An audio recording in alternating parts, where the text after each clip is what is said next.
Okay. Streaming now. I'll just start. Because I have my settings here labeled something stupid.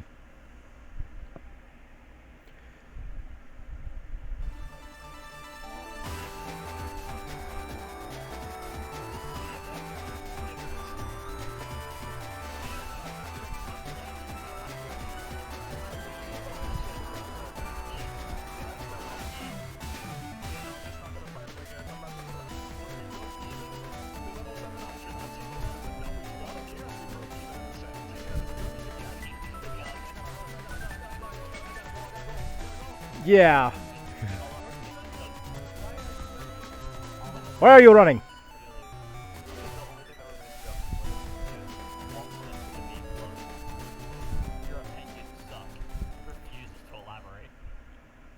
Hey, Ark Survival Evolved went on.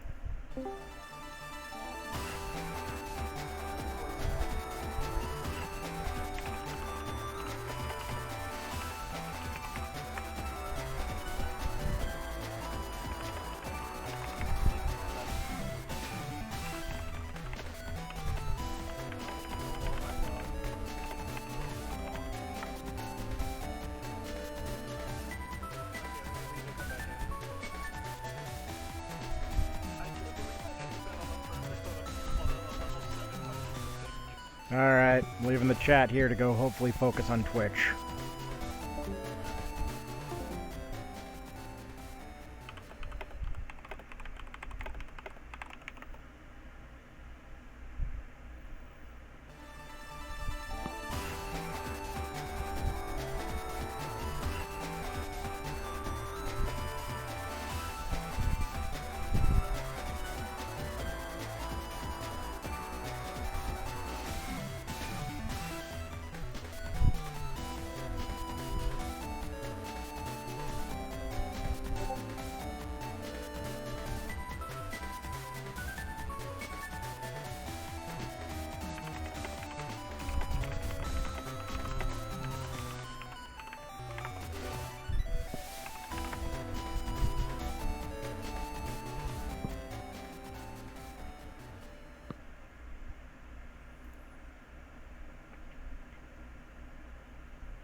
Hey, what is it? Let me see if I can get this working.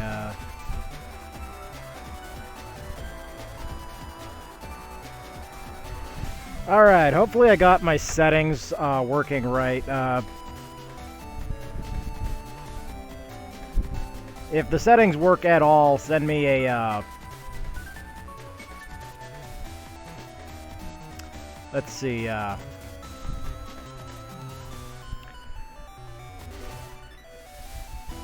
give me a big letter Q.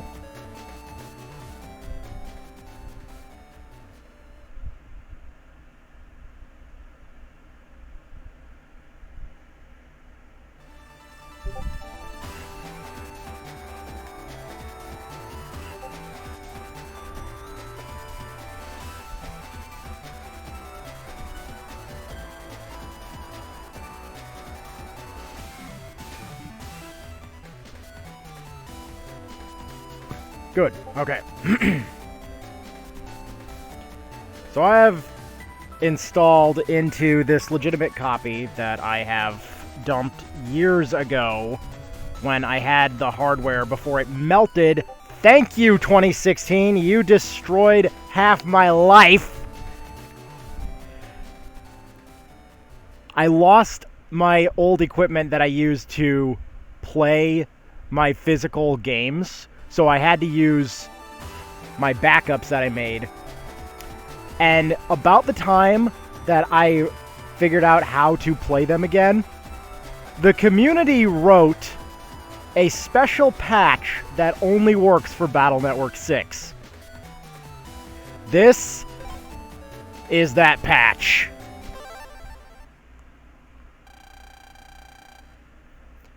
So, for those of you who have not played the Battle Network series, this is, unfortunately, the last game in the franchise, and I am so furious that it is.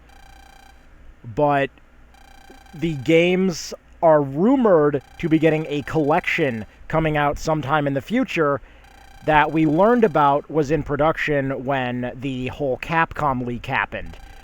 And, yes, gotta love that sprite portrait. Good morning, Megaman. Also, this is like the weirdest world ever, so in the Battle Network universe, and in specifically the Rockman Eggsy NT Warrior canon, excuse me, they completely embraced the internet to the nth degree. There are just, like, they have full-on AI companions that they have in their pockets or strapped to their arms, and everything is run through the internet, and I do mean everything. From smart fridges, to microwaves, to nuclear missiles, to the army, to the toilet, to a random trash can, to a squirrel statue in the park, everything in this universe has a freaking USB port for some reason. And in case you're wondering, I don't know exactly if they all run Skyrim, because in this universe, Skyrim never happened.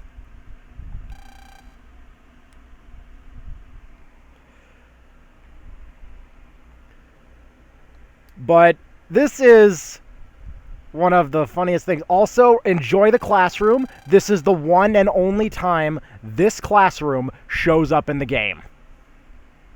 For whatever reason, 90% of the game was removed.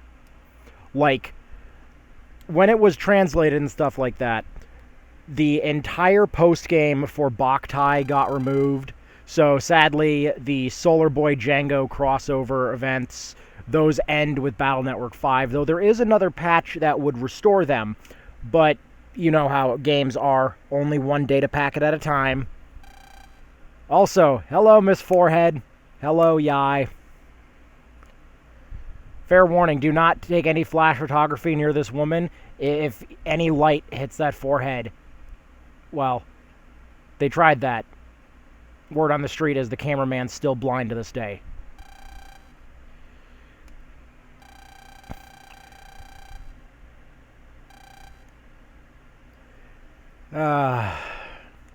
Like, I love this game. Also, like, half the characters here, like, it's weird. They absolutely overhauled Dex's portrait in this game, and Dex does not show up in it.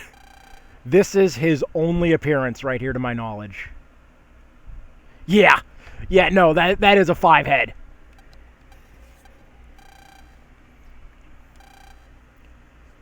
Four-head, 5-head, and now,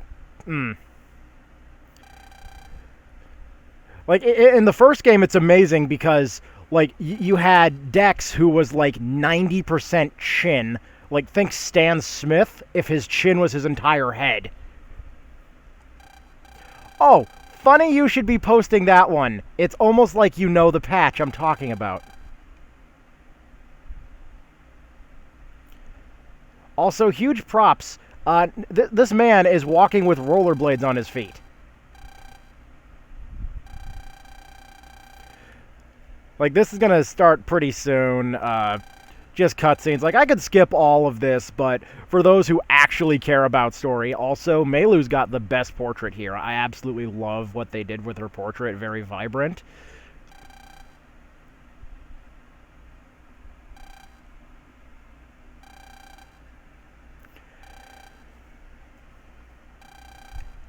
And I absolutely cannot wait for this franchise, if the rumor and the leak is to be believed fully that the Battle Network collection is coming. I absolutely want to get as many copies of the game as I can for the shop I work with whenever I can, because we do on Tuesdays and stuff, we have like game tournaments on for like not only just Smash but also like Street Fighter and stuff like that.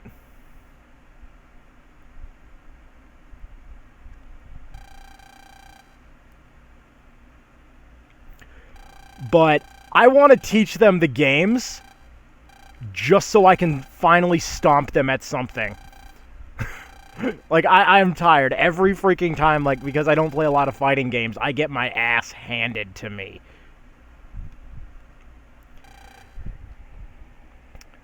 And then when it comes to, like, the card games we do, they're like, no, I don't even bother competing. No.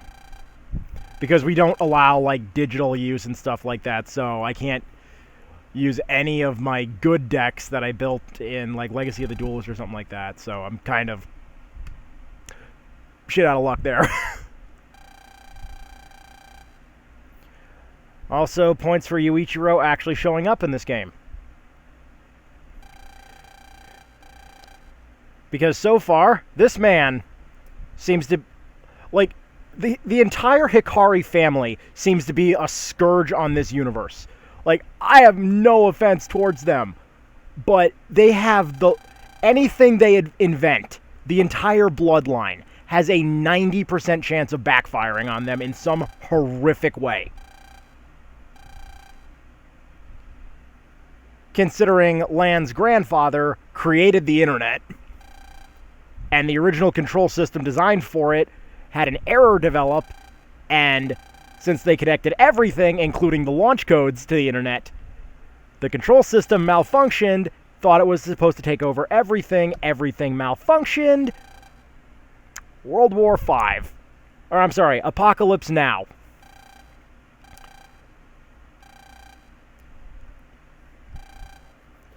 But I am really hoping that the team that's working on this can finish it sometime in the future, because officially Capcom abandoned the Battle Network franchise, which is really sad. These are amazing games.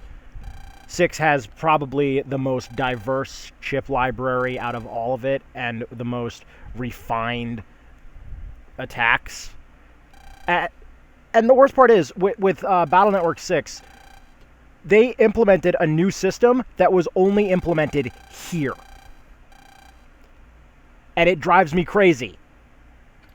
So unlike previous games, or the entirety of the classic Mega Man series, where you have a limited number of uses for the special weapon you get from, like, the Robot Masters, they kind of did that in the Battle Networks, but also at the same time not really. So instead of taking their special weapon, if you meet the requirements with certain characters, you can effectively become them.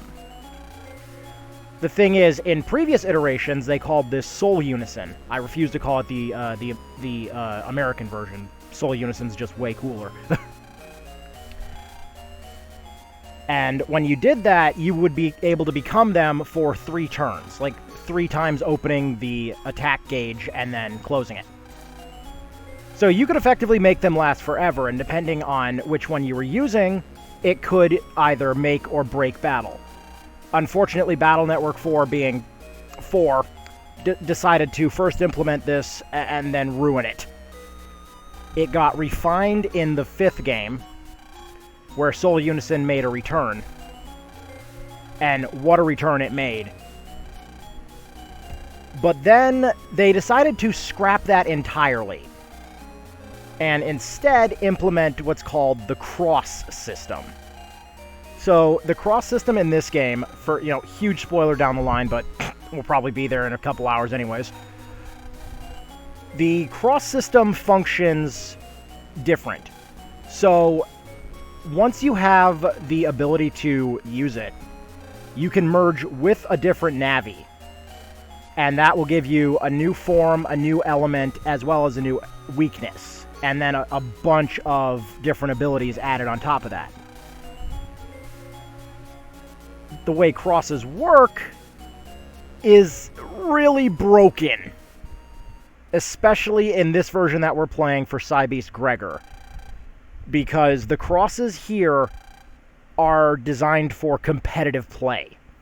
And one of them, the charge shot, and luckily this one we cannot acquire till basically the end of the game.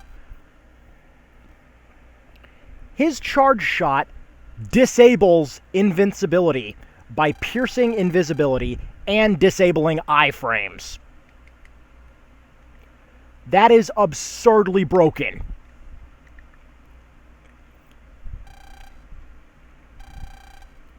but the way the crosses work to balance the ridiculous amount of power they give you.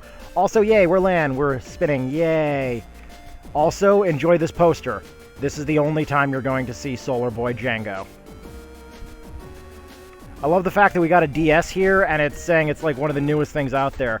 Yay! One hot item. Doesn't elaborate further.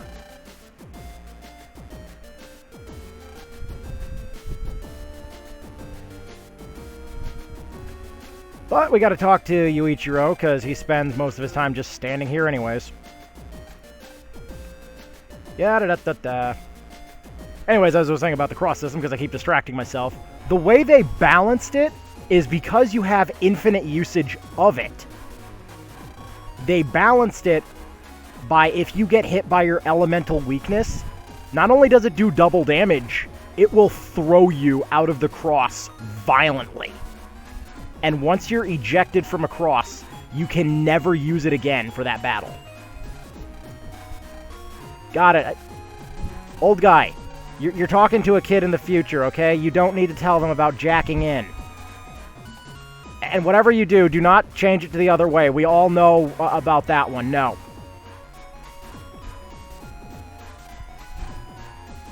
Yes, I know how to dash. I'm doing it right now. Yay.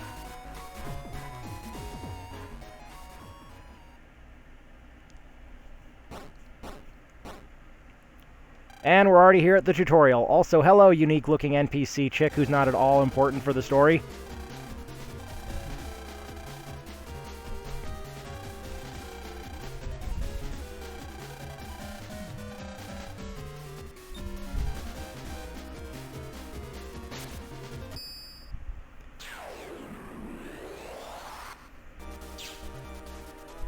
Also, the best virus ever, Mettars.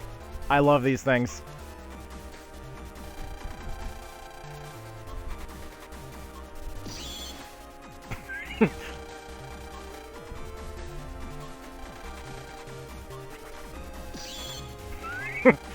This patch is legendary.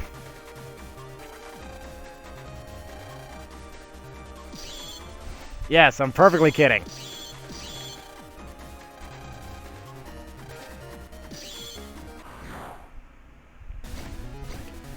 And this is where I just hold the button.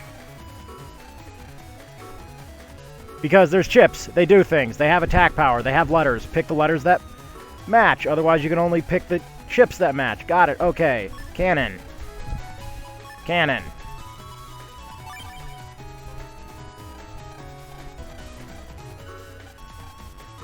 HP. It does stuff. If it's 0, I'm dead. Custom gauge. Does stuff. If it fills, I can attack again. Countering. It's very important.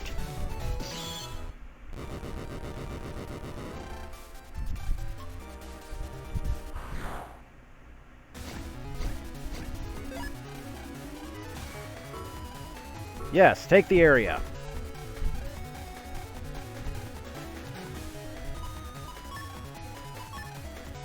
Eventually down the line, I'll be able to make an entire wild card folder, which is just absurdly broken.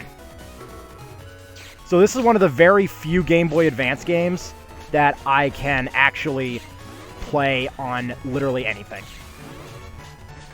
With exception, like smartphones and stuff like that, I need tactile buttons. I think, you know, everybody needs tactile buttons. But this was one of the very few games that, when I had completely shattered my wrist 14 years ago, this was one of the very few games I was actually able to play. And looking back on it now, I regret what I did, because it hurt.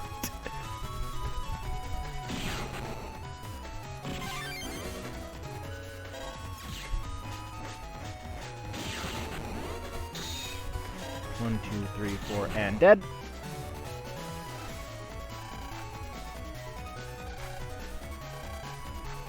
Yeah, no joke, Megaman. If I counter, of course, I'm going to counter as much as I can. I build my entire folder around it because that's how you speedrun.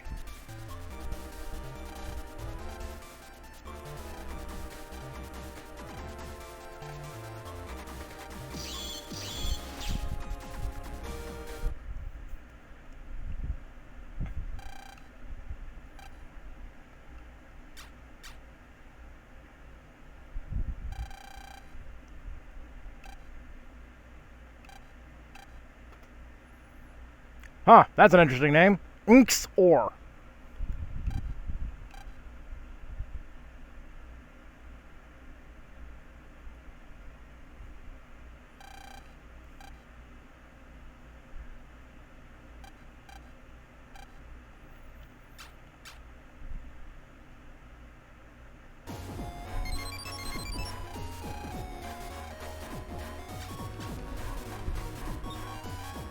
And then, because the game forced me to eject from there, let's just run back in real quick and check for items. I think there's something in here. I cannot remember off the top of my head. Yes.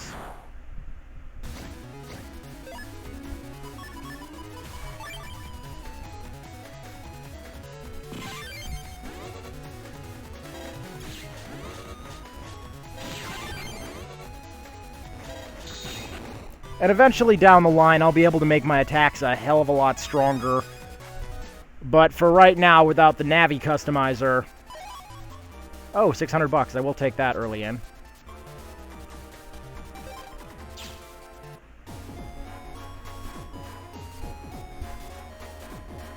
And then, once we get really going, there's going to be a detour once the chip shop opens, because they have a number trader in there. And it won't provide... Oh my god, really?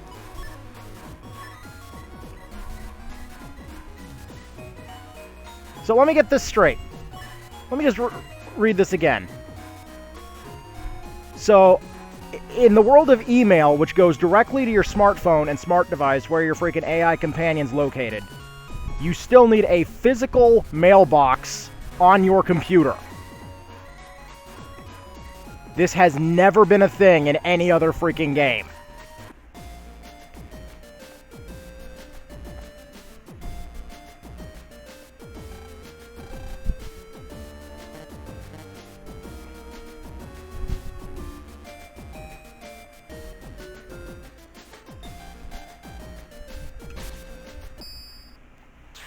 But the number trader is probably one of the most broken systems they have ever implemented in the Battle Network series. And yes, hello, Mr. Prague. Let me check my mailbox. I'm so lonely.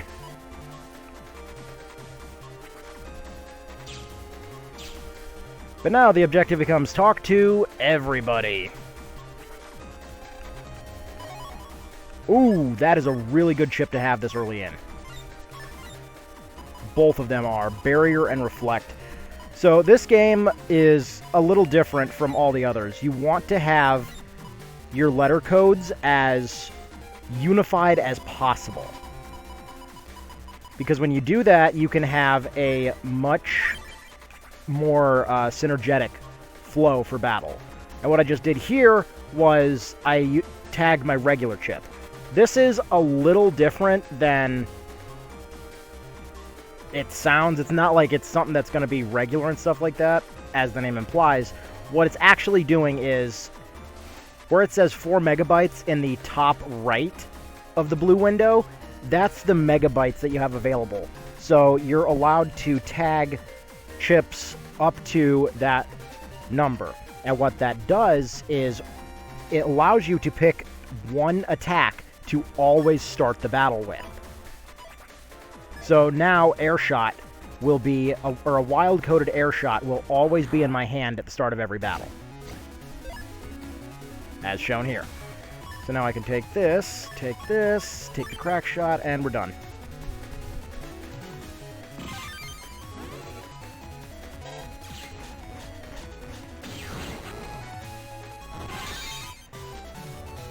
And...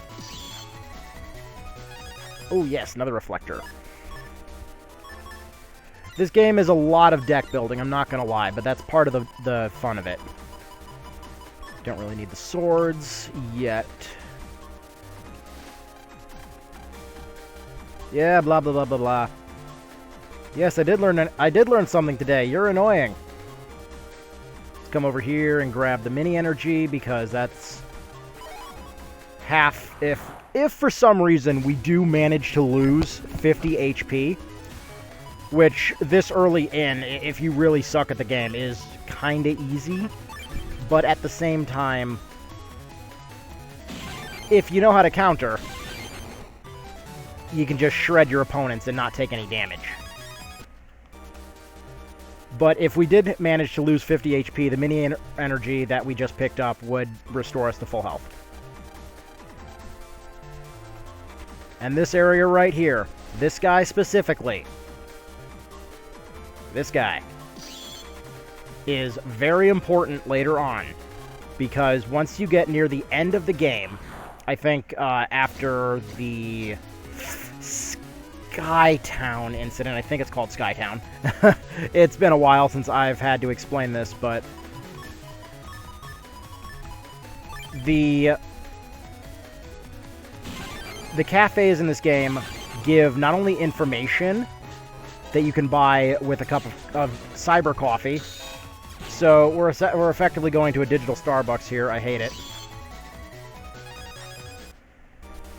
But this one specifically, at the end, or near the end of the game, will give you the most powerful Navi customizer program in the entire game. Because it allows you to absolutely go crazy with your customizations. And that program is Bug Stop.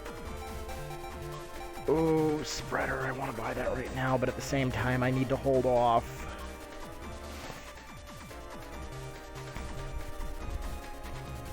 We're going to go grab that blue data crystal net. Oh, yes, yes, yes! Okay, how to do this. Take Reflector 2.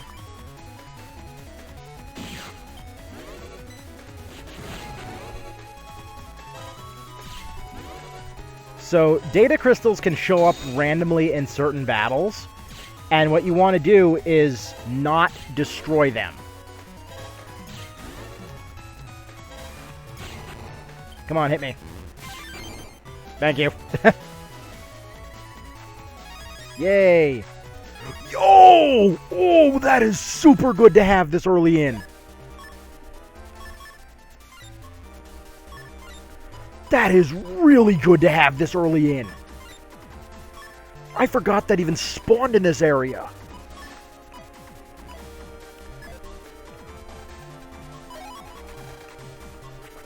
Now we got an extra 2 megabytes for the regular memory, so we can select something like, say, a Vulcan as our standard chip now. Speaking of Vulcan,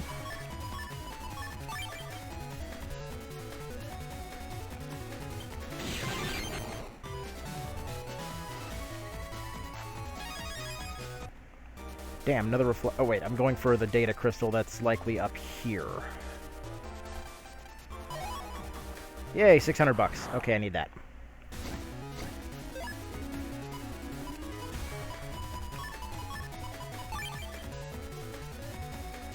Okay, gotta bait you into attacking. Launch you, and then yeet. Oh, yes! Yes, yes, yes, yes, yes! That's the letter code I want for the machine gun. So T is great and all, but A is... The letter A codes are the most plentiful in the game after wildcards, to my knowledge. And granted, they don't do tremendous damage, but if you can do consistent damage, that's better than just doing it all at once.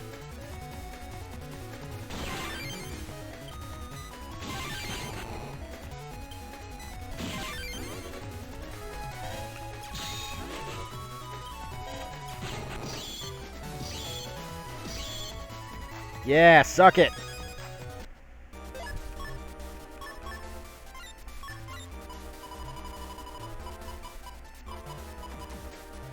Don't really need the wide swords. Like, it's weird. Later on in the game, sword-type chips become some of the most powerful stuff you can have, but until I manage to pull a longsword S, then it's effectively useless right now. Because, frankly, everything we have is better.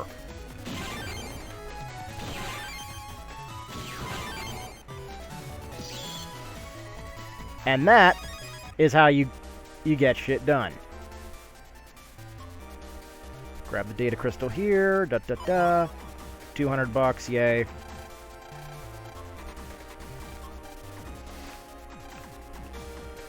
I must have walked by. Oh, wait, I know exactly who I didn't talk to, the red guy.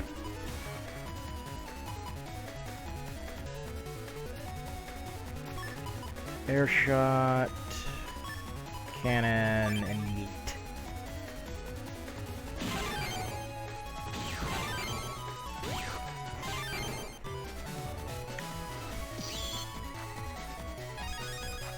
And Reflector is, like, specifically with the version I'm playing, Reflector is one of the only chips in this game that you can absolutely destroy the final boss with. It is hilariously disgusting that you can literally just reflect the boss's attacks back at them for the win. Like, there's just something to be said about being able to troll your enemies like that.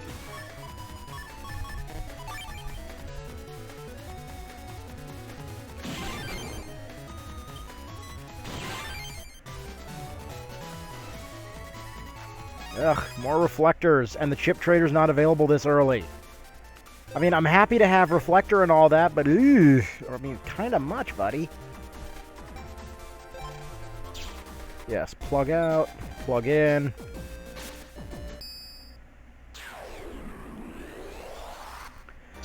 Like, I was testing this the other day,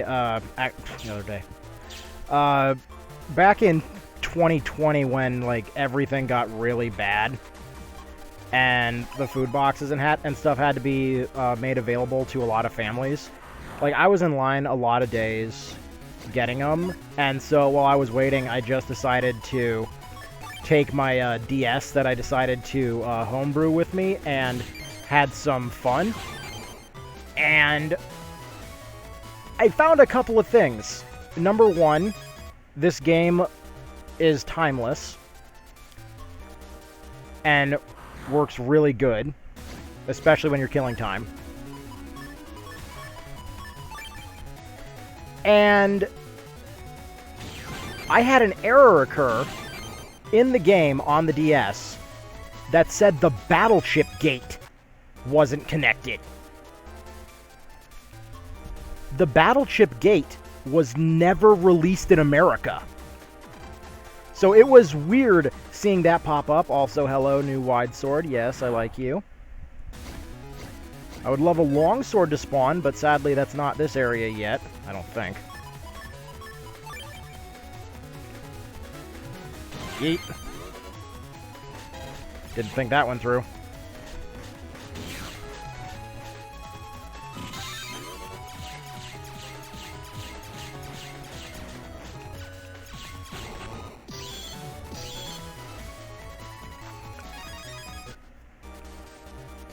But the battleship gate, if I was able to use my Game Boy player on my GameCube and get my hands on a way to use my backup of the game. I don't know why I just did that. They're stood up so perfectly straight that I could have just used Boomerang and did it in one shot. I was not paying attention to that. I overthought it. But I cannot remember which member of the Megaman community made this, so I'm sorry I can't mention your name here. They, with collaboration with another user, created a program for an R4 cartridge, one of those, like, a blank generic flash cartridge for Game Boy Advance and stuff. They created a program for that has the battleship gate on it. And it's not just the one. It has the battleship gate for 4, 4.5, 5, and 6, complete with all battleships, pre-made folders, all e-reader cards, and all event bonuses. That is blowing my mind. Especially since the function I just discovered is still here and it does still work. But since the device was never released in America, it's like, okay, why do we even need this? But I'm trying to get my hands on the cartridge so I can test the gate out. Because that is like the coolest thing ever, because the way the gates work is you could insert real-world battle chips into the system and use them in battle. So effectively, I could turn Mega Man Battle Network into a co-op game.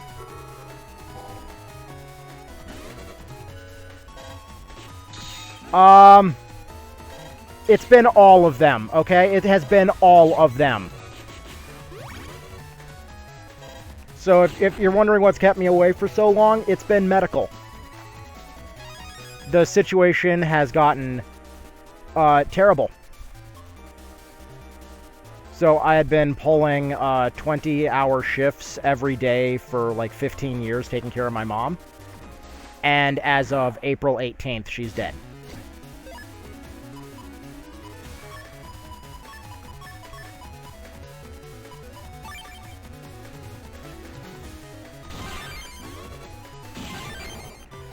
The primary household income, all the bills, and everything was through my mom, and I got, you know, and taking care of her, you know, for an extended period like that. And the events leading up to this were, like, terrible. Like, constant arguments and stuff like that. And, you know, all, like, everything happening. Like, she had an infection in her foot from last year, which was, like, I was streaming prior to that, but when she got put into the hospital last year, I pretty much stopped doing everything I was doing because I had to get the entire house straightened out to accommodate like a medical bed and stuff like that. But they discovered that this ulcer that opened up on her foot, and we didn't think nothing of it at the time, it was heavily infected because, you know, why would we ever possibly assume that it was anything more than a paper cut at first, because that's what it looked like. It went all, like, you know, it's going to be disgusting, but it went to the bone. The doctor had to, like, they extensive surgery later, they had to take half of her heel, so she was unable to walk. And I was trained on how to take care of new medical equipment and stuff like that, which, you know, say what you will about medical and stuff like that, at least modern equipment is kind of easy and copy and paste. See?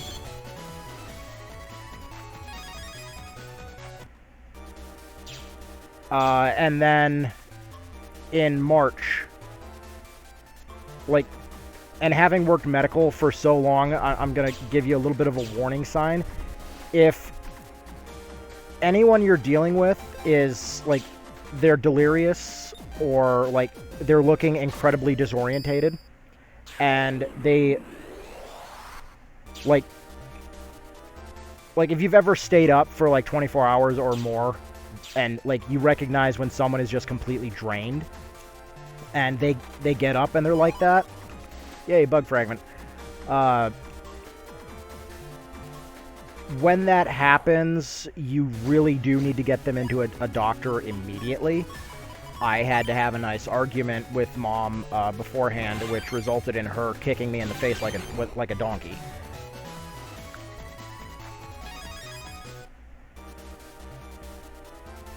Yeah, butt fragment. Butt man.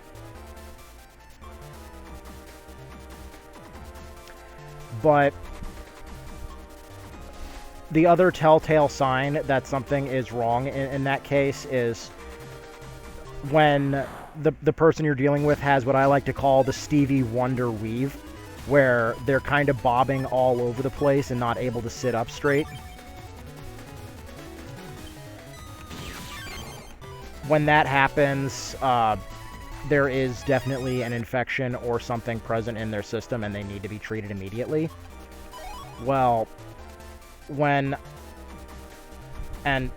you know, I gotta say thank God to my friend who had been helping me with her for years. And, you know, for all the help he has been giving me over everything. Because after all of it, when we finally got her to the hospital, which took probably an hour or two, because, you know, argument.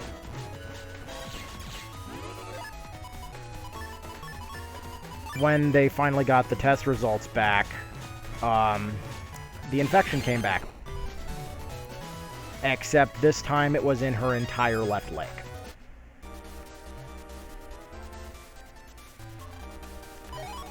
So, yes! That's what I was looking for. Also, really, Pralazing. That's what you went with, guys. Pralazing.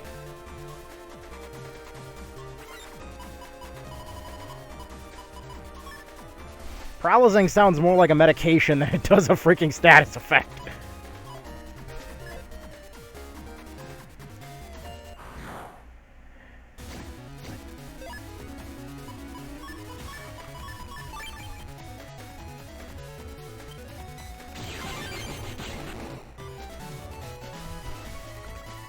But yeah, having worked medical for so long and stuff like that, like, it did take a lot out of me. Oh yeah, I didn't realize I had 2 more machine gun A's. So let's get rid of the swords, because I don't use those anymore. That gives us 4 chances to pull machine gun, so now we're maxed out on that.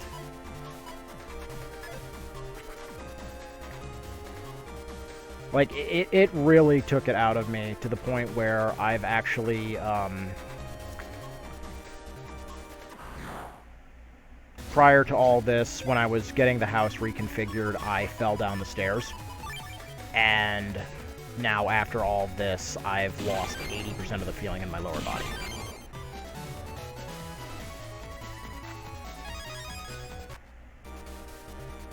So I barely have the ability to stand right now.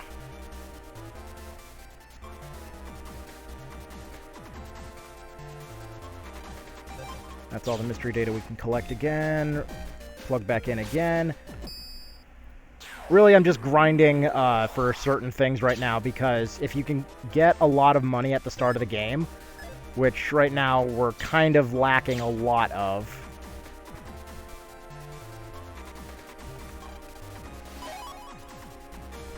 Okay, that's actually good to have. Any wild cards we can get our hands on are great.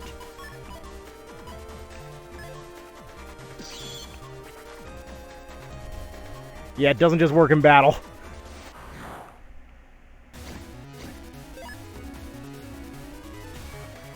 Yeah, don't worry, it's not nearly as bad as you think it is. One of the side quests later on, I'm going to give the guy like 10,000, but then he's going to give me 100,000 back.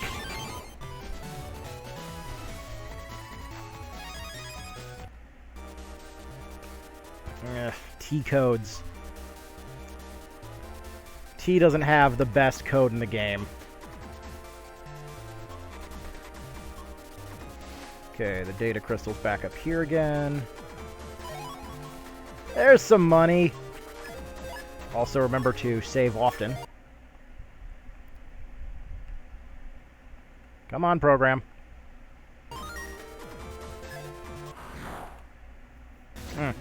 I love it. The program, so-so. Buster, air shot.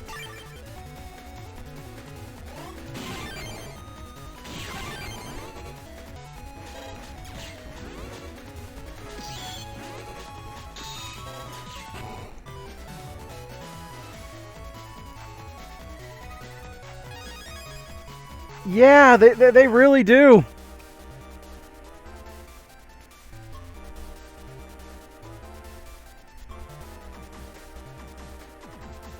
Oh, I forgot there was another data crystal here. Yes! Yes! Yes, a program about programs not working. The irony of ironies. Yes! Absolutely. 100 freaking %. Air shot. Machine gun, and da-da-da-doom. That'll give me a machine gun A.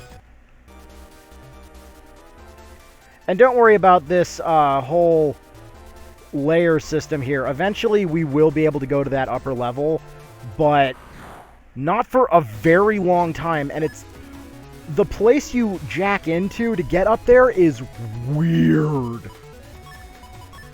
Like, you have to go 3 towns over to plug into something above your freaking bedroom. Oops.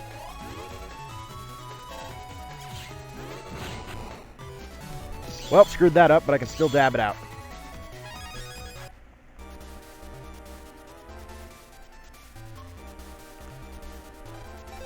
Alright, time to get going with the story. Oh.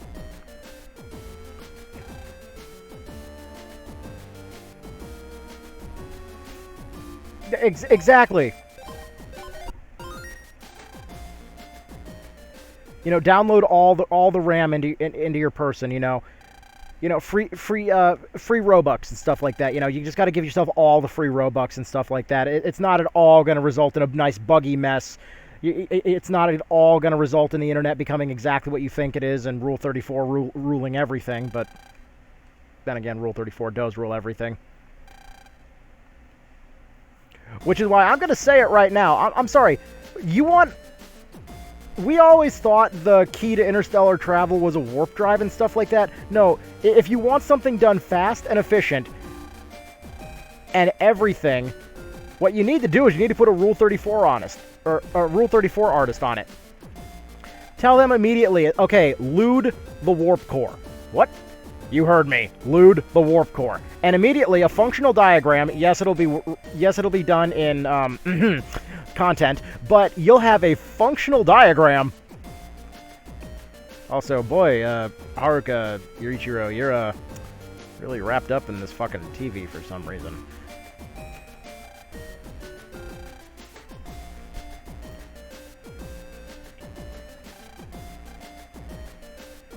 Oh yeah, I get to go to school now.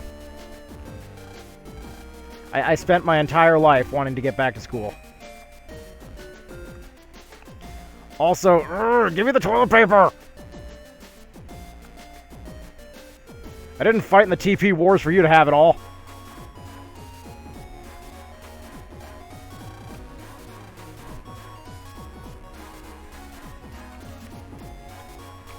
Also, the expo site. This is going to be closed for a long time, because Mega Man games have this lovely design feature where they put the final dungeon right next to where you start the game.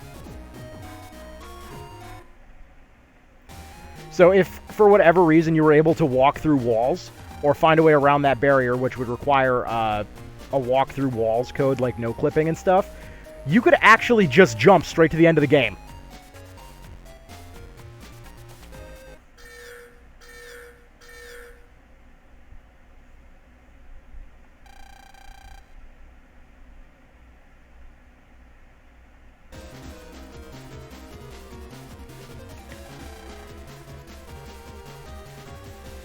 Oh no! Send in the GoBots. Intruder alert, intruder alert.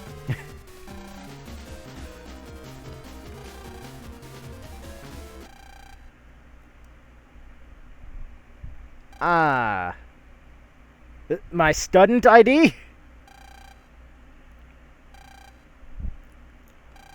Study? Student.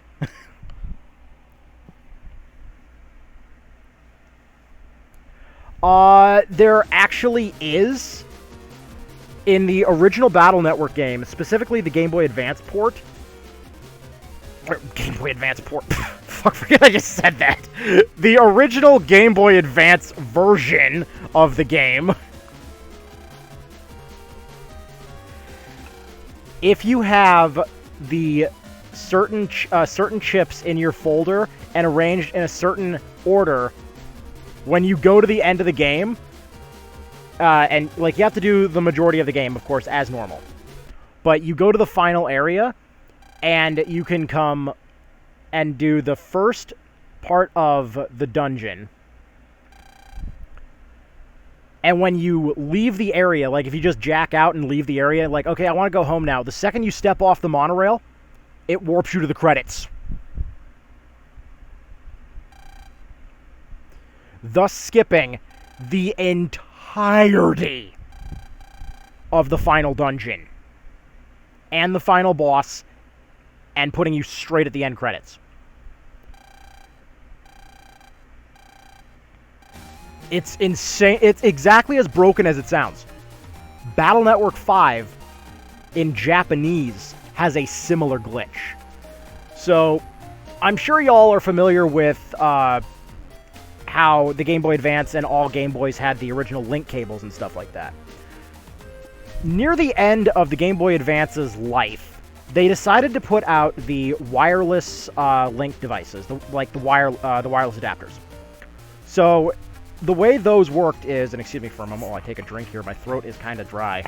Water!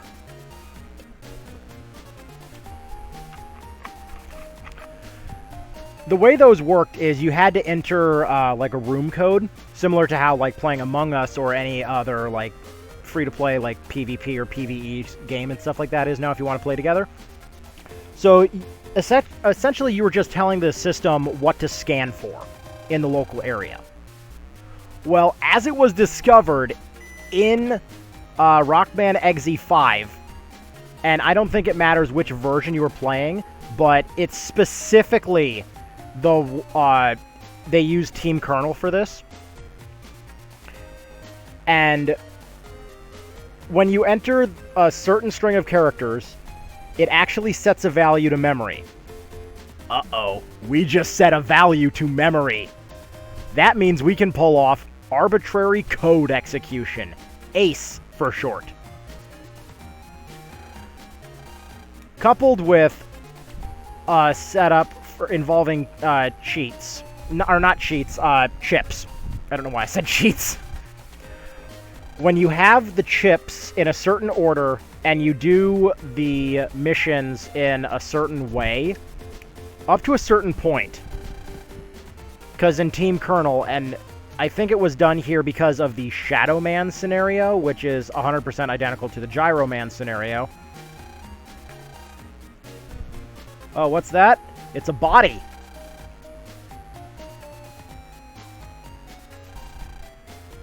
Be thankful this isn't a Catholic school. That's the doll they'd tell you to where they touched him.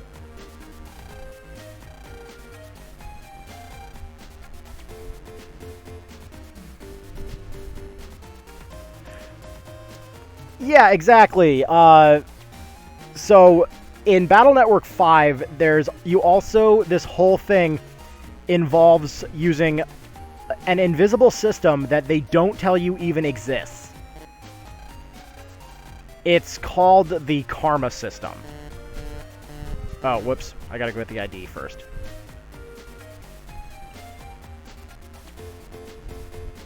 Ah, hello, unique NPC.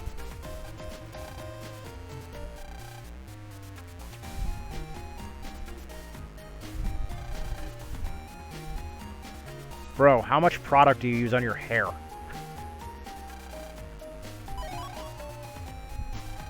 Ah, yes, sudden id.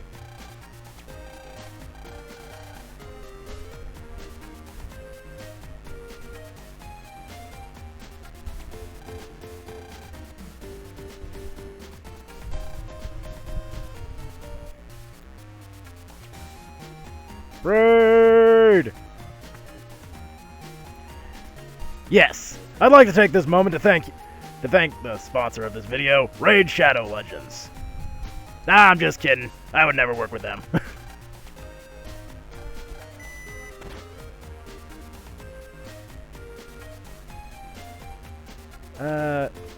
Yes, this isn't 6-1. Also, look at the size of that camera.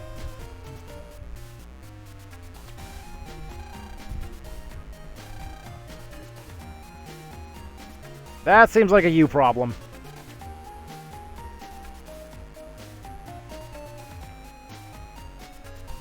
Yo! Welcome!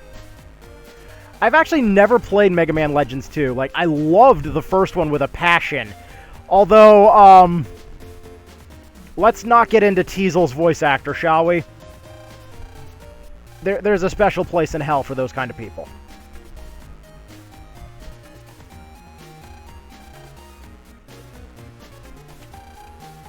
Oh, wait. I'm blind.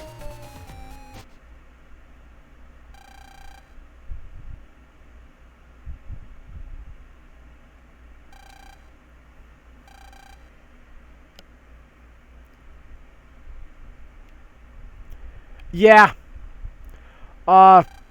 Also, the ultimate weapons in the game are broken as hell. Namely, the, like, one of them you can get early in Legends 1. Now, the thing is with this one, it burns through energy at an alarming rate. But it also does damage almost every frame. And that, if memory serves, is the Shining Laser. Like, I was never able to use it right when I first got it, so I was like, oh, this is kind of, Then I discovered the speedrun strategy for it, and now I love it. I am in love with it. Like, it is just so good. Also, I do apologize that I don't have notifications set up. I had to reinstall all of my software, so all of my settings got destroyed.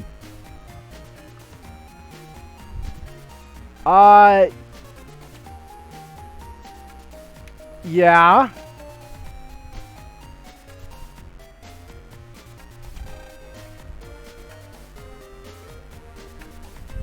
Why am I'm hearing a combination of Macho Man Randy Savage mixed with Mr. Garrison coming from this guy. I don't know why.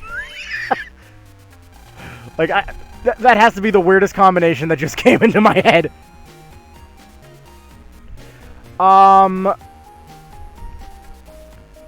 Well, Steam just recently added it to the entire platform. And well, no, see, Pokemon is disturbing if you actually look at it in this context. So in Pokemon, you're capturing wild animals and forcing them to fight for your amusement.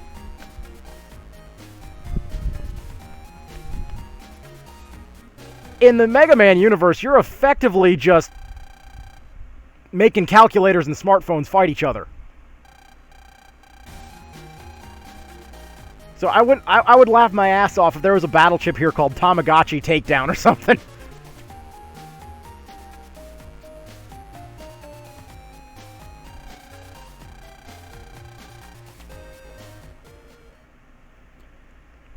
But yeah, I recently, and it took me, and I hate that I get to say this, I have been watching the anime for 20 plus years.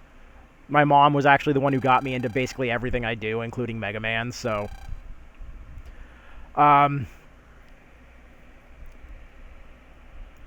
had started watching the anime back in when it started, and then let's see, I want to say the year was like, let's just say it was around 2007. I was on YouTube back then, you know, ancient YouTube now. How to make everybody feel old.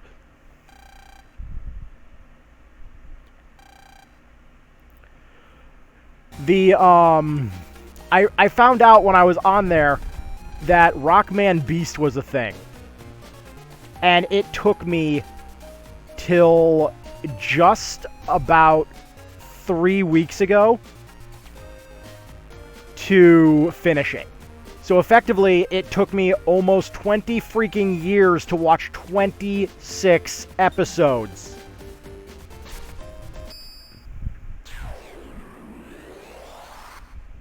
That's bad. But I went back and I rewatched the entire thing now. And I like, having waited so long for, like, stream, like, this blew my, like, this completely confused me too. So, Season 4 was completely translated. Or, Season 1, 2, and 4 were completely translated, as was the movie. Season 3 took 11 years to be translated. It changed hands, like, 4 or 5 different times for the subtitle group. groups. Until finally landing with, I think the last one that did it was like Wolfpack Productions or like IHP or something like that. You know, one of the main two ones. But looking back on it, like, I hated the story at first. Like, it drove my ass insane. Like, actually insane. Like, I can forgive the mistranslations and stuff like that, like Majin being called Mr. Famous half the time because, you know, localizations and stuff like that. But having waited so long absolutely hindered the experience. Yes! Wild Thunder, baby! With more prowling.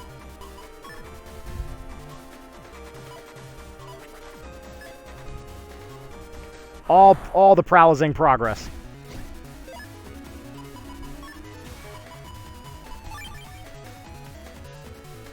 But, so follow this argument here, because if you aren't confused already as to how, and by the way, Season 5 still hasn't been completed to this day. The entirety of the Rockman anime finished in 2006.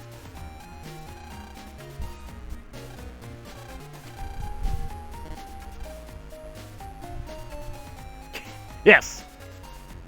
Prilazine. Apply directly to your enemy.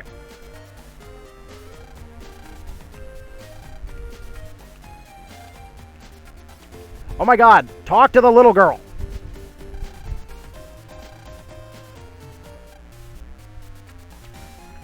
You're the last one I didn't talk to.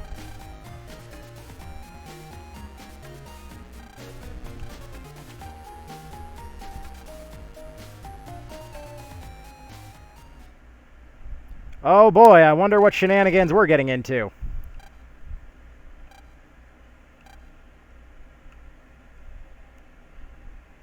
Oh. Yes. Hello, generic conflict because everybody hates the new kid.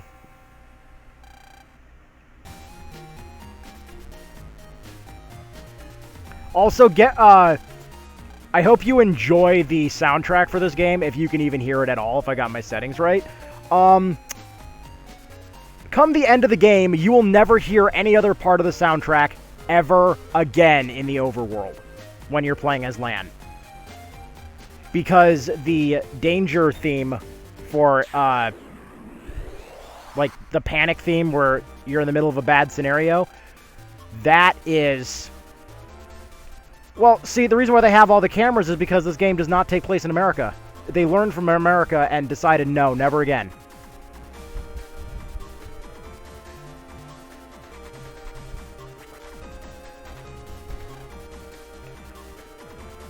But no, the danger, oh yeah, you can tell that this is a special Navi. He's angry.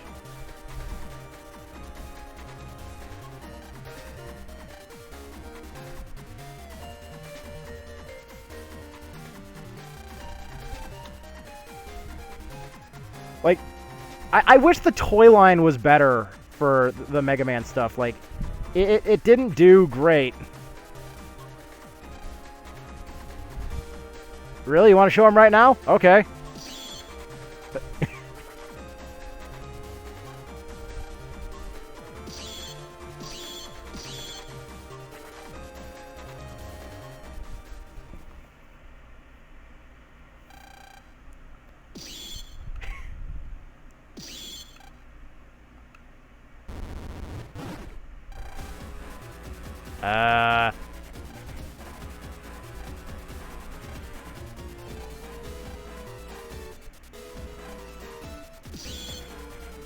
Yep. Yep. This actually is not part of the game originally. This is what the fans created. And yes, I love the fact that the damn patch exists. It's so fucking stupid. I love it.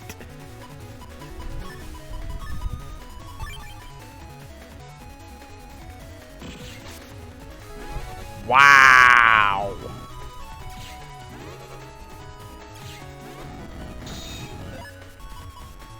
You know what? Fuck you! Fuck you!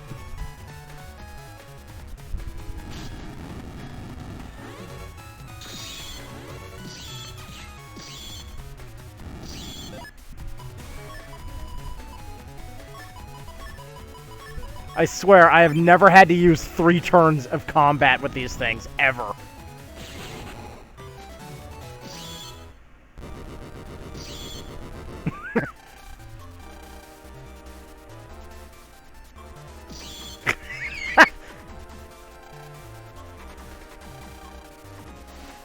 Ah, yes, you can tell which ones are the female Navis. They're pink.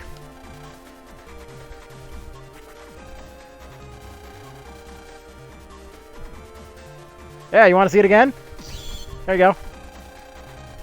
Yeah, they learned how to do this.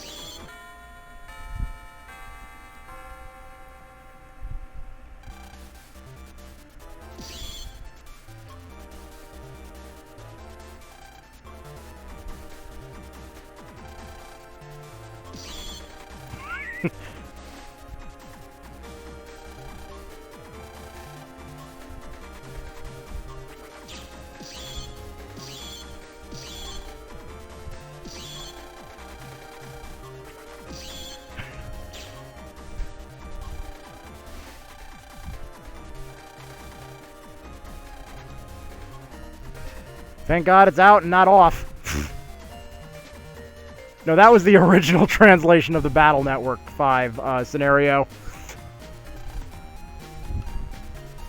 And everybody's familiar with that meme. Everybody jack off immediately. Run away, says the Mr. Prog.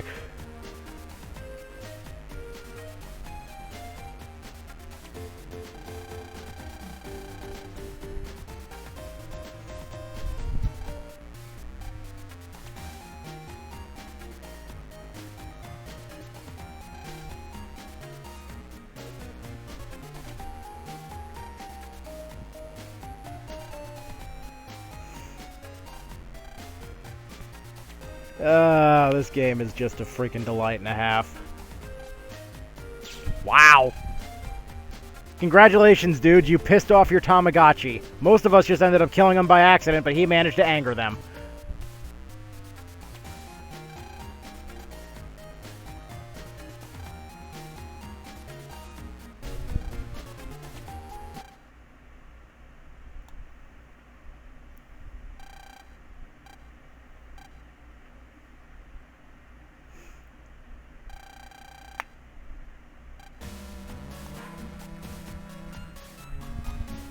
You know, I'm gonna give him major credit for this. Blastman is actually, from what I understand, and please chat, correct me if I'm wrong on this, Blastman is one of the actual original characters that was designed exclusively for Battle Network. And barring that, I absolutely can confirm this. To my knowledge, he absolutely does not appear in the anime. So he is entirely game-specific. Also, this is like the... Hang on. First game. Now we're transmission.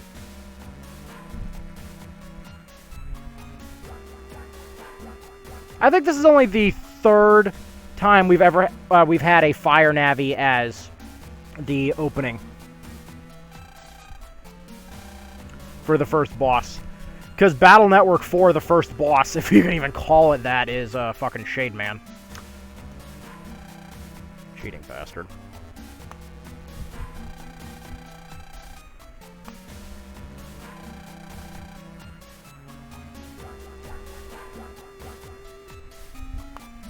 There is a Bomb Man, actually.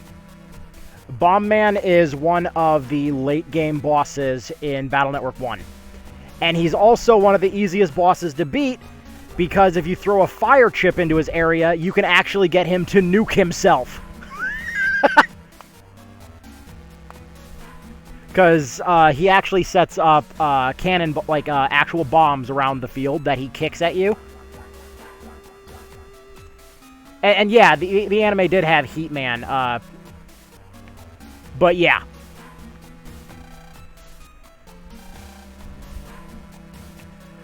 Like, Heatman, now, it's funny you should mention him. Heatman does make a third appearance.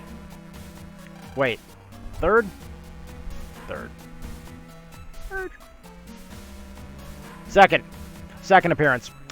In the anime, he appears a lot. In the Battle Network universe, he only appears in games 2 and 6. Yeah, I forgot. The Fire Navi in Battle Network 3 was Flame Man. Sorry, Flam Man, because there's no E in his name.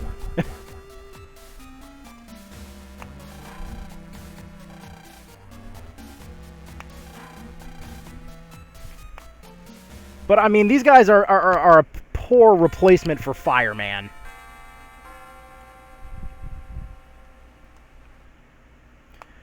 Like, I'm going through the anime. I'm streaming it in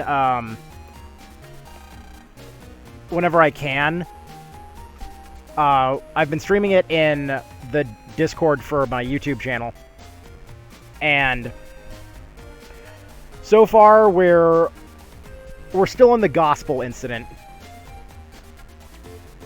Oh, God. Oh, thank you. I forgot about that. I keep forgetting that Battle Network 4 happened because I've been blocking it from my memory. Because I have been playing Battle Network 4 on my the 2DS that I reprogrammed. And all I'm going to say is, if you're here in the chat and you're the person who programmed the event system, please see me after class. You and I are going to have a nice, long, dangerous conversation. Because your event system robbed me of the Roll Soul. Twice!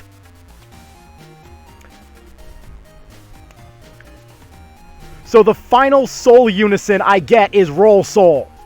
The best Soul Unison in Battle Network 4 Red Sun is the last one I get. I have to go through the game 3 fucking times to get the fucking last soul. Why is it like this? Why? Why is Battle Network 4 written like a dying crackhead's freaking note? Legs go, Lan! Like, oh my god. I do not... Like, here's the thing. Battle Network 4, I will only play here for the fucking memes. Memes, Jack. Like, it is terrible. Also, if you want to believe it, Nostradamus programmed it. Because the Windman scenario. You get probably the greatest translation ever. It was either a terrible translation, or it simultaneously predicted the future. Because thanks to this mistranslation, it predicted this decade. What a polite young man she was! That is the text box. What a polite young man she was. That's not how it works!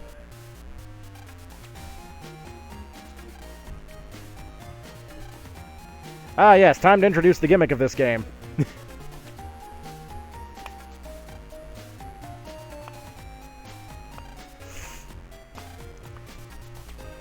Like, Battle Network 6 is sadly not exempt from the curse that is Battle Network 4, and this is the part that makes me want to hurl. Battle Network 4 is the second best-selling Mega Man game of all time.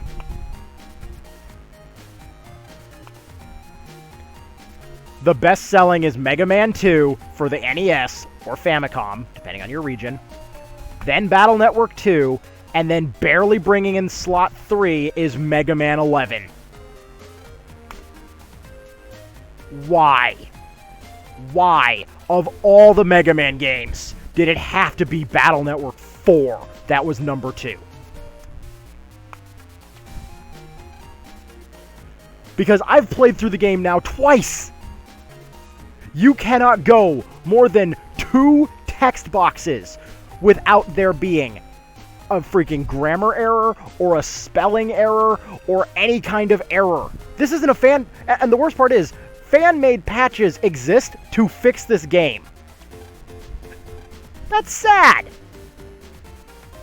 And at least it's not Battle Network 4 Blue Moon. Because, like... Blue Moon has some interesting side effects. So, even if I had a physical copy of it, I could not put it through streaming without having to put it through, like, the Game Boy player. Because even the virtual, or the digital copy of it on the Wii U does... Oh, fuck that scenario right now. Thank you. Thank you. Forehead vein right now. Thanks, man. Yeah, thanks. I'm triggered now, man. Also, has the most unfortunate named attack in the anime. Woody Tower. I'll let that sink in.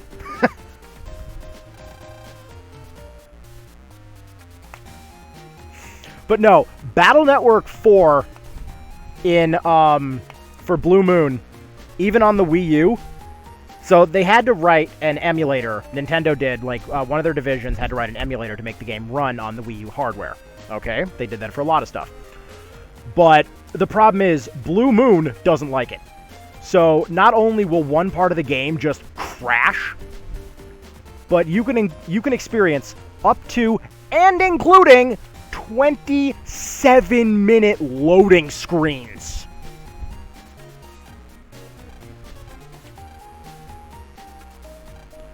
Minute screen transitions. What? It's a Game Boy game. Why is it acting like I'm trying to run it on a freaking ColecoVision? Why does it act like I'm trying to run it on fucking Atari hardware? And yeah, seriously, whoever programmed the Woodman scenario, fuck you. Just straight up. I want you to play that scenario forever and ever till the end of time. Because Woodman's scenario, you have to dodge wood towers.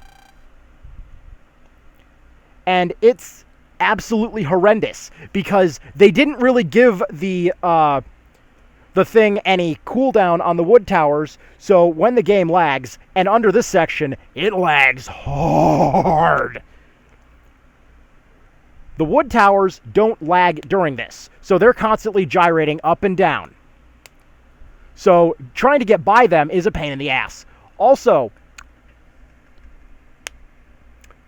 did anybody actually playtest Battle Network 4? I'm seriously wondering this.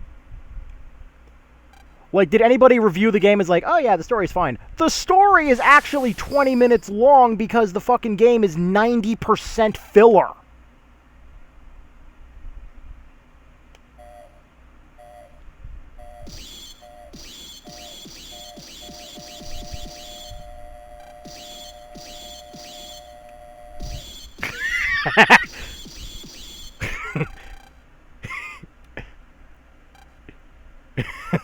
No, but I am dabbing like one.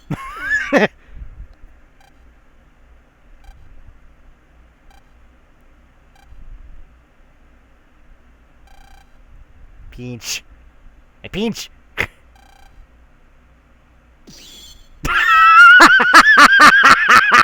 Okay, that just made this game better.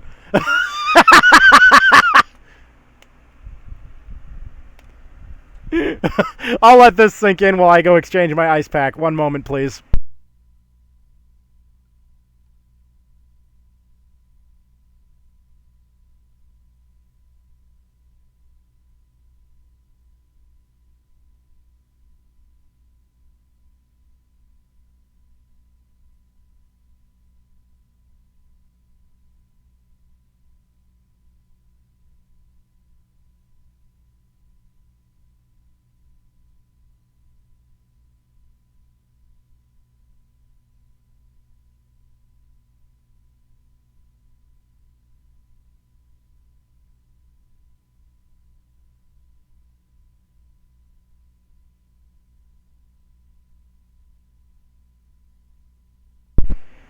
Okay, I'm back. Luckily, my legs were able to make it to the freaking freezer and back. But yeah, no, like, let's just touch on the anime here briefly while I've got Lan acting like an idiot. So let's just look at Stream. So Season 3. I'm not going to give any spoilers, but let's just look at how it would compare to the video games. So Season 3's technology is Game 5. The main guy they're fighting is the final boss of Game 4. The villains they're fighting are Game 3. The battle chips they have are Games 2, 3, 4, and 5. And then some of the combat and scenarios that were recycled, I have no idea where the hell they even pulled those from. So whatever you do, if you've ever played the games, do not try to draw parallels to the anime. You'll just short your brain out.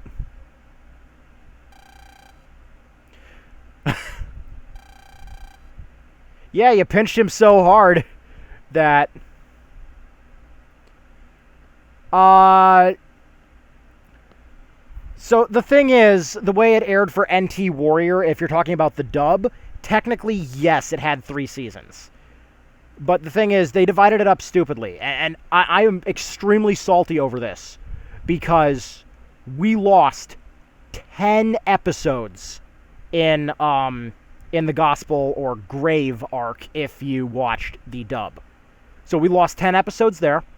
We lost several scenes that were drop dead hilarious from the first part in like the first 10 episodes. Then in Access we lost, which is Series 2, we lost another 10 episodes compared to the dub versus the subbed version. So, and what's worse is some of the episodes that were removed showed the debut of the Wood Soul, the debut of the Wind Soul, the Top Man scenario, which admittedly, I don't know why that episode could not have been adapted in the first place.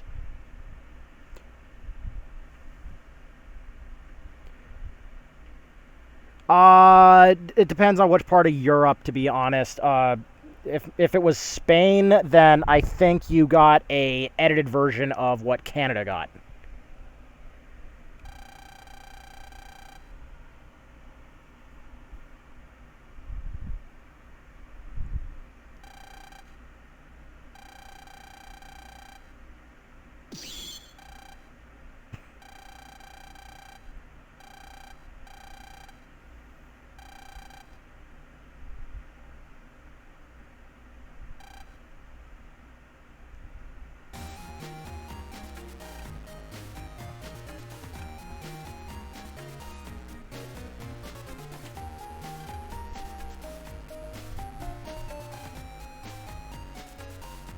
Well, here's what I gotta say to you, buddy.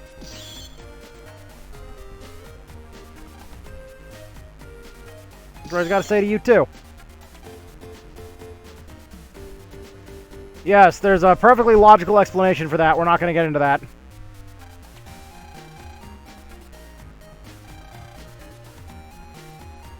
Buddy. I am the most suspicious person in this room. And you're not asking how the hell I got here? I am walking probable cause next to you normal looking fruits. I think I know what this kid's gonna grow up to be, and I'm pretty sure it's a hentai main character.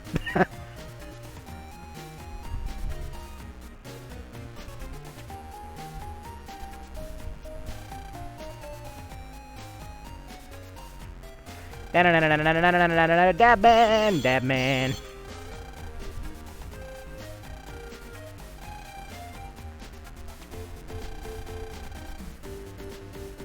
You know, I'm DABMAN.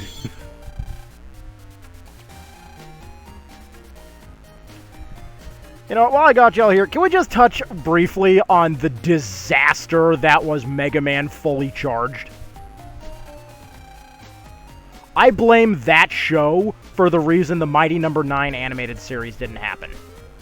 Love it or hate it, at least they tried with Mighty No. 9. Mega Man Fully Charged, they didn't even bother. Namagem? Namagem. No. I 100% blame Cartoon Network for that disaster.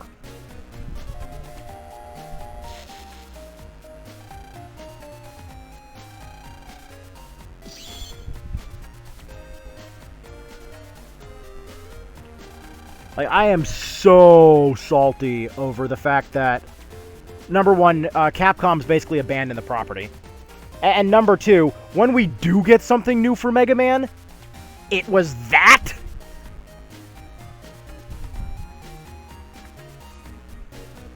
Well, no, they did so much damage to it. So Mega Man was like this, and correct me if I'm wrong, because I blocked most of this from my memory.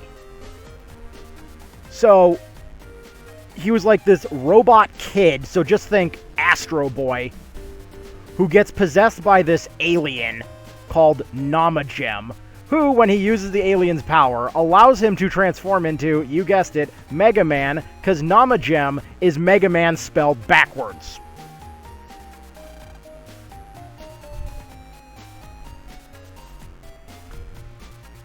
Then they did even more damage by making Dr. Light not at all Dr. Light, making Wily Mega Man's best friend.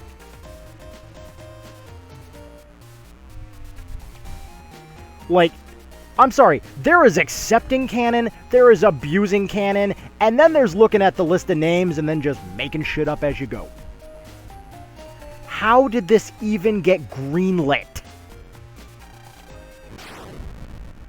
Oh, I don't like that sound. Well.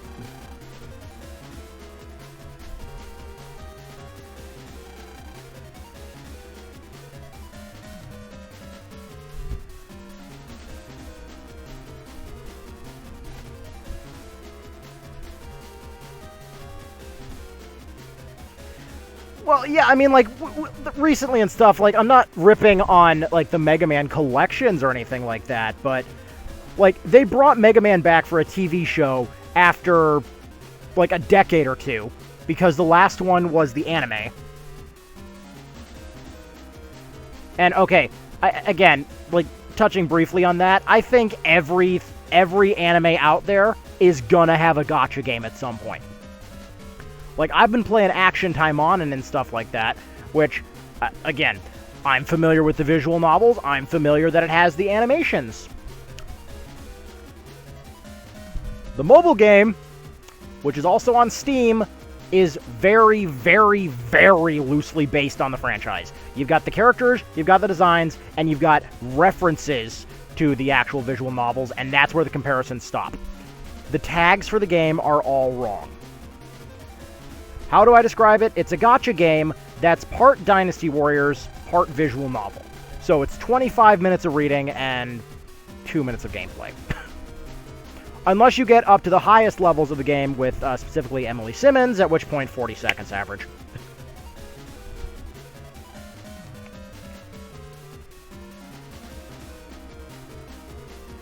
For Action Time On, and yeah, it is. It is a completely different canon. And, you know, I'll be honest, I did not think I would be playing it as long as I have been.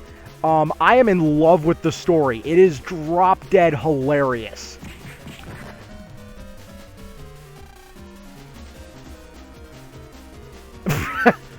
Who didn't see this coming?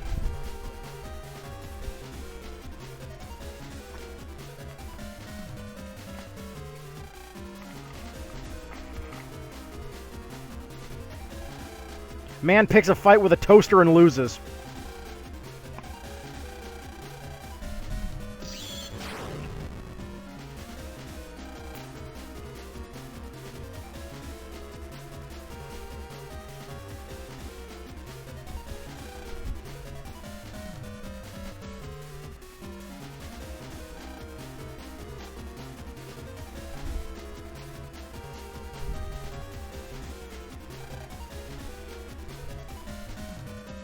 Yeah, he really is a wannabe Macho Man.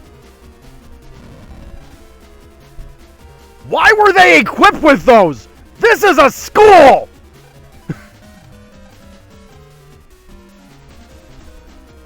Why? Why did you equip your freaking security bots with a flamethrower?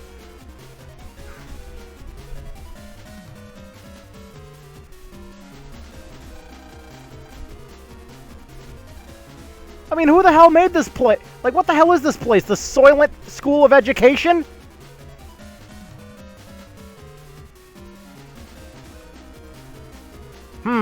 If only there was something in here.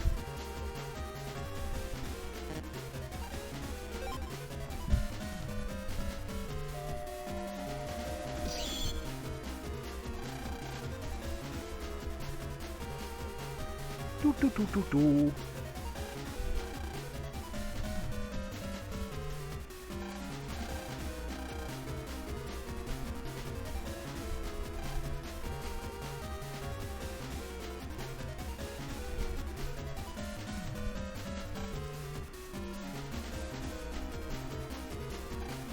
I.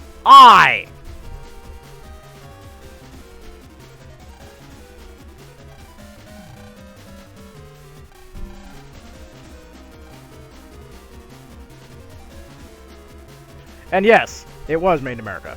Most likely a Texan robotic division kid. Thank you.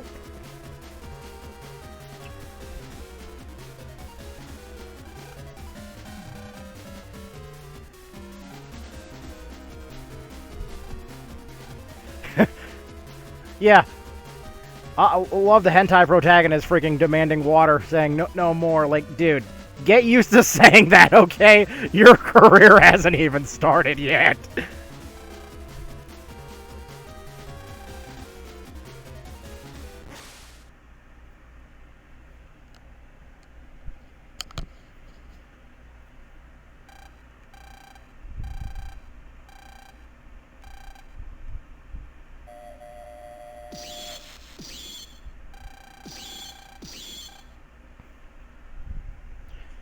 And yeah, no, we likely will end up with Skynet at some point, because, remember, we have to have everything connected to the internet. We gotta have the Samsung smart fridge that can freaking play Skyrim while simultaneously updating itself, browsing the internet, and then, don't forget, we also have to give the washing machine nuclear launch capabilities. What was wrong with 2 knobs and a button?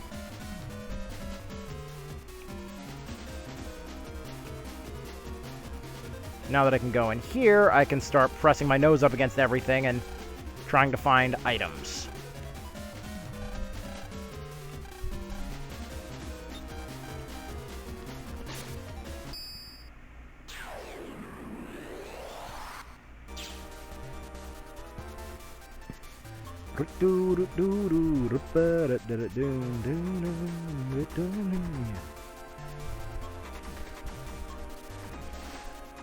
Also, hey, thanks for the follow. I just got the email notification.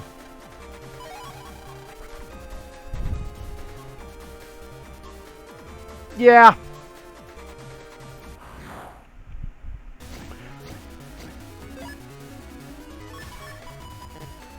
Also, can we get, like, a huge freaking meme shout-out to the living legend that of memes that is bubbleman.exe?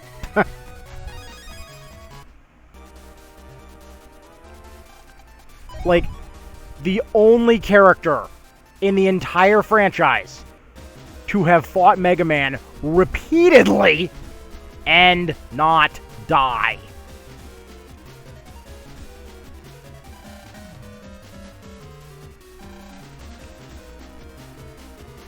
Oh, what's going on? It's hot?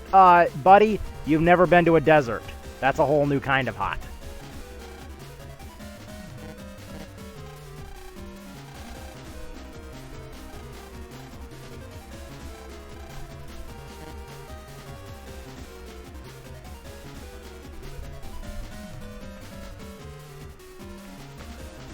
Yeah, also, I hope you enjoy this music, because this music, after the final scenario, never stops.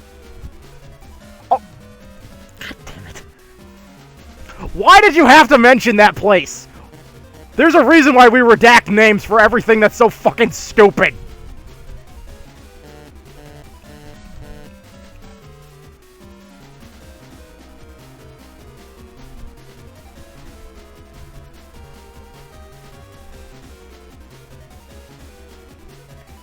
I'm sorry, I accept Yumland over freaking Netfrika.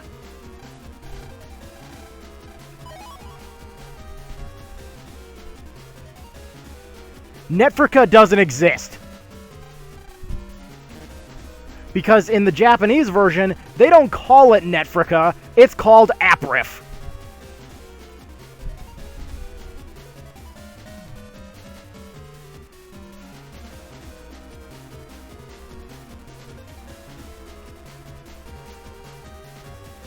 Just like a lot of people I know, namely one of my administrators, cannot for the life of him pronounce Magic Man's operator's name.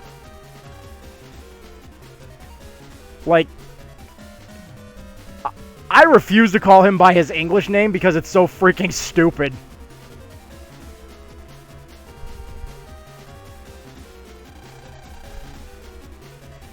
Like, so instead of keeping his obviously inspired name of Mahajarama, instead of keeping that, they decided to change his name for the dub and the English translation of the games, and instead call him Yahoot.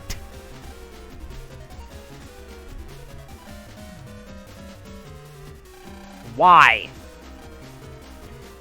What was so wrong with his name?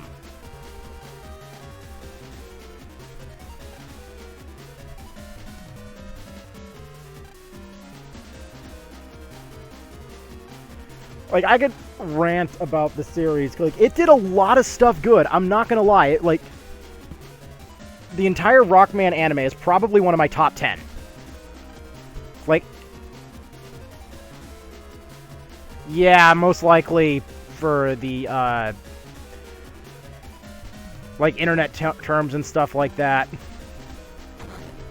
But, you know, I gotta, like, every one of the freaking internet puns in this game. So,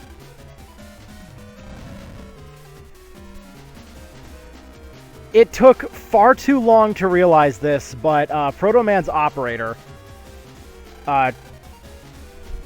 which in the Battle Network games actually has a different name than he does in the anime. And in the anime, again, he has two different names, depending on which version you watched. If you watched the dub, his name was Chaude Blaze, whereas if you played the video games, his name was Eugene Chaude. Or, I'm sorry, Chaude. Because his last name is actually French, which means hot. His actual name is Eugene Enzon, which translates directly to Flame Mountain. Well, given, and this went so far over my head, like, why would it be called this way? Also, I love this dungeon. Why would it be called Flame Mountain? It's an internet term. It took me far too long.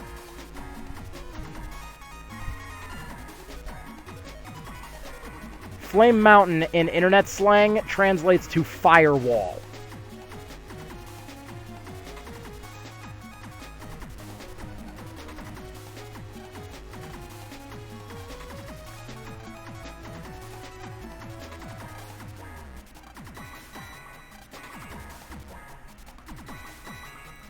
Yeah, no, but you can't call him Eugene to his face. He prefers to be called Bling Bling Boy.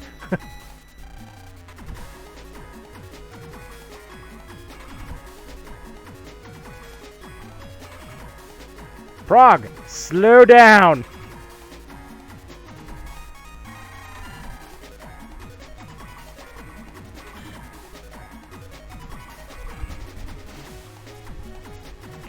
Oh, dude, you think that's bad for puns and stuff like that? Freaking Yuichiro named his kids in the freaking translated version LAN and Hub, which is a lot better than it is in the Japanese version, although that one fits a little better, because he named them Neto and Saito.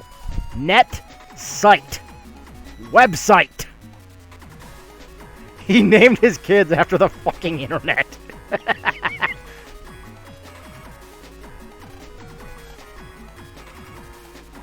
Yeah, imagine that. Imagine that, just wanting to, you know, piss your kid off later on in life. Twitter, go to your room. You and LinkedIn are spending some quality time together, and that's final.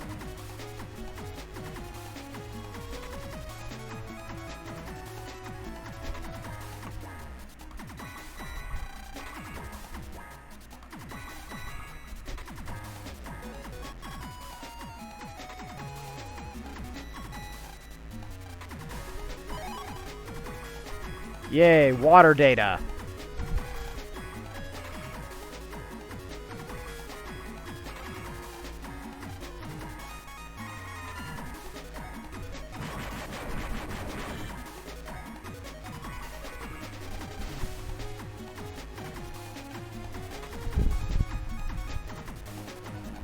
That's what I think about your fire.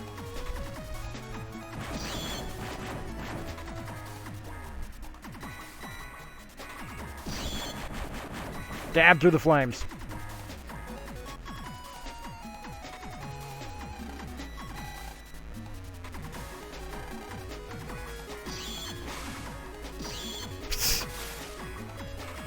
God, I love that this patch can intercept all this crap.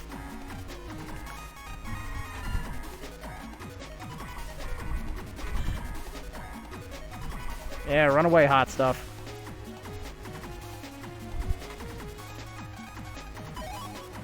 Ooh, good chip, good chip.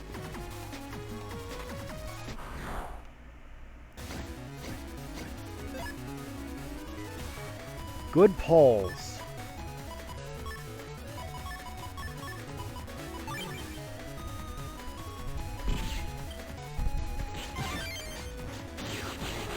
Oh! You know what? I hate you so much, Metar. I hate you so much. I take back all the praise I gave you.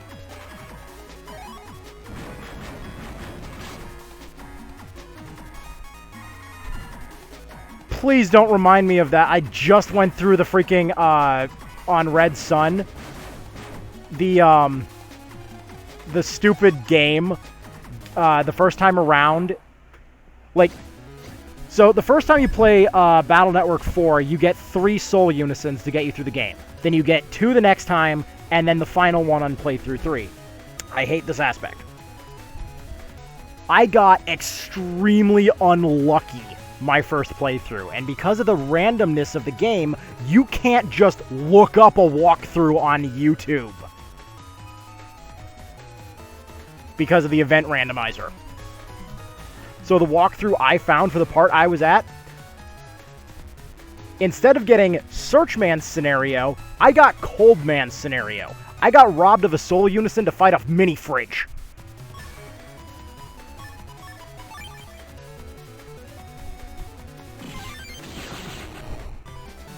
Come on, give me flame. Aw, I wanted Flame Hook. But the first 3 soul unisons I got was Gut Soul, Thunder Soul, or Wind Soul, then Thunder Soul. With the best one among them being the Wind Soul.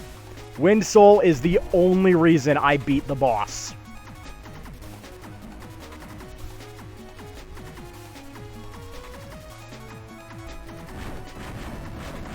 I'm on flames.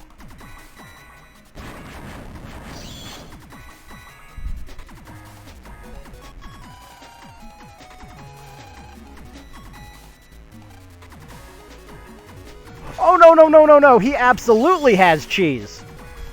So the thing is with Coldman, he has a move called Cold Press, where if he uses it, you can actually bait him into jumping onto an obstacle like Guardian or Rock Cube. And the thing is, in the Battle Network games, they don't tell you this, by the way. If you can launch an obstacle like Ice Cube, Rock Cube, or anything like that at your opponent, using a wind attribute chip like Air Shot, or in the original, or in the earlier games, Guts Punch. You can actually deal, I'm not making this up, 200 damage from a rock cube.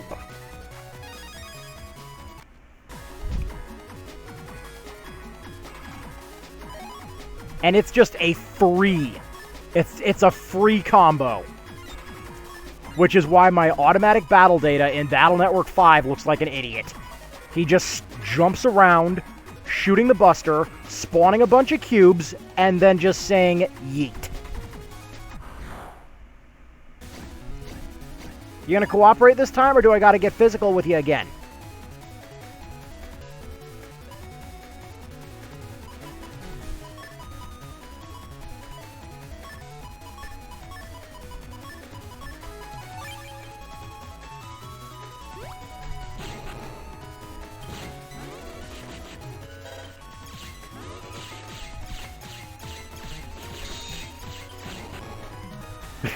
Yeah.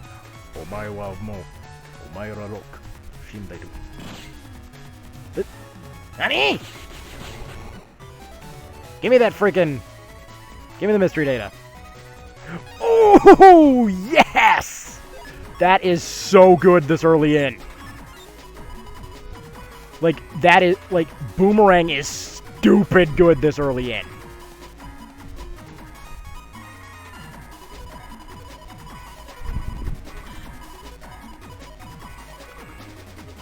What can I do without?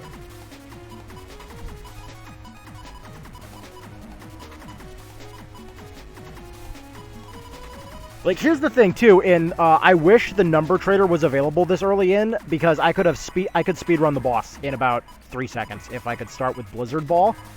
So the way that works is it rolls over and absorbs obstacles. God, I love it. The puns. Keep them coming.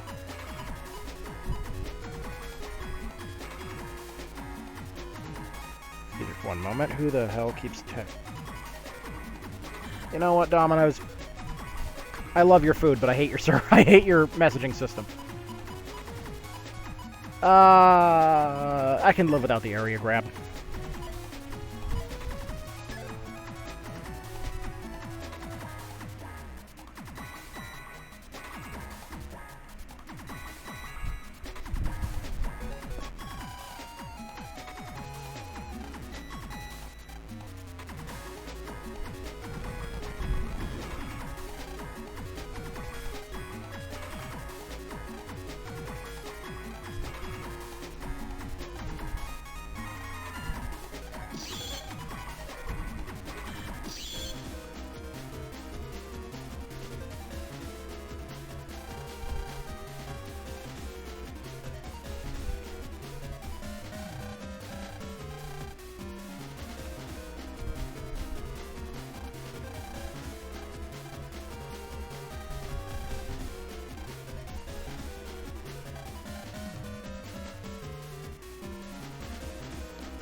Bam, bam, bam, bam, bam, bam.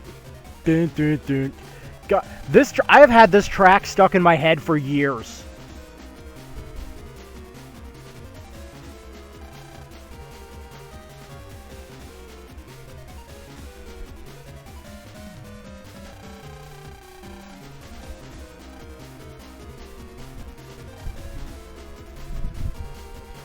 Yes, angry orange guy. Maybe. Just maybe. Hear me out here.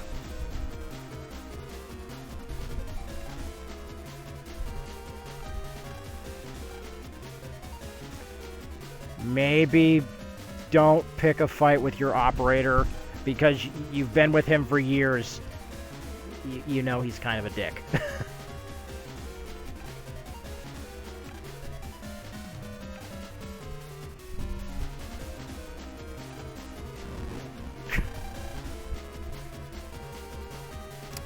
Now he's on fire.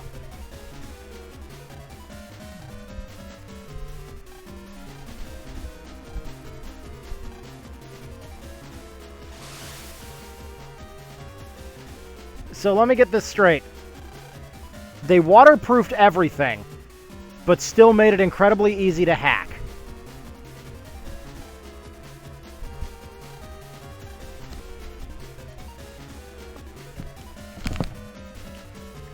Oi.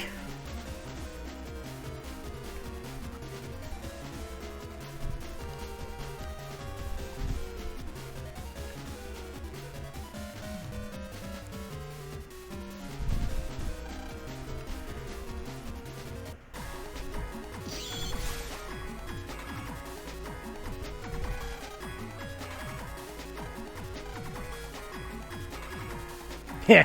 Technology, baby! Now, I wish that this game would give, like, this is the weird thing on how Battle Network 6 was balanced. So, for the link navies and stuff like that, they could have changed 2 of the link navies and balanced out the entire games. Because in in Cybeast Gregor, the one I'm playing right now, you end up with 2 fire styles. Whereas in Cybeast Falzar, you end up with 2 break styles in the form of the Charge Cross, the Dust Cross, with Charge Cross being so broken. Because not only does it give you super armor, the charge shot becomes drill arm. This multi-hit disaster that completely busts through guards. It tears through everything. And you're somehow invincible while using it. Like, that is broken. Also, BBB. Oh, right. Thanks. Yeah, Ground Cross. I don't know why why did I call him Charge Man? Wait, Charge Man is this game. Charge Man's the fucking train. Yeah, no, I'm an expert. I tell you, I know exactly what I'm talking about. Wait, we're all doing red right here.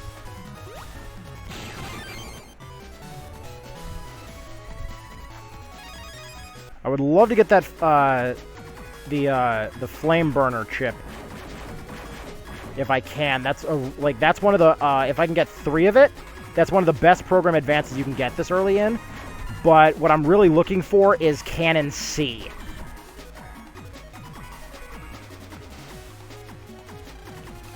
But so in Cybeast Falzar, the forms you get are Spout Cross. Let's see, Spout Cross, Tomahawk Cross, Tengu Cross, Ground Cross, and Dust Cross. All of them are extremely broken. Take this, take all of these.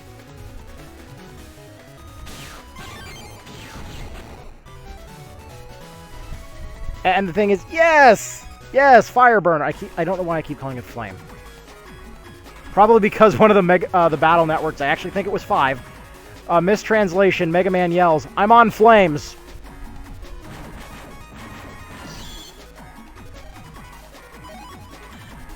Boom! There we go. Program advance, baby.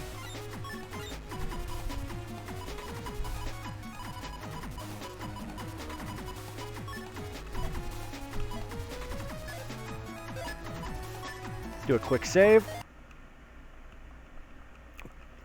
And wait for the program to stall out.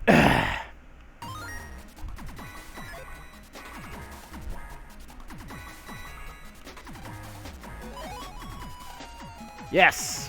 Give me all the regular ups.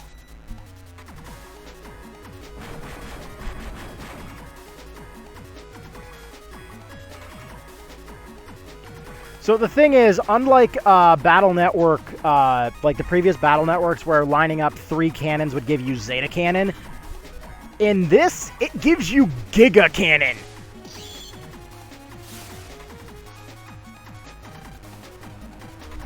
And oh... yeah, that's weird. Like, I keep forgetting that cannon, or the wild code cannon, is actually more common than the C code. You know what, let's get it registered now. I'll use this time to... oh, wait, that's the cannon I need. So I'll take this, give me better odds.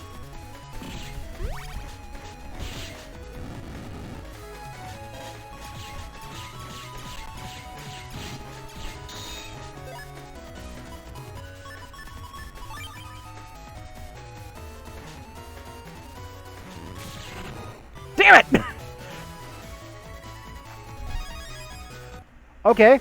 On the upside, I'm only, I'll use my own, I'll use that. On the upside, the, now we're only one, chip away from getting the, Fireburn 1 program advancement. Which is just this wall of flames. Yes! Yeah! Yeah, no. Me when I'm angry. Switches the slug thrower. Parry this, you fucking Jedi.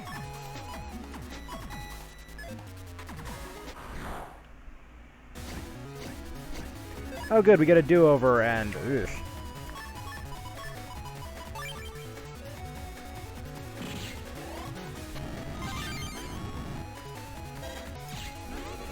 These guys I can bait so easily.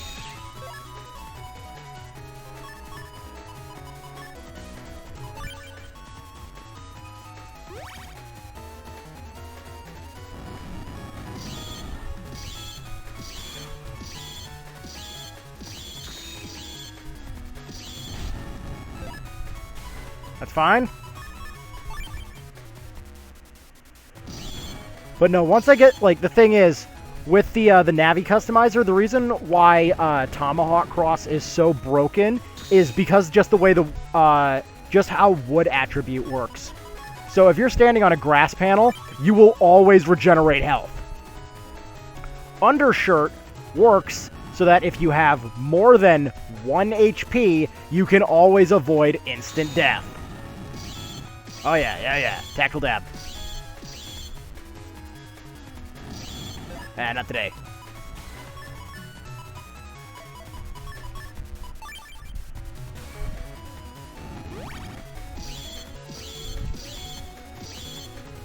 I just want it for my records.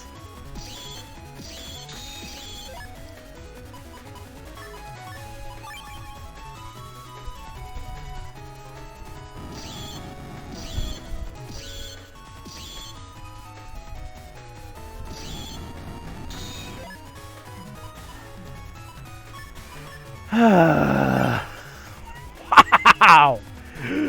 Wow! I cannot wait till I get the tag chip system.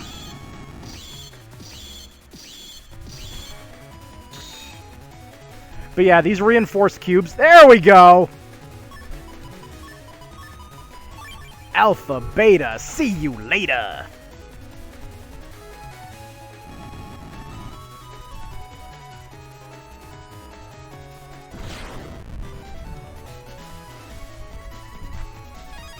Yes! Yes! Another program advance!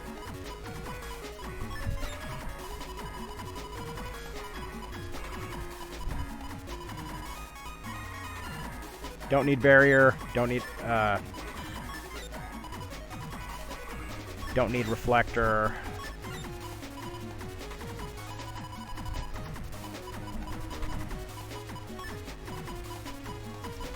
Actually, I need reflector. I don't need mini bomb. Good lord! Well, we got some fodder for the chip trader. Yeah. Thank you. Thank you. Also, screw you, Alpha! There is nothing in the game that prepares you for that freaking spike in difficulty.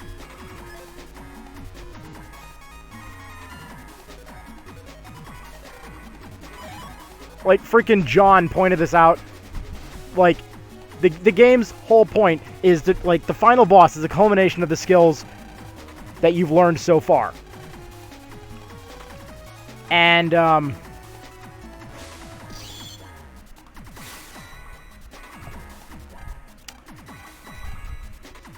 Alpha requires multi-hit chips in order to actually take out very effectively.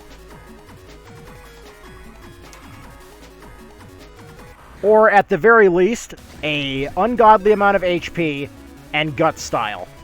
And balls of steel.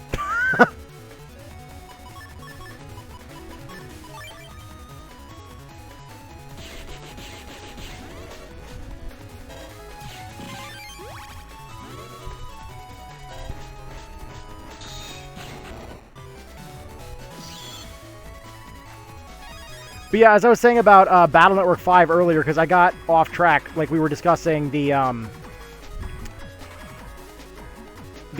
warp to credits glitch. So in Battle Network 5, there's the karma system, which if you use dark chips a lot, will come into play and you'll end up becoming Dark Rockman. Kind of spoilers, kind of not. But dark chips permanently remove 1 HP from your maximum health. Always. That's the side effect of using them. Which, okay, not entirely terrible.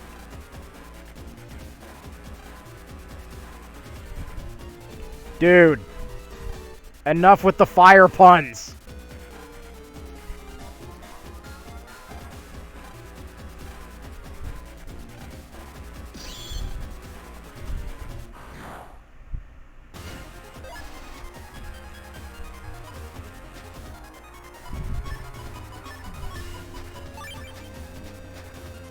Right, I forgot this one doesn't have the standard formation.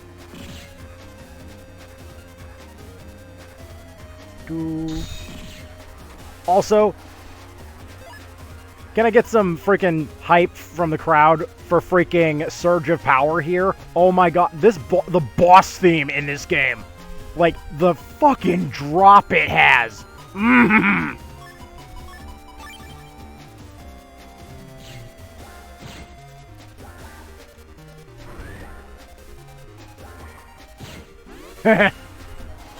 Yeah.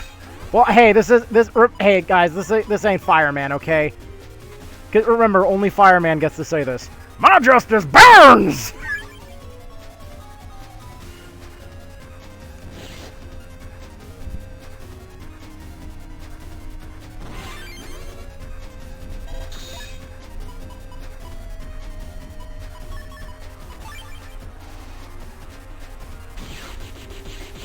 Yeah!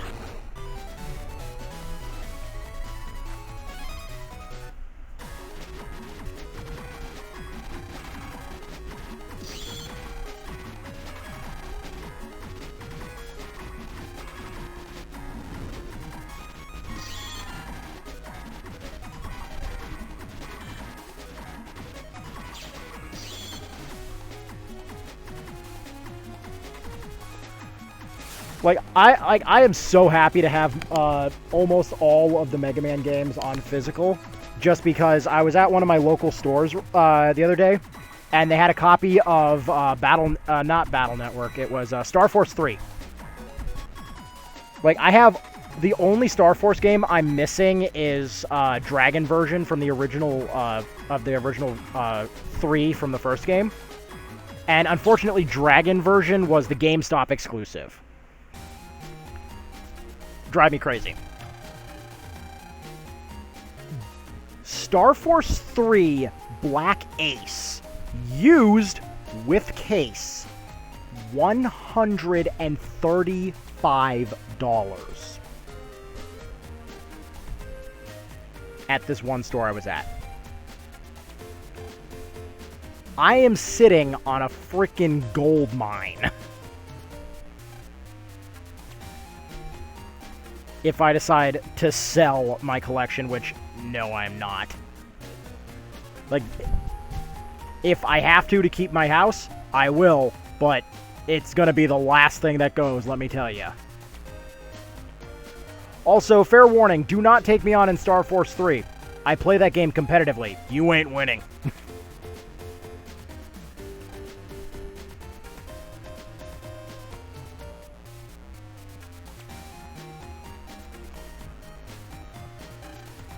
Like, I would love a Star Force collection for Switch, to be honest, just because we have, like, not even, like, if it was just, like, Switch or something, like, obviously it would have to be Switch for the first game, but, wait, no.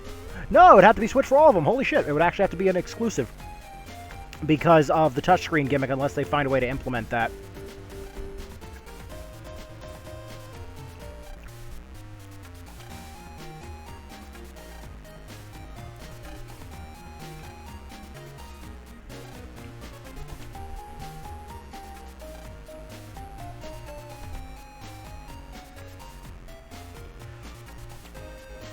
Yeah, Luna does.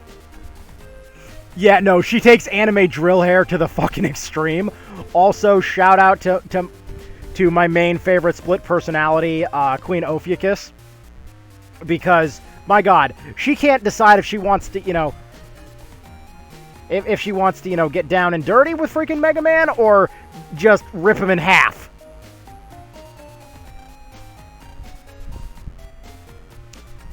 Actually, saying that out loud reminds me of one of my exes, so ouch, that hit home.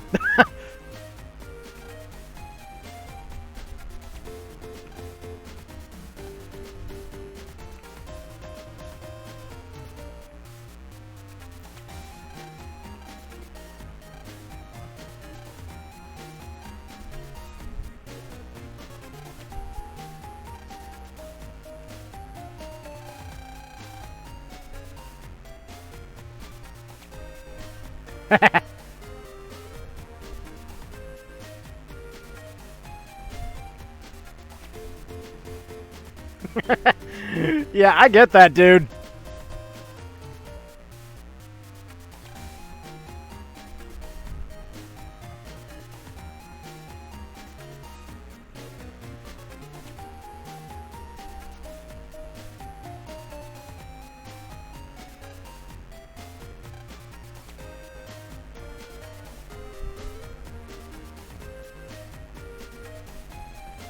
Wait.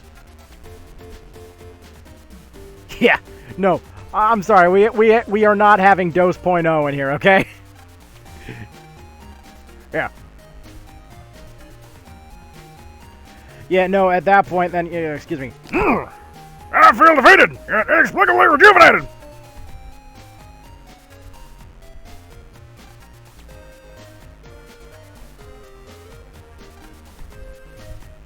But yeah, I will admit, the ZX collection did feel a little, the touchscreen was a little hit and miss sometimes. Especially for ZX Advent. Like, reprogramming the mappable buster shots for, oh god, Fafnir? The red one, the red form. I think it was it was either Fafnir or Fenrir, and I'm pretty sure it was Fafnir.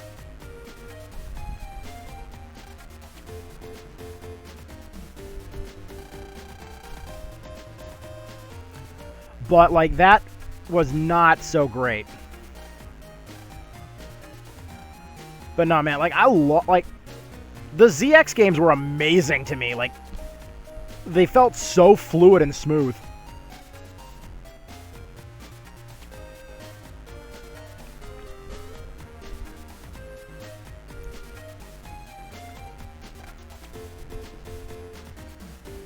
Yeah, Model F. I couldn't remember if it was, if they changed it. Also, chat, I cannot remember, is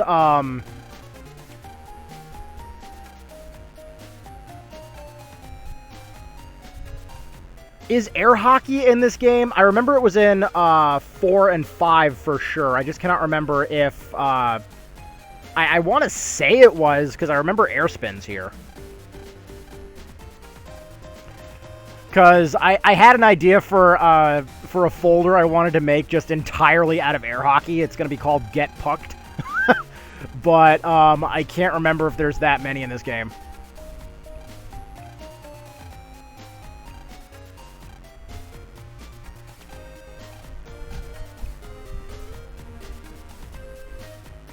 Let's see, the chip shop should be opening soon.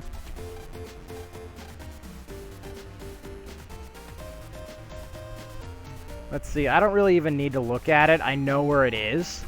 Is the Quiz King here? No, he is not.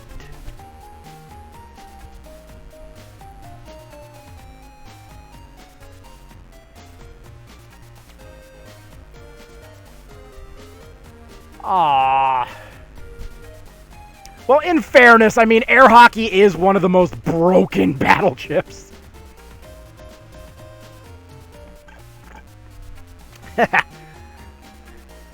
Keep your stick on the ice. Remember, I'm pulling for you. We're all in this together.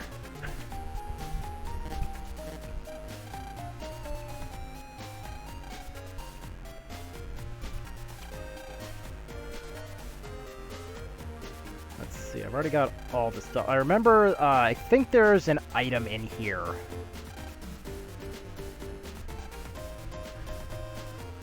Yes! Believe me, you should see the, you should see what I have as my freaking deck names in Yu-Gi-Oh! Like, oh my god, they are so damn cursed!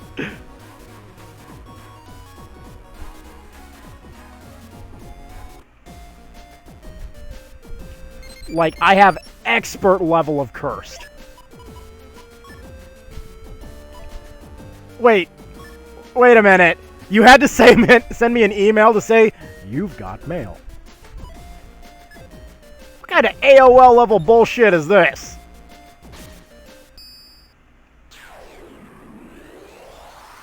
But nah, like, fucking Yu-Gi-Oh! Yes, yay, I get the roll battle chip now. First Navi chip. And a damn good one. So because of roll, I can actually take out, what do I want to take out? I don't use Buster Up as much. Like, it doesn't show up as much as I would like, and it's kind of useless this early in, so.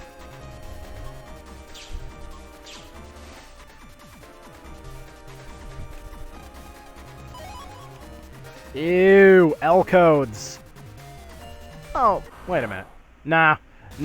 T has better codes available for it, unfortunately. Yes!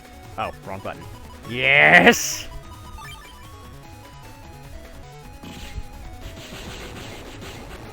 Now that is an IQ move. Oh! Oh! Yes!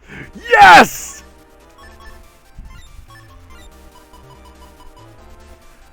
Surprisingly not that many in Yu-Gi-Oh, believe it or not, for Legacy of the Duelist. The game actually crashes more times than it'll Exodia me.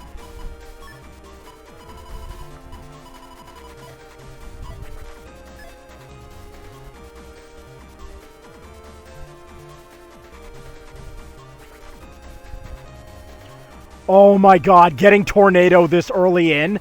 Now if I get an air spin, I can turn that air spin into a weapon of mass destruction.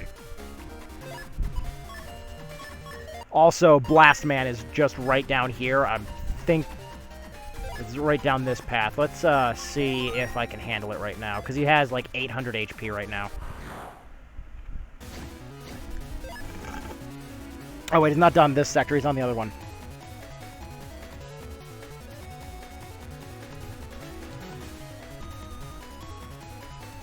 But yeah, no, when I say my deck names are cursed, I mean it. One of them is called Reverse Cancer.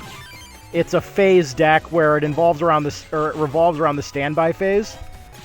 And I heal and burn my opponents for damage constantly, every time I heal. If they play a card, it heals me, and then I get to destroy a card on their field that's face up. This is not once per turn.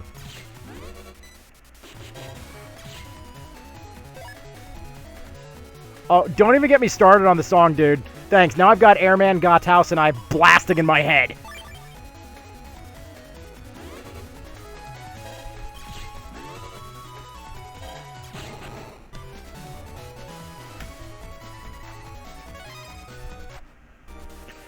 And also, I love the fact that people freak out over Airman. Yes, he is the first boss in Battle Network 2. He's kind of easy, if I'm being honest.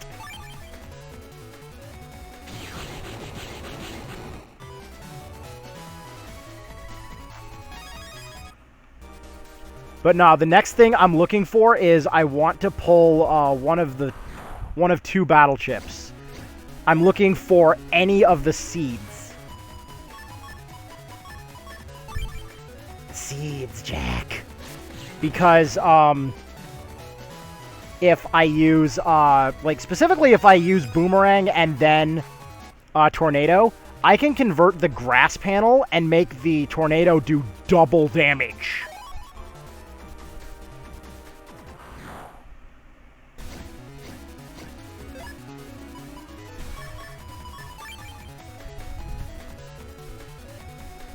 Yeet.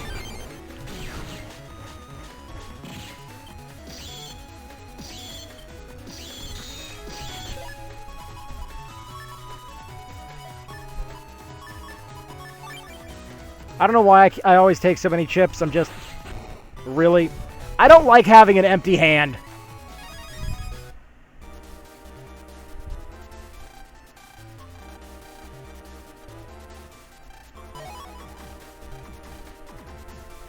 Yay! All aboard the central area.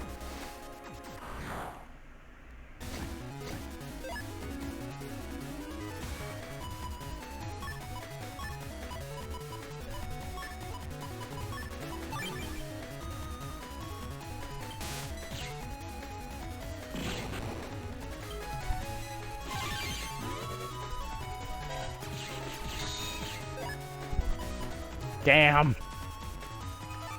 But yeah, no. Why is this so broken? So Tornado, when I get them all to hit, does 160 damage.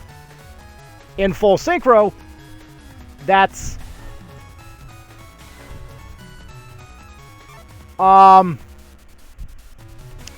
You've played this game before, haven't you? Because do you know one of the battle chips that I can get in wild code in this game?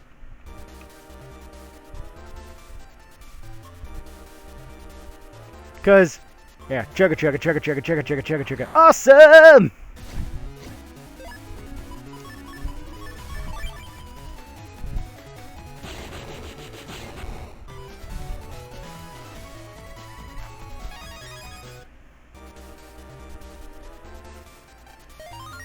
Yay, going to Area 3.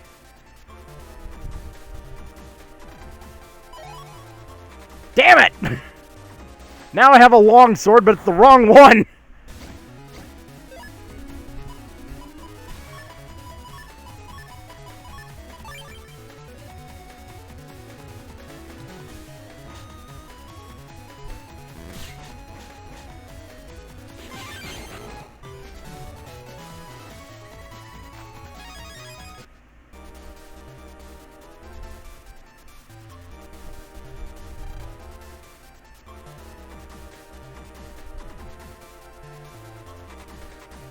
Why the hell is there water on the internet?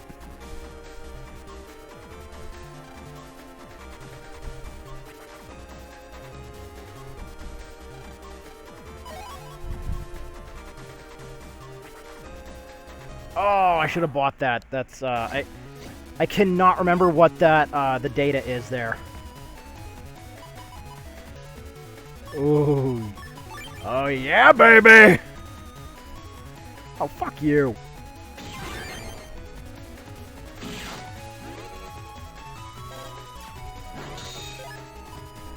Wow. AABB.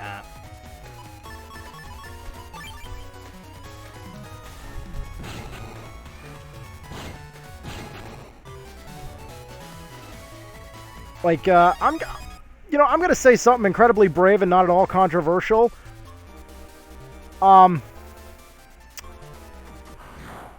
Fuck whoever put Dominerds in Liberation missions. Yeah, no, I'm sorry. Dominerds and Liberation missions? Wait, that's illegal. Like, those things were just there to piss you off. Yay, high cannon. Alright, that's the last thing I can grab from here because I forgot to buy an unlocker. I'm happy I have this. You, and you for extra measure.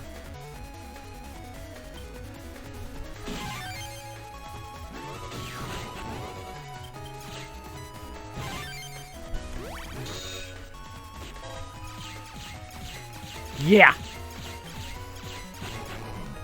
Dominerd is the worst. Like, the absolute worst.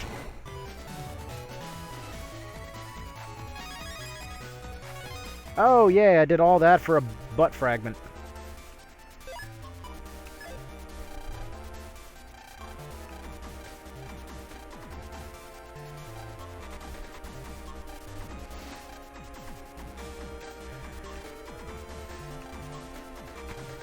But no, like, I actually, aside from this one part in Battle Network 5, namely the end area scenario.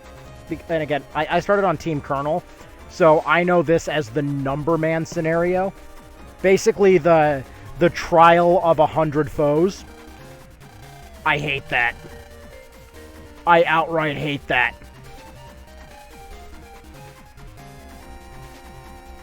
Anytime I have ever been playing the game casually, I always try to bypass that. Like, that is the reason why I own, counting the DS version as 2 here, why I own 5 copies of Battle Network 5.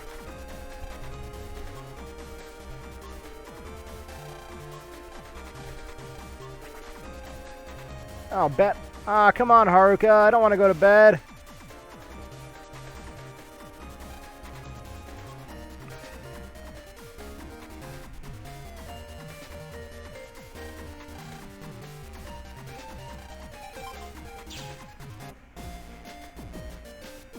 Thank you. Thank you. I hate the shadow enemies. With a passion. Like, those enemies, because the strongest sword attack I had in Battle Network 2 when I was playing it was the Proto Man chip. Those things are the reason why I kept getting fucking team style.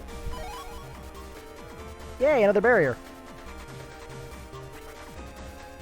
Like, I hate it. Team style is the easiest style change to get screwed into.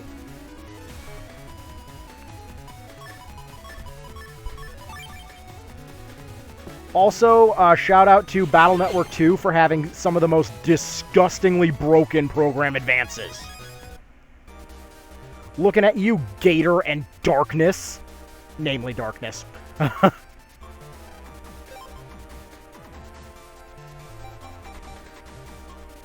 Yo-yo. Tank Cannon would be really good this early in. Let's grab those 2 HP memories. I didn't think that through.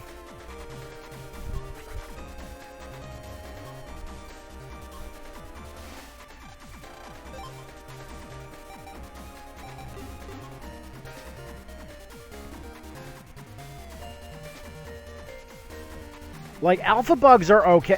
I think what's worse than the alpha bugs, in all honesty, is the, So I don't know if you've ever played Battle Network 2 till the post-game area.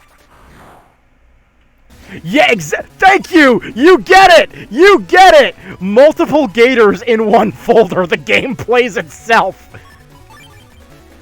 You fucking get it! I do! Gator is my go-to program.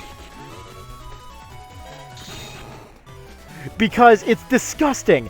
If you do Gator, which only does 100 damage, and you give it like an attack plus 20, you would think that equals 120, right? It doesn't.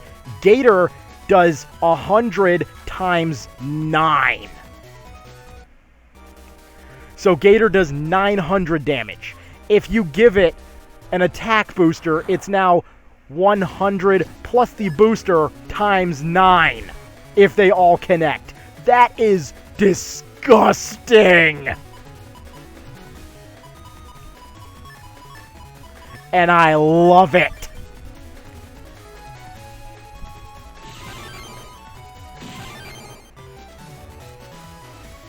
And then don't even get me started on the Darkness program advance. Yeah, like, granted, it's something that most players wouldn't have anyways because they're event-limited chips, plus you need to have base V3, and then any of the Gospels, which are the event chips, and then I forget the other X code you need. Oh! Oh! You're seeing this, right? Yo! Gold mystery data. This shit never spawns. Really? Really? Gold mystery data can contain up to 1,000,000 Zenny, or some of the best battle chips in this game, and it gives me fucking bug fragments? I feel insulted, man.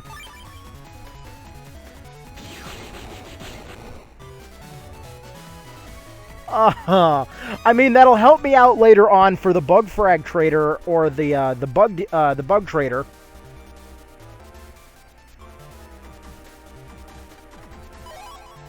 Like, gold mystery data has what? A 1 out of 90 or 100 or spawn chance? Like, I know in some areas it's more common. That's actually a good question. LR, start select, AB. Oh. Yes, those were unintentional dabs. Let's see. Nope, it's locked. Oh well.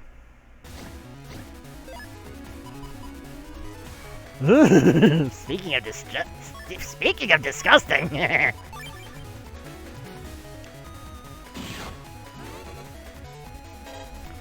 You know, that's fine. Like, the bug frags will help me out anyways. Because if I get 100 bug frags by the time I hit Sky Area, remember, I can get one of the Giga Chips immediately. And I cannot remember what... I remember both of the chips. I just cannot remember off the top of my head which is the version for Gregor. So, the one you trade 100 Bugs Frags for is either Bug Rise Sword or Bug Death Thunder. And each of them is... Ordinarily, it is a useless chip.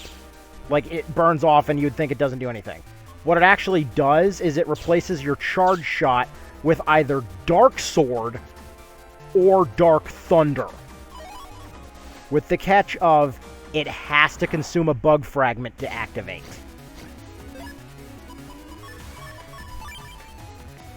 So, think about that. Remember the Buster series of battle chips from Battle Network 1 that were so outright disturbingly broken they could never make a comeback? Yeah, it's on that level. Because it still does the same base damage as Dark Sword and Dark Thunder.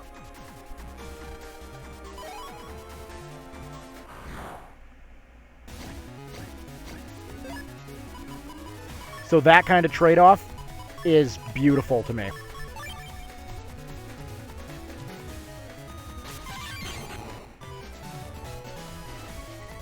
Yay!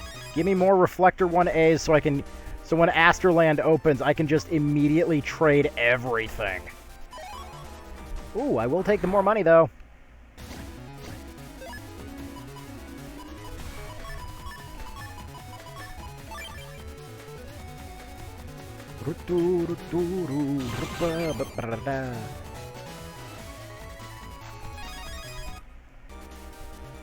And data crystal on the inside there. Nope. Okay, that means it's over here.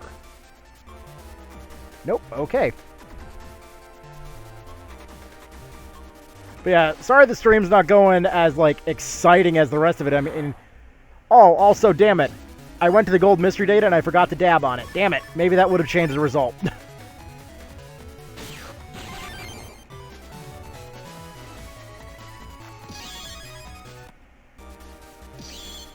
Be good, be good, be good. Okay. I'll dab on the money.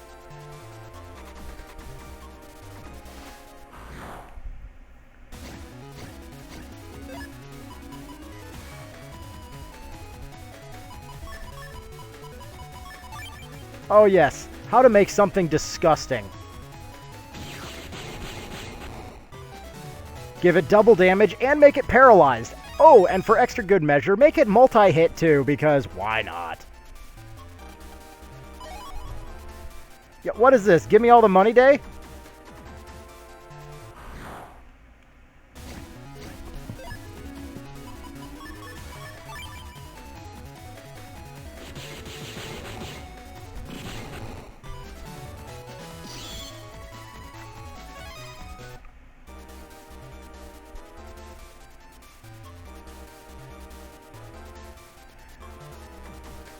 Also, yeah, Gear, thanks for starting the whole DABMAN things, because DABMAN begins.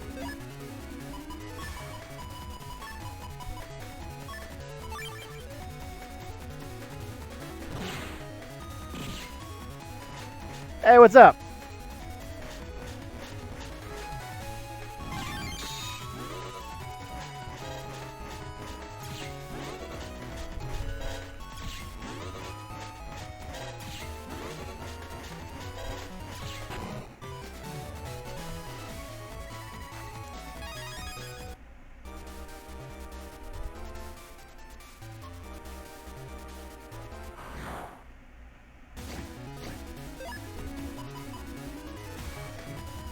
Not a great hand, but I can work with it.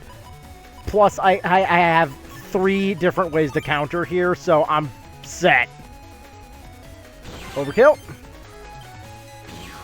Bye-bye.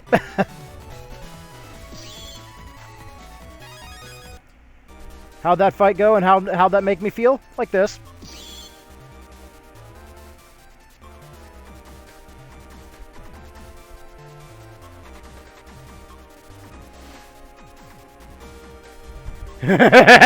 Yes!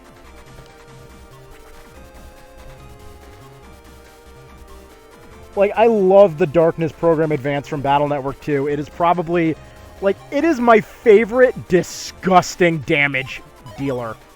Especially if you go insane and remember that you can combine it with the most broken battleship that had to be removed because of how damaging it was. I am, of course, talking about Prism. Can I get some love for how disturbingly overpowered Prism was? Yeah, no, hi, I'm a little diamond that lets you hit everything. And has anybody here seen the Battle Network 2 glitch in Japanese, where you throw out the Prism battleship and then you get it, and then you immediately hit it with a tree bomb? Like, that is so fun. Like, I actually calculated this out. So, one of the videos, Guts, they did a HP hack on Gutsman, giving him 65,535 HP, which I guess is the maximum value you can give anything in the game. So, they did, also, yeah, don't freak out about that health total. It didn't last very long. So, they threw out Prism, and then they threw out Tree Bomb. They did this 9 times. It was like 7 or 9 times. And Gutsman died. Fast. Because it was doing damage every single frame. So Prism was just spraying damage. 100 damage a frame. The game runs at 60 FPS to my knowledge.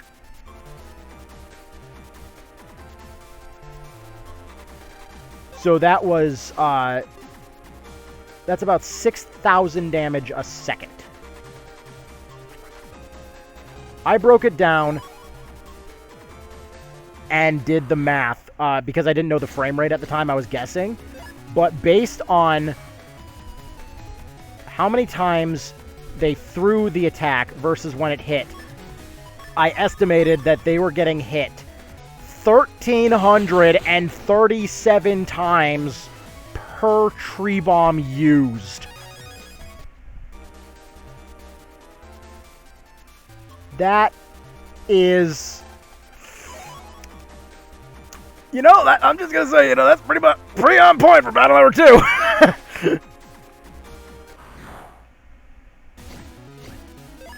And I already tested it. No, it does not work in the American version of, or the American version of the game. It doesn't work.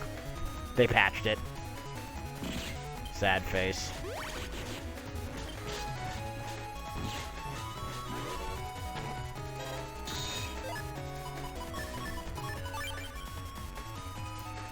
Like, I wish, because I need that strategy. Like, I need a strategy like that that works. The game, for whatever reason, and I hate this, Battle Network 2, when I'm playing it, it refuses to give me any fire style, and instead, the first style change I got was an aqua shield style, which I intentionally ground out shield style. I did that on purpose. But it gave me an aqua style, And the next boss was Thunderman.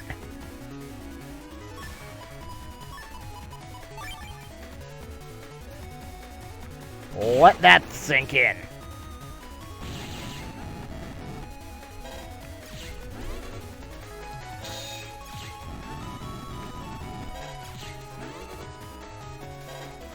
Yep. Yeah, no. Giga Chip, what's that? And remember, Battle Network 1 was actually worse. So factor this into your equation there for busted speedrun strategies. Battle Network 1, Buster Punch, Rock Cube, Ice Cube.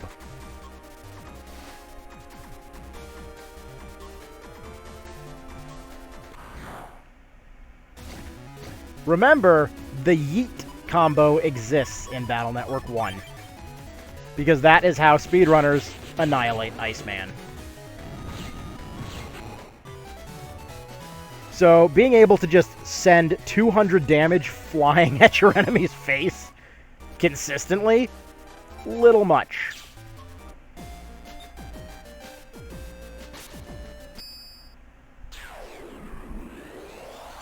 And remember, in Battle Network 1, you're allowed 10 of most chips in the folder. Like, to my knowledge, the original Game Boy Advance version of the game, you're allowed to have 10 of that chip. Oh, God! Darkness alone, if it manages to get to hit twice, does 6,000 damage. You're talking about a 12,000 damage, fuck you. I don't think the game can handle numbers that large.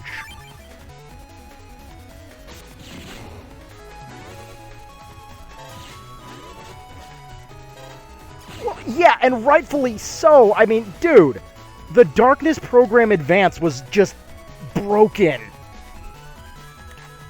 Like, it was too broken. It was too powerful.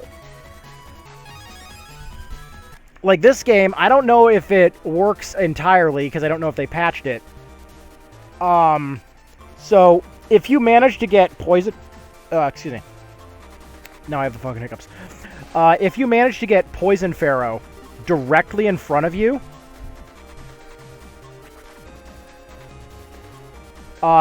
then G-Beast actually can't attack you. Supposedly. Like, if you plant it directly in the front row... in the middle. Oh, dude, I am familiar with Battle Network 3, okay? 2 words. Gaia Blade.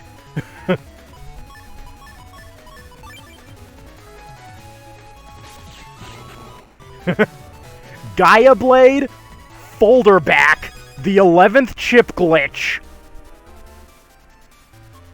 Like, there's a reason I only play blue version of Battle Network 3, and it's because I want all of the power.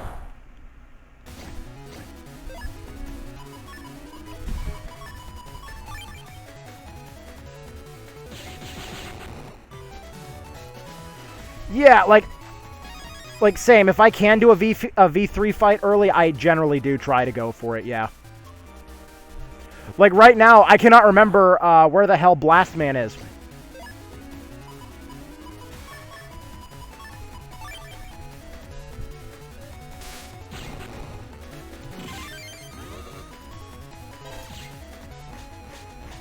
Hey, come here, helmet. Like, I know Blastman is in this area. Damn it, another wide sword. Oh, wait, Blastman's right here. I think he's right in front of me. Yep! When the game hands you a great hand...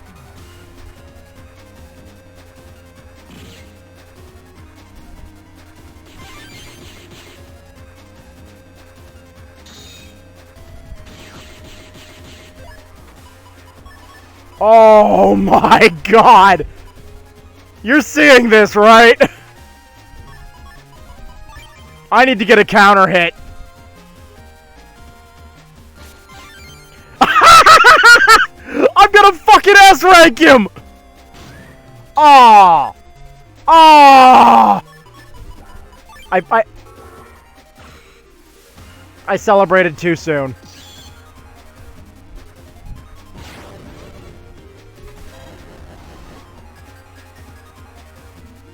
Beep.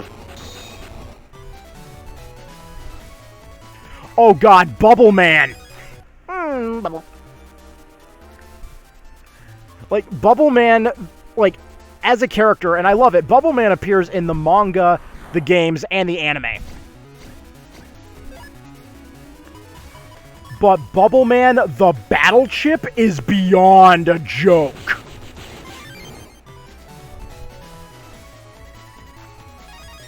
Yeah, don't you just love that? The game just gives you your, like, you're going for a certain enemy, right? Game gives you your elemental weakness to them.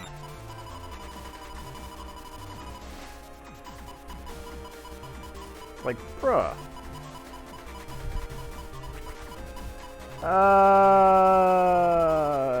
What do I want to get rid of? Like, I love White Capsule. It's one of my favorite chips. You know what? Sorry, Reflector. Until I get a wild-coded Reflector,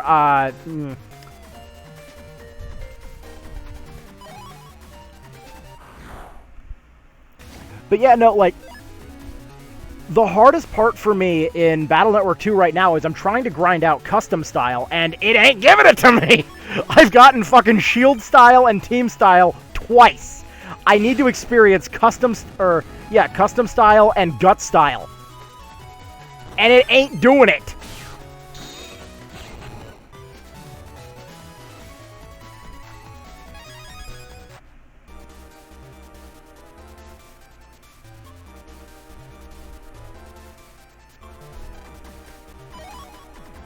You! Wait a minute! Wait a minute! Did it seriously just give me... You know what? I'll take that bet. Beep.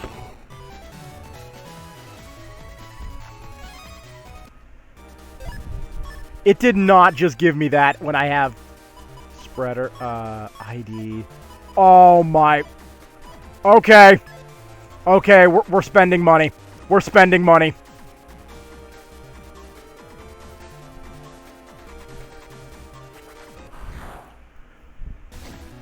We're going and buying that spreader right now.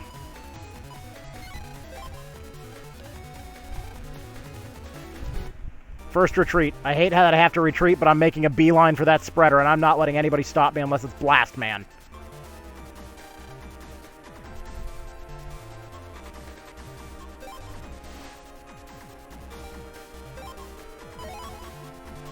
Here we go.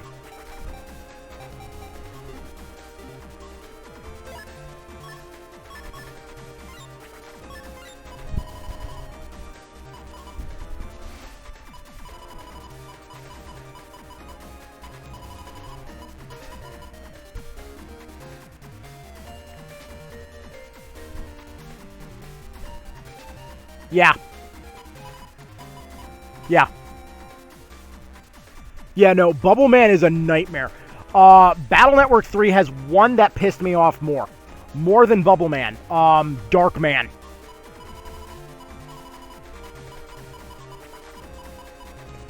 But the one that pisses me off the most, the absolute most, Drill Man.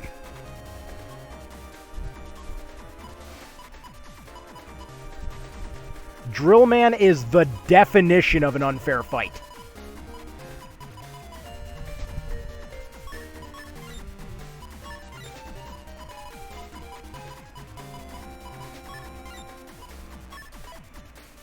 Okay, I think I'm happy with the folder now.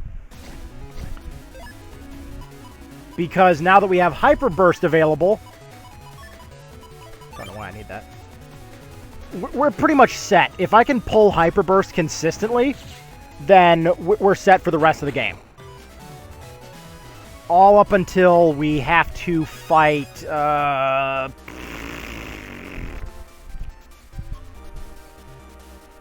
Because Hyper Burst does, if all the shots connect, I think it does 500 damage.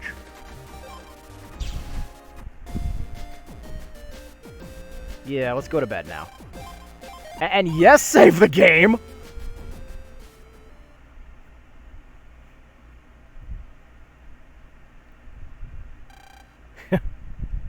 Also, like, I love Flashman's design in the Eggsy games. Like, I absolutely adore his design. It is beautiful. Like, if I actually had the ability to, I would love to have him, like his entire design as an outfit, like, for cosplay and stuff like that. I would love that. Consequently, I live in Arizona, so I would love that, and then I would immediately die because I would burst into flames.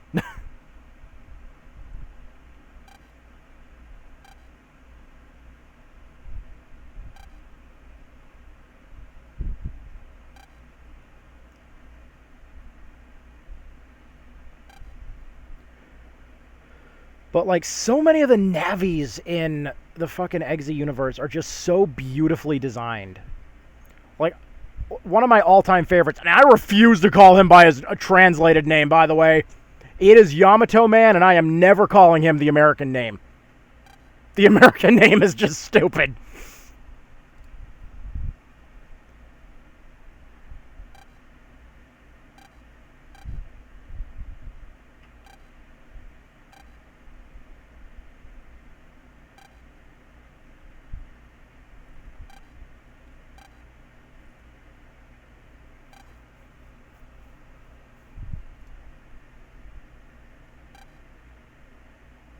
Foreshadowing. Yeah.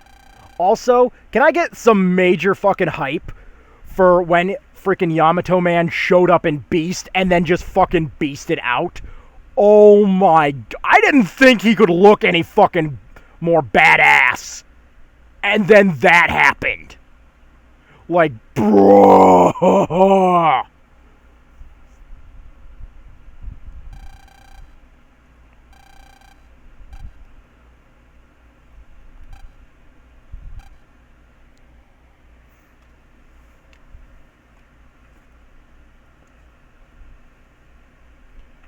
Oh, God, yeah. No, I agree. If Flashman was a late game boss, he'd be annoying as hell. Luckily, some of the most annoying bosses from the old... Oh. Chat, prepare to laugh your ass off. So when they translated Battle Network 3 and brought it over to the West, they renamed Yamato Man to Japan Man.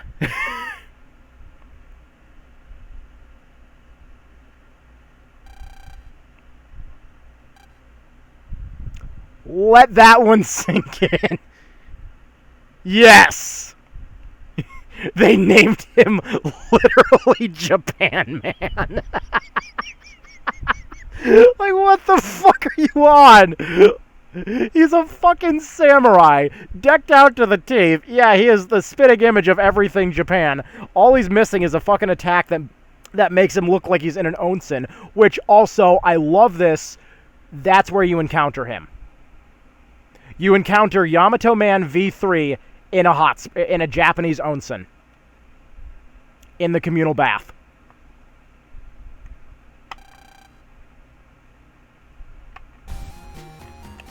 In this random freaking vase you can just jack into.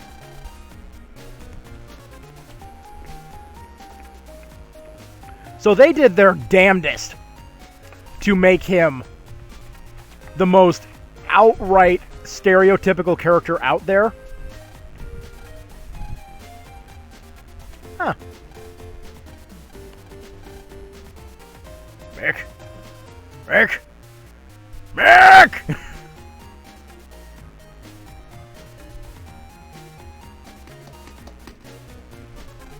Oh no.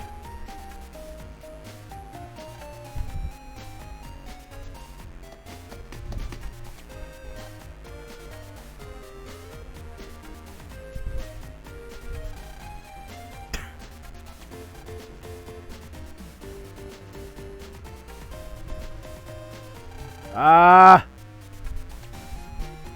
a penguin out here.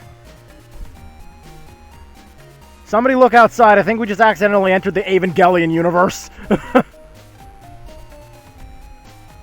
If the water's red, you know.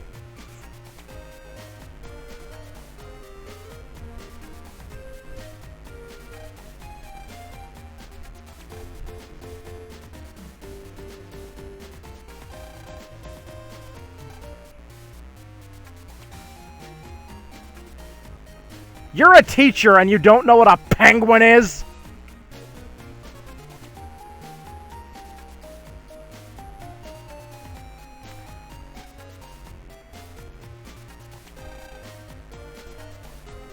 It's a penguin, you idiot.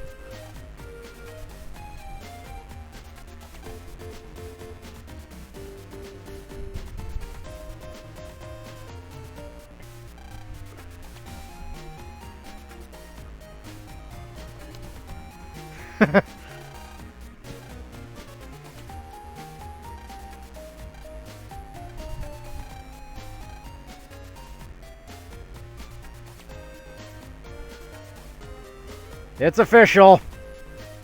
Everybody in this universe is stupid.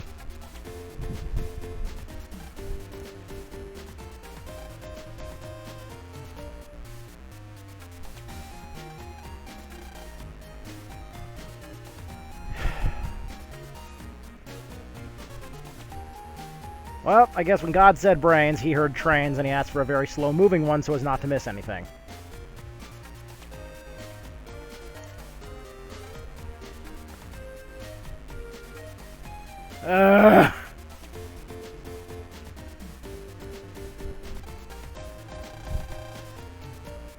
Mick, go to the nurse's office, please. You need to have your head examined.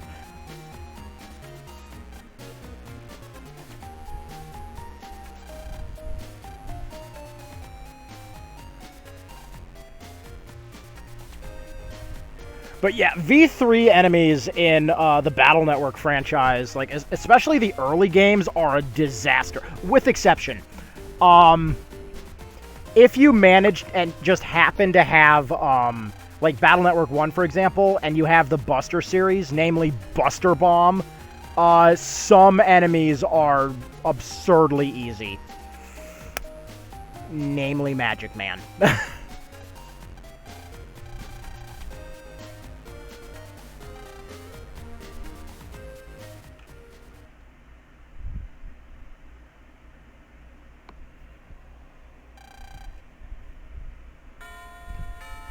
Like, Magic Man's whole thing,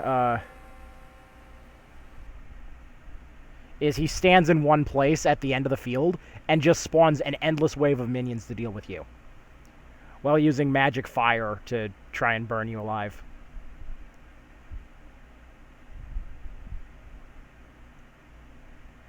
Oh, absolute... Dude!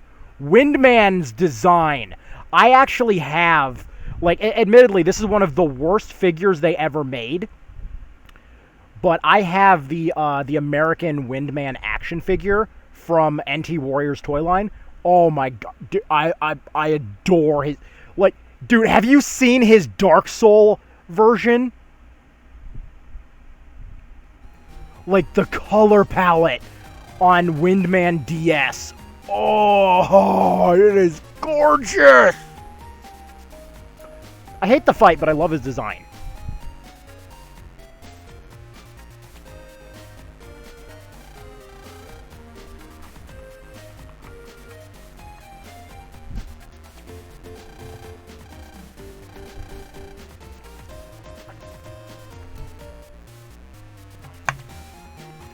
And yeah, I agree. As soon as, like, Flashman and Electman and stuff like that, whenever they get their support equipment out, this goes for basically any Navi, like, best example being Thunderman. You can say goodbye to your S rank. Like, Battle Network 4, though, has probably got to be, like... Again, I'm going to rip on this game till the day I die. Because this game is putting me through hell, and I get to go through it a third time. So I get to fight Duo 3 times. Great. It's lovely. but whoever programmed Sparkman.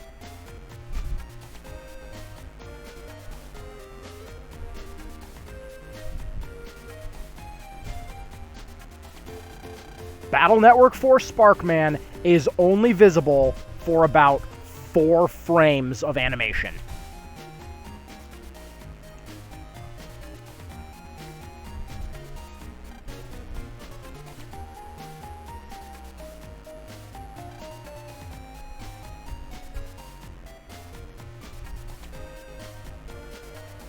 All right, and back to the whole cut episodes of the anime and stuff like that when it was brought over for the dub and stuff. You know, drive me crazy. Like this one, I don't recall this showing up again in the dub ever after its original debut. But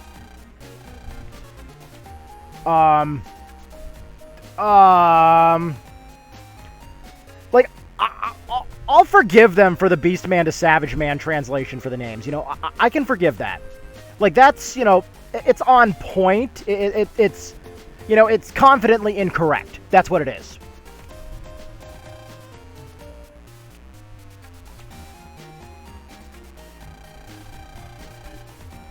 Like, that's how I can describe the translation there. Like, it's just confidently incorrect. Like, it fits, but it's off. So, not the best, certainly not the worst. It's certainly a lot better than if they had fully done the rest of the series and stuff like that. Because going back to the Souls, because I'm going off on a tangent here because one of the episodes from Access was cut, and it was another Soul debut episode. This time it was for the Aqua Soul.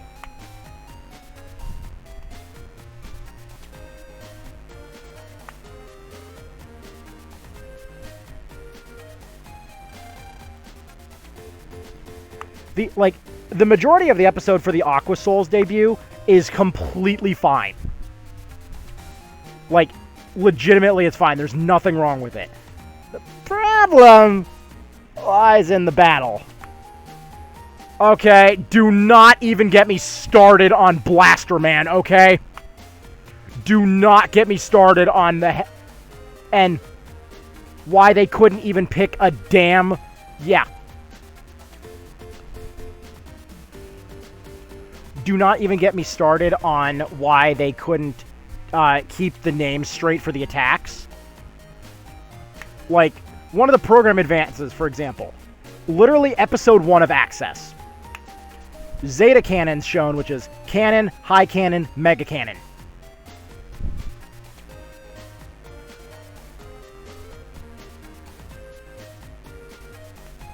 Oh god, you're right. Battle Network is an isekai. Lan, look out for Truck Coon. That's all I'm saying.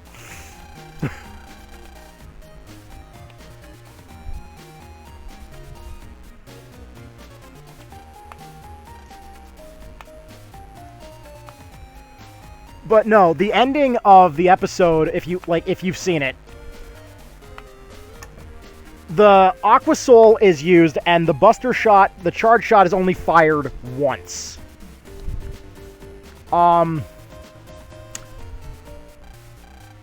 The shot wraps around Burner Man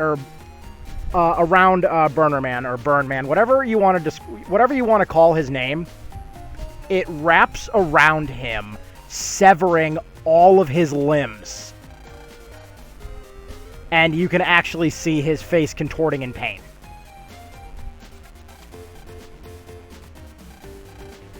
So, I'm pretty sure that episode got cut just because of how violently they killed a character off.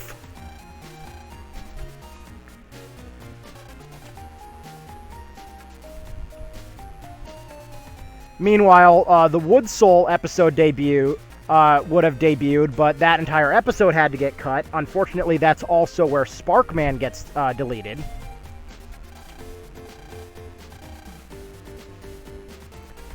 The whole reason I'm assuming that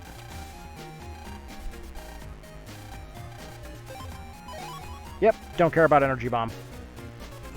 But the whole reason the Sparkman episode got cut was because of the train scenario where he's trying to ram a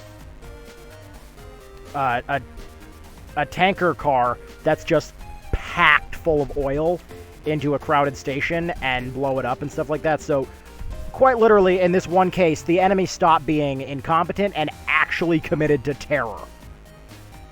So given the time period and stuff like that, I'm going to assume right away that it was cut based on the content.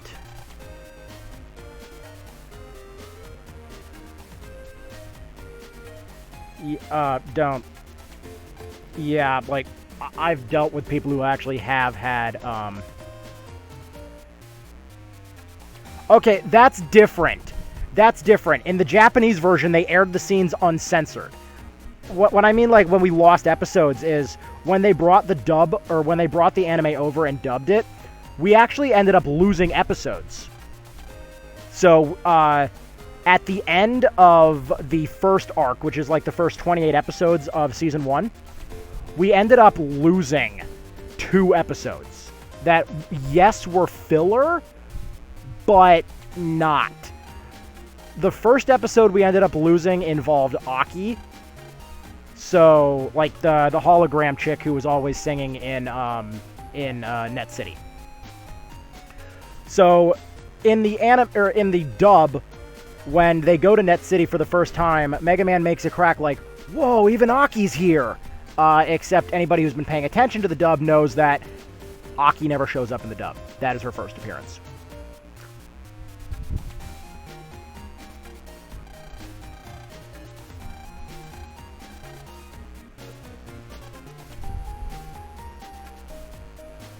But the reason I'm assuming why that episode with Aki got cut was because everybody, and I do mean everybody, dressed up as her.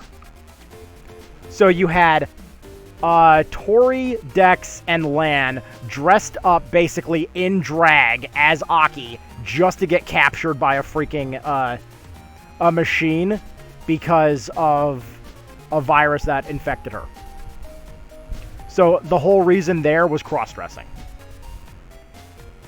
There were several other episodes that didn't make sense as to why they got cut. One of them involved Yai. And drive me crazy, it was one of the funniest episodes where we find out that Yai has so much money that her house is a Megazord.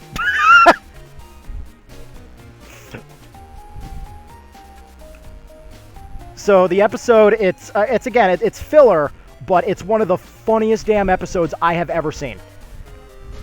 So the entire house has been booby, like, it's Yai. She booby traps everything because I guess she has trust issues.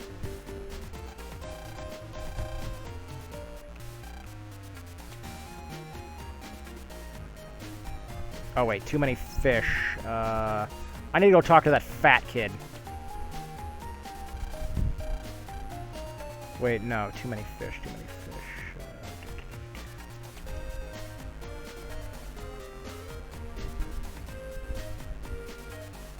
Alpha arms so much. I actually have not gotten that far in Battle Network 3, to be honest. Like, I have my physical cartridge of Blue version, which should still work.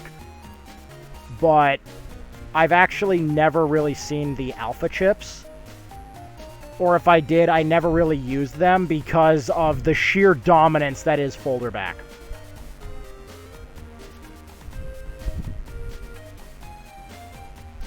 Like,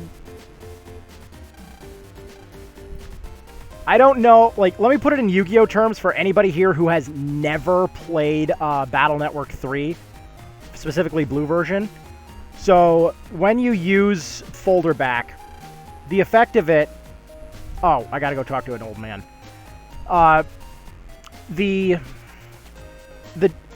In Yu-Gi-Oh! Terms, the activation cost is you send the card to the graveyard, and then the effect goes off of it shuffles your entire graveyard back into your deck. And then refills the custom gauge, and you draw your entire hand. Folder back is busted. It is the only chip I have ever seen that has been, as far as the community is concerned, it is banned in PvP.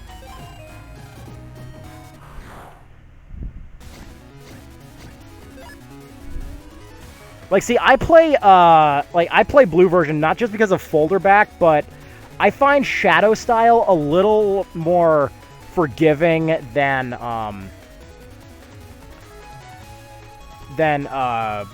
what's the other one? Ground Style, I believe it's called.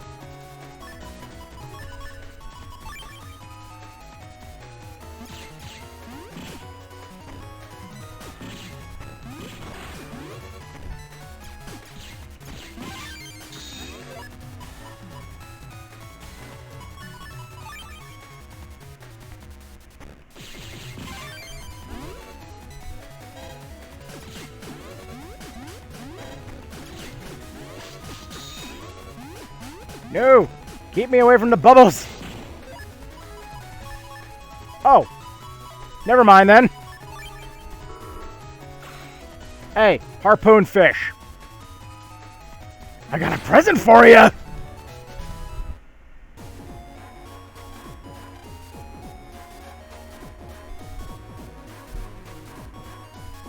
Well, here's the thing. Folder back is the only way you can actually get the DRILLMAN V5 chip. Unfortunately.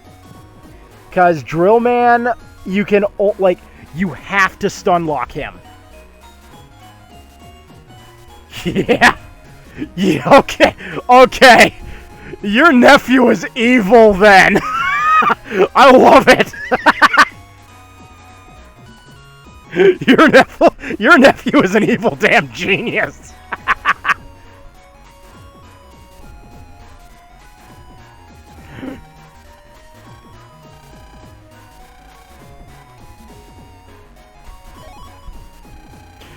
That is just pure fucking evil.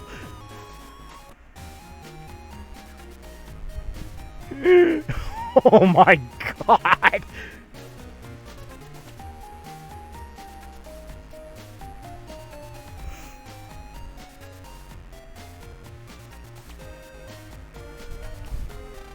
God, like, do not get me wrong. I love the existence of ground style. I really do. Like, the ability to, like... Huh. You know, that, it just dawns on me that without using cheat codes, the only way to obtain every Navi customizer piece, because, correct me if I'm wrong, Battle Network 3 allows you to trade Navi customizer programs.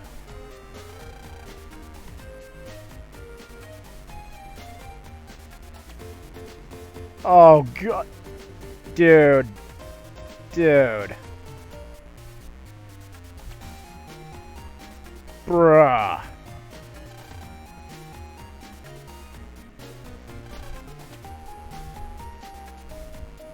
You know, if you're going to do that and just go crazy like that, why not go for an elect style while you're at it? That way you can just use Terravolt on ice panels.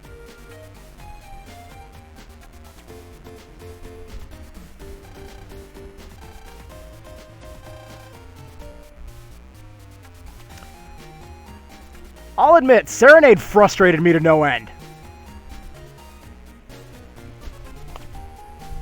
On blue version, just because I never knew how to beat him. So it literally got to the point where I just thought of, okay, I'm just going to look up a... the strongest program advance I can get access to easily that I already have. And as it turns out, it was Godstone. Or the rock cube, like 2 rock cubes and then Stone Man. So as it turns out, that was one of the strongest things I had.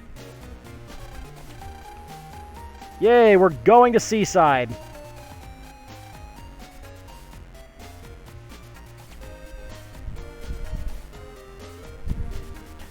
But, like, I ended up just trapping Serenade, not understanding at the time that that is literally the strategy you use to fight him. Otherwise, you have to wait until he uses the Holy Shock, which... Oh! By the way! Did you know that the Holy Shock of his, that gigantic screw-you fucking blast of his, has multiple hitboxes? So if you use Terravolt, you can actually just one-shot him?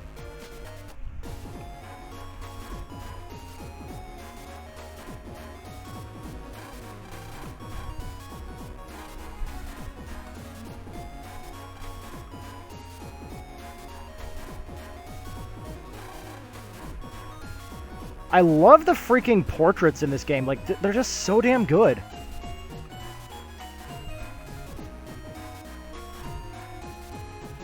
Which is why, like, I cannot wait for Megaman Battle Network, what's it called? Chrono X to be finished. I cannot wait for that to be done because that looks so damn good.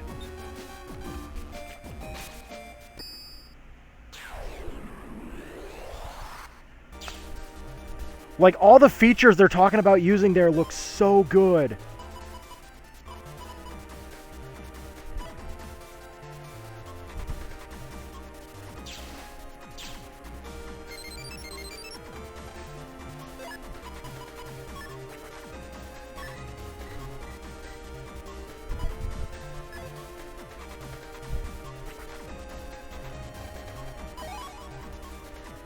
Ooh, Vulcan. Ideally, I would... You know, I wish, and I know this is gonna make everybody agree with me, too. I wish Super Vulcan was a standard chip, and I wish it was wild-carded. There's just something about having a 12-shot machine gun wild card that you can just set up and knock down everything with. I know that would make it so unbalanced and broken.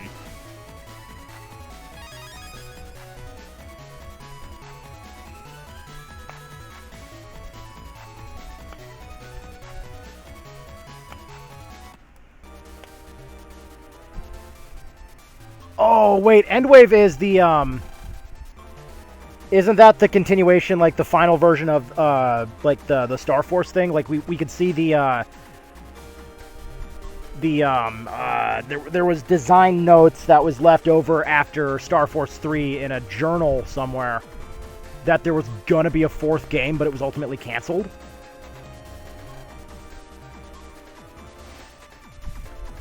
Because, honestly, I love the Star Forces are amazing. Yeah, the first one is kind of slow. I can't admit that. But at the same time, it had first game syndrome. Because it completely changed formula, changed engines, changed everything. And then come Battle Network 3, or Battle Network 3, Star Force 3. The formula had been refined and perfected, and so I don't know if anybody had seen this or done a little bit of a deep dive to find this, but all of the attacks, and I can confirm this, are in Star Force 3. Literally every battle card in the franchise is in Star Force 3, including the satellite administrator attacks from Pegasus, Leo, and Dragon. The thing is, those attacks in Star Force 3 are so grievously broken that they had to give them 100,000 to 1 drop chance.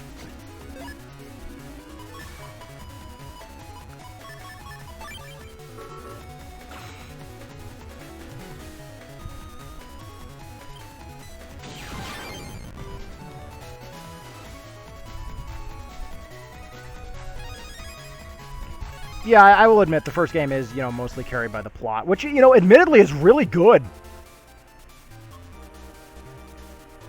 Like, Star Force absolutely took full advantage of the hardware. And I think that's what a lot of people complain about with the games, is like they either don't utilize their own gimmick, or they take it to such an extreme that it makes the game unplayable.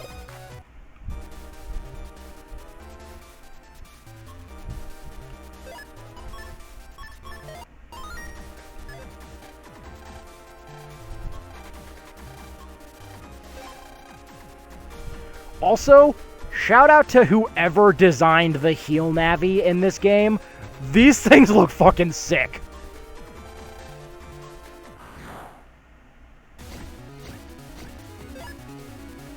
Oh, we are so close!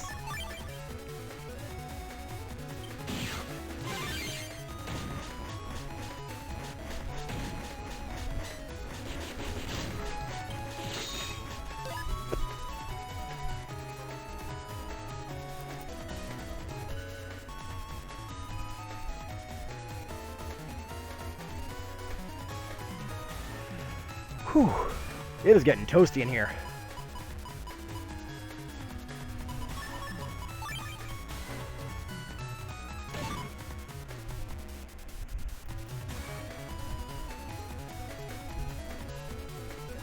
Yeah, originally, yeah. But, you know, we can't say HE double hockey sticks in the freaking English games. Oh, wait! Battle Network 2 is a thing!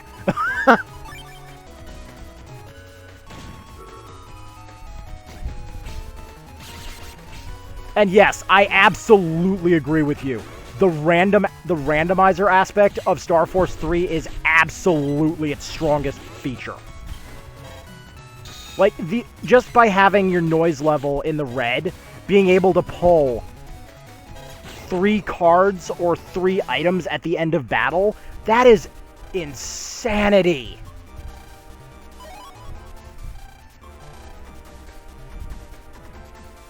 Like, I love that feature with a passion.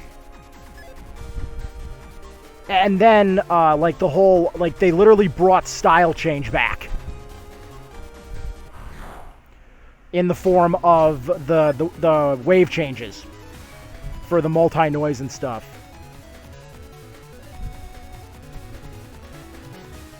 Yeah! Yeah, hells yeah.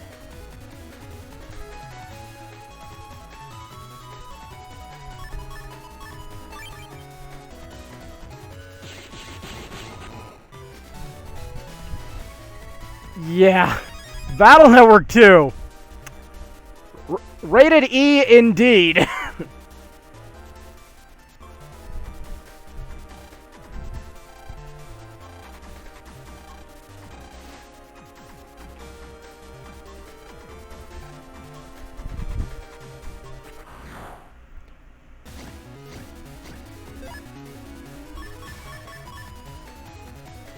Wait, that's stupid. Why am I applying Paralyze to something that already inflicts Paralyze? Oh yeah. It's big brain time.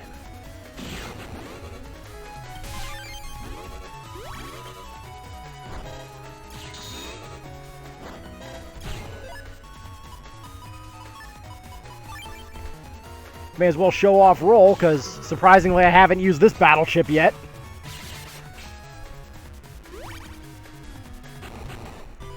Like, I love that roll barely does anything in the Battle Network games, with exception of 4. Like, I rip on 4 for everything, but it did some things good. Oh god, that actually hurt to say. Ugh, is that even something legal you can say about Battle Network 4?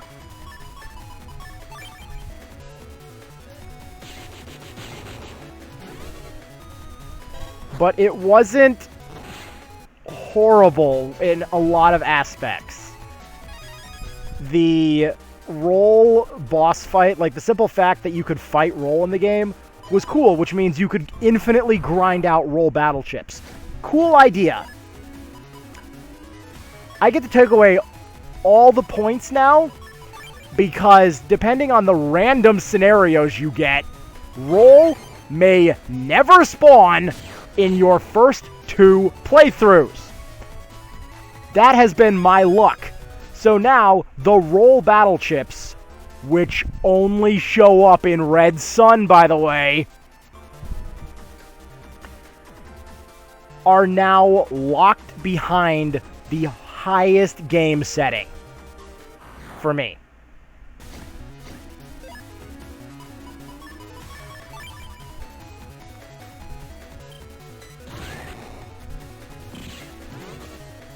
That is such bullshit.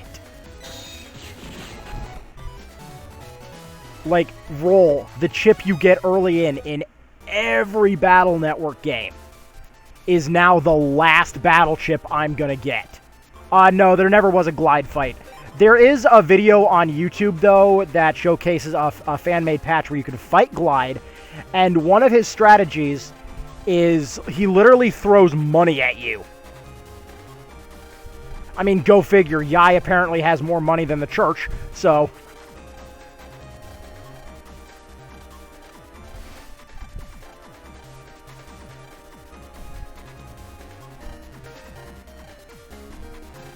Let's see. Houses in Central Town. Well, there's only one house in Central Town. And, chat, get ready. Haruka? I get it. You're very fascinated. Have you tried flushing?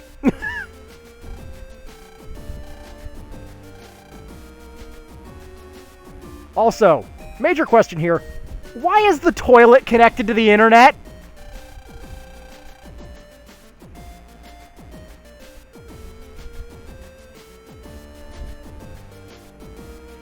Get ready, chat. Here we go. We're sending Megaman into the toilet.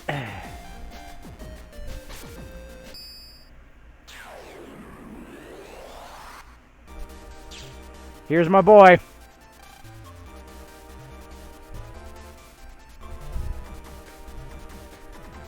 Here's our boy.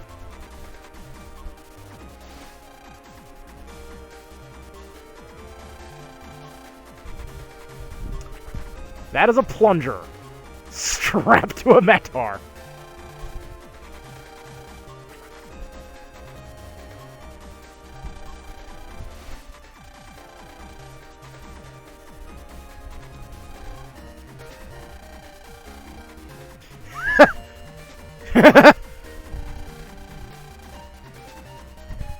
Well, I mean, it is a tool. Kind of.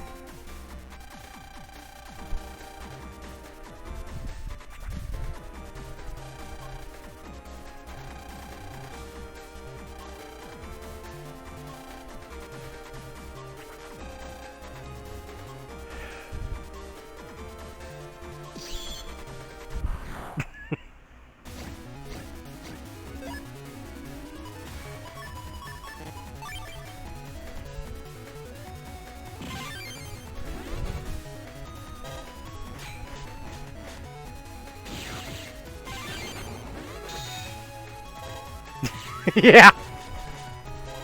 Mega Man is just...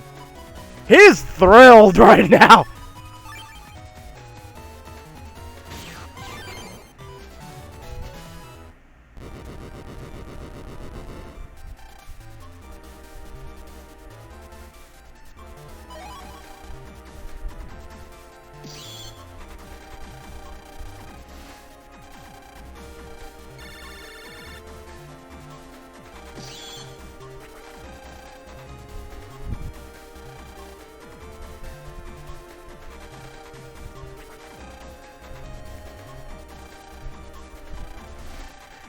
Yeah, don't worry. We found your plunger. You left it in the toilet. Yeah, no. Mom almost sat on it without looking. Pervert.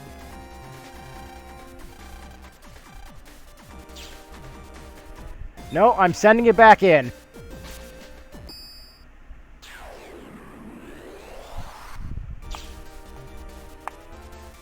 Yeah. Yeah, straight up. Like, Yay! Unlocker! Yay! I don't have to buy one now!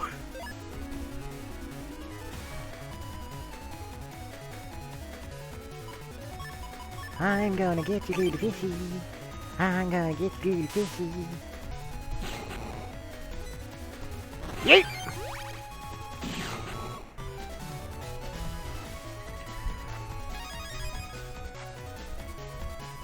Train arrow. This is one of the best battle chips in the game that actually does more damage based on how far away you are from your target.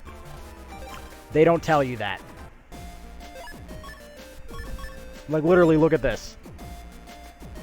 It says use distance.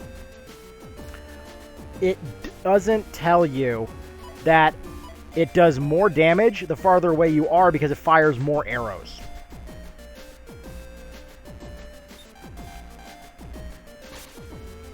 But yeah, no, I absolutely 100, like 1,000 fucking % agree with you. Like, the battle system in Star Force 3 and how you can just ignore iframes is unreal. Like, I think my all-time favorite person to grind with, because her pattern is so amazing, and keep in mind I just said her, has to be Queen Virgo. She is just such an easy boss. And I don't grind like a V3 or anything like that. No, I grind the freaking, the post-game version of her where she's at her strongest level. And even then, that is ridiculously easy. Granted, Star Force made it so that sword attribute chips actually get a extremely powerful buff because you can just lock on and rush to your target. So stuff like Sword Fighter, for example, becomes like the most. It's a mega class weapon.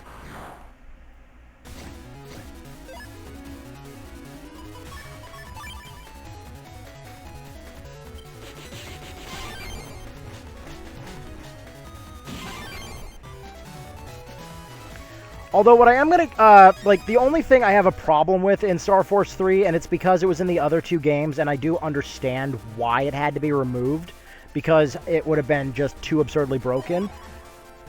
I wish the return of the Legend card would have been there, like the best combos and stuff like that. I wish that would have come back.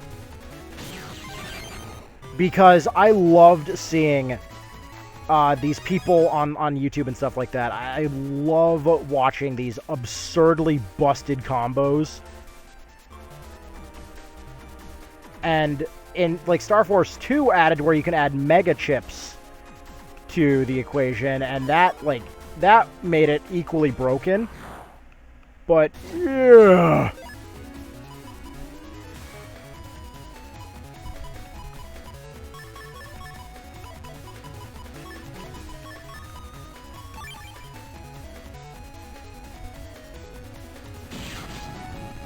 Wow.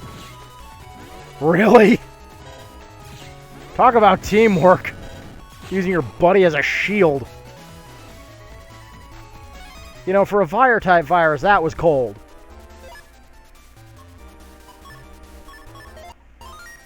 Let's find out what this is. Do I want to use Unlocker?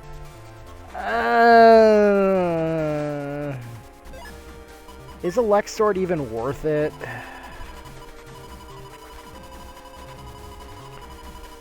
I mean, I'm pretty sure it's, it's just a wide sword. Yeah, I'll leave that for later.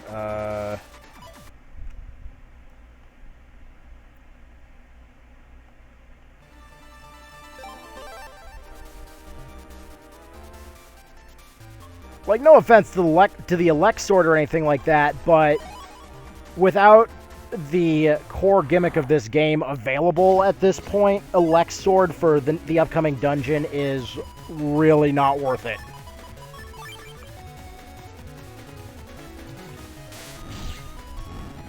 Like, it would work out great long-term, but this early in, it's not really needed because I'm more of a ranged attacker versus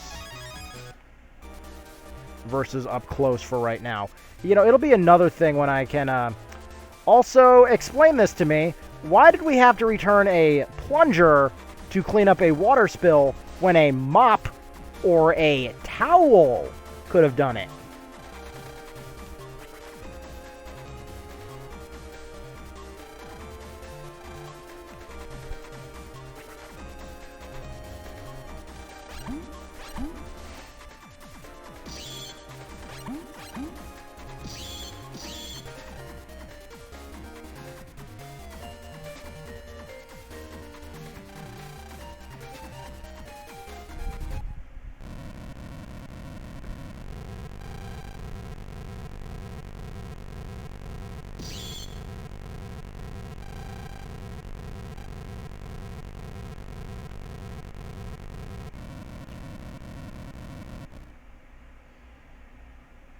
Now that is some fortitude, dabbing through an earthquake in cyberspace.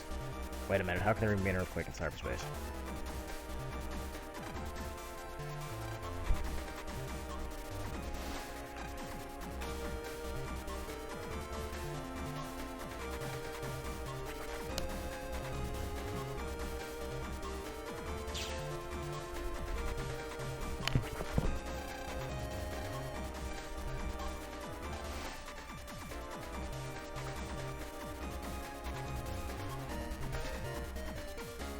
Yeah, seaside.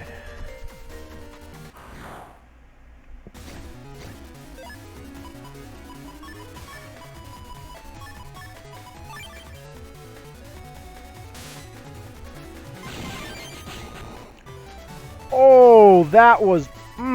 that almost ended badly for me. Yo, Mega Energy Bomb. Okay. Okay. I'll accept that. That's the path down. I'm looking... I want to get into the deep fryer.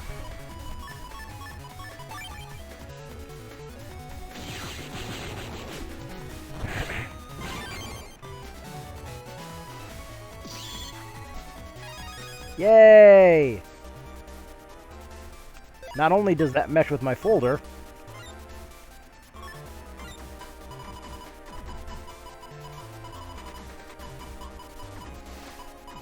What do I want to get rid of?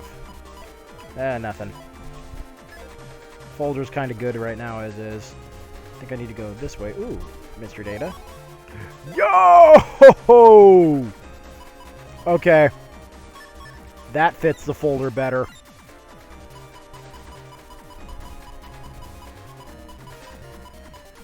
Spreader, where's Spreader L? That's getting removed. Like, I love that Spreader comes in wild code, but I understand why they did this. I hate that you can't use 3 wild cards for Spreader to make Hyper Burst. So I understand it, but I hate it.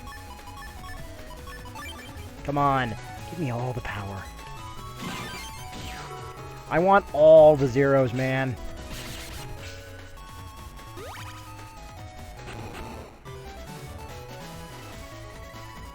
Aw, I wanted Aqua Needle.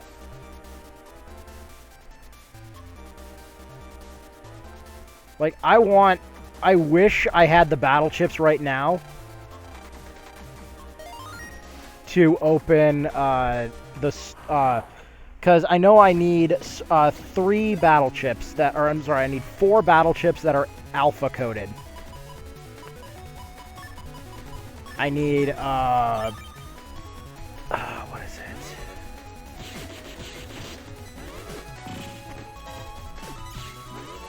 Because the program advance is Master Cross, and I remember the 4 chips needed.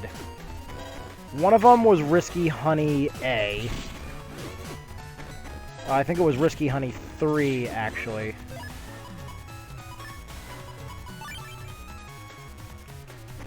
One of them was Aqua Needle A. I think again. I think these are all level 3 chips.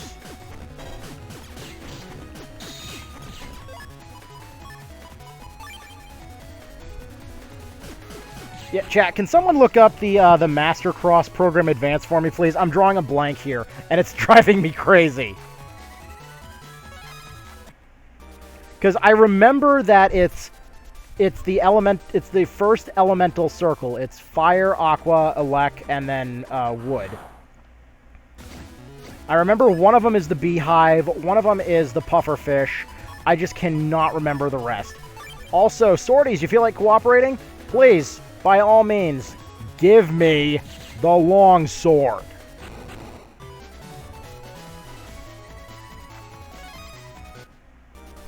Well, fuck you too.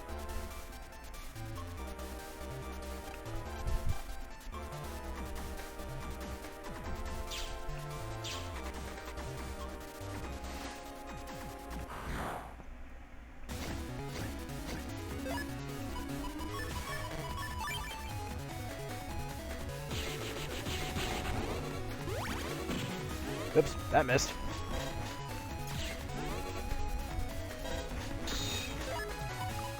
Crack shot, this. this. That ought to do it.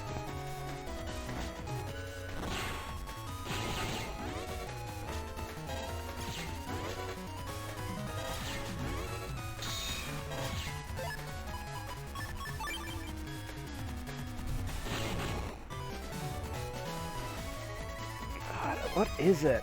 What was that last one, too? Because it's a certain electric type chip. Yay, another white capsule.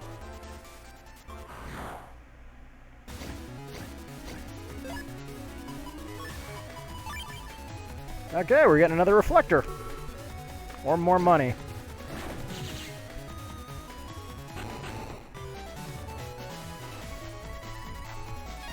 Yay!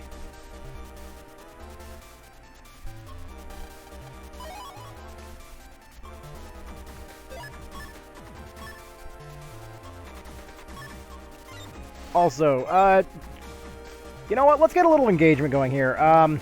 Chat, what is your all-time most hated virus? It can be from any of the Battle Network games. Most hated virus. Because for me, it's kind of a tie. They're both from Battle Network 4. Surprisingly, I'm not putting Dominards on my most hated. Those are just an irritant. My most hated virus is a tie between... Unfortunately, this is also the most adorable virus, too. Molicos. I absolutely hate the sheep. Molico is disgusting. Molico and whatever that spider is that just invades your field. And then chases you around everywhere, dropping webs.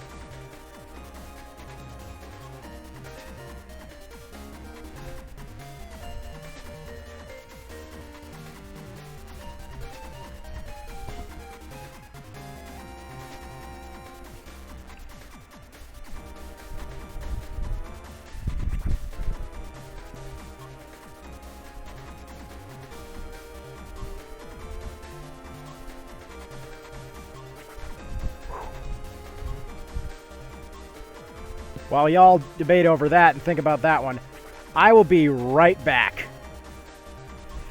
Gotta go switch out my ice packs again and grab something to drink.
Okay, I'm back.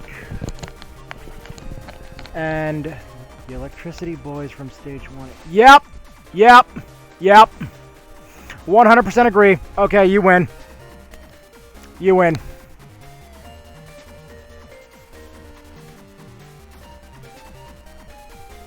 Yep.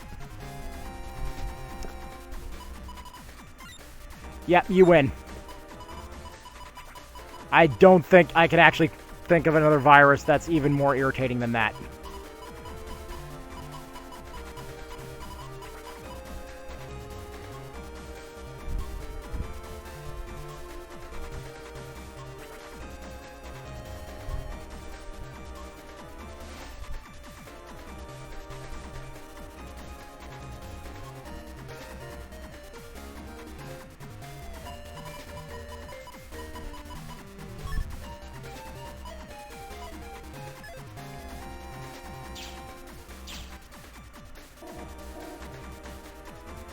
You know what? I will absolutely accept that, too. Like, I think we can unanimously agree, though, Battle Network 1 has the worst dungeon.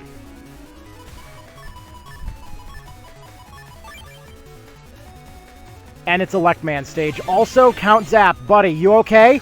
Because your portrait is haunting!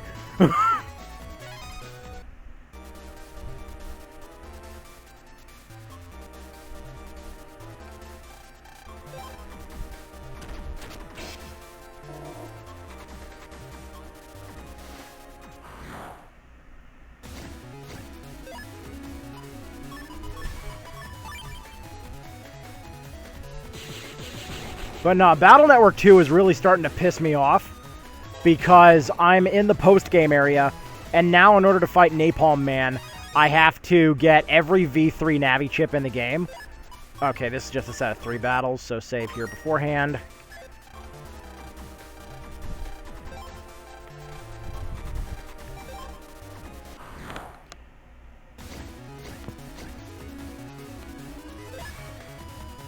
Damn, so close already.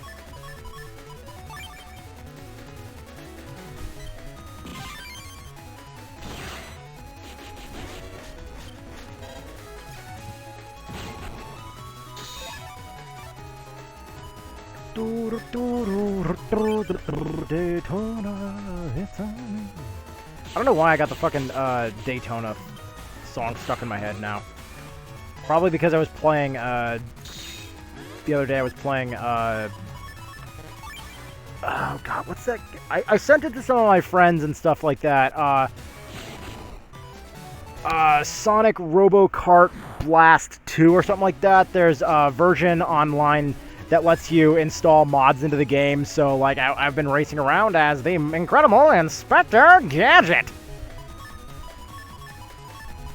You mad agents will never defeat me.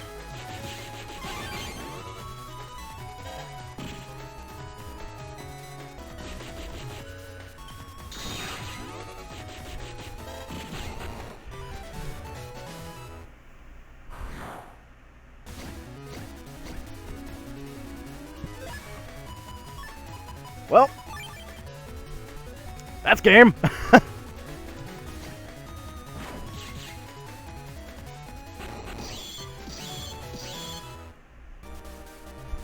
Because I forgot the dab on all the enemies, had the dab 3 times at the end.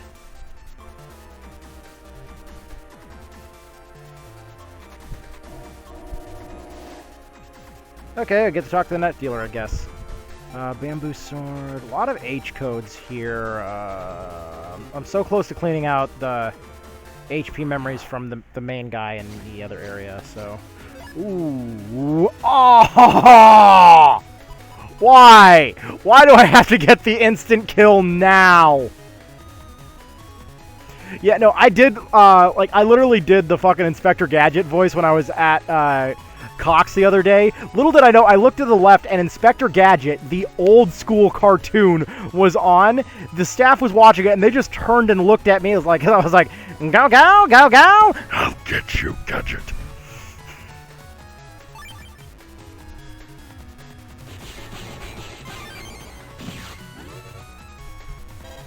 Like, I miss the old cartoons from the, like, the old days and stuff like that. Like, I'm only 27, but God, I feel old. Like, I feel ancient, man.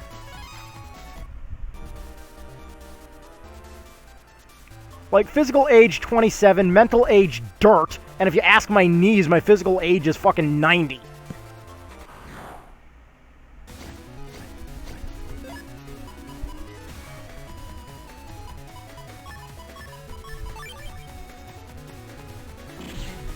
Oh.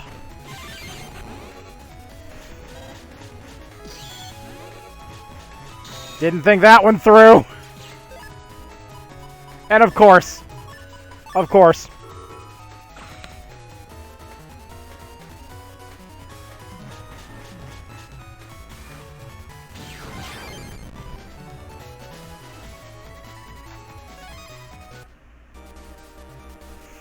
I did not think that one through.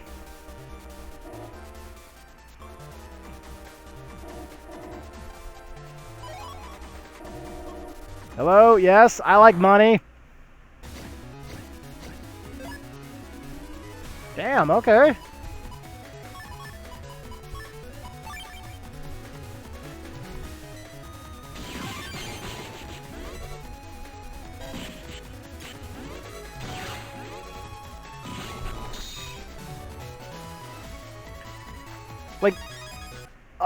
Like, I know they did make a new Inspector Gadget animated series. I think, Netflix did it. I think this is Geyser.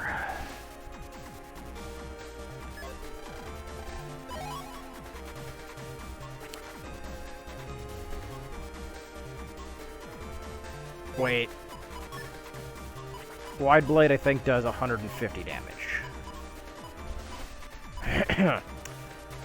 Ah. This early in, I might have to say, fuck it, and keep the Wide Blade.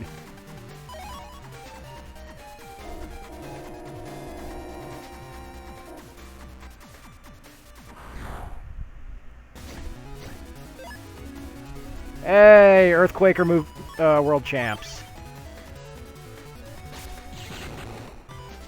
Give me that rock arm. Wave arm, whatever. Also, huge shoutouts to Battle Network 6 being the only game in the entire franchise you can accidentally fight Base. You can just accidentally encounter him.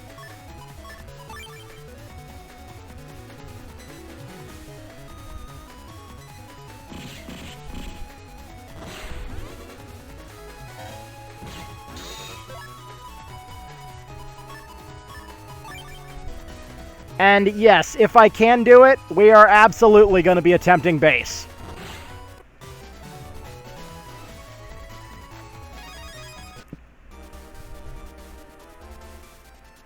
Okay, that's where I would encounter DABMAN.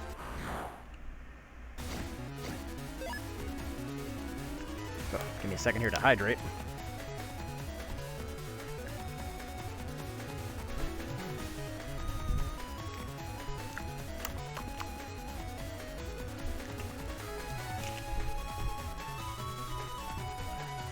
Alright, what are we working with here?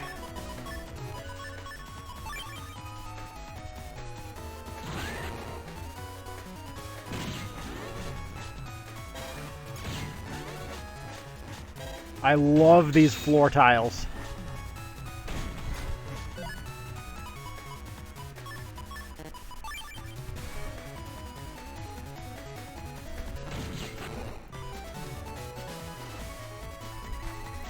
But also, here's the thing, too. Battle Network 6, you can fight Base with any Navi.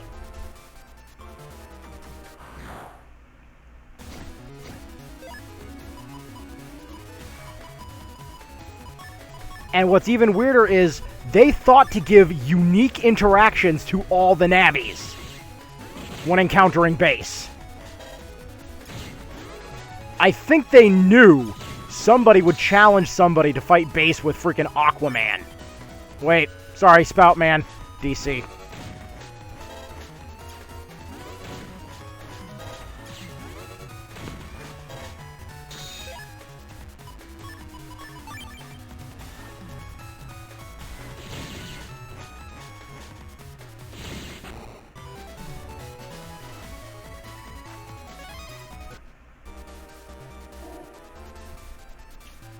I gotta go over this way,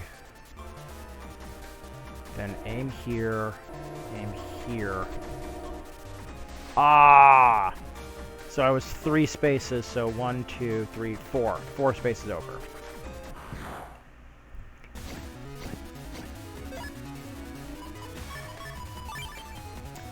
Wow. More data for me.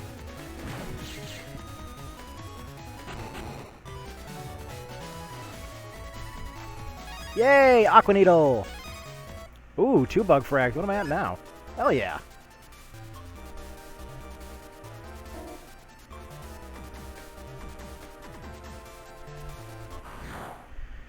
Let's see, I need to go all the way over this way, and then you two are going to get in my way. No, take this, leave the spreader. Oh, wow. Oh, baby, a double. More train arrows. Gotta love it. Okay, so 1, 2, 3. Yay, I got it right!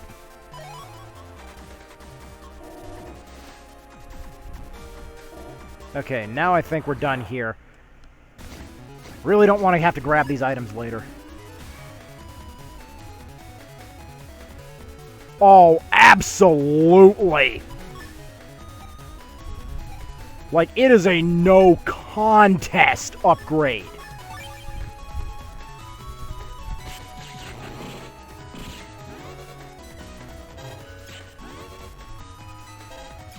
Like, also, huge shoutouts with Charge Max on frickin' Spout Cross. Good lord. It's like, hi, yeah, I just want to be able to have Bubbler available any at all times.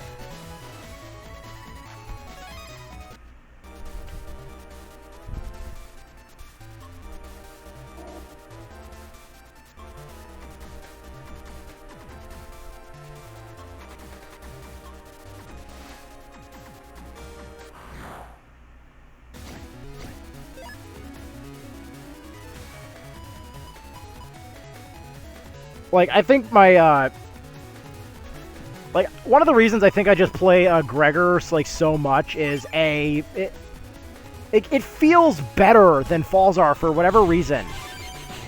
Like, even though Falzar technically has some of the better crosses.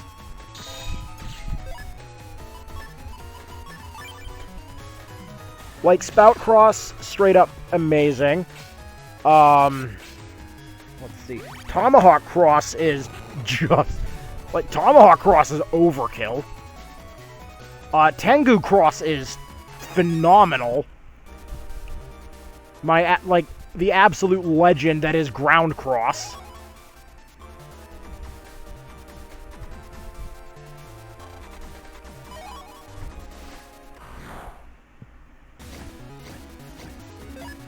Like, Dust Cross is okay. The charge shot on it's really easy to miss with.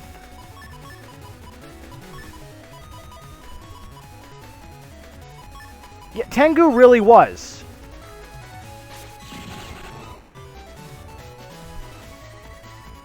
But, you know, huge shout out to Falzar for having the much better Navi chips. With exception of, Erase Man.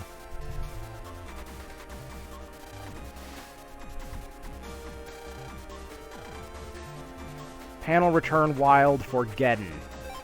Yes. Damn it! Oh wait, that's Geyser, I think.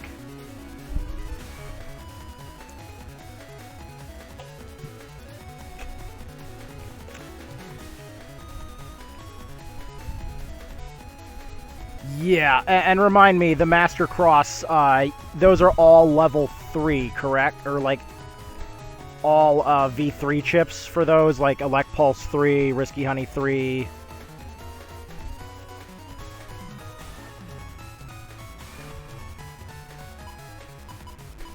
Because, to my knowledge, only the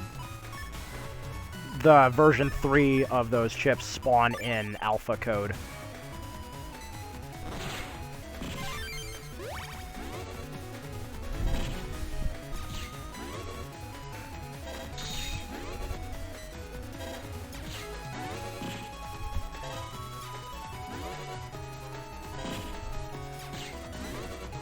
Like, with one exception, for the crosses, straight up,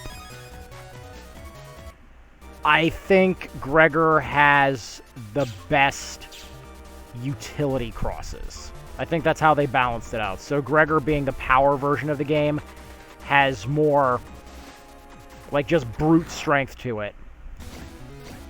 And then, to offset that, you have to get tech... wait, no, I'm sorry. Gregor is all about power. So, all the crosses reflect that. They're just absurdly broken. Whereas in Falzar, they're more technical, so it's power versus skill.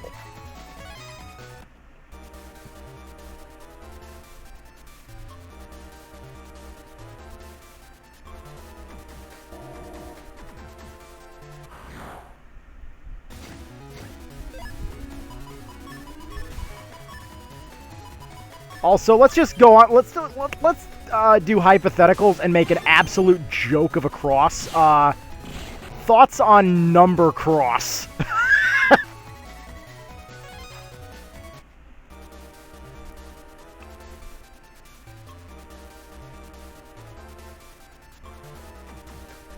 Like if Number Man had made his way into, oh hell yeah. Like if Number Man had made his way into Battle Network 6 somehow.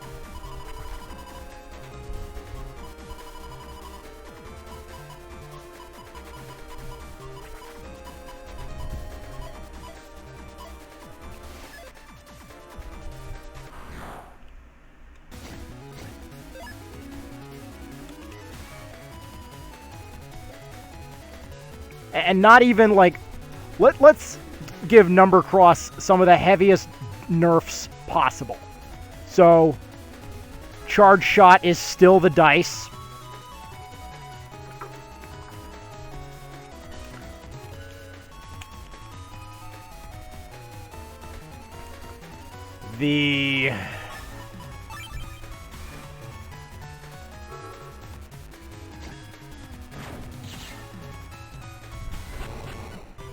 You know what? Number Man is too powerful. Longsword L, okay. Yeah, just thanks for mentioning Number Ball. You just immediately make...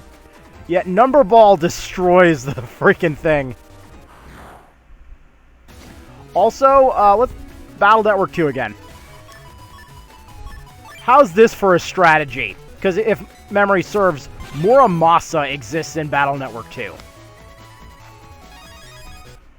Sparker and Muramasa. Or, no, a three-piece combo. Sparker, Prism, and Muramasa.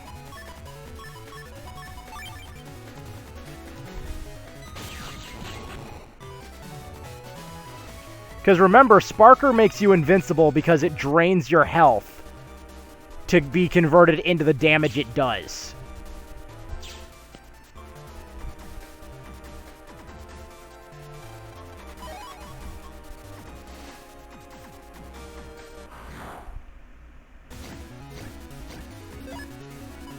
Use Sparker to lower your health, which boosts Muramasa to absurd.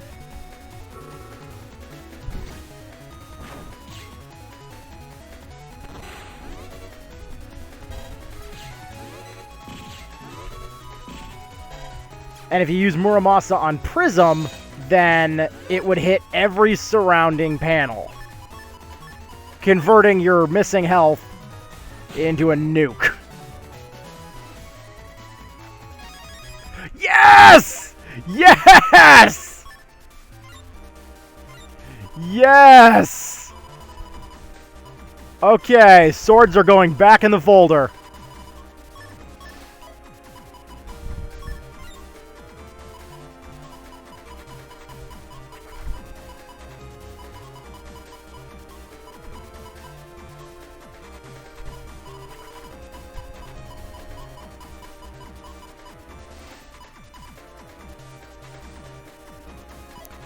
Later.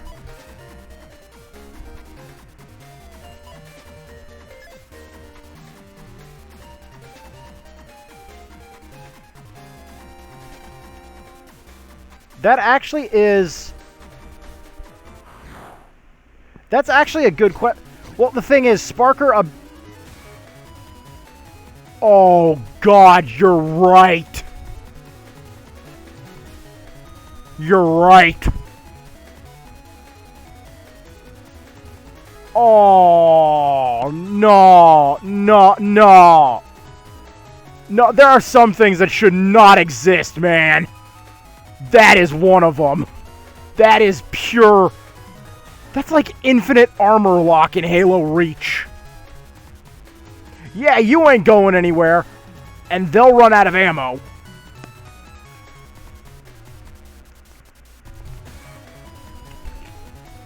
No. There are some things that should not exist, okay? Seriously. Dude, level with me. Are you and your cousin supervillains?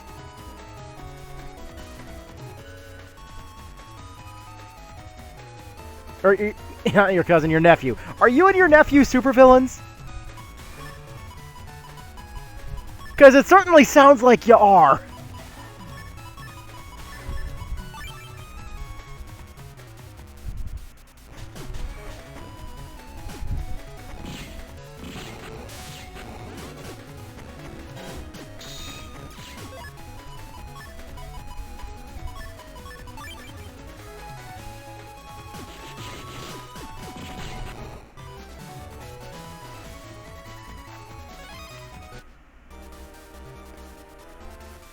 Okay, now that that's done with, I think we need to check the BBS, trigger the cutscene to find out that the penguin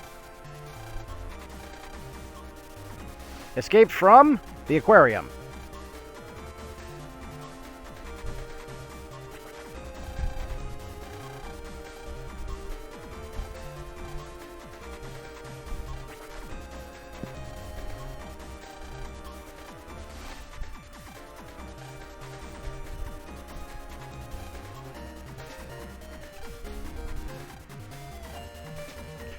Honestly, the only thing I love about Dark Soul is Dark Invis.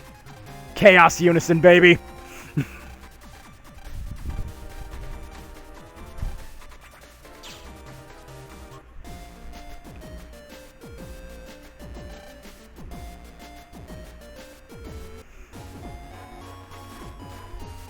Like, have you, like, Battle Network 5 when you're using Chaos Unison, have you been using the pause buffer trick where you can just rapidly pause to make sure you always are able to pull off your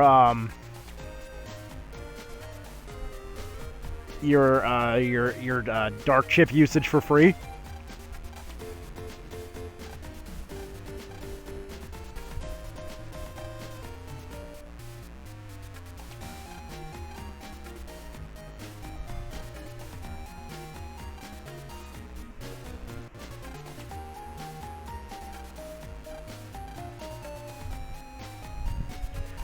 Oh, right, I gotta do I think I gotta do the scenario here. Yeah, so what you do is, like, when you're in battle, you'd hold down your, you hold up the charge, and you use the pause buffering, like, you hit pause, and then if the sphere is at its largest, or, yeah, if it's at its largest, you release your, you release B, and then you press start again, and it will always activate. It's a free dick move.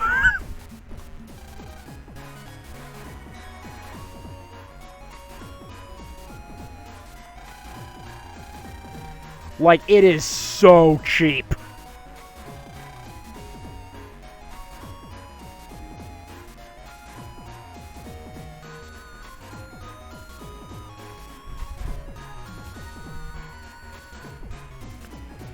Yeah, it's a weird technique.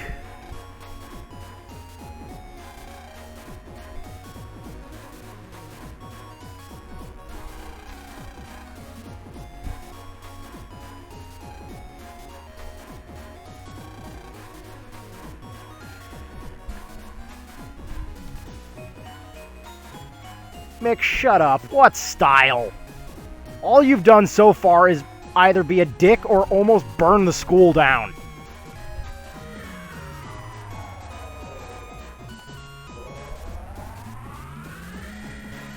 Also, Lev Bus. Looks like a shuttlecraft. Great concept. I have a couple questions. How does braking work, for starters? Brakes.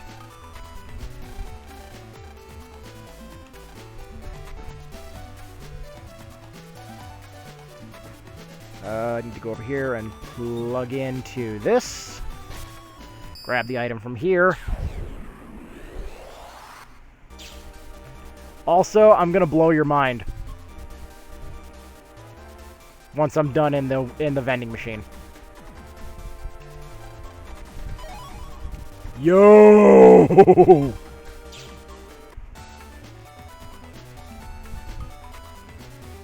So you see the mermaid statue here, right?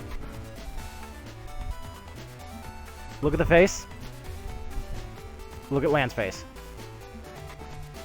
Her face. Lan's face. The mermaid is Lan.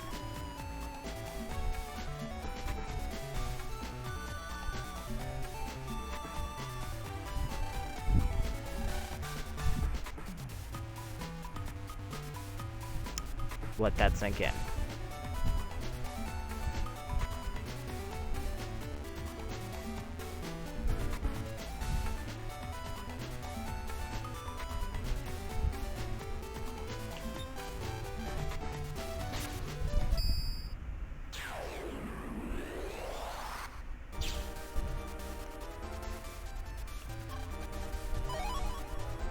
Yo, another white capsule. Okay.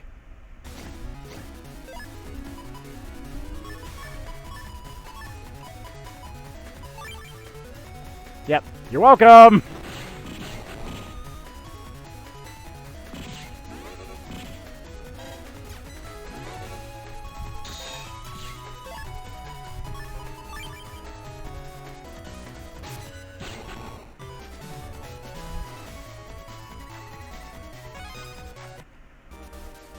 Do do do do do do do.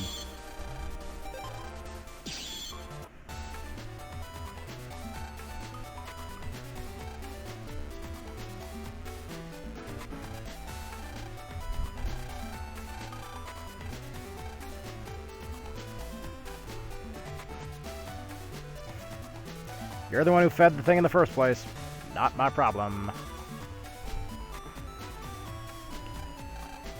Yes, do you sell in locker? You do not.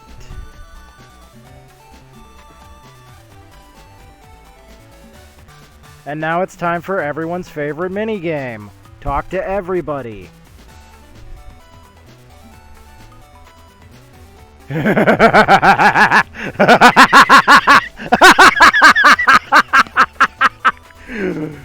I could actually see that happening in the anime. Well, aside from aside from Yuichiro being a closet pervert. No, you got it right the first time. Mermaid character.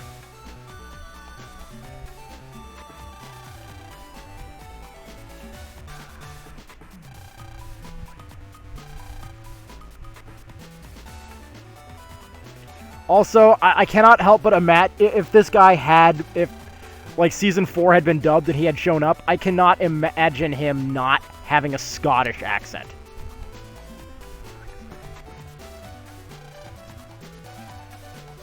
Like pretty much the same one they gave Mr.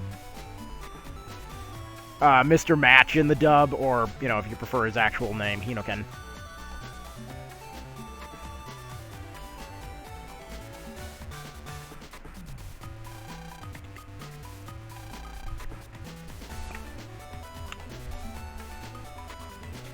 And also a little bit of trivia, because I'm an ultimate nerd here.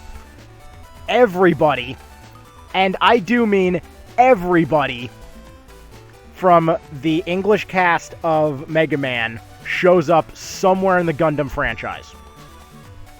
To the point where, and I love this one, Shuko, the terminally depressed chick, is Lacus.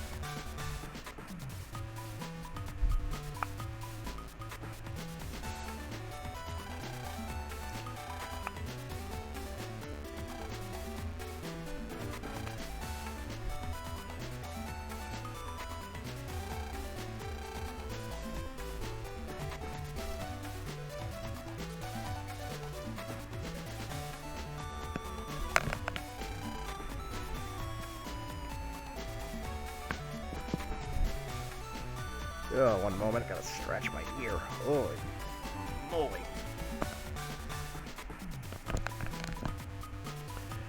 Yeah, my room is a furnace right now, mate. I am sweating like something fierce.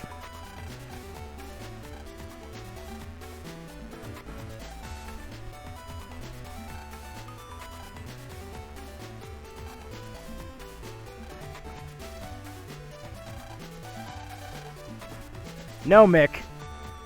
You're a joke.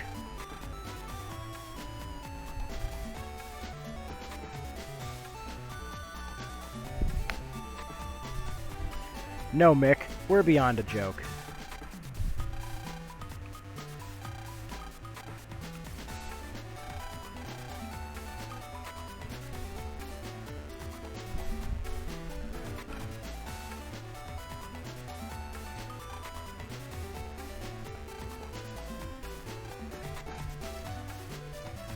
Dumbass.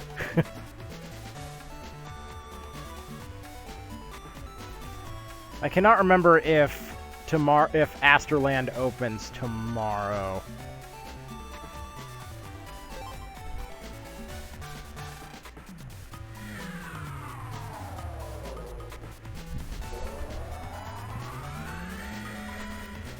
If it does, this stream's going to take a little bit of a backseat while I enter code after code after code.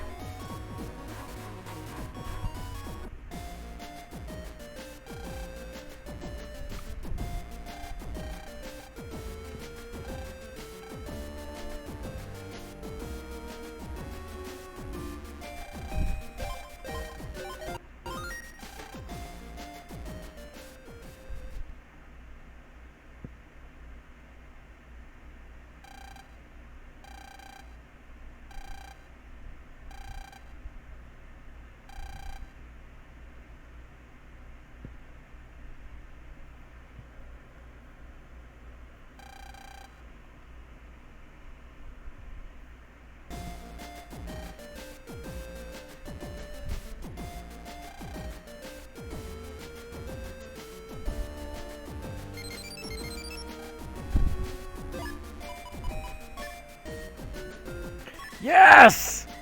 Yes!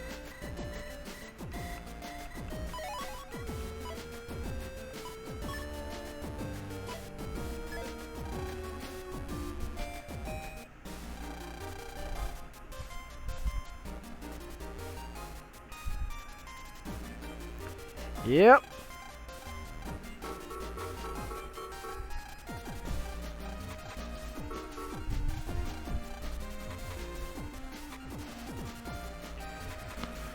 Okay, this is where I'm going to take a bit of a stop while I look up the compression codes.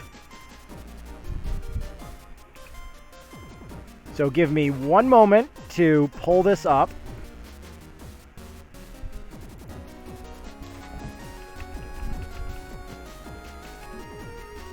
Well, that works. 6.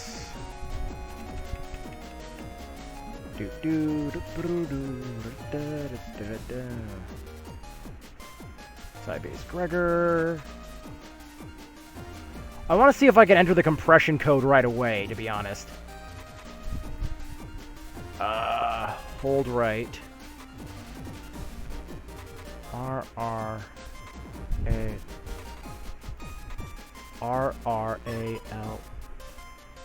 What's going on?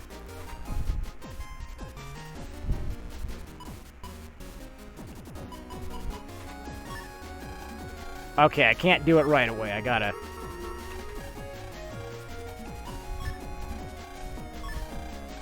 Okay, so I was hoping I could do it in the tutorial and stuff like that. Oh my god! I know how a customizer works! You literally drilled it into my fucking skull in Battle Network 3!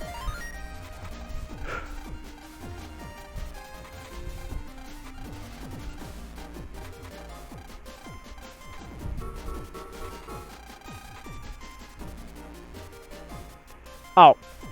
Battle Network 3's Navi Cust music was just a fucking banger.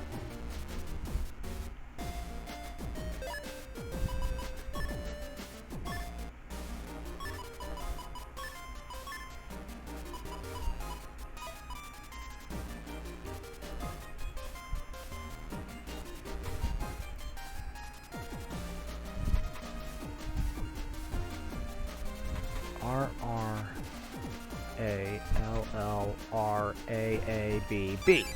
There we go. It's a relatively small change, but it was a good change.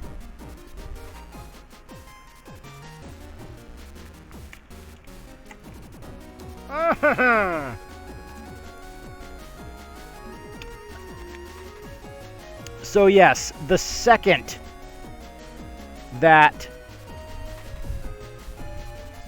the chip trader, the second Asterland opens, I am entering every single one of these codes in there.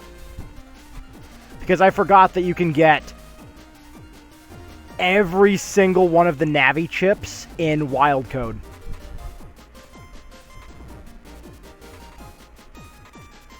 As well as some, frankly, absurd battle chips.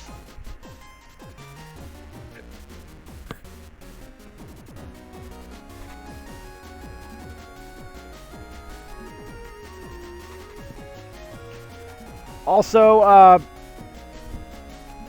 favorite soundtrack in Battle Network. You know, soundtracks. Because for me, like, I love, like, Two of Braves, Final Transmission, and, well, actually, I have 4 that I really love. Two of Braves, Final Transmission, And You Will Know the Truth. And my last one is Surge of Power.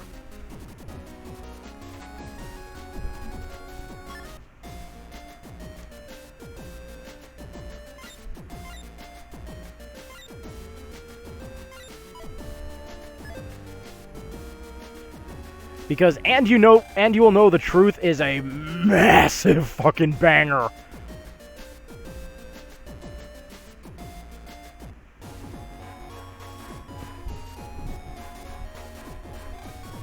Open the freaking door! I want to buy stuff!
Oh, absolutely. Yeah, I forgot about great net battlers. Like, Battle Network 3, I think, is pretty much where they just dropped. Like, they just, like, dropped half the bangers of the franchise. But otherwise, like, if, like, you know what? For a chill song, AC/DC Town.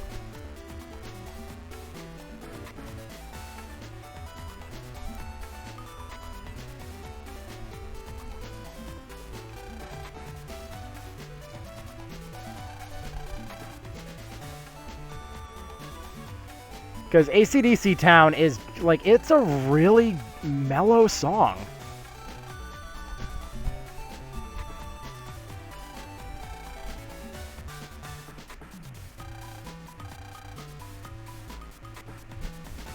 Wow! Lan is a straight-up savage.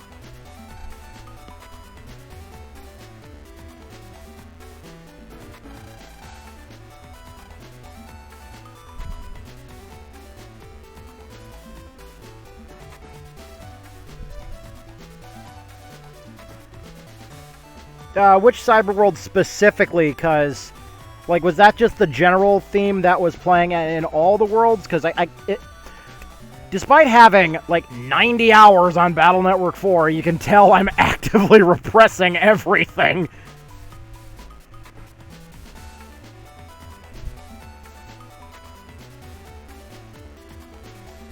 Like, I will only stream Battle Network 4 for the fucking memes. Also, I do kind of want to see, what... Oh, fuck, I just talked myself into streaming Battle Network 4. Damn it. Damn it.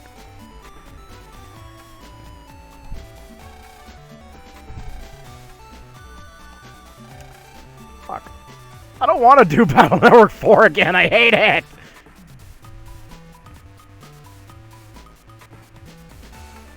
Like, everything in Battle Network 4 doesn't do jack. Your attacks that should hit like a freaking train hit like a freaking nerfed train.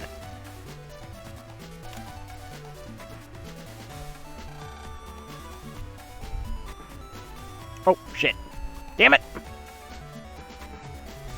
Well, okay.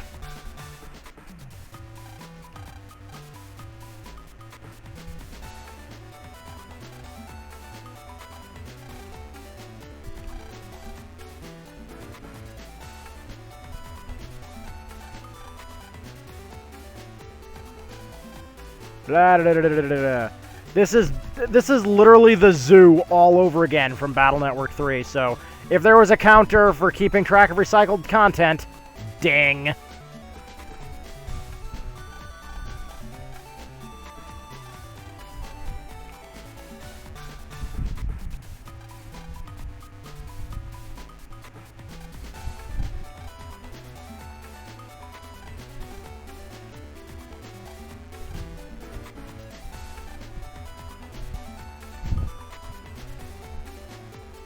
God! Who would have thought? No matter where you get stung by a jellyfish, it hurts. Also, have you been stung in some sensitive areas?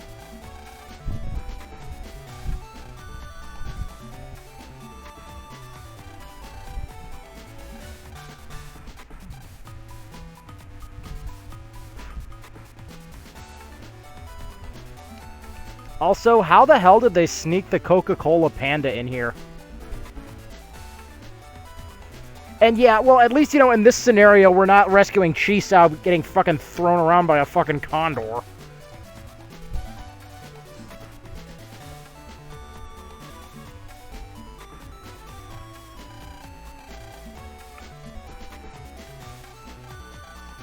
Wait, did you just say this whole...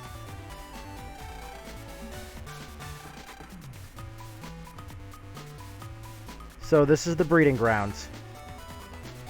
And you put them on public display. Lady, this shouldn't be free.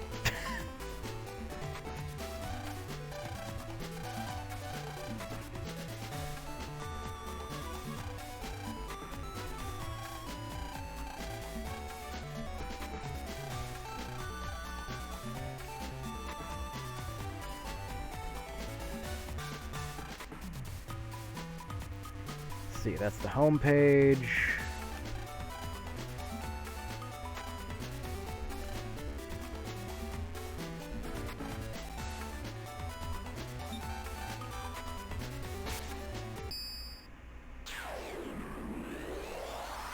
Oh, I bet I gotta go talk to the stupid, I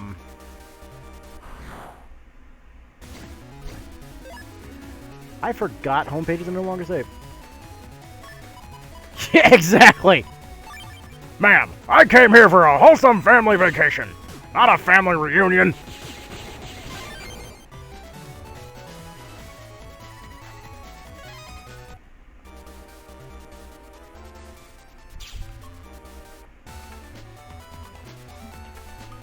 I think I gotta talk to the freaking manatee now.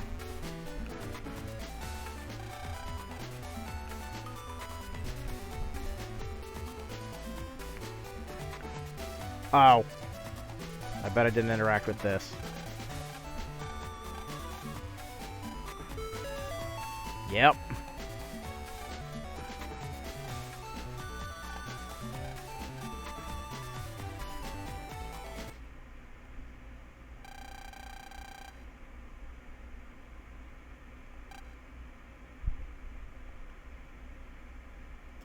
You named a big seal Fanny.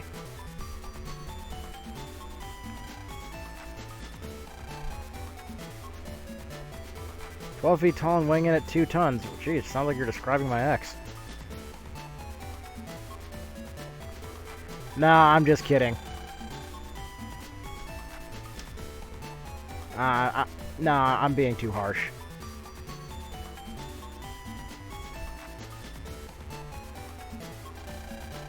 I was the one who was 12 feet in the relationship.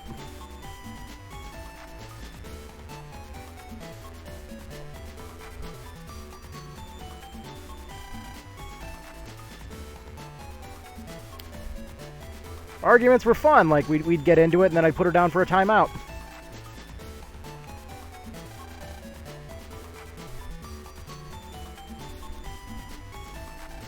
By the way, she hated these jokes, but I mean, what was she going to do? Punch me in the knee?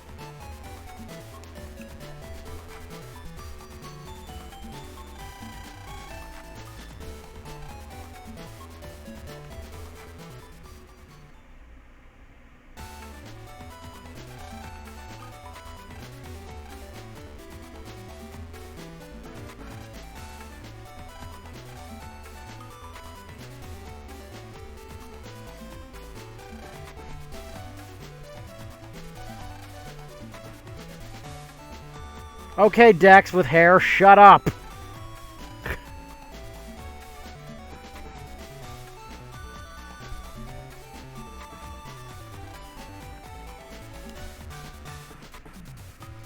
Like, I like that in the anime he has a completely different personality and is ultimately what ends up getting freaking Lan to basically burn his freaking tongue out with what's essentially fucking wasabi mustard.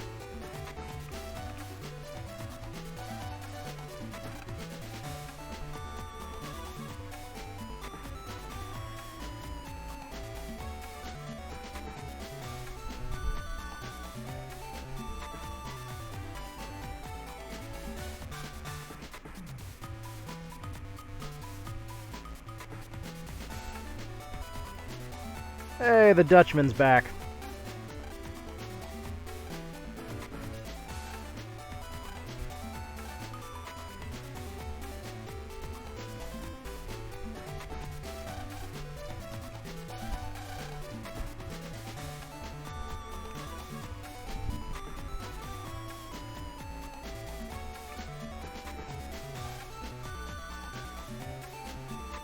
And about the time I hit the top of the whale thingy,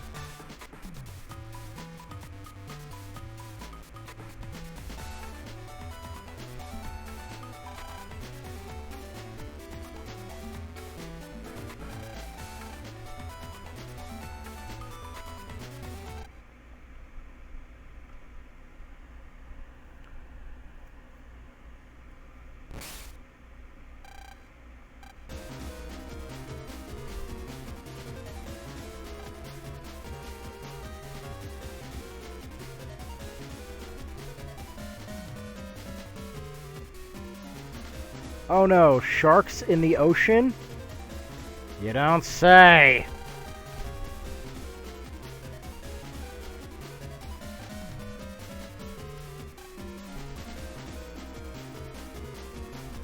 Water? Don't worry, I never touch this stuff. Fish fucking it.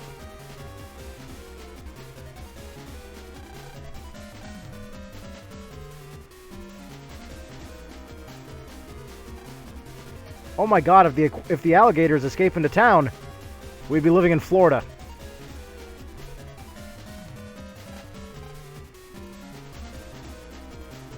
And the last thing we want is Florida man with freaking gator nunchucks. Or wait a minute. Actually, wait a minute. That is like... That is ascended Florida man if he has alligator nunchucks.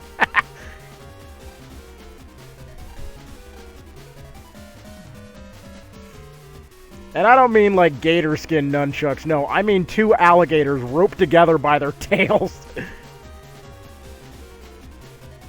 Ascended Florida man.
None of this would have happened if you didn't cyberize everything.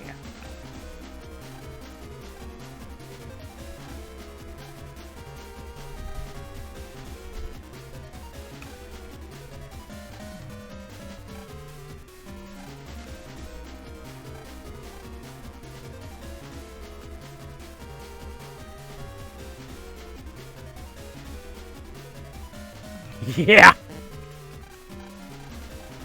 Exactly.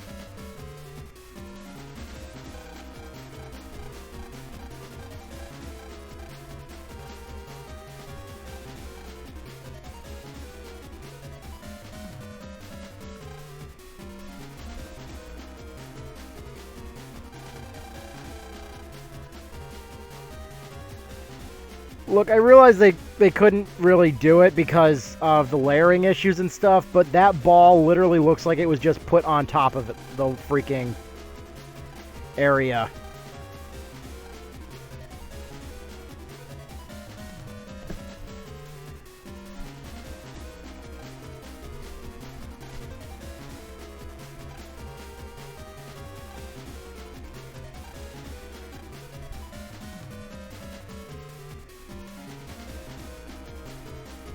Oh, dude, seriously? You're talking about canon in this universe? In this universe? Really? Dude, the entirety of Battle Network happens within like a year and a half.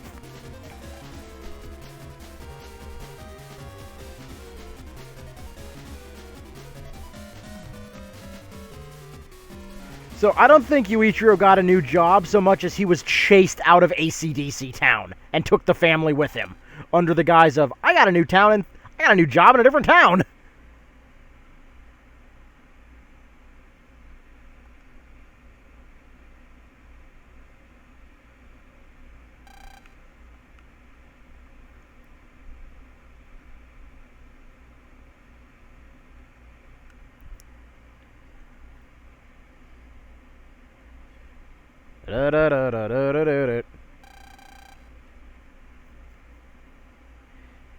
Yeah, no, Lan, I'm sorry. What you did was you just took a blink for like a second too long.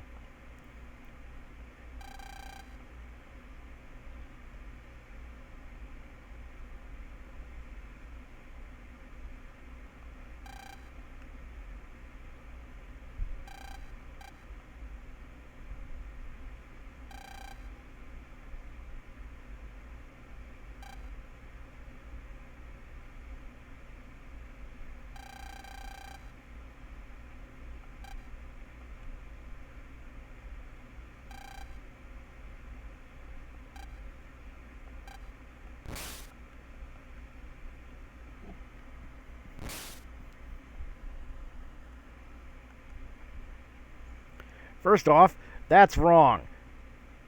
Piranhas don't chomp. They bark.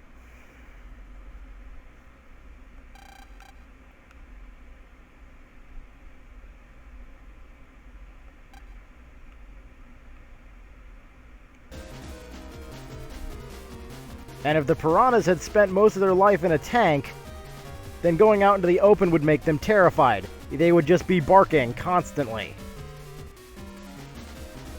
Well, she pointed at the... Oh.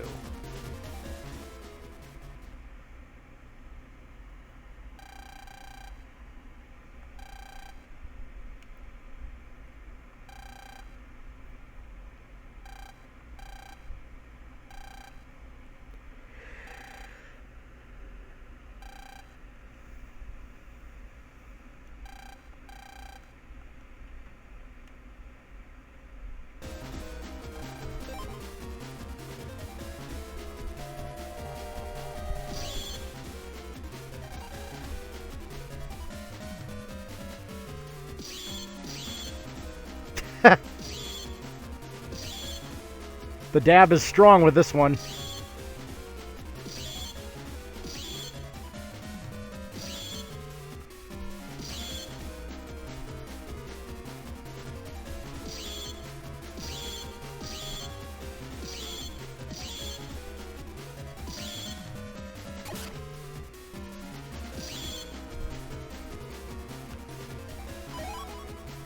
Got toy. Toy.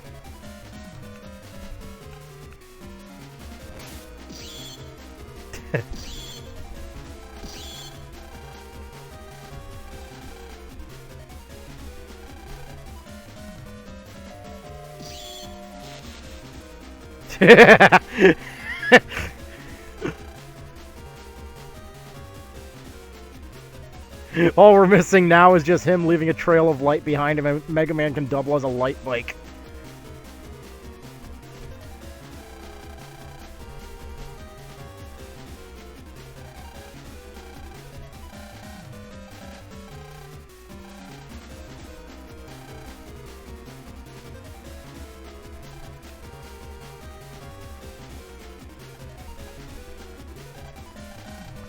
Wait till we get the best Navi customizer program for this game.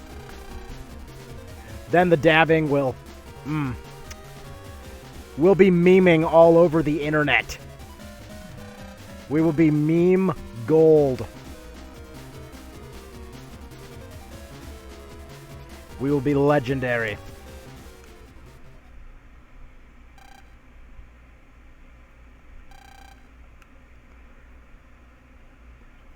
Okay, what is it with all you people getting up on top of impossibly high places?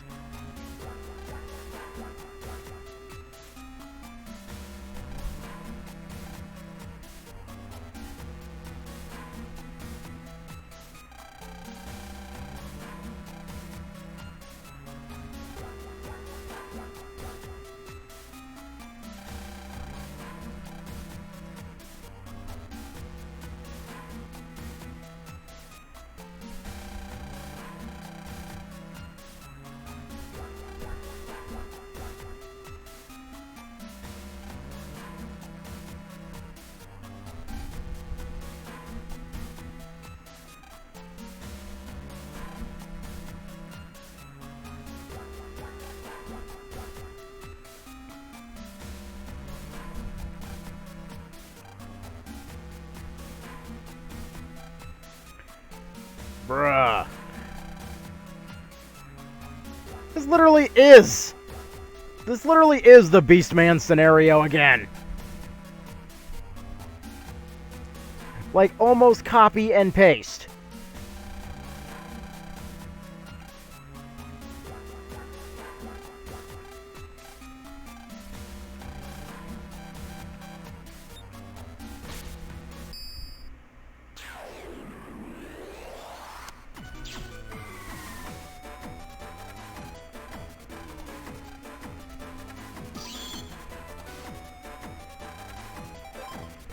Gonna jack out real quick because there's an item right here.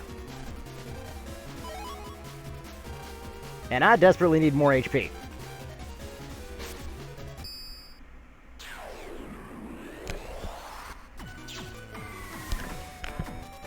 God. Okay. Imagine if they implemented the Navi customizer in Battle Network 2.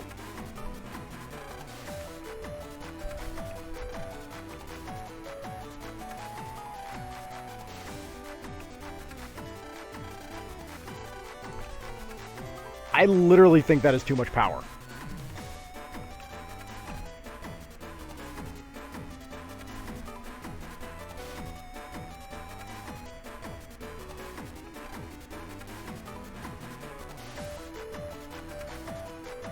Or, God forbid, the mod tools made a return here in 6. I think that would be far too much power.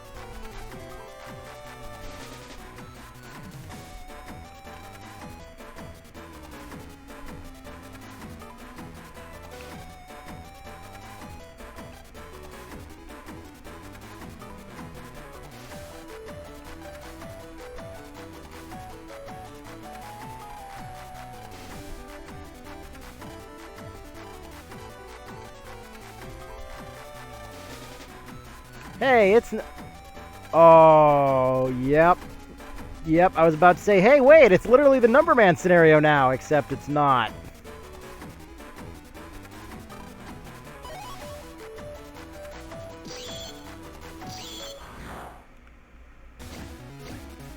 But hey, at least this isn't Battle Network 5's the Navi can drown thing.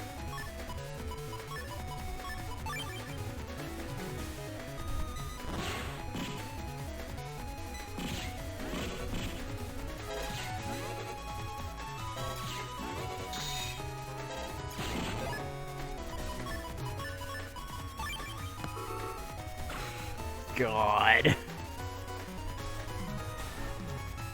Yes, hi, I'd like one nuke, please.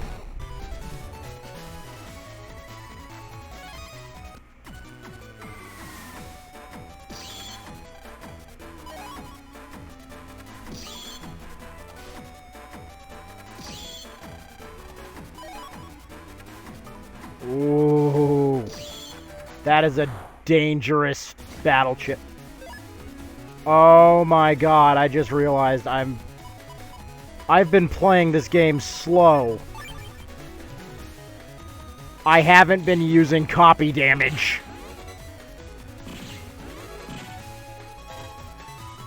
I haven't. I just haven't been using it.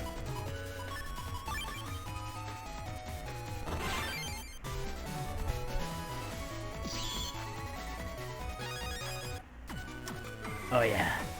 Oh yeah, this is smooth brain time.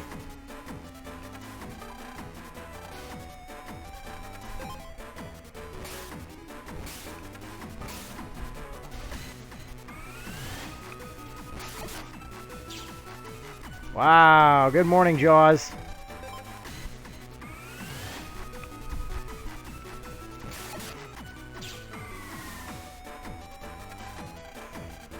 I'm not mad.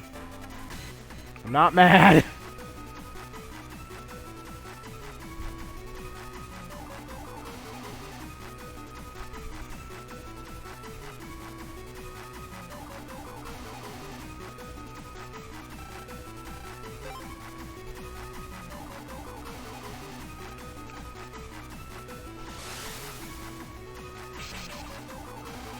Still, I will take this dungeon over Megaman's dungeon any day.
stubby tail is...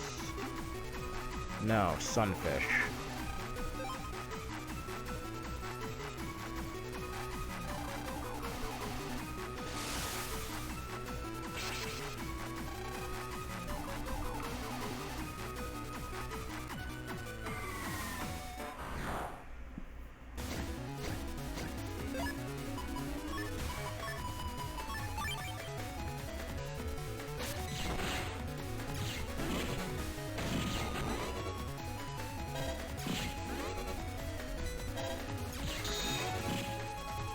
I would, like, mixed feelings on this one, but I kind of wish one of the crosses in the games would give you a tornado as your charge shot. I realize with the panel effect types, like how grass and water and stuff, oh, I gotta do it.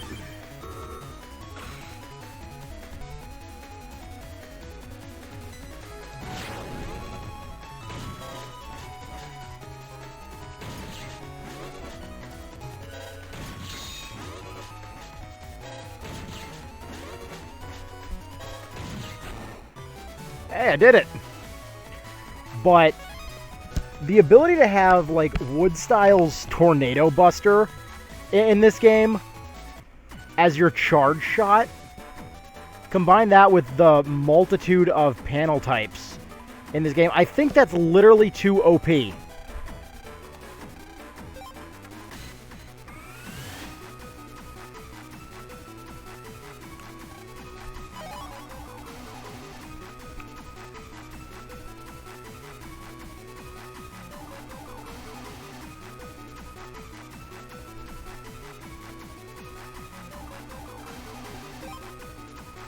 Like, between, like, if we had the Navi customizer in freaking Battle Network 2, or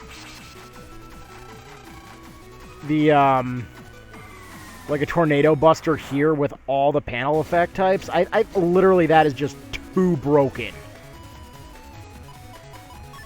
Yeah, top 10 things we should not have.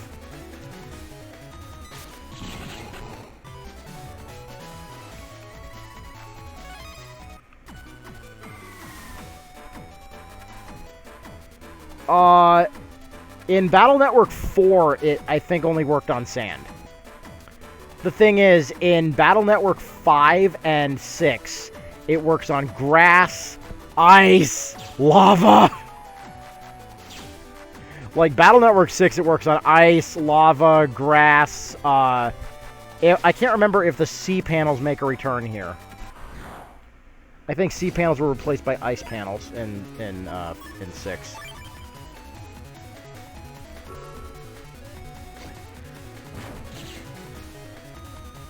But in 6, it works on everything. If it's a panel, with exception of Poison and Holy.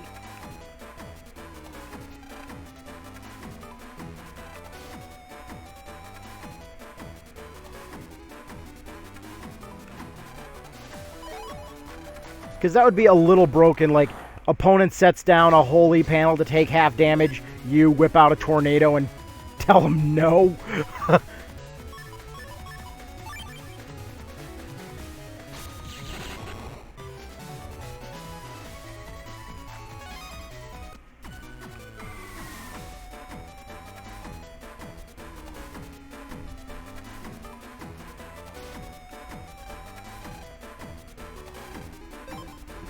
You're the Nautilus.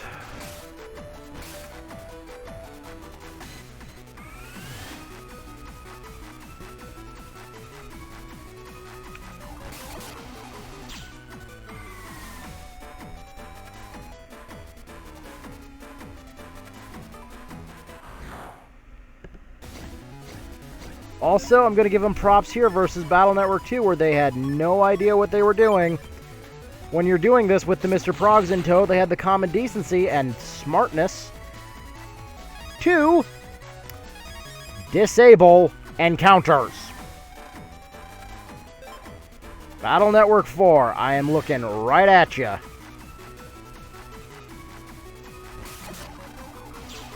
Yeah, Holy Dream is a nightmare, dude. Like a straight up nightmare.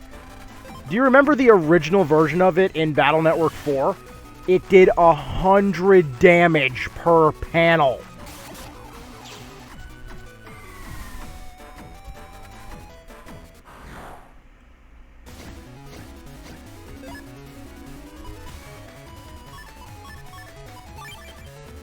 It did a disgusting amount of damage in Battle Network 4.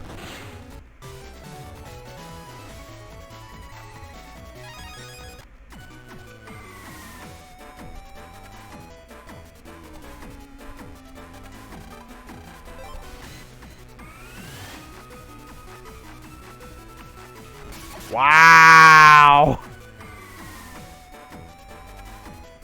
Yeah, no, yeah, hi, my name's Voss. Have I ever told you the definition of insanity?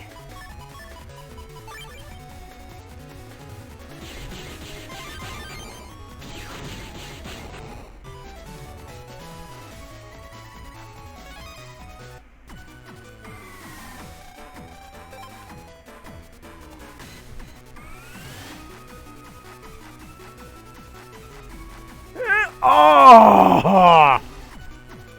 You know what? Fuck it. We're going for someone else. We're going for someone else.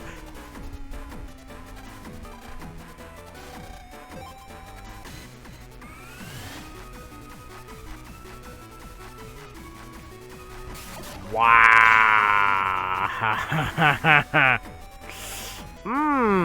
I'm thinking some very ungentlemanly thoughts right now.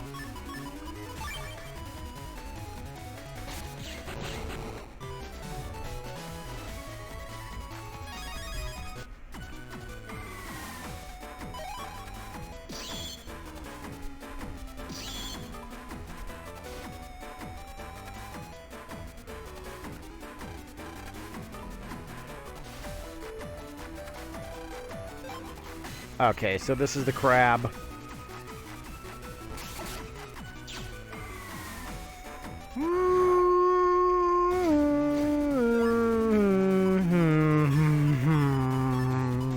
I'm okay. I'm okay.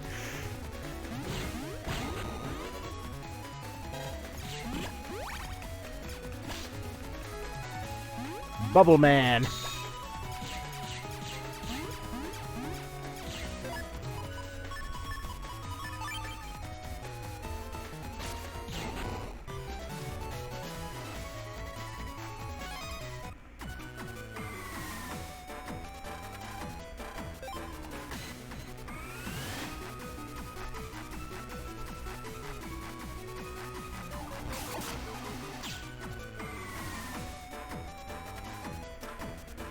Whew.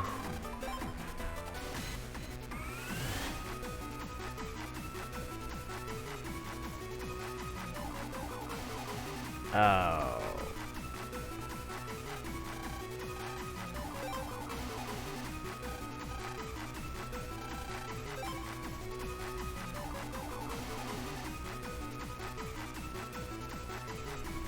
Ah, run, fat boy, run!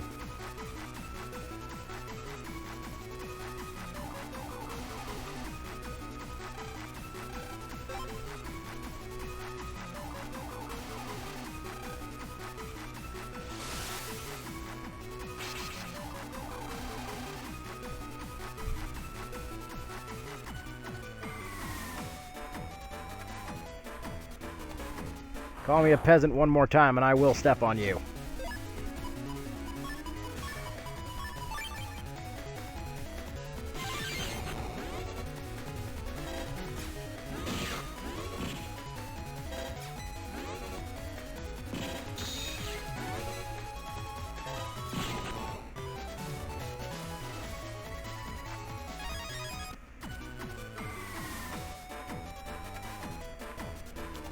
That was the crab, this is the turtle.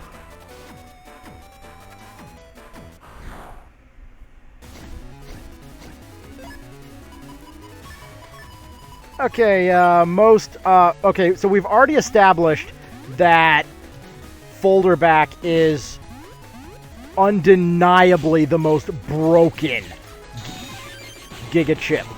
But most broken Giga Chip that isn't folder back.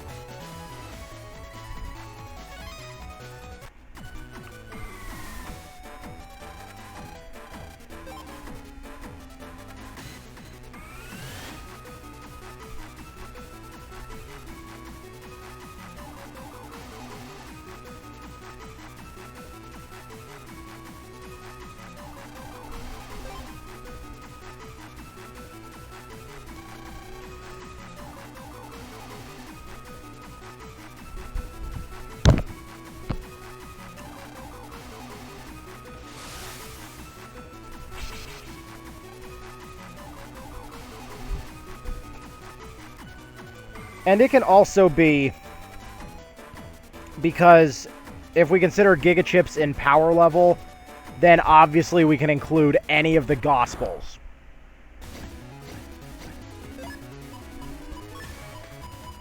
Since the power level alone qualifies them.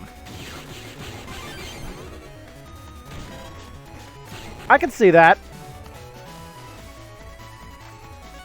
Because that one with minimal, like, that one doesn't even require setup to be, like, as full power as it actually is. So, yeah, I actually think so, yeah.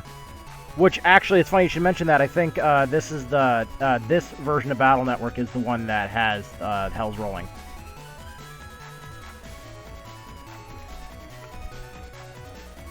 Because Shooting Buster is a pain in the, like, the regular base is a pain in the ass to use. Because of how low the accuracy is if you don't... Oh, fuck, yes! Time for more compression codes!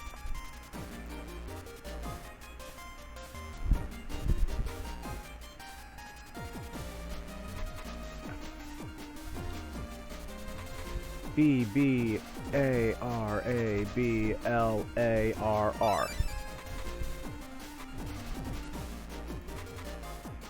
Hell yeah.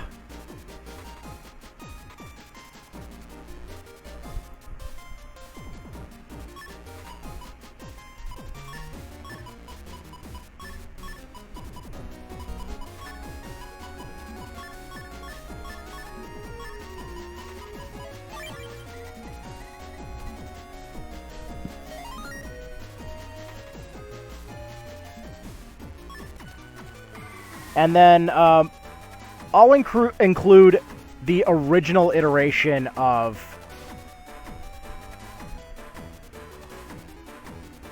Bug Charge is weird. It's the activation requirements for it are weird. Because in Battle Network 5 and 4 and 5 it could actually only be used by Dark Megaman. And then for it to actually be at full power, you had to intentionally inflict as many status effects on yourself as possible. Because it would convert those into extra firepower.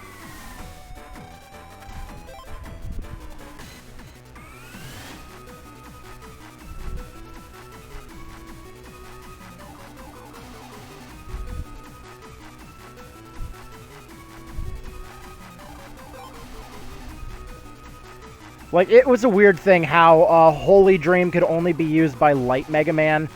Like, when your Karma is, like, ultra shiny. Like, full synchro shiny.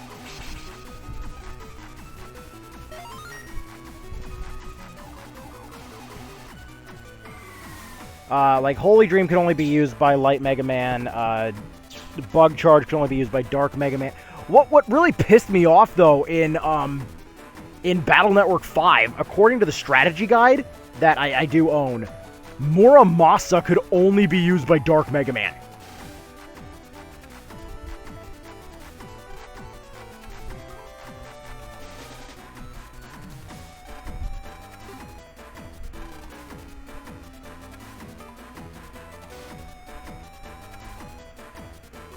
Every other game, Muramasa's just a chip. Battle Network 5, nope, Dark Mega Man.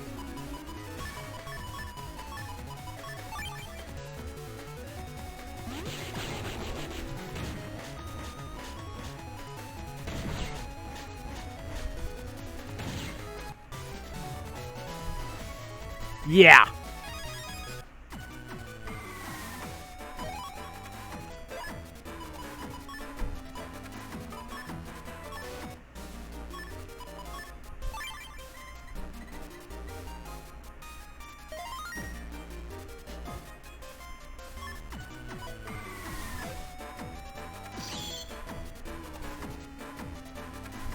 Like, the amount of battle chips that could only be used by Dark Megaman is staggering.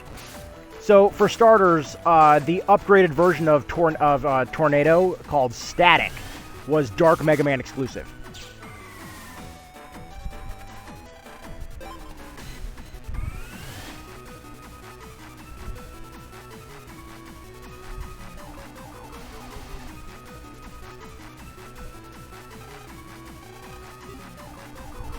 Alligator, dolphin.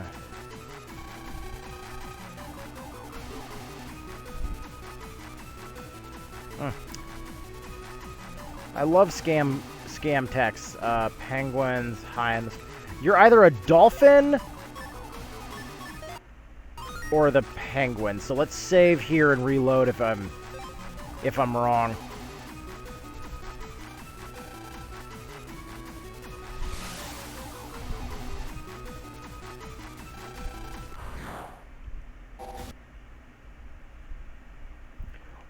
Wow, Did you see that? I just quit out of a battle that had mystery data show up. By accident. What are the chances of that, too?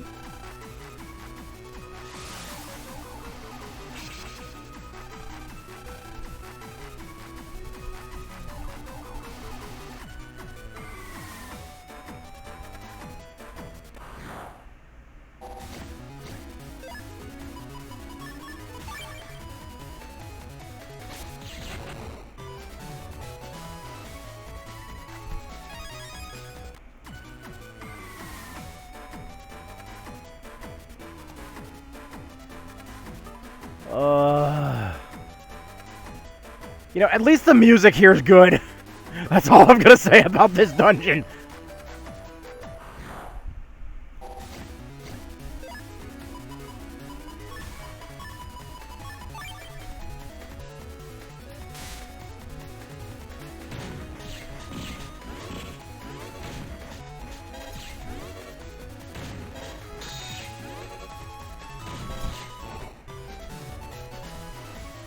But yeah, so in case you don't know how to use a certain set of chips and stuff like that, here's why air spin is so devastatingly broken. Whenever you launch it out, you'll notice that there's a wind turbine in the middle of the disc that you shoot out. Well, this turbine is actually a physical object you can interact with. And more specifically, if you hit it with a wind battle chip like Tornado or Static... Uh-oh.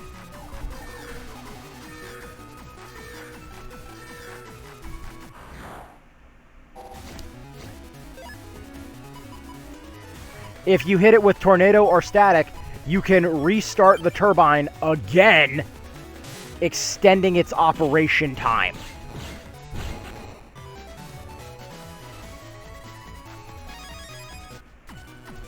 So if you had, for example, hit Airspin 3 with an attack plus 30 after using double point, and you use Tornado after it, you can keep it going and make it hit like 15 times.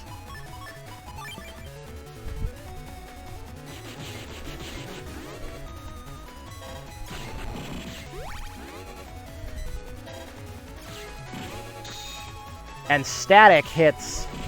From what I understand of Static, it hits the front two columns in front of you. So it has the same range as Life Sword. Or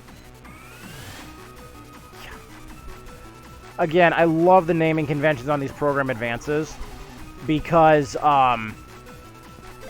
like Battle Network 1 had the worst ones.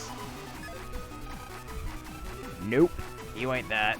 I just did you, so you are the elephant seal.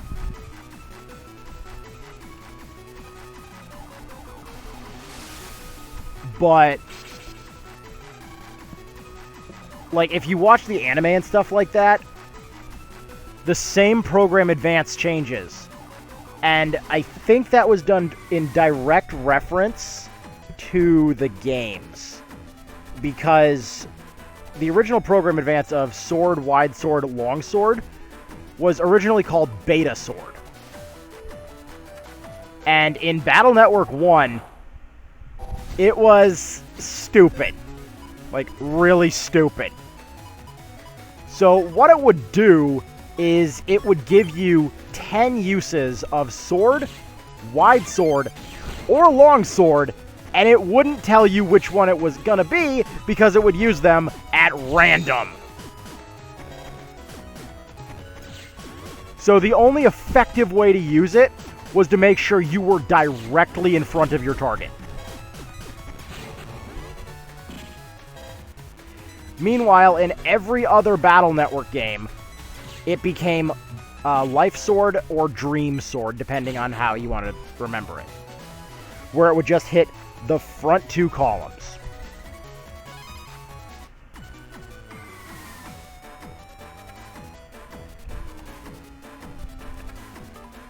Like, there's a weird history of them changing the program advances like that. Like how Zeta Cannon became Giga Cannon, which admittedly could have used the refresh anyways, so.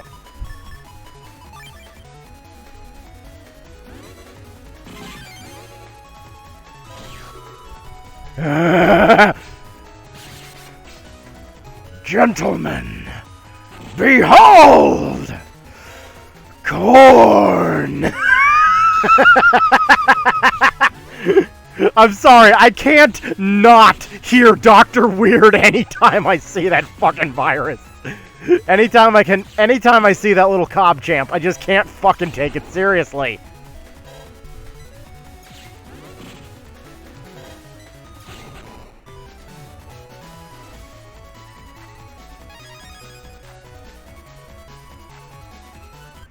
And yeah, cactus dance, you know. Like, hey, I live in a fucking desert, okay? Like, I see cactuses everywhere, and I can tell you this for a fact. They don't dance, and if they do, your ass better be on the other side of them. Quick.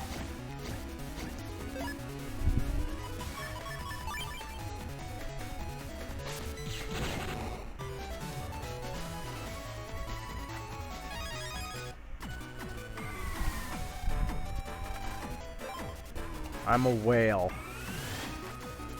No, sir, I think you're a dolphin.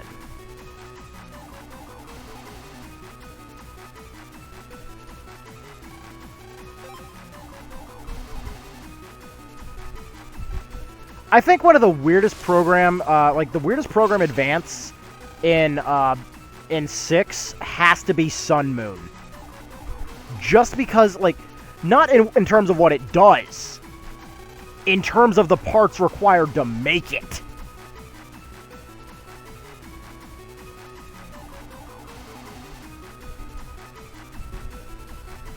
Like, functionally it makes sense. Because Blue Moon in, or Shining Blue Moon in Blue Moon would, when it hit, it would actually uninstall their Navi customizer.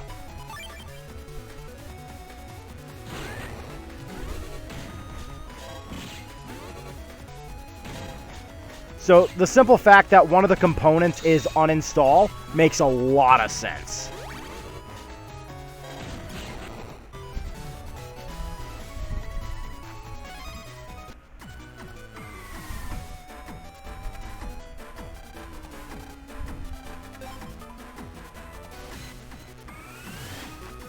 Oh! You guys are not pulling any punches, are you?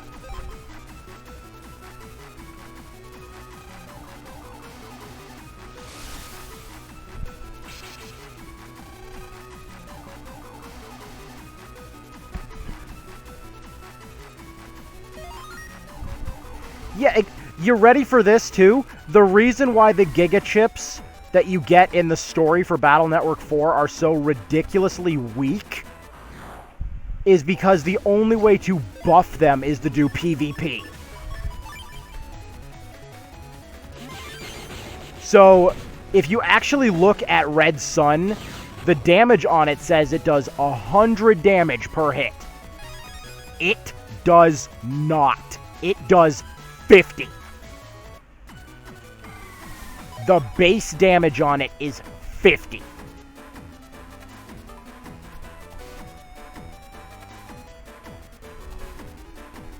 Which means Video Man, when your enemy is standing directly in front of you, does just shy of the damage it does.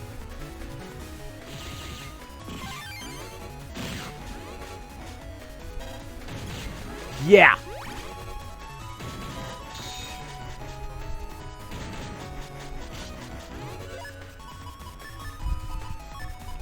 It is, like, Battle Network 4 took everything that was great about the franchise. Look, I'm sorry, like, I don't want to get political about this, but I want to make a hat that says, "Make Battle Network great again," okay? Like, that's how much damage 4 did.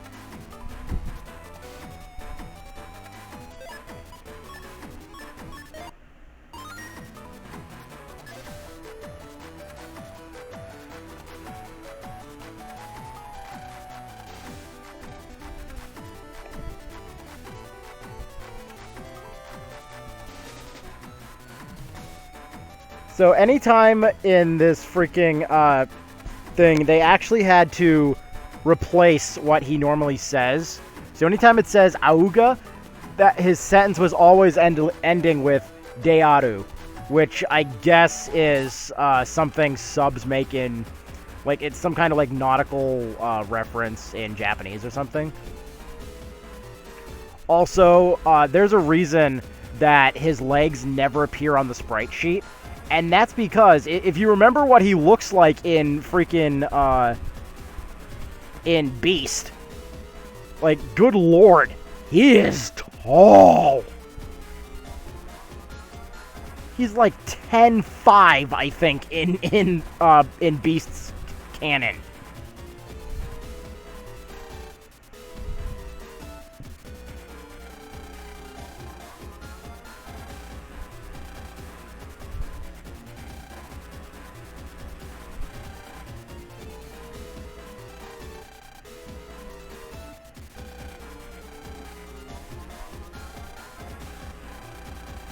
Yeah. Also, I love the fact that whenever he does the whole submarine gimmick, when he lets people inside of him, God, there's no good way to say that one. I love that he literally just snaps his neck. Like, dude, what the fuck? He snaps his neck like he's Energon Wingsaber.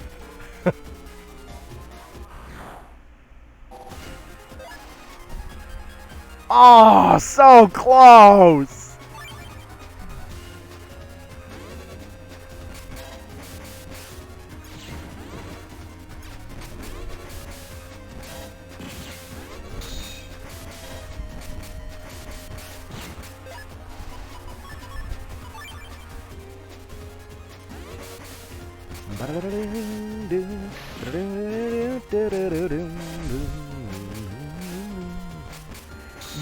Yeah, the more we look at DABMAN, the worse it gets, if I'm being honest.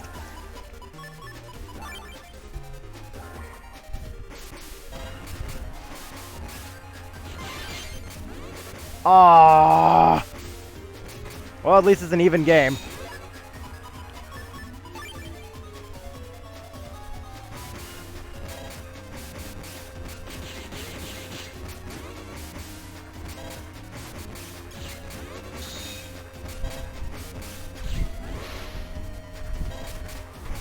Hey, come here, you little bitch. Trick or treat!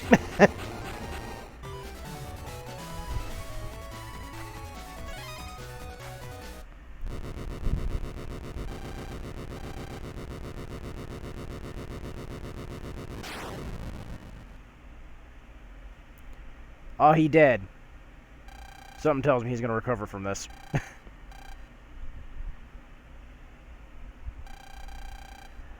I have this very sinking feeling that death in this universe is not permanent. God, you'd think I was playing Dragon Ball or something.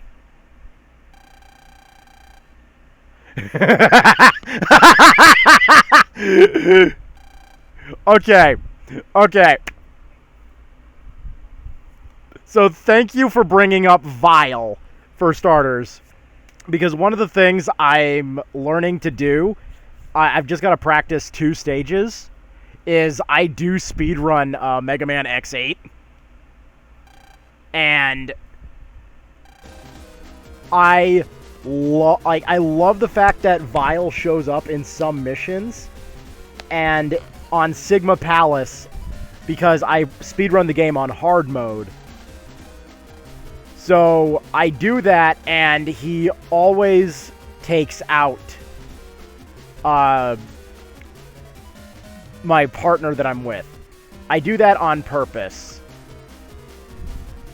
Because are you familiar with the infamous whirlwind glitch in X8 that was unfortunately patched when they decided to do the X Collection 2?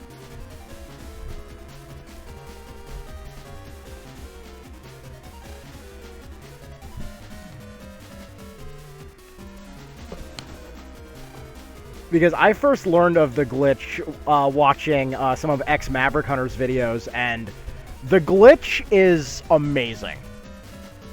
So you have to use the... in order to use the skill, you first have to beat Dark Mantis. Because for Zero and Layer, they get the same skill, because Layer is just a gender-bent version of Zero. Also, points for the undercut shirt meme. But with Zero and Layer for their skill, if you jump in the air and press triangle, or like what would be triangle if you're playing on a PlayStation, how it originally came out, it would turn you into a saw blade, essentially, rolling forward. Here's the thing.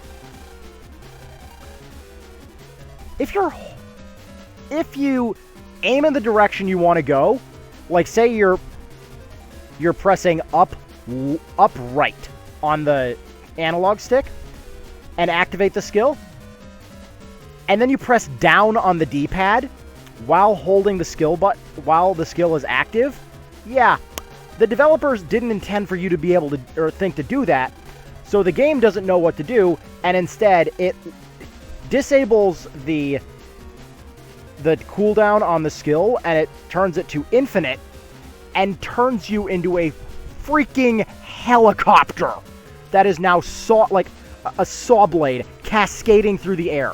You can use this for so long you can actually leave the skybox.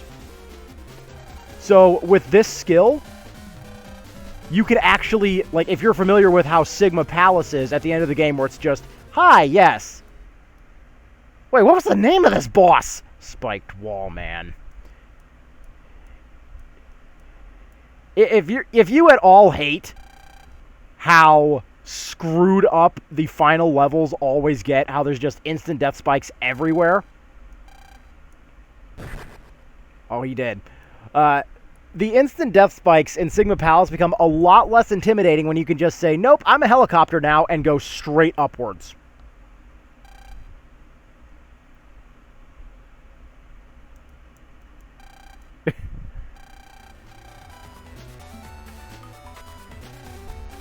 So because of that glitch involving Zero and Layer,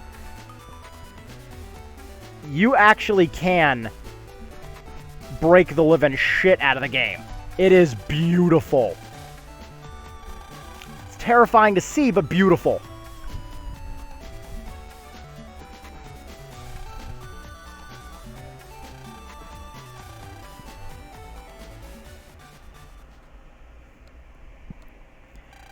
Because now it depends on what weapon you use, that will change the animation on it too. So the vast majority turn you into a saw blade that's rolling forward. If you decide to use the K-Knuckle, however, it turns you into a ballerina, spinning through the air. So, a Megaman sky dancer. Yay!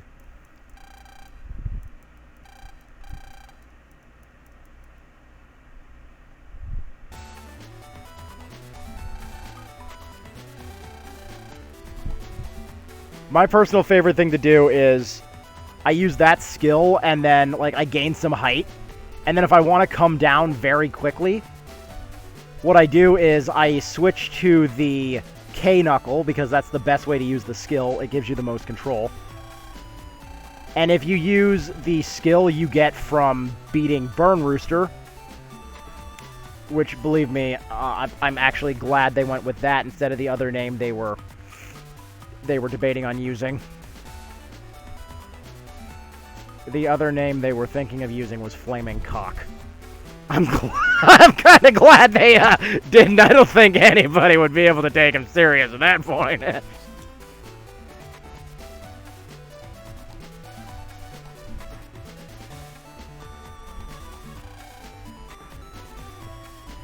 Yeah, that is the absolute best way to describe that glitch for the spin kick.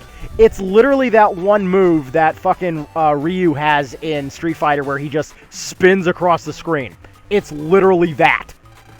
But then if you follow it up at the end of it with specifically the K knuckle equipped, and you're using the flame skill you get from Burn Rooster, you can actually turn yourself into a meteor.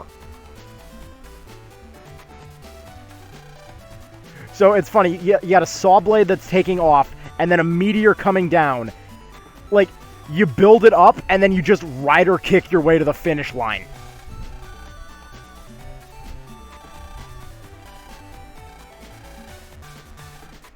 So I love it. Thanks to the glitch, Zero literally just goes full-on Kamen Rider.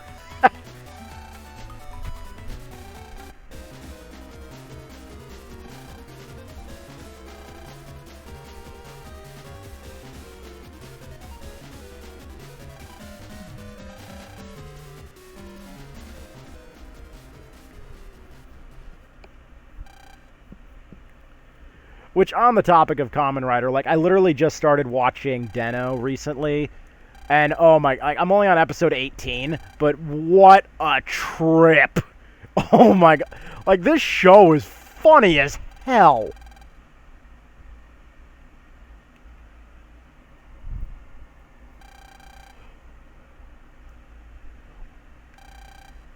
Like, the guy's partners are going to get him killed long before the actual enemies are. Like, every time he goes to sleep, one of them takes over his body and spends the night partying. So, effectively, for where I am in the story, I think this man hasn't actually slept in about 3 weeks.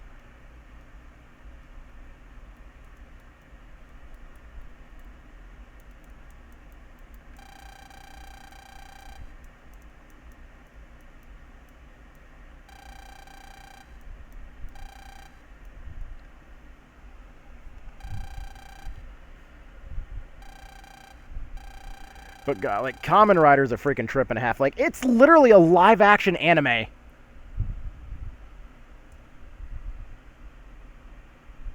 And yet, no, tell me about it. Like, I do enjoy breaking games. Like, I am the guy you call if you want me to... If you want something broken without a hammer being involved, you call me.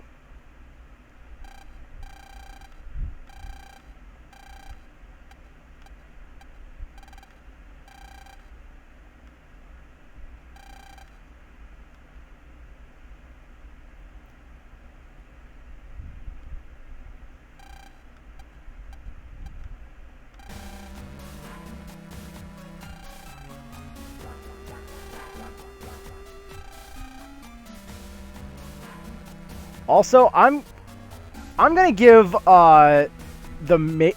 some major props here to whoever thought to actually just black out the portrait screen.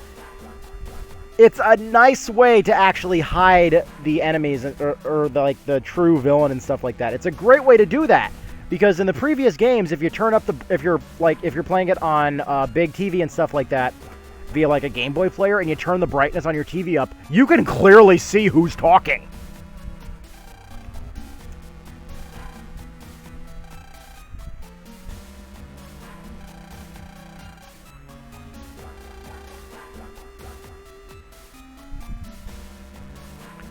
Also, props to the translation team. They did not change Yuika's name.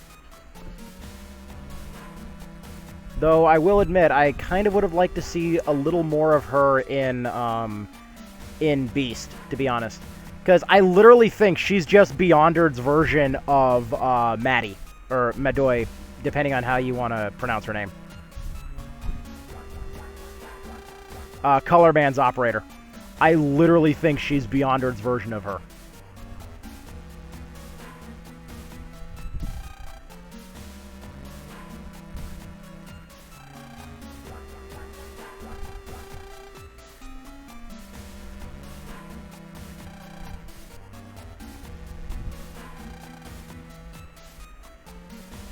But God, Beast was just so good.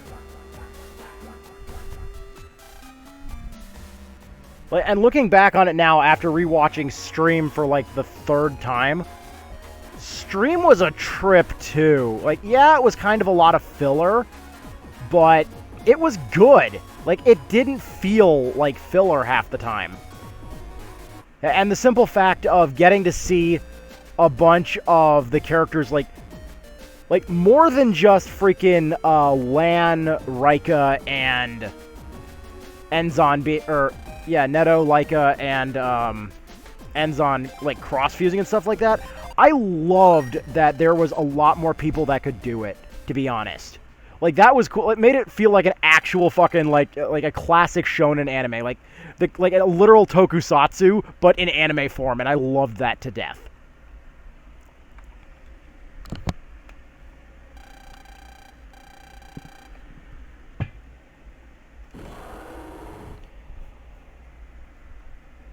But then, like, some of the characters didn't get to transform all that much because of, frankly, look, I think we can both agree on this. Meilu, when she was cross-fused, was too damn OP. You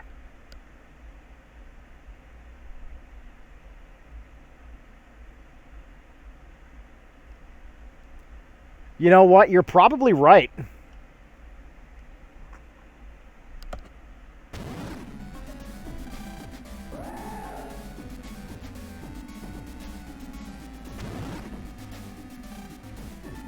Oh my God, the legendaries!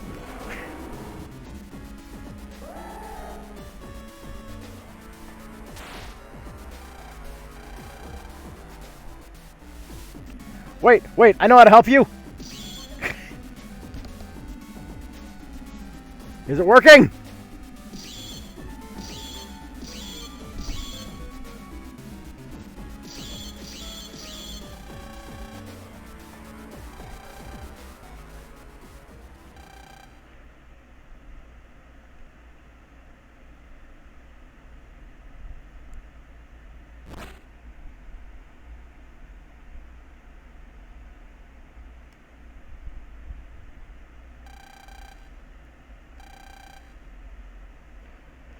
Yes!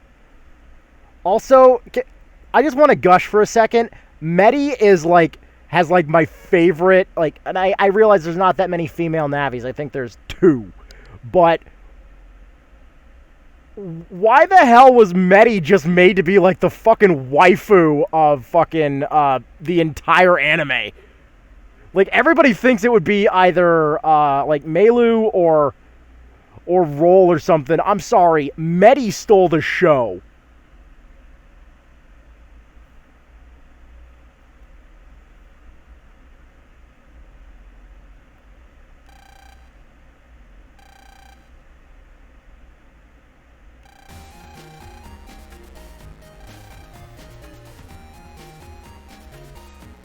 Like, I rip on some characters for being utterly useless, but Medi, oh my God.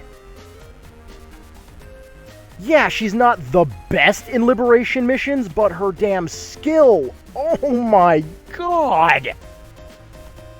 On one of the final liberation missions in Battle Network 5 for the post-game in one of the Nebula areas, this is literally tailor-made for Medi. So her skill, if you don't remember or have never played Battle Network 5, is called Twin Liberation. And that is where you set up two characters that you're going to liberate with. One at one side and one at the other. And then, if both of the characters that you selected liberate that panel, one of them, of course, having to be Medi, it will liberate every panel in between those 2 points. So, in one of the areas, for the final area where you have to fight Cosmo Man again, you can use this technique with, like, one order point and end up clearing, like, fucking 30 panels. It is absurd.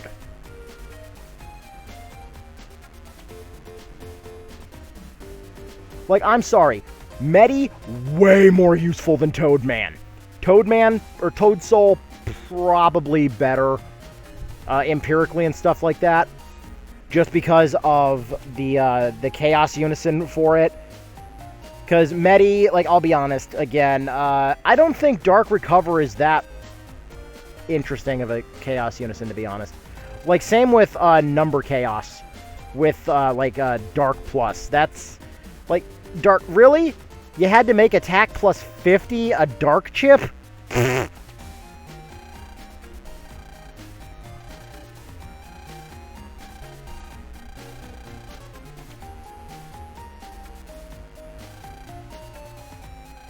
Exactly.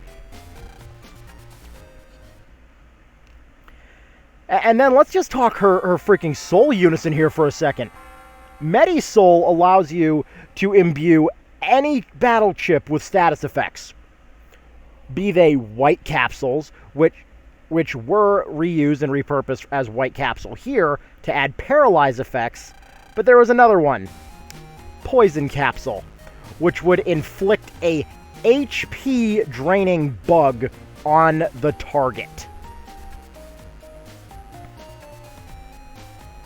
So picture, if you will,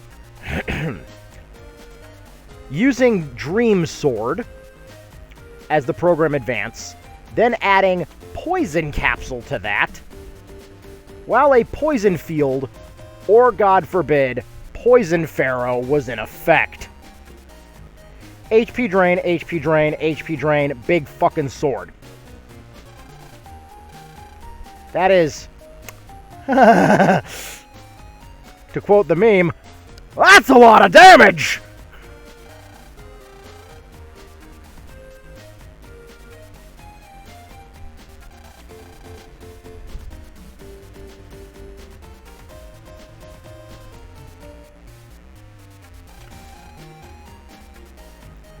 And hey, real quick, while everyone's still here, I do want to say thank you, everybody, for coming out and stuff like that. This is actually the first time I've been streaming in about a year.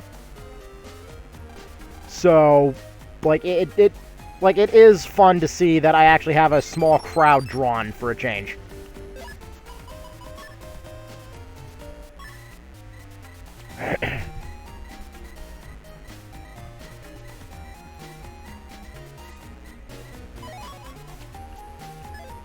The most important thing is now ours.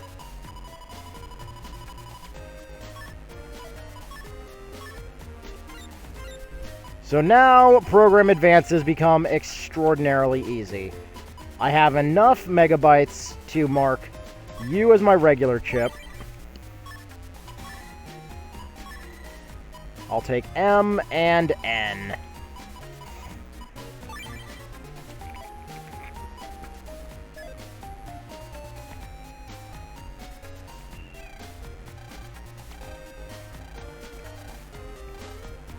Quiz. Okay. Yes, I'll take your quiz.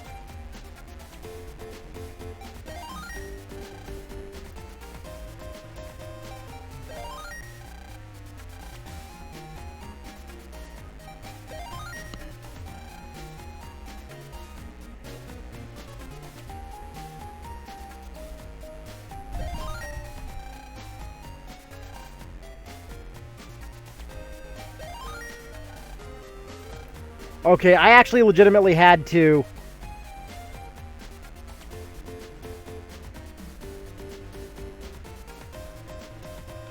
Legitimately had to guess that.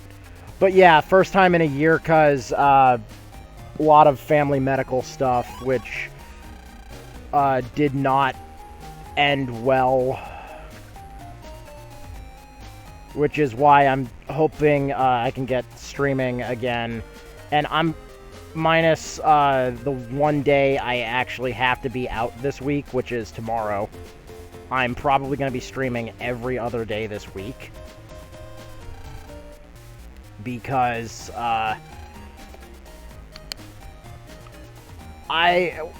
if you weren't here for the original part of this, because I can't remember when you arrived, recently just lost my mom, not even 2 months ago, and the entire income through the house was through her, and I was her full-time live-in nurse. So I couldn't really take any time off to get even like a part-time job or anything like that, because I had to spend about 20 hours every day taking care of her. And that hindered a lot of my skills, and pulling 20-hour shifts every single day for over 15 years did a number on my body.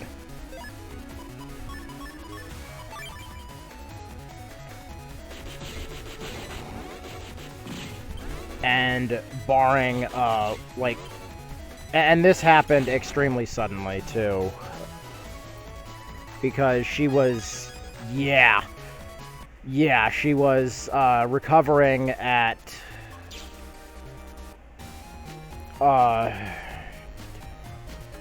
what is referred to as, advanced rehabilitation facility. Like, that's the coy way to put it.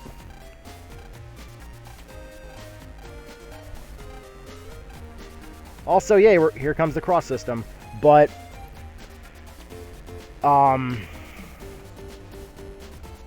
last year, she had to have part of her foot removed. She lost basically the entirety of her left heel due to infection that went clean to the bone and started infecting the bone. So it was either give up half the heel or give up the entire foot. There was no middle ground. So she was stuck in a medical bed, and I was trained on new medical equipment because she was put on a wound vacuum, which is designed to siphon out like infected material and stuff like that to assist in healing. And I will admit, these things work really good. They are uncomfortable as all hell, from what I've been told from multiple people who have been on them, and having had to be trained on one and maintain one. I can completely understand where they're coming from. They're a pain in the ass. They will start screaming at the slightest air leak. It's basically a reverse air compressor. That's what it is. Hey! You gonna burn the school down this time? You're gonna set fire to a lab. Where have you heard that name before? 6 months ago, stupid!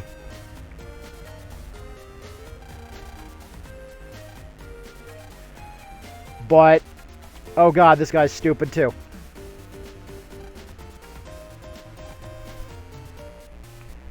But after that, like, she got off the wound pump. She was doing incredibly better. Like, she was almost to the point where she could start physical therapy again. And then she started doing what I call the Stevie Wonder weave, where, like, she was incoherent and she was unable to sit up straight and just, like, kind of bobbing all over the place. And on top of that, was talking in tongues. So I forced her into the hospital. Again, this was March. And, like, I didn't really give her a choice. I had my friend come over who had been helping me with her, like, transporting her to and from the what's the place called? Advanced Wound Institute. to get the dressings changed. And again, I appreciate all the help that he had and still is providing. But it got especially bad near the end because she and I ended up getting into a fight over me trying to force her into the hospital again, because it was literally a matter of life and death. And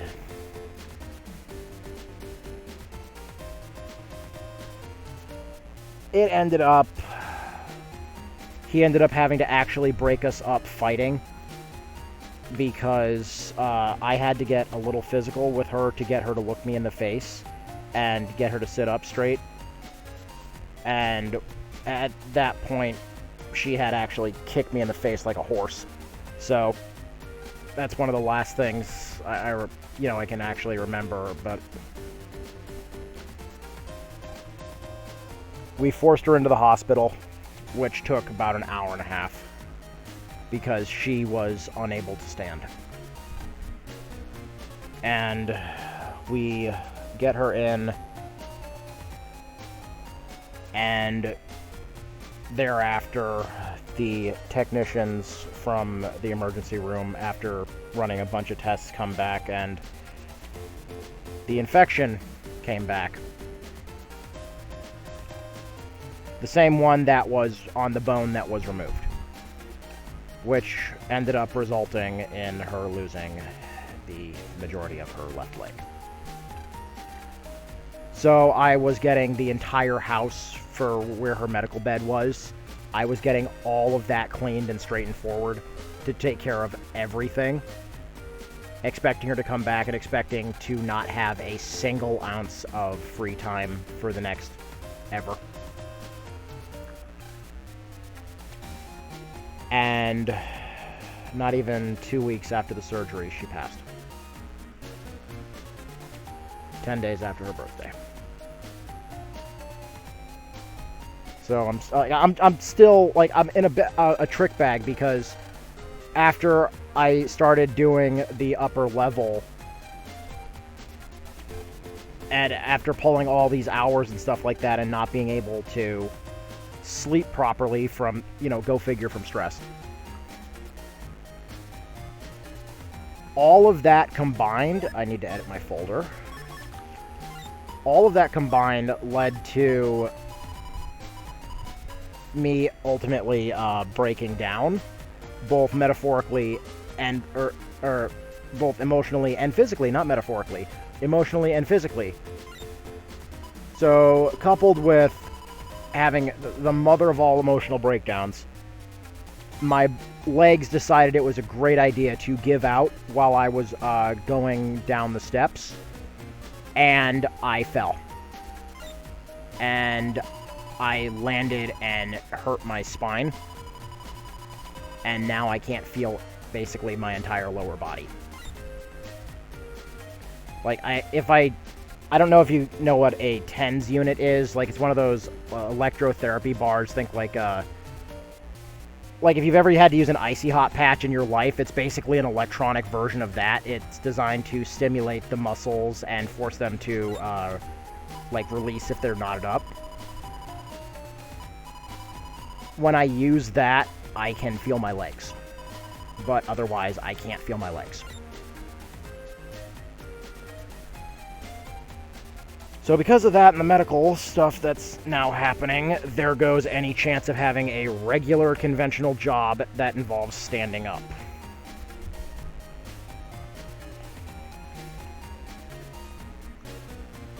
So I'm hoping, to use and I have a little bit of money squirreled away, but I'm hoping to use the streams and doing it as often as I can to try to bring in just enough money to make bills. I'm not trying to, say, hey, I need a new computer or something like that. I mean, I do need a new computer, but it's at the bottom of my priorities right now. I'm just trying to keep my house. The roof over my head is better than the roof over my fucking motherboard. That's more important to me. You know what, I'll do this without fire chips, because I get to operate heat fan, so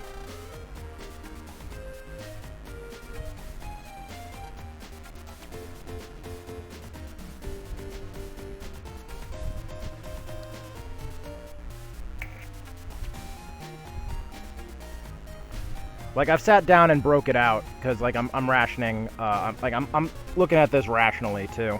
I'm rationing off my food and stuff like that, so that way I've got enough to stretch and make it through a couple months at a time. But I'm really just trying to make bills at this point, which I figure if I can make somewhere around 400, then that would, with what I have, that would let me float through till August.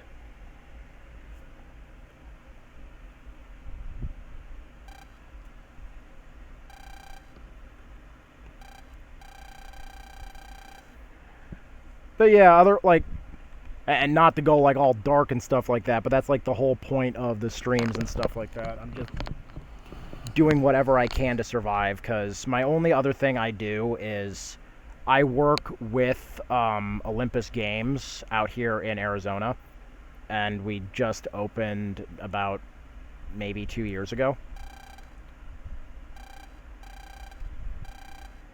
And one of the things that, and it's a lot easier to say, even though I'm not officially on staff, it's easier to say my boss than it is to say the person who owns the store that I'm working with who's assisting me in these dire times.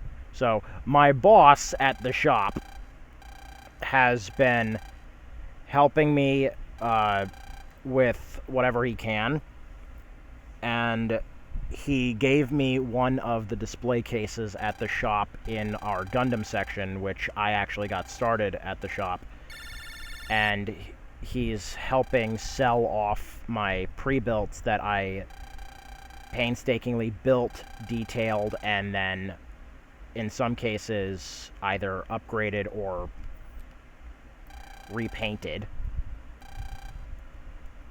But he's helping me sell those off, and so far that case has kept me afloat for the last month.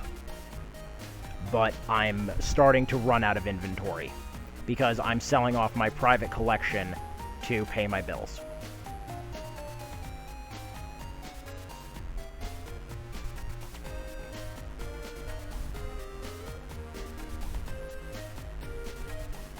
So, hilariously, I'm shooting myself in the foot that I can't feel anymore to keep the roof over my head.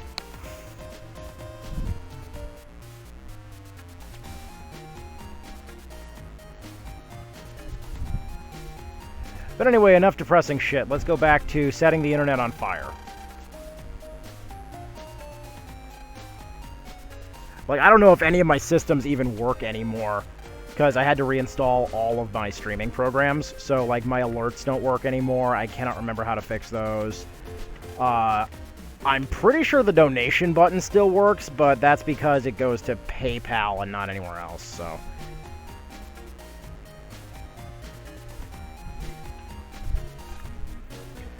Also, moving away from the depressing shit now, including Battle Network 5, what is, to you, the most broken cross? This can include the three from Battle Network 5, as well as any from Battle Network 6.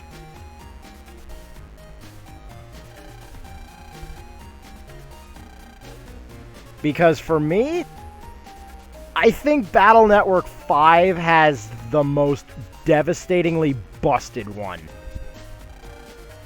I'm not talking about Base Cross. I'm talking about Soul Cross.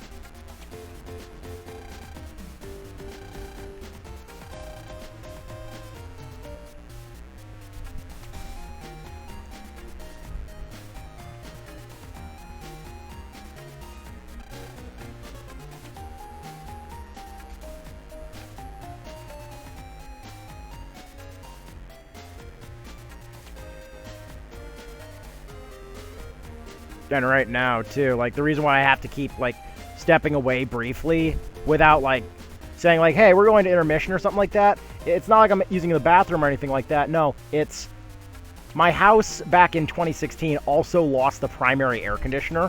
So in order to supplement that, I had to put 2 window units on the upper level, which is, like, it's upper level. It's like, you go up 3 steps, you're there.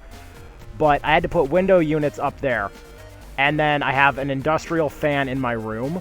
which I don't know if you guys can hear. I only have it at medium right now. But it cycles the air through the house.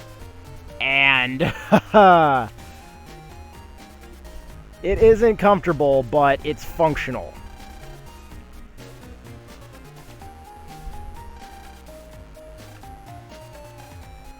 Oh, good. We get to play with fire now.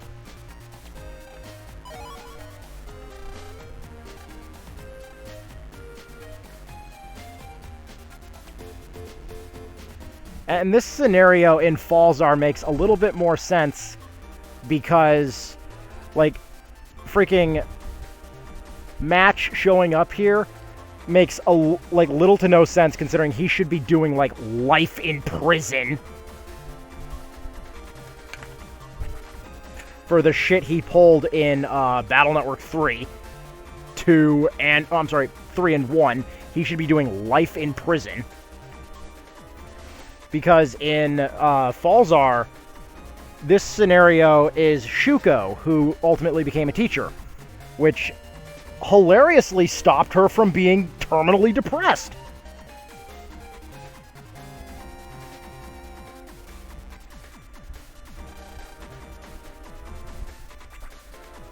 But yeah, no, I literally think Soul Cross is the most broken ability and form they have ever put in a Battle Network game. More so than Base Cross. Even more so than Search Soul. That's right, I said it. Stronger than Search Soul. Because with Soul Cross, if you jack in from somewhere that's outside, a sun will appear in battle that makes every battle chip in general stronger. It amplifies all the Boktai chips, so the Gundel Soul gets overcharged. Django gets a little extra oomph. You lose a couple of Mega Chip slots, but you recover 10% of your HP after every battle. What else? What else? 10% of HP after every battle. You gain a couple of Navi Customizer programs. And then your Charge Shot becomes the Gundel Soul. So your Charge Shot can ignore everything. So the Solar Cross is so broken, it makes Dominerds easy.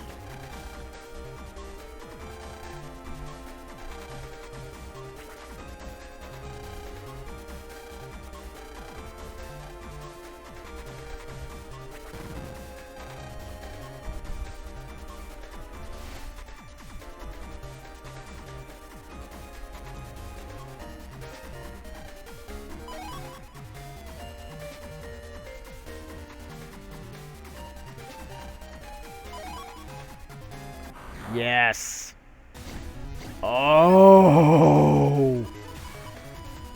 I just realized why these two chips are here. Force all your enemies to the back row. Wait, no, Fan. Fan sucks them in and Fan sucks them closer to you. And then you hit them with the flame hook. Yeah, that's why it does that.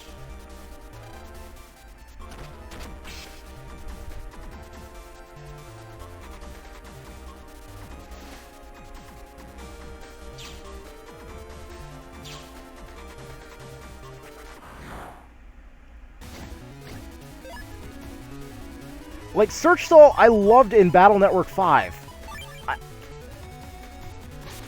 Search Soul in Battle Network 4 feels wrong. Like, the Scope Buster, it misses more than half the time. Like, coupled with, even with having the highest level charge in the game, I don't know, man, it feels wrong. Like, it charges way too slow, even when you have, you know, like, freaking Charge Max equipped.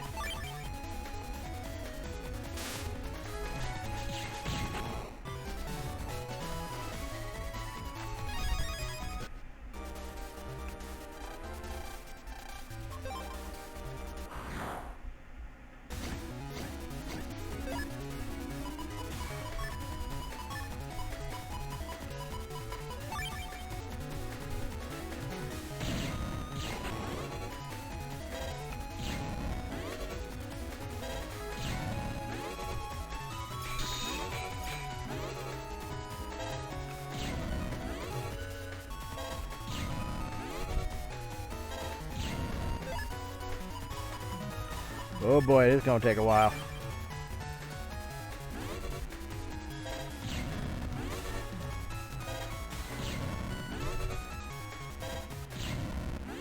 Yeah, like I'm not ripping on it for being like 4 introduced the gimmick, so of course it's gonna be less refined. So I'm not ripping on like 4 for like having the gimmick being an unrefined disaster or anything like that. No, it's just in 4 it feels like something just feels sluggish about it, and I don't know what it is. Like against stationary enemies, of course it works fantastic. But, like, and again, I can compare this, like, and again, this is a really bad comparison, and this is not fair to it at all, but it's effectively useless against Duo.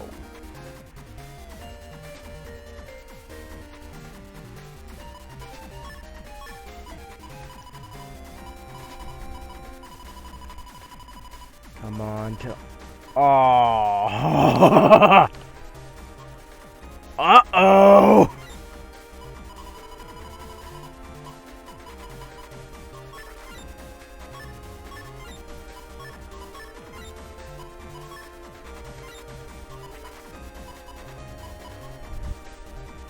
That's Flame Hook.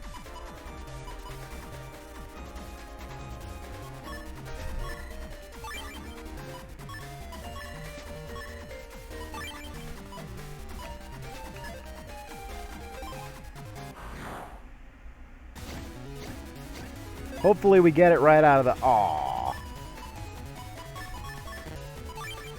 Well.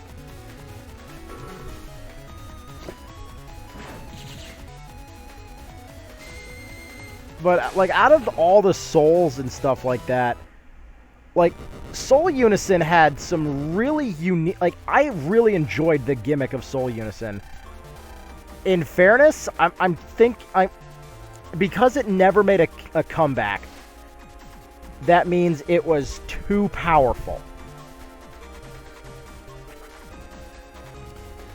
Like, I'm not going to say, like, Metal Soul was, like, extremely powerful or anything like that. Metal Soul was just a straight-up better version of Gut Soul. No, because it never made a cameo again in any other game, I'm going to say that Roll Soul is probably the most broken of the Double Souls.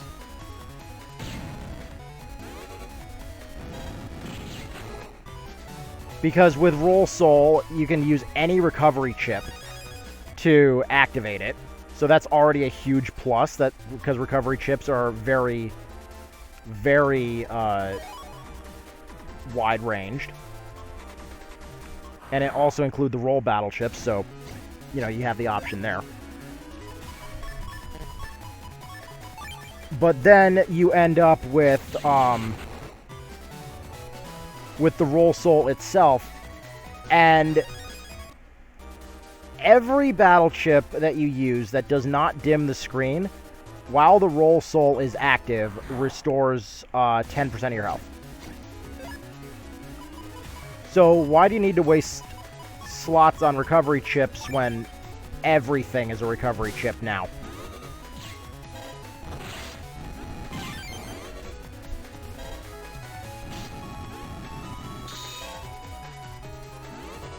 Oh, that's right.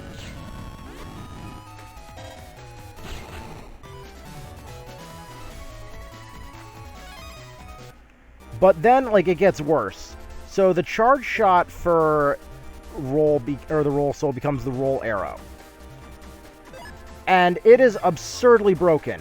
So yeah, it charges slow, it doesn't move very fast down the field and stuff like that. In fact, it moves on about on average for what you would, like an arrow type chip.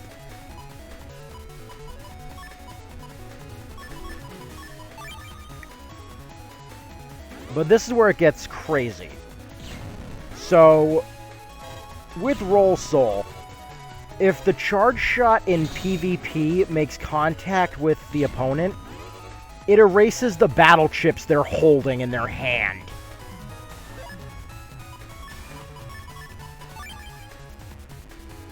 So Roll Soul's special ability is hand destruction.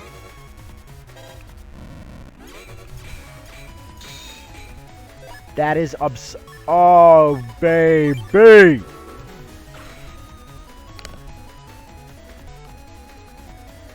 Party time!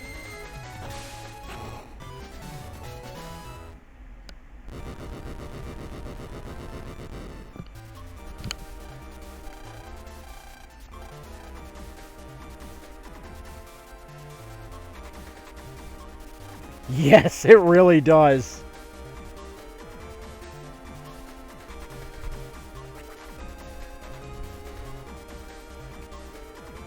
Like, Roll Soul, like, the abilities it has were just so broken when you consider that its replacement was Medi-Soul in Battle Network 5.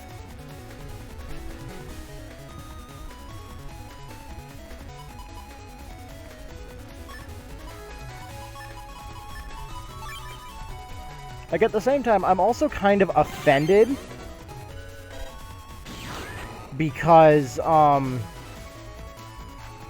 like, in the anime and stuff like that, and I realize, again, anime, not a good representation of the games, but in the anime, Roll was able to hold her own against damn near anything, just due to her, like, innate skill and how well she meshed with Melu. But somehow in the games, and again, I realized I know the story of Battle Network 5, so this is kind of stupid, but had she not been captured along with Dex, or with Gutsman and Glide at the start of Battle Network 5, I don't think there's any reason why she shouldn't be one of the characters you can use in Liberation missions. Oh, that sucked. So, Flame Hook does have a weakness.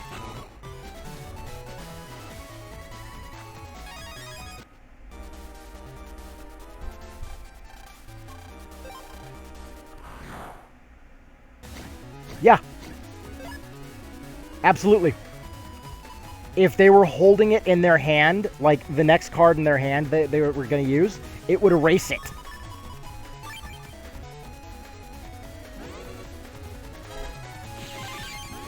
So imagine doing something ultra cursed involving it. Picture, if you will,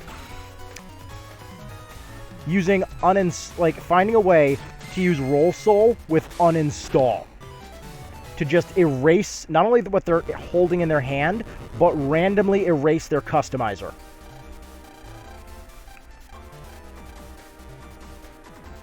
That is next level trolling.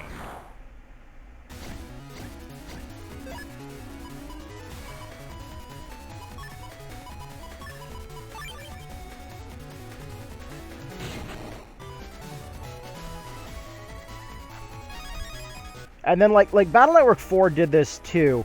And I appreciated this because everything in Battle Network 4 just hit like a fucking truck, man. Like, you could get isekai'd by anything. Fucking Metars, God. Metars, Molikos, them binder note things. Like, everything in that game just hit so hard. Meanwhile, Fire Soul. Oh my god. So, if you can find a way to infinitely... Hello. To infinitely give yourself lava panels, then Fire Soul can infinitely regenerate your health. Because it heals you, I think, by 50 points for every lava panel you step on and absorb.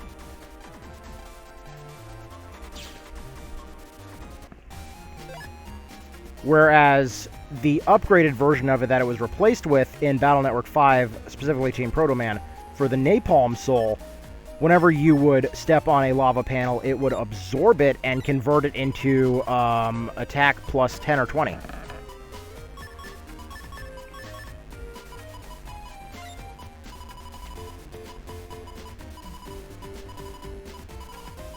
Wait, I was using machine gun.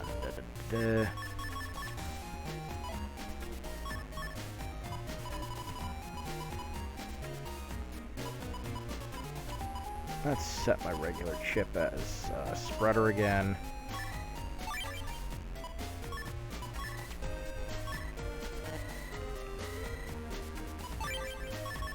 And then do not even get me started on the devastation that was the Chaos Unisons. Like, oh my god. So follow this one. Search Soul may not be the best soul in the universe, functionally because of its charge shot getting nerfed. It's Chaos Unison.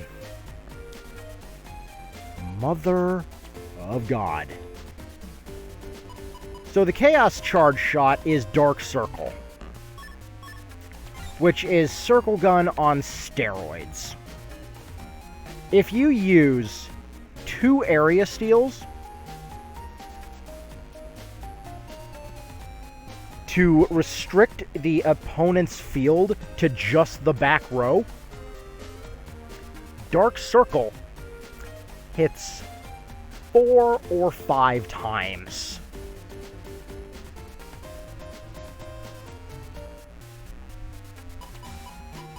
Making it a nightmare.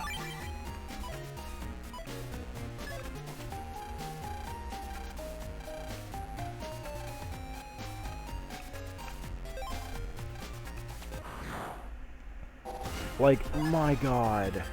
Yo! Starting strong.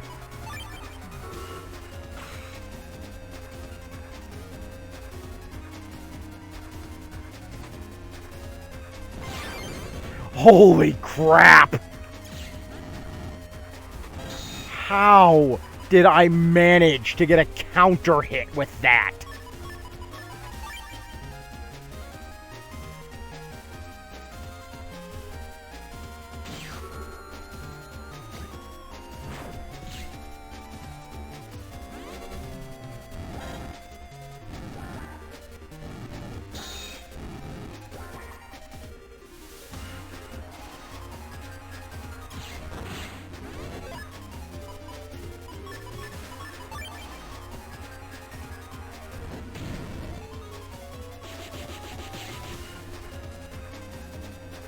Oh, Heat Man, got a present for you. Yeah, no damage, baby!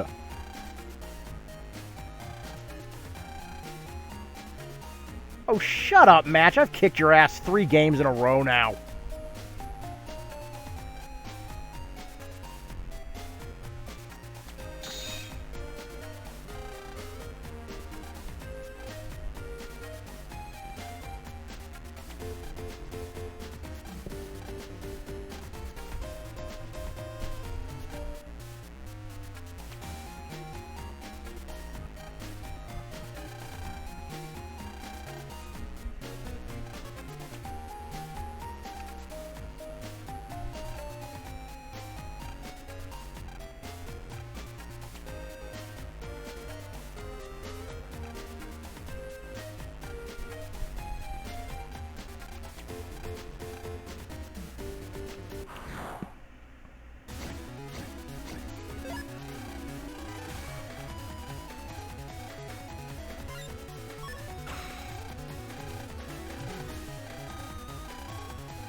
God, I love the flamethrower in this game.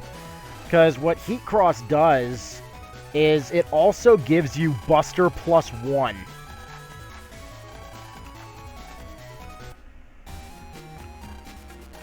So if you have Attack Max installed, raising your Buster to 5, Heat Cross will raise it to 6. If you use Buster Up on top of that, you can raise your attack level to 10. You can effectively create Gut style in this game.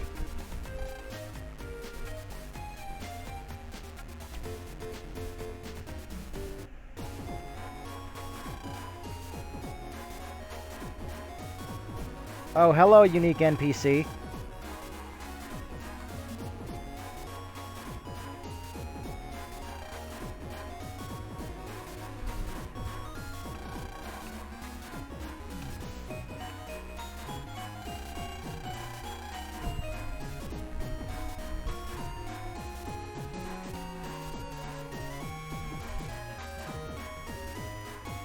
God, I'd say you were cute now if only you weren't the literal freaking Yandere girlfriend.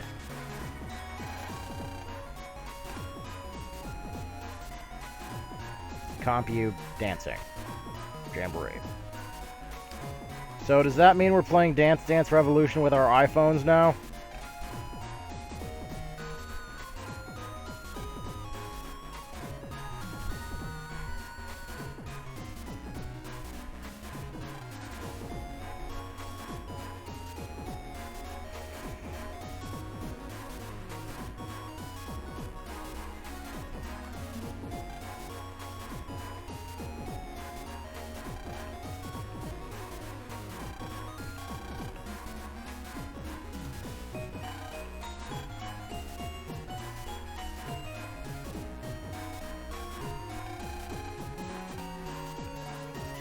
Alright, you just heard the cutscene. The chip shop is available. Oh, no. Apologize. Motion controls? I'm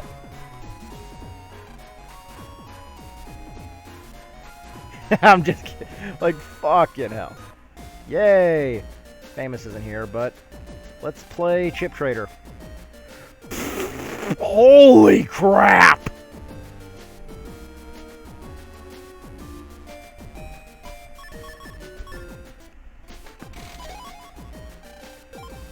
Hey, there's Fan. I got wind. Oh, yes!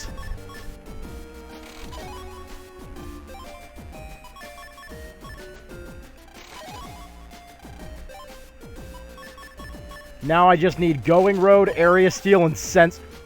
Yo! Let's go!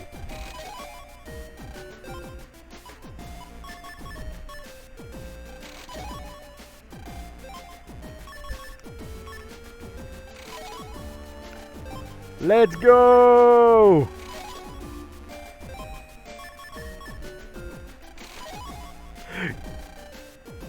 Wait a minute. Wait a minute. Wait a minute.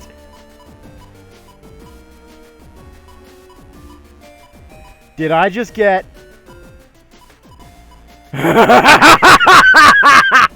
Yes! Yes! I just need sensor now. Any sensor. Then I can censor my opponents to death.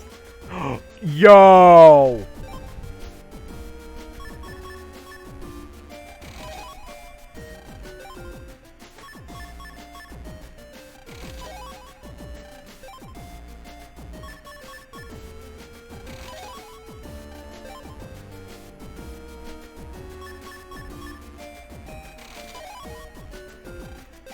Bruh.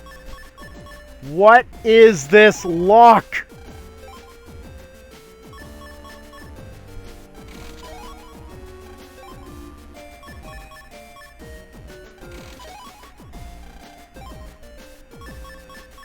That's Giga Cannon 2 right there.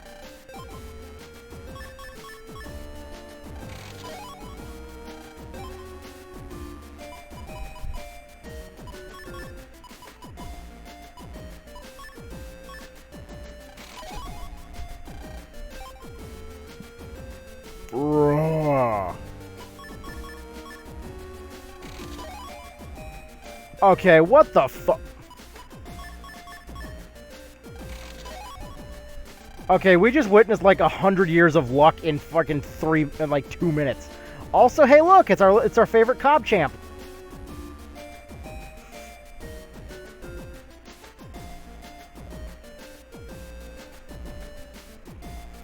All right, now I gotta sit up and enter codes. Give me the sacred digits.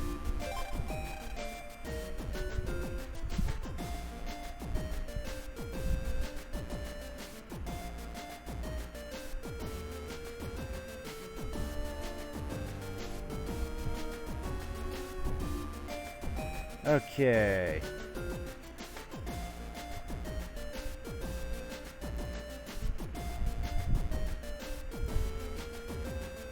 Let's see.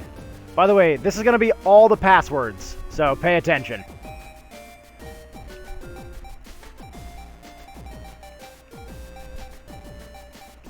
I'm just kidding. Don't worry, this is all going up on YouTube, so timestamp, yes.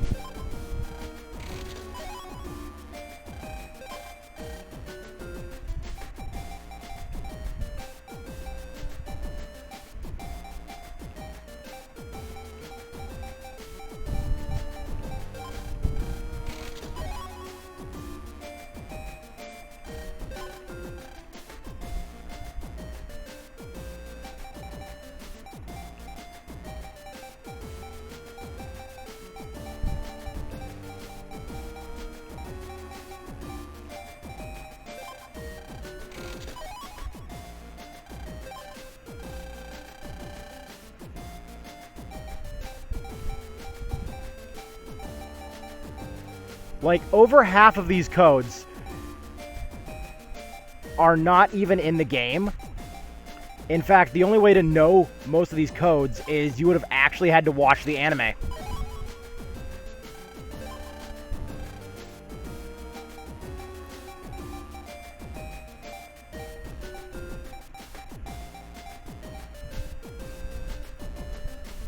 Six, 1, 6, 4, 9, 7, boop-a-doop-a-doo, and give me that Wild Blast Man!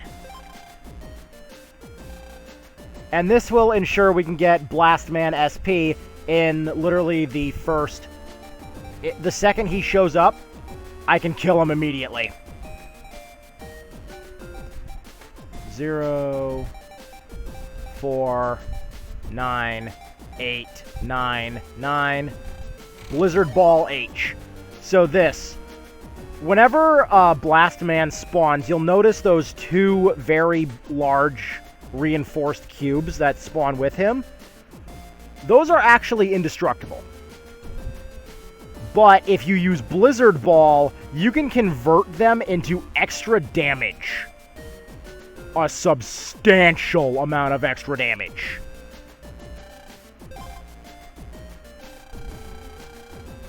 One, two, 1, 2, 1, 2, 1, 2, 3, 1, 1, 2, 3. Body pack. And some of these are going to be completely useless for the moment, but they'll be... it's a secret tool we'll be using later on.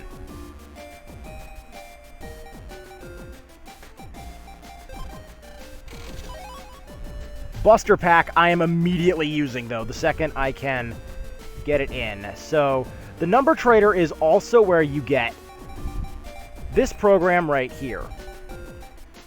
3, 0, 5, 4, 8, 7. Charge Max and Speed Max are both contained in the number trader. So here, this is a major spoiler for Up Ahead. Like, by Up Ahead, I mean like another 10 hours into the game, maybe? Which, I love that I said this was going to be a stream and then it just turned into a long play. Fuck it, we're going for it.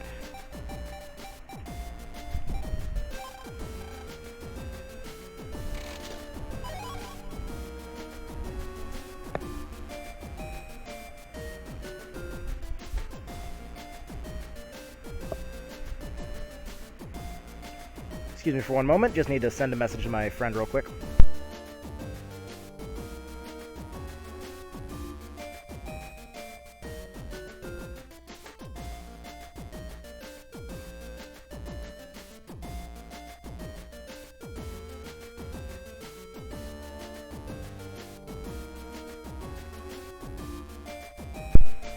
Okay, sorry about that. My friend's been helping with food and stuff like that, so when he gets off work, he usually grabs me something to eat. So that's what's helping keep my expenses down, because I don't know how he does it, but he basically just like gets me the food for free. So like I'm not gonna complain.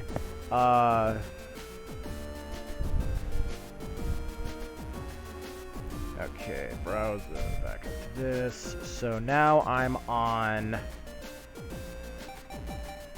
513780885. Circle gun, very hard to use. Restrict your opponent's field and it makes it next to impossible to miss. Because if you somehow miss when they're trapped, you need help.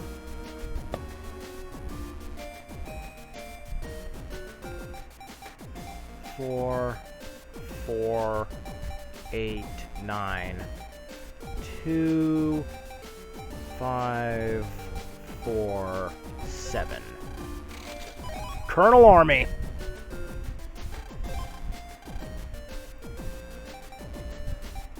One, two, three. 1, 2, 3. 1, 2, 1, 2, 1, 2, 3. Oh, whoops, going the wrong way. 4. Time bomb 3.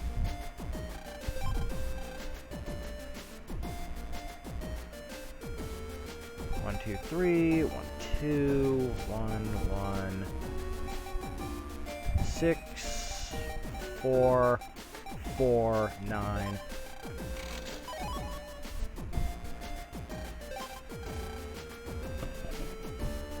See, yes, Daru.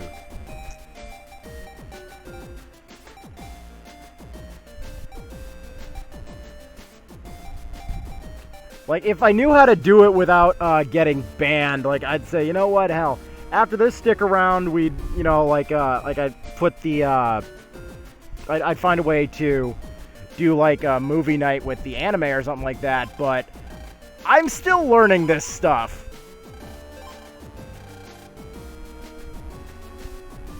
Oh, what the fu- I just realized most of the chips in here are M-coded. Uh-oh. That means there's synergy in this trader. Uh-oh. 60884138. Give me that drill arm, baby.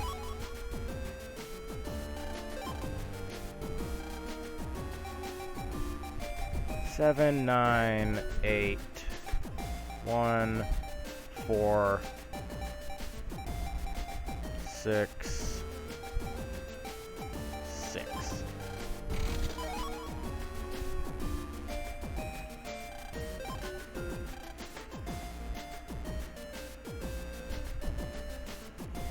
Oof.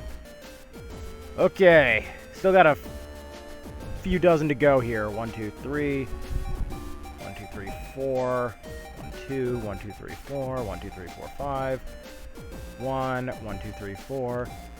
So while I do this in the meantime, if anybody needs to go get a drink or use the bathroom or anything like that, please feel free to. By the time you come back, I'll still be on this.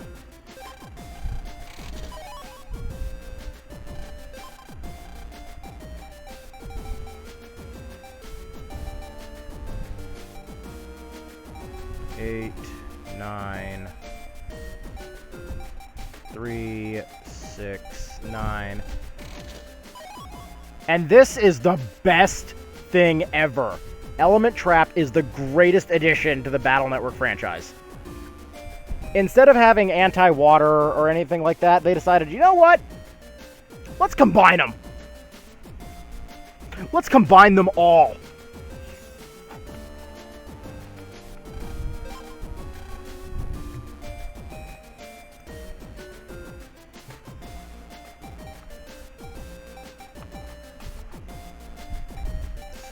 3, 4, 1, 4, 8, 9. Boop, ba-doop, ba-doo. Give me the full energy. And there's 2 more of these to grab, so 3, 9, 3, 4, 5, 4, 7, 2. That's full energy number 2.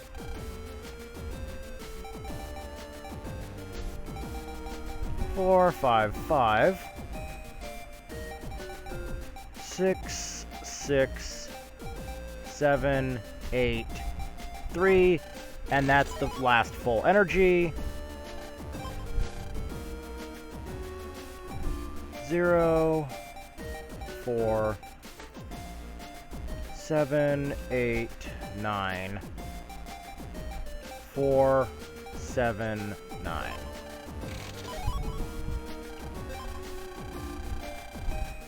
One, 0, 4, 1, 4, 8, 7, 8. And I do apologize if chat is rolling. I cannot see it at the moment. So give me one moment to check if anybody has said...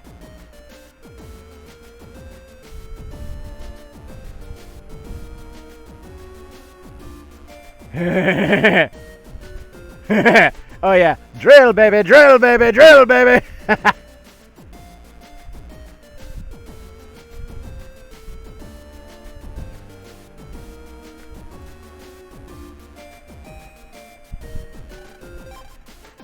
Also, I gotta say, I absolutely love in Beast when in the episode with Groundman and Dustman, when Roll comes out, they both immediately turn bright freaking pink because they're immediately in love with her. Like, come on, guys!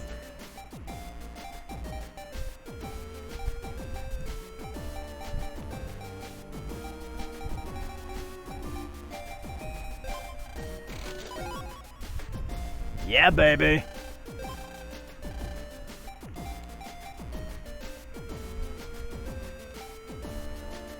One, 2, 4, 0, 4.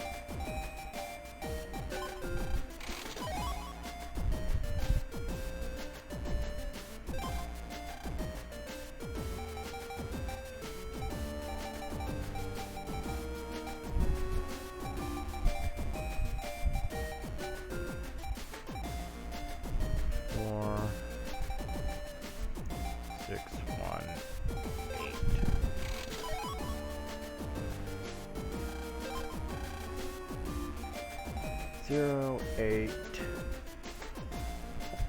Wow. Okay. About halfway done with the list now. 0, 8, 7, 4, 9.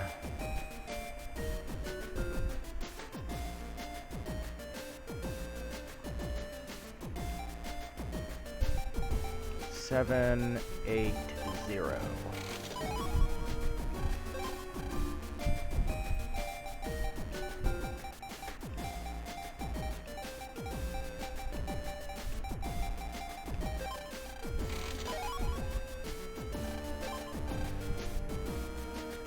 Also, I love that they put this in the wrong place because they're using the original Japanese name. I think I can kind of forgive what they renamed him to because of what his original name was. So I think this is kind of a name change that works. So the code I'm entering here is for the wildcard version of Eraseman, which is his English name. His Japanese name is Killer Man. I'm not sure what. And wait, I was reading 2 different codes. 7543.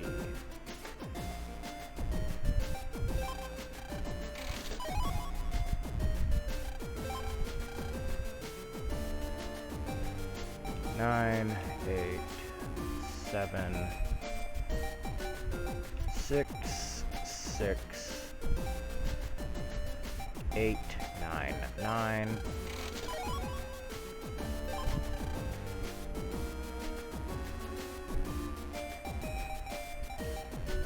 Six, 8, 0, 0, 8. Heh. 6 boob.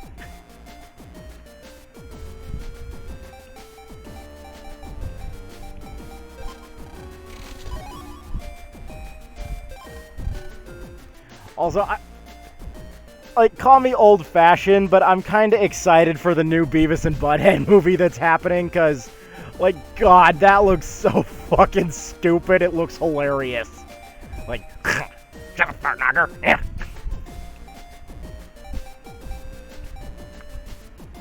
Never gonna score. Never gonna score. Settle down, Beavis.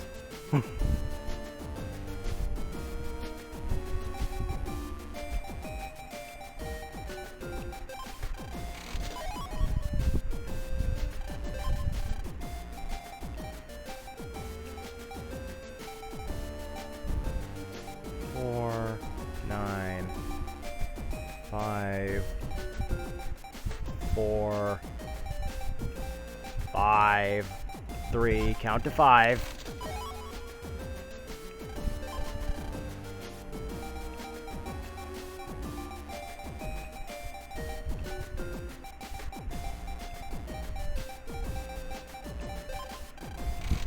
Mega Boomerang.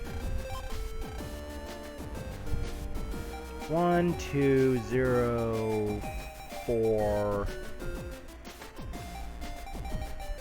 6, 2, 1, 0. That is Speed Max.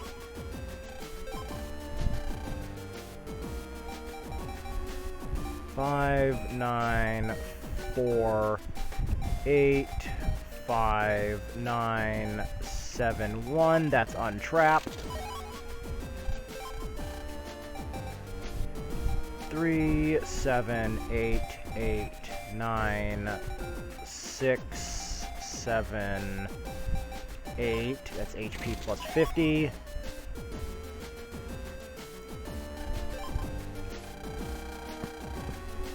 This is where some of the important ones come in, especially because I plan on using Buster Pack. 7, 7, 8. Why am I going that way? 3, 7, 4, 2, 1. Spin red.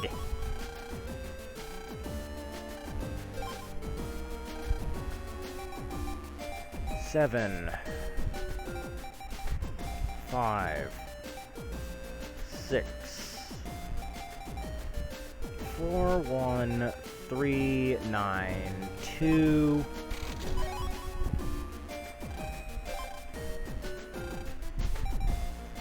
3, 2, 1. 3, 2, 3, 4, 8.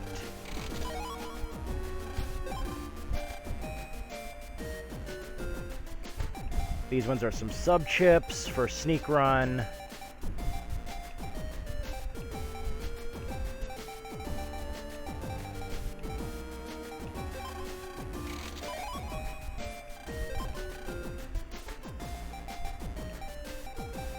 Like, I did notice that a lot of the codes that show up in the anime are for sub-chips.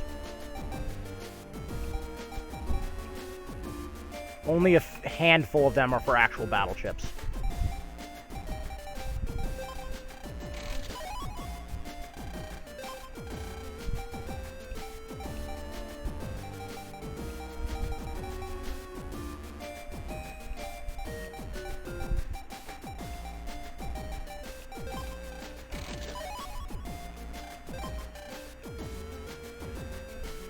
Okay.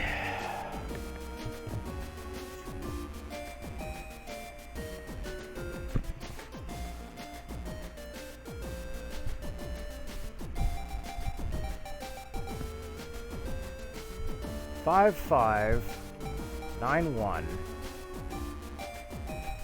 0601 /man.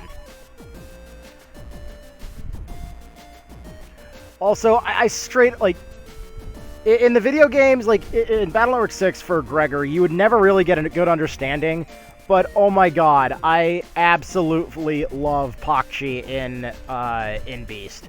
She is amazing. Like, she gets, like, next to no screen time, but she's just a good character.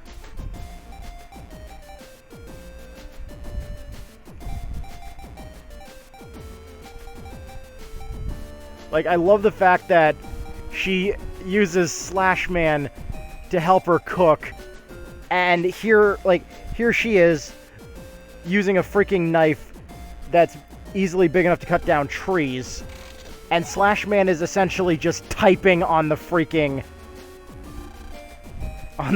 vegetables that he's cutting up because he has he is Edward Scissorhands on steroids.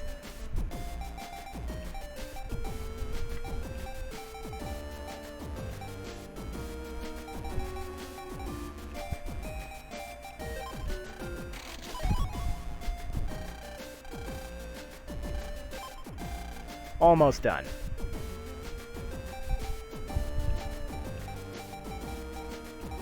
And unless there's any secret passwords that I have not heard about, then this is absolutely going to be 8, 7, okay, 5, 6. Then this is every password in the game. Now, hilariously enough, if you've actually, like, so you've been playing Battle Network 4 and stuff like that. So, let me tell you this right now.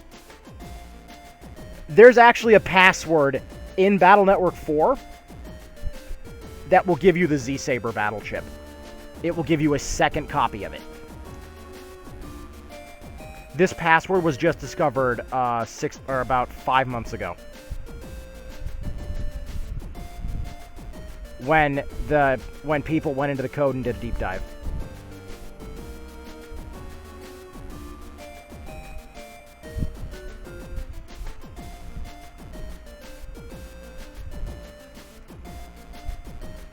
Yeah, you know what? Honestly, I think that was Wow, you actually just solved that mystery. So yes, Whale Man is based off of Duff McWhalen.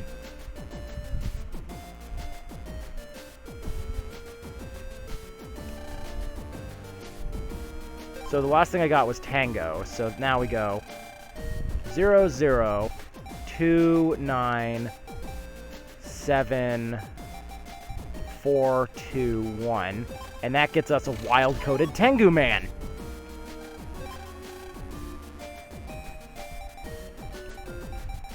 Six, 7, 5, 2, 0, 1, 7, 9.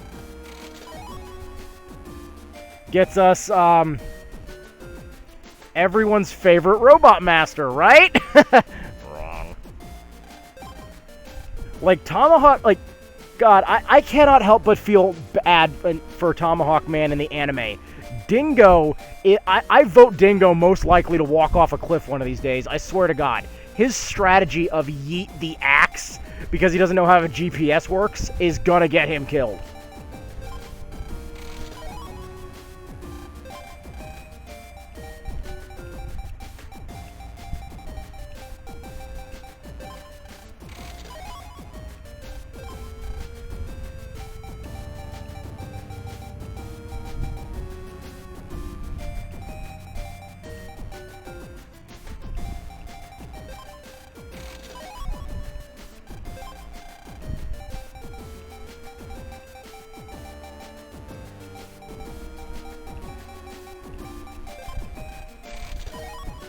We've got 2 more codes to enter.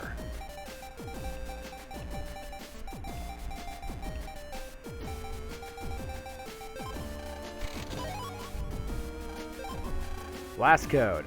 090004655.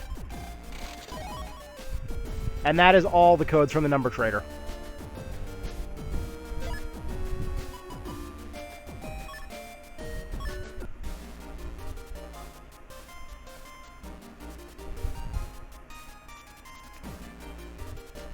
Okay. Compress.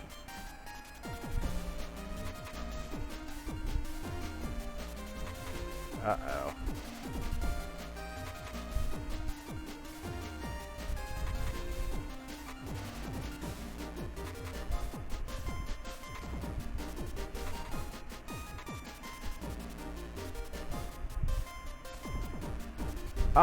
Okay, so in Cybeast Gregor, unfortunately, I was wrong, and the base chip you get in this game is actually base. So that's the Buster Rake one.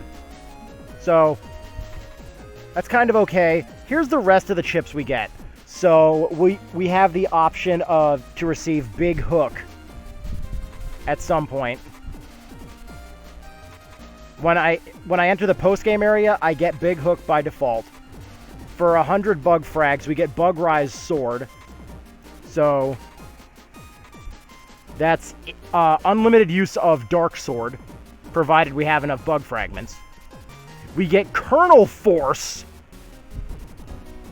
at the if we manage to beat base in another area. And for a smooth 30,000 credits, we can purchase Delta Ray. Uh-oh! This game has Delta Ray.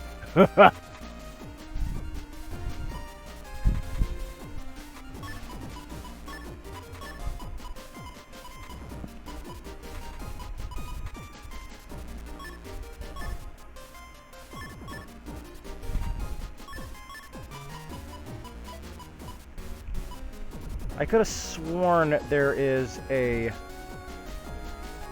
way to compress okay,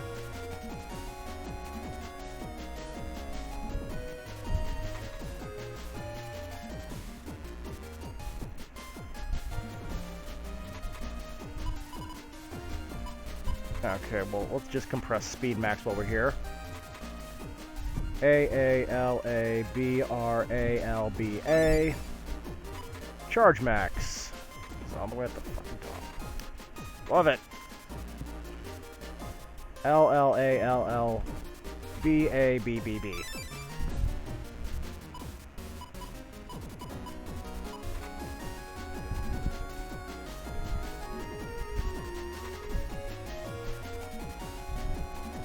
Like, I gotta check this real quick. There has to be a Navi customizer.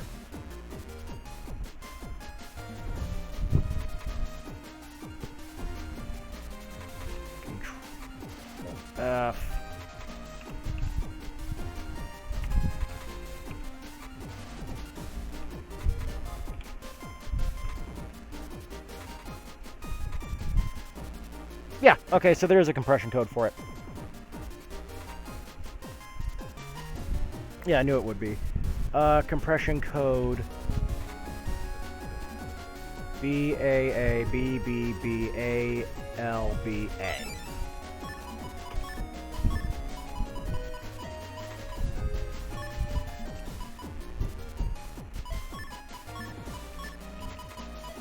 And until I get the Navi, the customizer expansion, this is going to have to be how it looks for a little bit.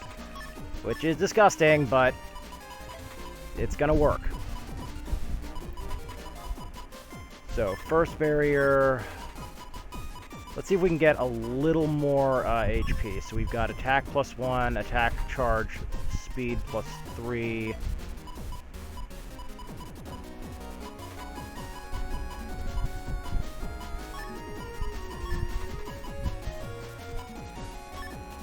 Okay. The customizer is to my liking.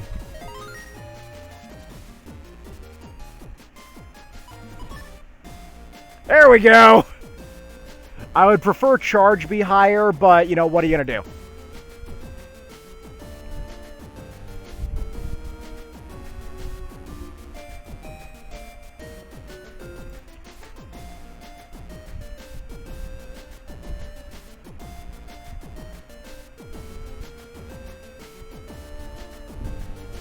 Yeah.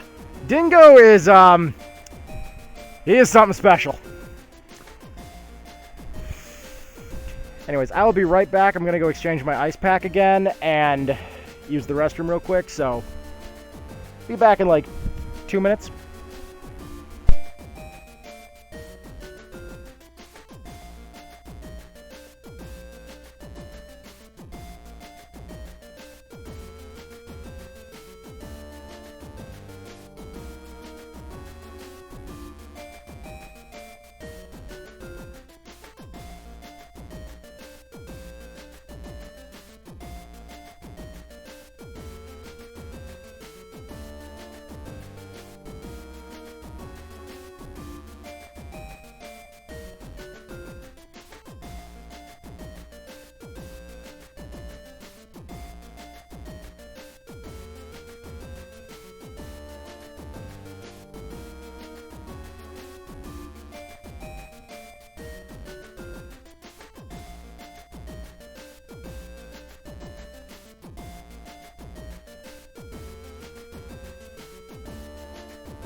Okay, I'm back. I also just remembered, because my Metar brain forgot earlier, I am so excited come the end of the year because, and I don't know how many of you follow and like do model kits and stuff like that. At the end of the year, we are finally getting from Kotobukiya Rockman Exe model kits. We're getting Rockman and Dark Rockman in the first 2 iterations. And Dark Rockman is the special set version because Dark Rockman comes with the Metar. Like, bruh! So, like, they each come with 4 different faces, pre-painted and stuff like that. Then they both have the sword and the cannon, which in the case of Dark Rockman is Dark Sword and Dark Cannon. And I am loving what I'm seeing on them so far. Like, I haven't been this excited in a long time. Like, ever, actually.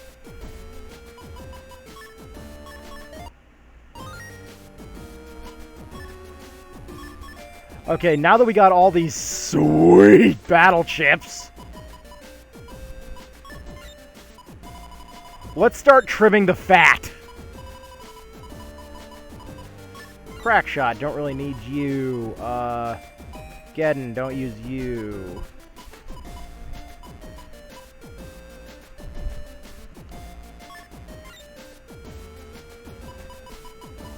Blastman, I love you, but your letter code does not mesh with the folder, so we're going to replace you with yourself.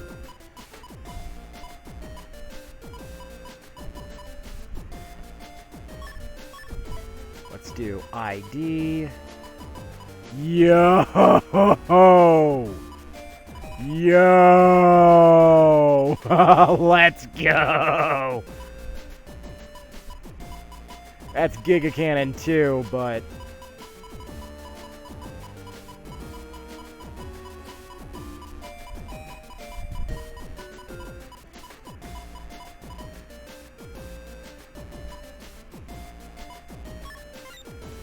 Lance meshes.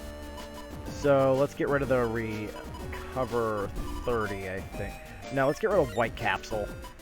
As much as I like White Capsule, it doesn't get very useful. Recovery 300. I mean, the ability to just have an immediate negate and just say no to damage. Vulcan, I don't need that at the moment.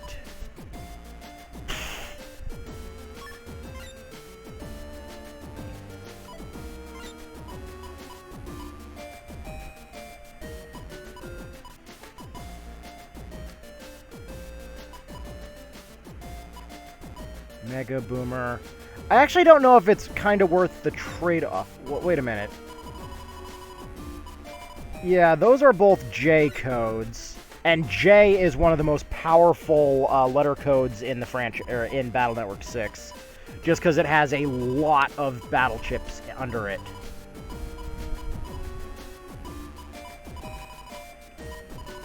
Okay, I need to start adding Navi chips. Dustman, Groundman, no.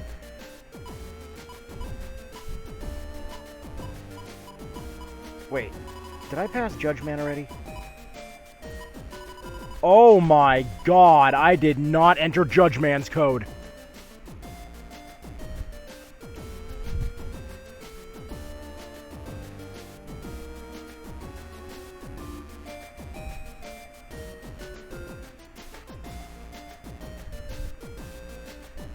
Wait.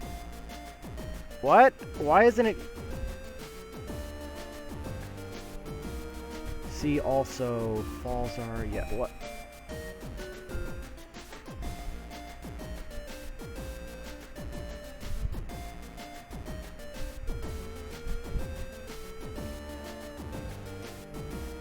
Okay...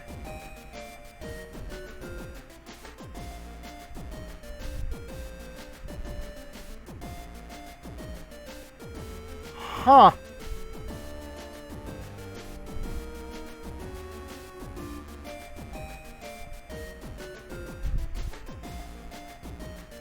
Weird. So I know there's a wild-coded Judgeman in the game.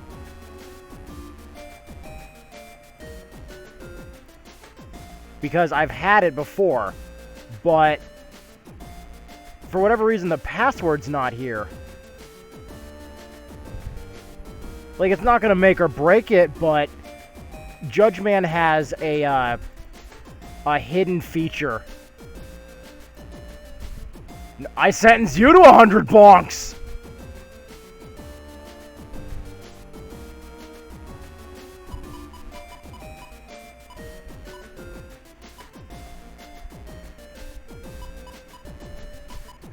Yes, no.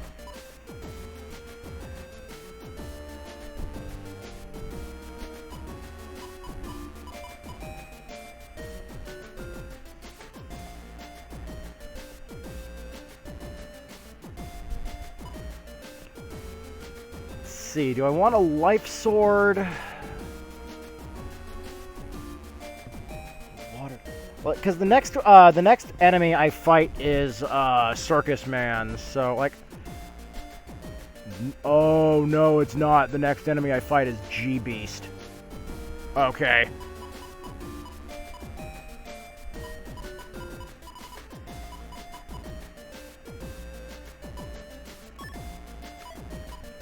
So that's potentially 140. You are 140. I think you do 150. Your minimum 60, maximum of 240. No, 300. Pierces invisibility. Requires area steal to be good.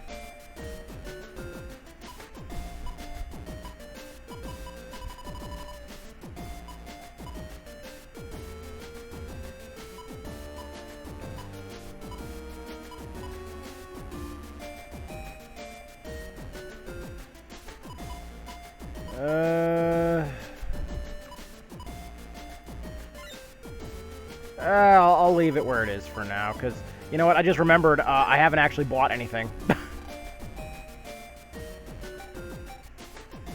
Yep. Yeah, you do.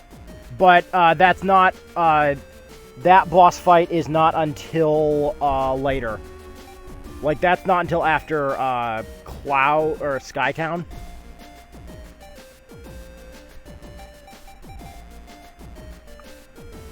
Or whatever, the city, wherever, the next place I go to is, after Greentown, is, wait, I actually think it is called Skytown. I keep getting it confused because I play a lot of Metroid, and in Metroid Prime 3, the second planet you go to is Skytown. Or, I'm sorry, after completing the first planet. The second planet you go to, officially after getting the PED suit, is Skytown. Otherwise, you go to Brio.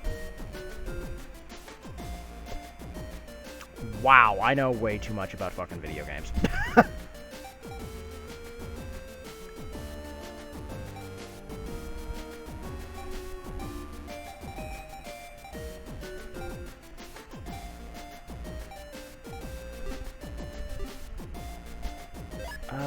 Let's see.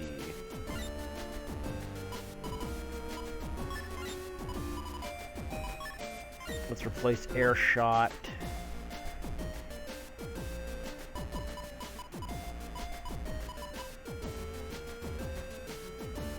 The W code is...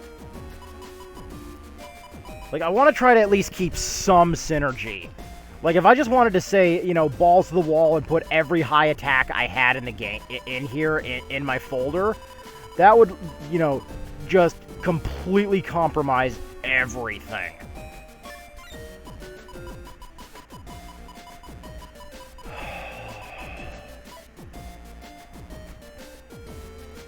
Yeah, like, here's the thing. The whole reason why I'm doing Battle Network is because my capture device, because it's so fucking hot in my room, my capture device, which is it's a USB HDMI one that one of my friends gave me. Thank you, Tina. Love you. She sent it to me, and it works fantastically, except in the summer. So this thing overheats so hot that it causes an audio desync. And it's a bad desync. Like, to the point where I have to shut the audio off desync. Bad.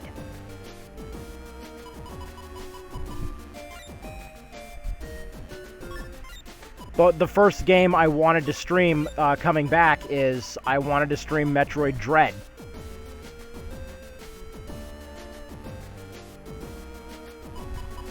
Because, I mean, there's just, the poeticness of Metroid Dread.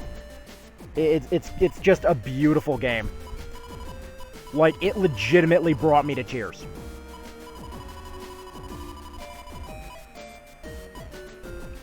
Alright, that should be enough. Let's take a look at the BBS. Find, keep, virus deletion.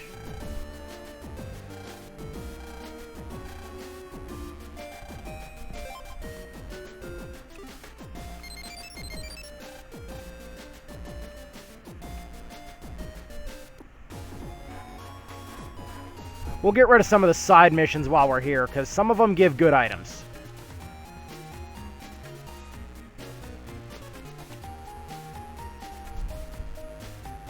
Then, before anything, we're going to make a trip back to Seaside Town.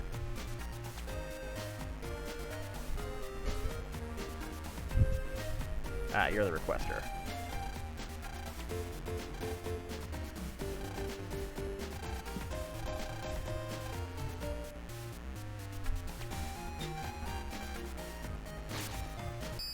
But no, like, I can get the capture working and stuff, because I have some stuff on there. Oh, look, hello.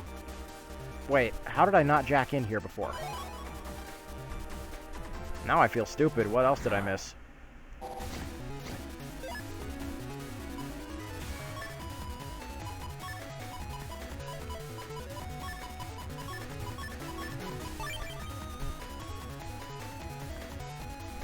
Beep! Bonk!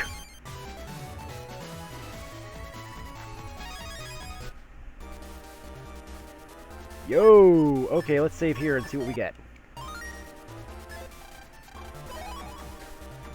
Okay, that was worth it. That was worth it. Snake? Snake? Snake! Like, Snake is...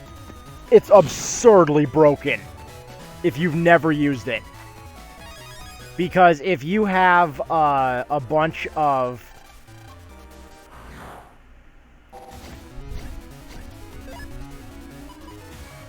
If you have a bunch of area steals and you've stolen all the way to the back row for your enemy, and then you use Geddon, snakes will spawn out of all of the holes, and then all of them will home in on your opponent, dealing 50 damage each.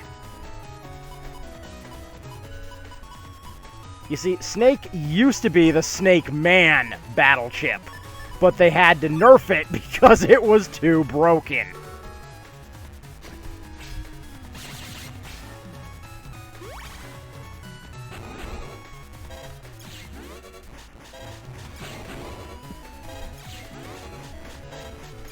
Oh yeah, that's much better.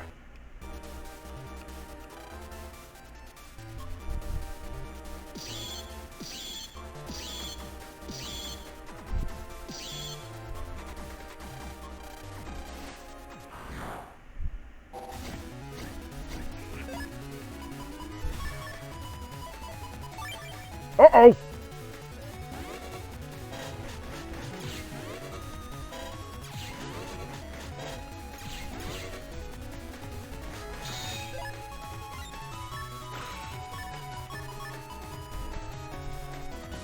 Yeah. Well, in fairness, what did... On YouTube and stuff like that, what didn't we see just outright annihilate base in frickin' Battle Network 2?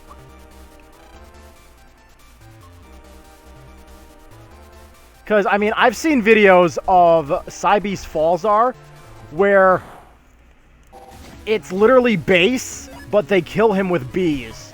So base is literally going, not the bees! Ah, they're in my eyes! Ah!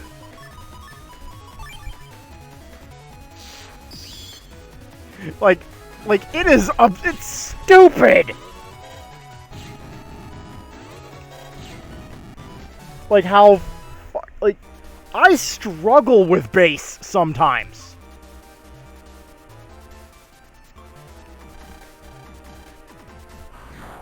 Like, it took me weeks to beat the hardest version of base in this just to earn the Navi mark for the 100% so I could fight Gregor SP. It took me weeks to do that.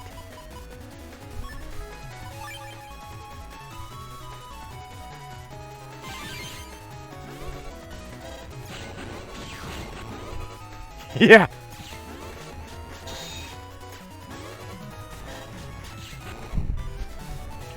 Like Nicolas Cage, like seriously, like, you know, I don't care like what people say about him. The man is a treasure.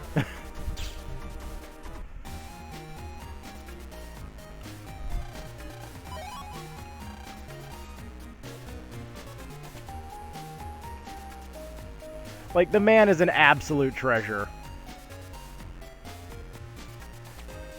It's just like, someone else, like, I grew up with, my entire life. That would be the voice actor from one Nigel Smashing Thornberry. The legend that is Tim Curry.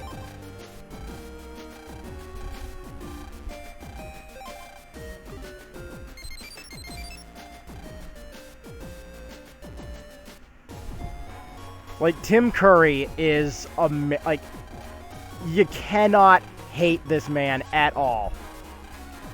This woman wants a pocket watch. She lost it around here, I think.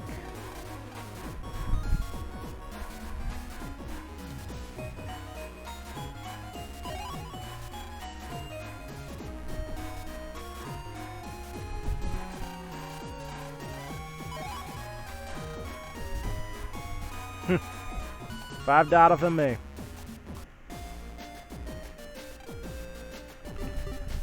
Wrong menu.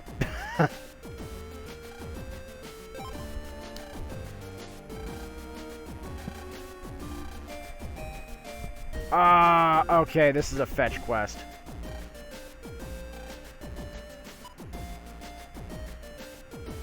You know what? This gives me some time to test out the folder, so... all they want me to do is go to the stuffed toy computer and place an order. They're going to give me the money for it and stuff like that, so...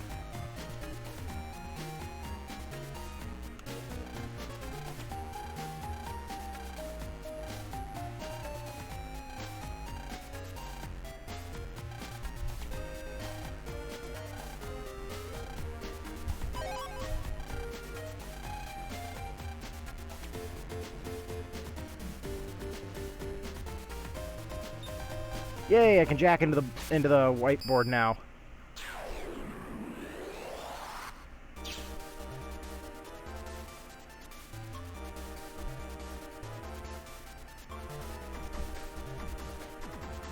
Oh God. So I can't really say this is any specific side mission. I'm just gonna say Battle Network 4. The random event system, I think that qualifies. But in all seriousness, if you grab the wrong mission at the wrong time in Battle Network 6, you can completely fuck yourself. I did that by accident during my first playthrough, and one of them, you have to have the Program Advance memo for Poison Pharaoh, which requires 2 poison seeds and Anubis. The thing is, they're kind of the codes are kind of hard to come across. Or yeah, the chips, I mean, are kind of hard to come across. So I had immense trouble filling out that request. It took me weeks to grind out the chips I needed. So, like, that one at the wrong time, I'd say that, but,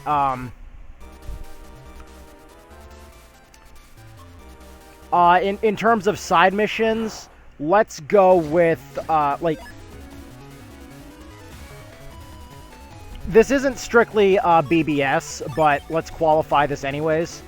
Battle Network 2 post-game, finding the Navi Master. Like, the 10, you gotta go to 10 specific NPCs across the entire game, talk to them, just to get the clue to find out that the Navi Master is in Scilab.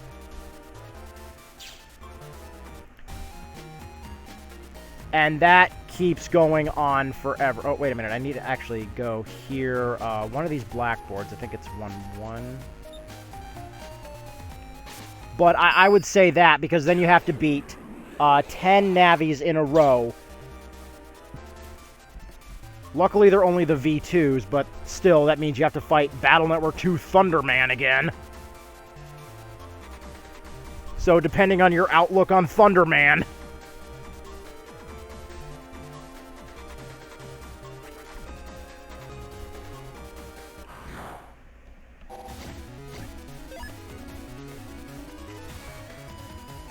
I think I'm going to have to give it to Battle Network 2 for that.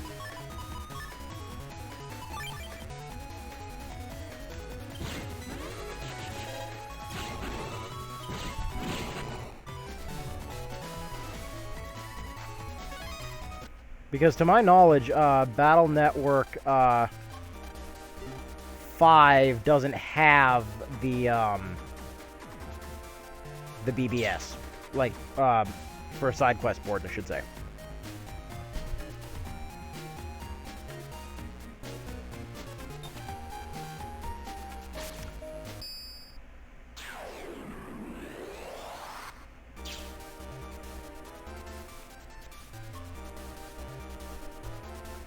Ah, here he is.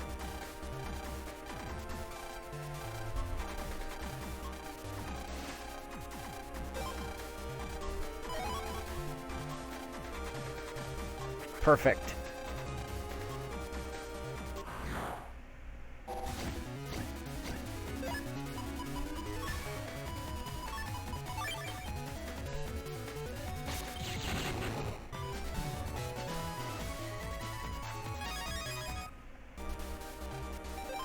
Now that I got the Battler card, we can leave the school.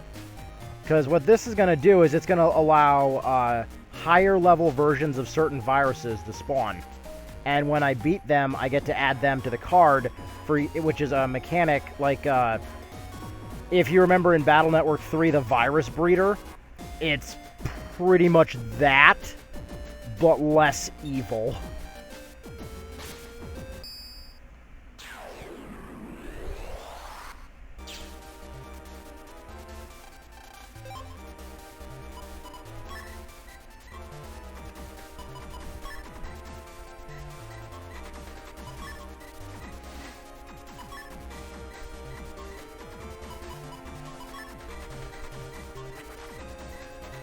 Yeah, yeah, all I wanted to do was shut my the mailbox up.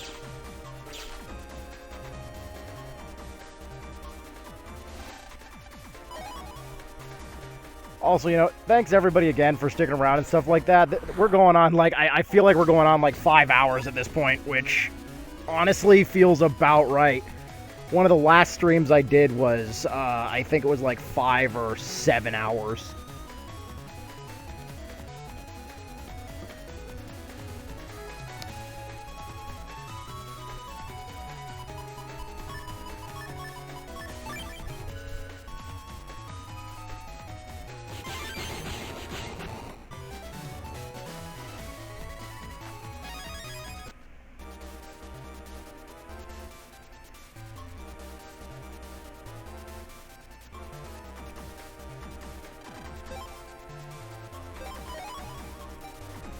Yes.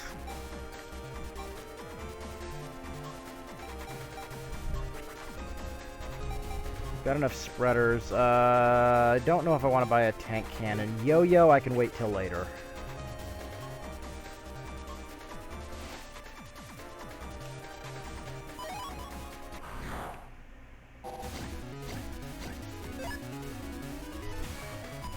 Oh my god, it's happening!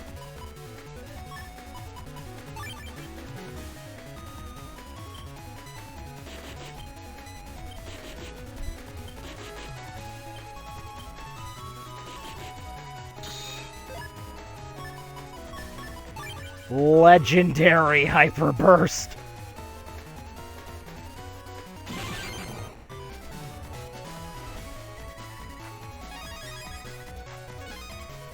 All that for a single bug fragment.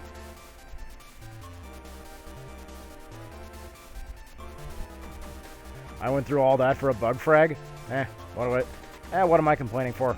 I've done less for a Klondike bar.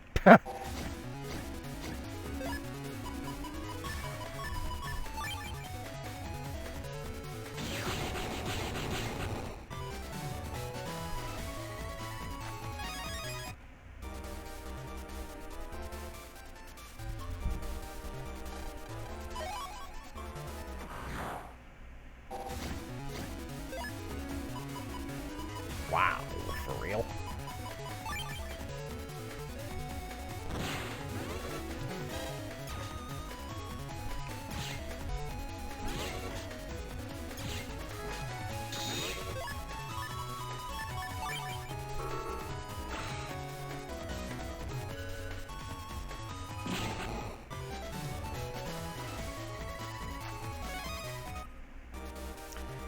Yeah, I realize that I'm just picking on the Metar at this point, like, dramatic level of overkill.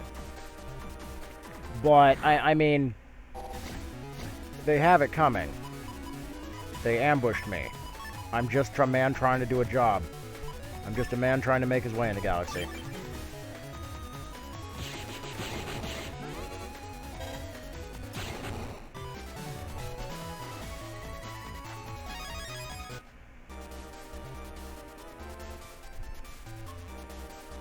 I could get the Elect Sword now, but I don't need it.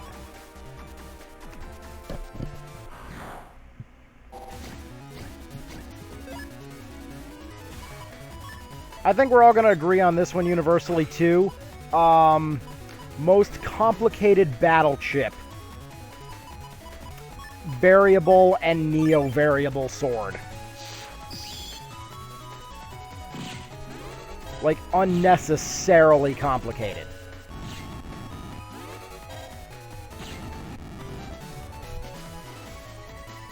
Just because of the freaking button combinations, you have about maybe a second to enter.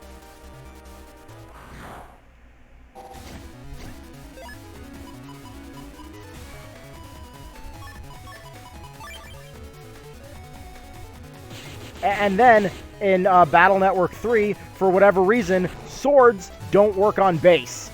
No sword attack in the game works on Life Aura.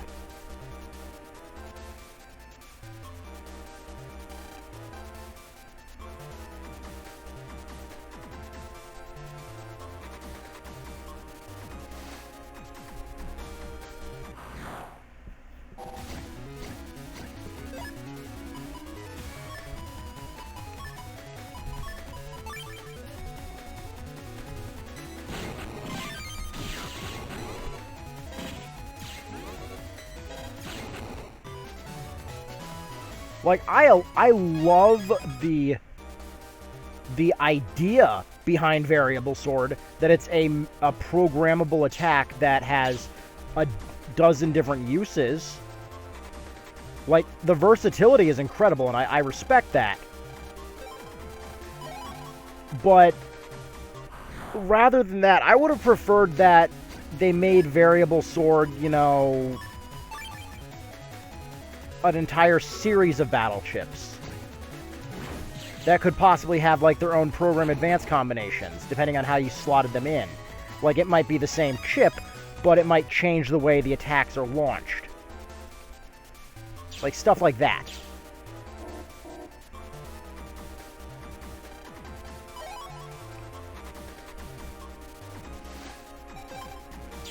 Like, to me, that sounds like more of an interesting gimmick than the button combinations, especially if you're using something like, say, Battle Network 5 with Shadow Soul, where you can charge the chip up and it just appear behind your opponent.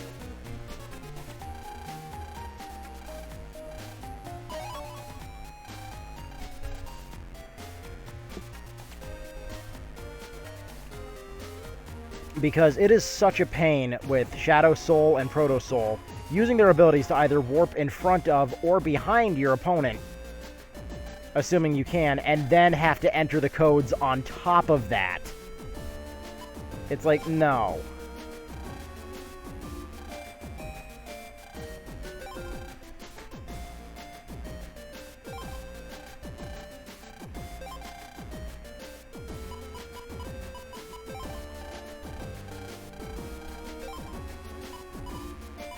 Well, okay then. Fuck you too.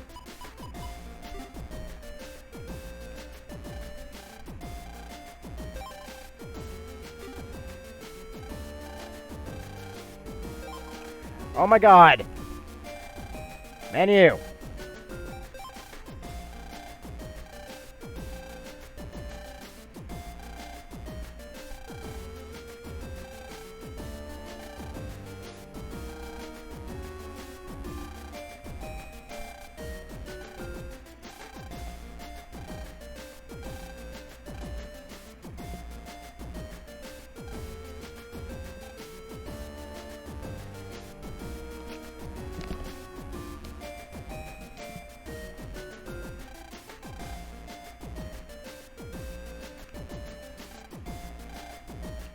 Also, shout out to Asterland for having Megaman figures up on the shelf. Gimme! I want them! Tab! Gimme!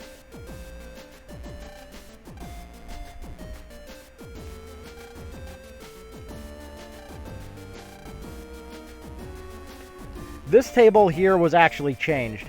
So in the original version of the game, this is actually where you would use the battle gate functionalities, and I believe this is or the battle chip gates, and I believe this does get changed when you insert the battle chip gate, but it doesn't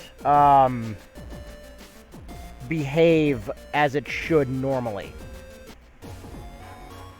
Because go figure, as it would turn out, a device that was never released outside of Japan doesn't work right on the international releases of the video games. Alert the fucking presses.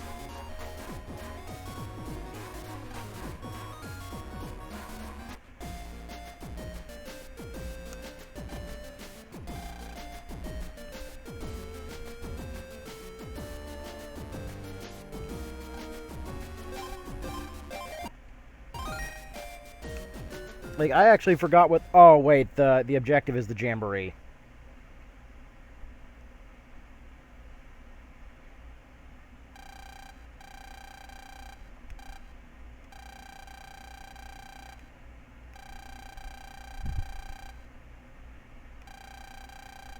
Like, one of the things I wish I could do, because the port is horrendous. I wish I had the equipment to plug my old PS2 into my computer, because one of the things I would love to stream, just because I love the franchise with a burning passion, especially the fourth title, is I love Ratchet Deadlocked. And Deadlocked is one of my all-time favorite games of all time. And it pains me to say this, but the HD remaster on the PS3 is garbage. It randomly crashes, there are audio errors, there are visual glitches, it can crash and hard lock the entire PS4 or PS3. Yeah, no, if it was on PS4, I would be worried.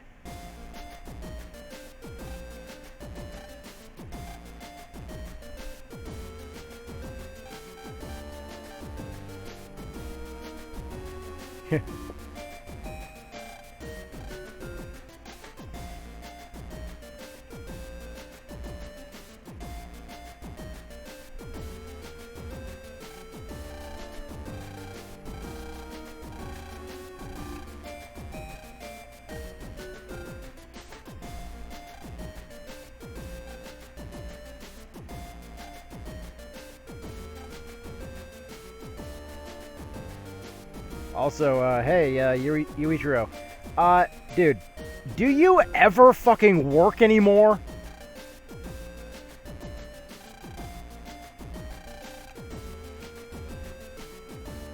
Or are we literally just in basically the witness protection program because everything you make keeps blowing up?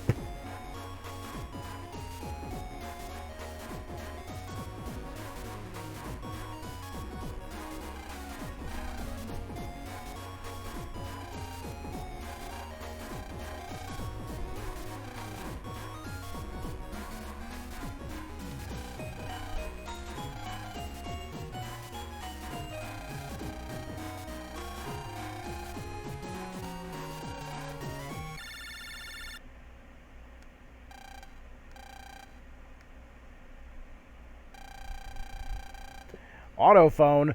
Wait a minute. Wait a minute.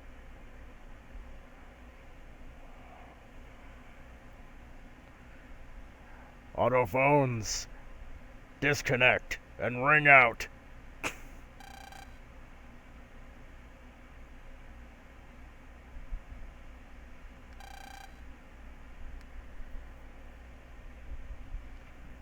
Meanwhile, now we get introduced to Captain Bad Touch.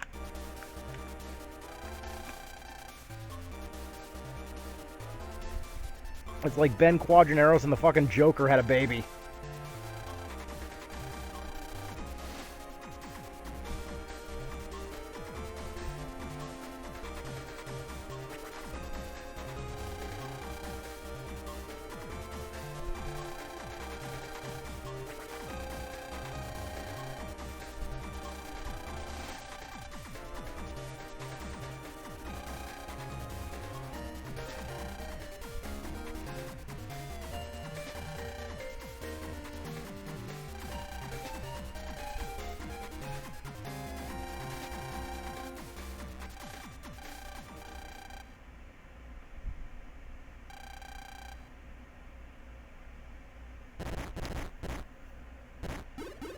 Ah, yes.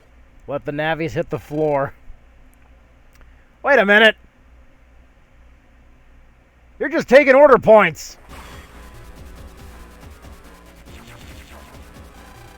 You're an evil Kirby.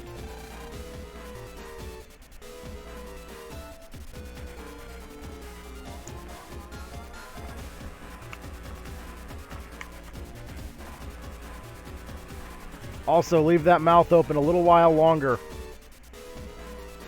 That is looking extra cursed. That mouth. Attention, all Rule 34 artists that may or may not be present. I would like to commission some very interesting work.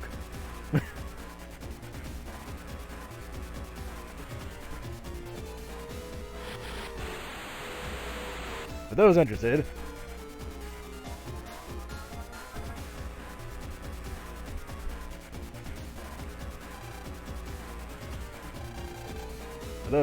please leave a sample all over this clown's face.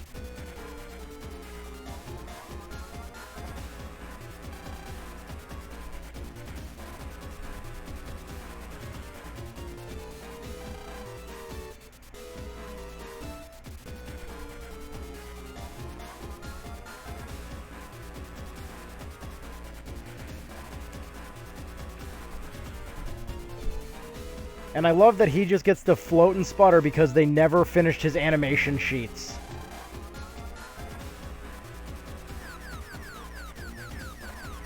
Dude.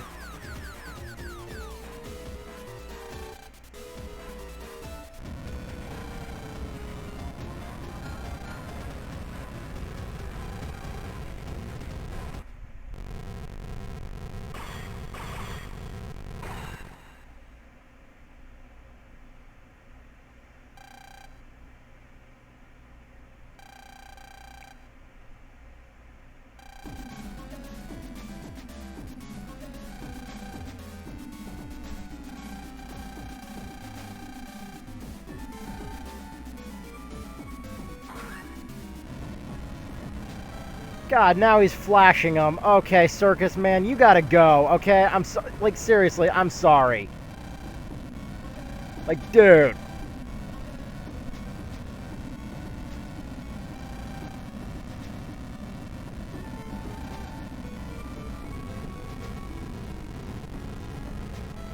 Engage Operation Vac, you suck.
Okay. So here's a good one. Worst character in Battle Network.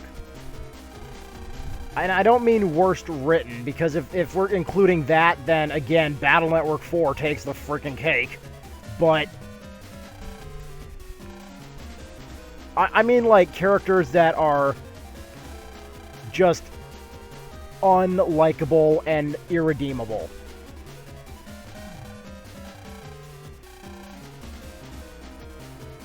Because so far, the top of the list, looking at Battle Network 3 on this one, actually. Aneta.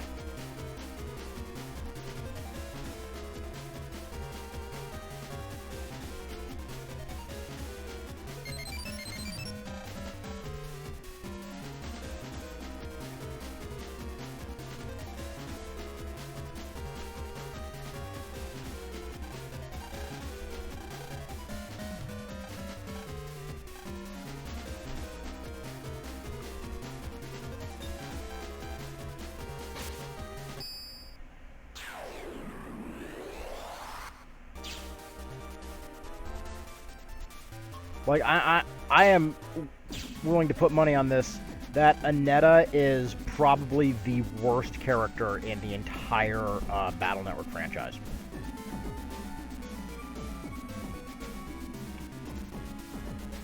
Like, character-wise, she's definitely the worst kind of person, for sure.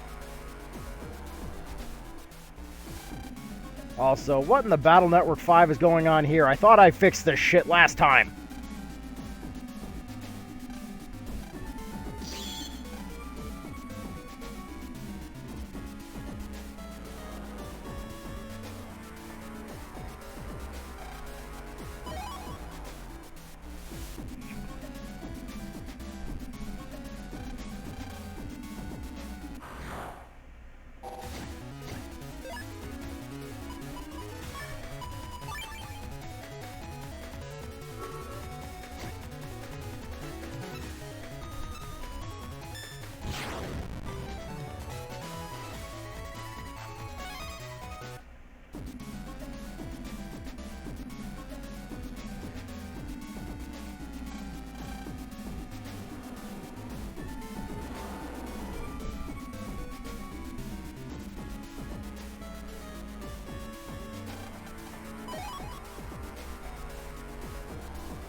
Although I gotta say, the game does really look good with the color palette chosen here. Also, poison panels.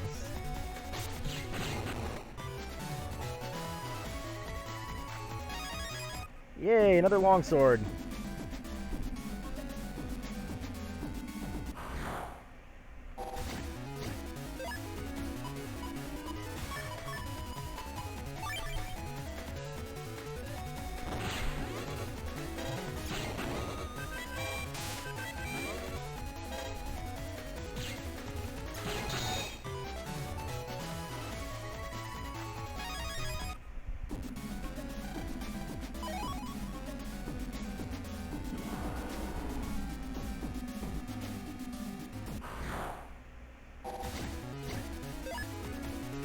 Oh. Okay, yeah. You know what? Yeah. I keep forgetting that Chisao even exists in Battle Network.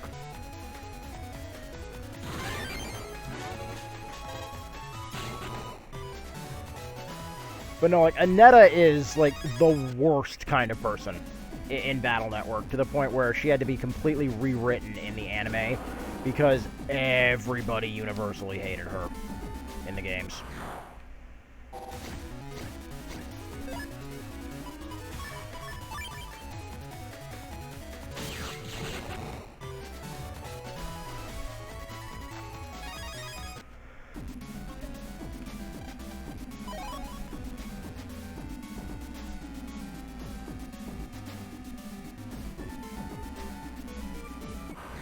So you guys collected every other person but yourselves.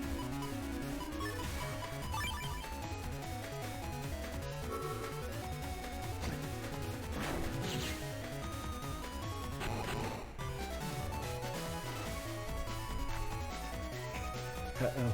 Excuse me. Oh.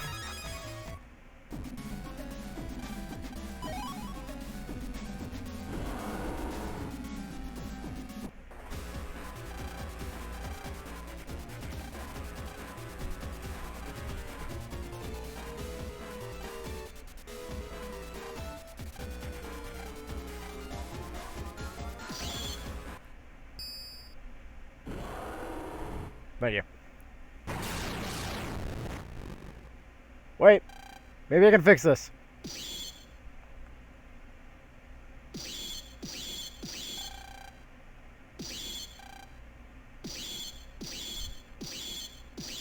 I don't think it's working.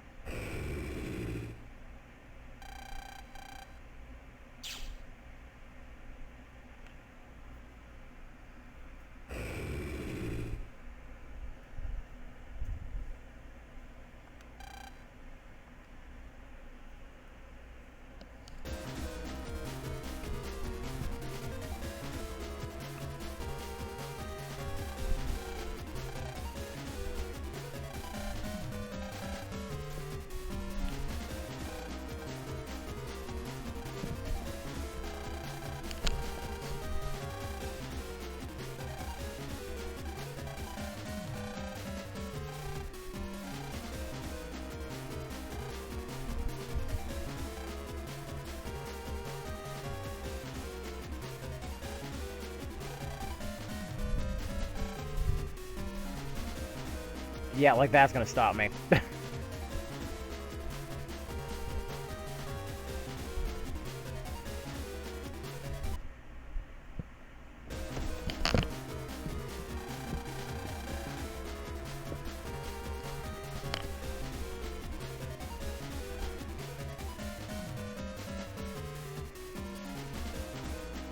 Yeah, exactly.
Wow, I have a lot of story to just drop here, buddy. You sure you can afford this? You're kind of active in the story of this game. It's not normal for you. Normally you're like 5 seconds and that's your entire cameo. Kind of a Stan Lee in that way.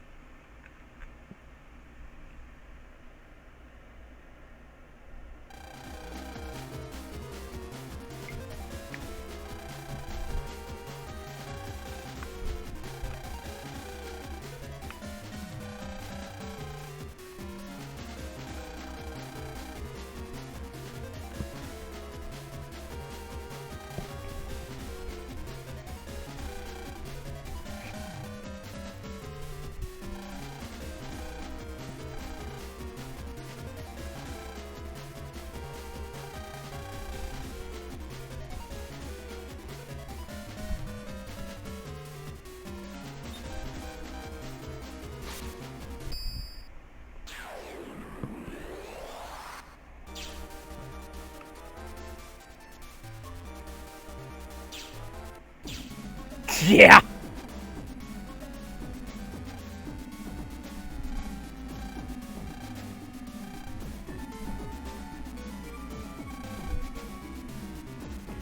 Or don't forget that time in Battle Network 3 he was in the hospital because he was extra crispy.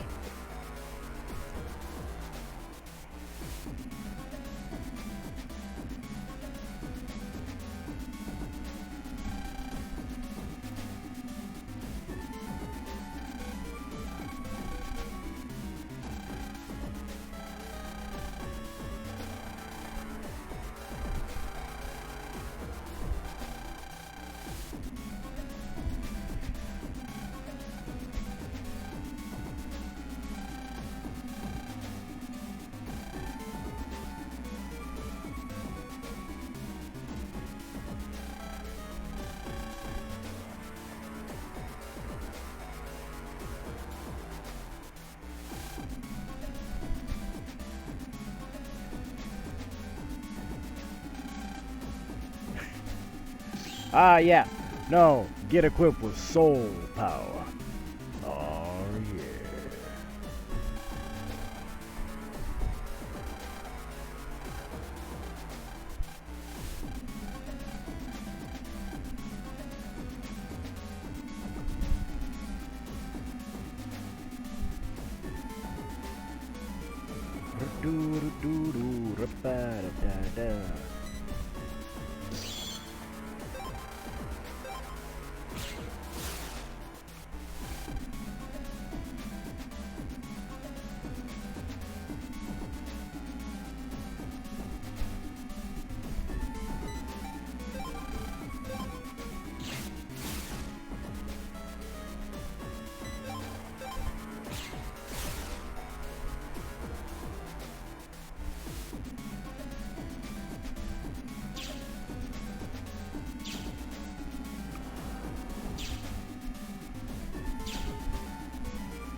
Like, I can't help but feel that some of these areas are more important than they actually are.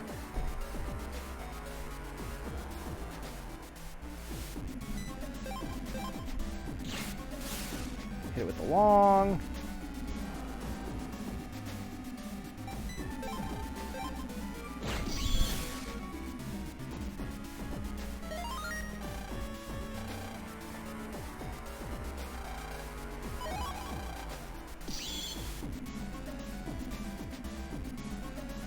Get equipped with all of it.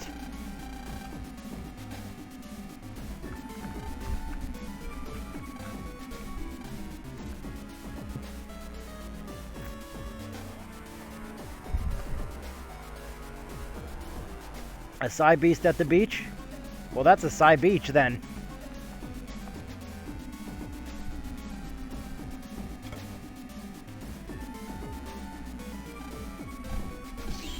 Get equipped with even more soul power. Oh, yeah.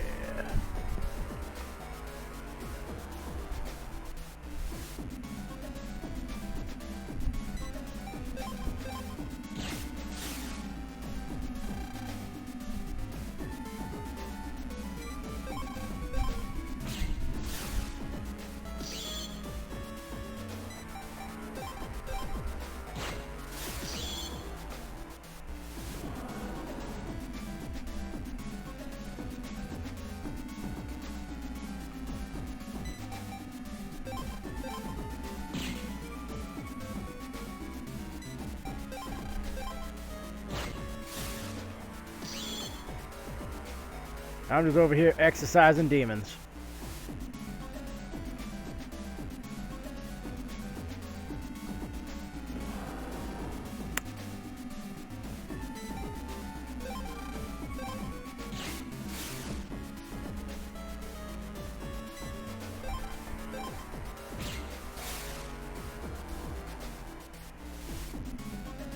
Okay.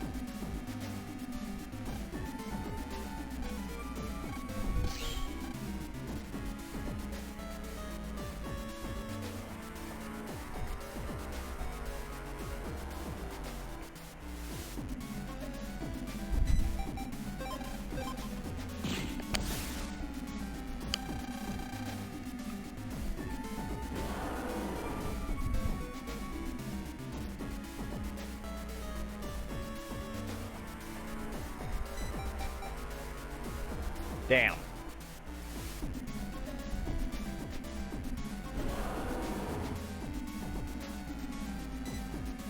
Yeah, no.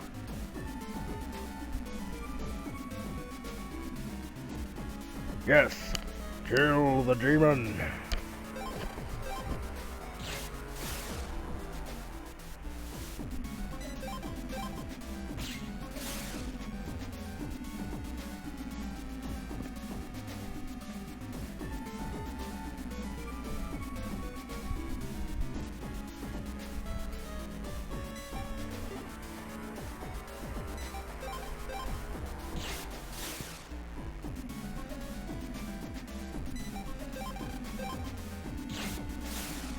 Also, that screen shake. I gotta love it.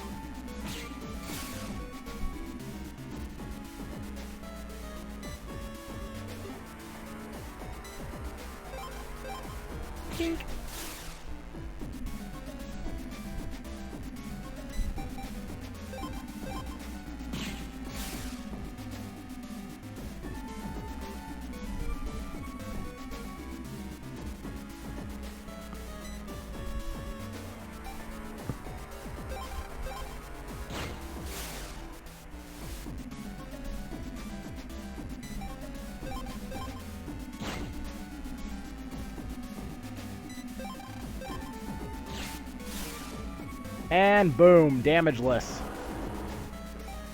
Hey! Hey, demon! Suck it!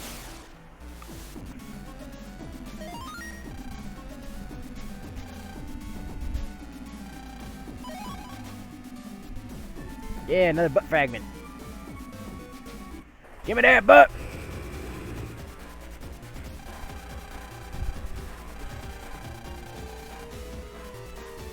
I'm gonna try for something better.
The dab.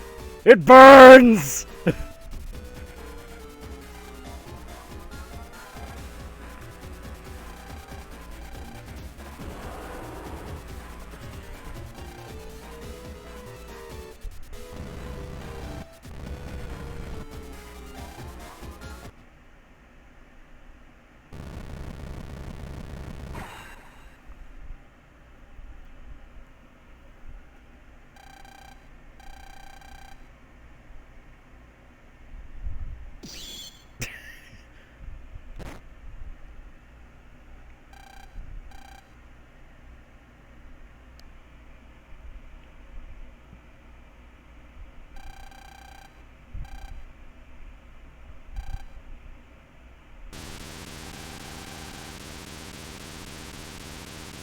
Wait, I know how to fix this.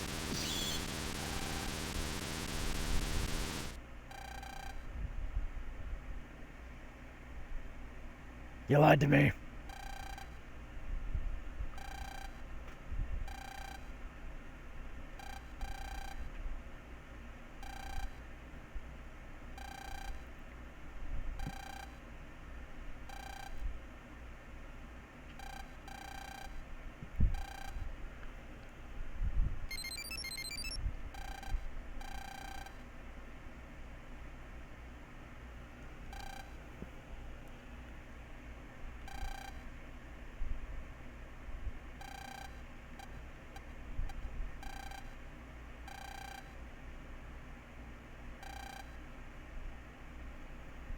Well, there's a simple explanation for this. You have a stalker.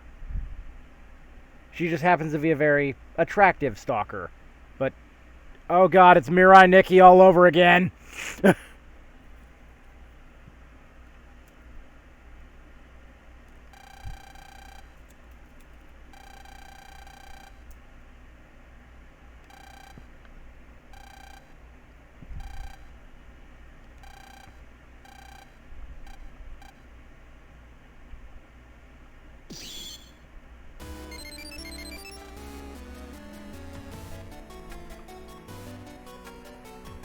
Yeah. And don't forget the whole cloning thing on top of that.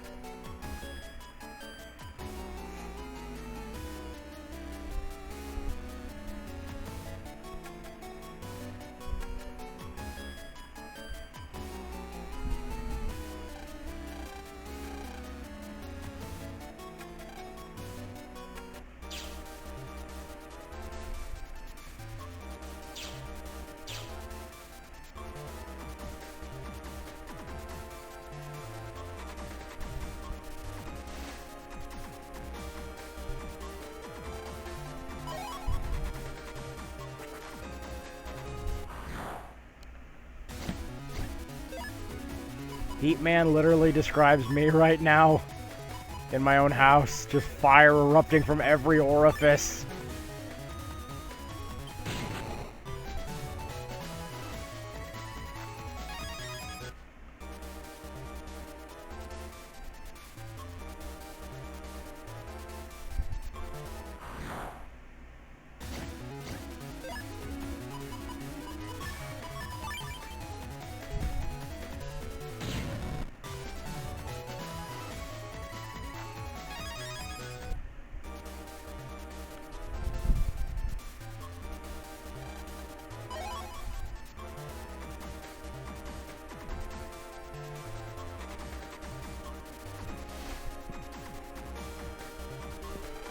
This is where the game could potentially get hard for some people.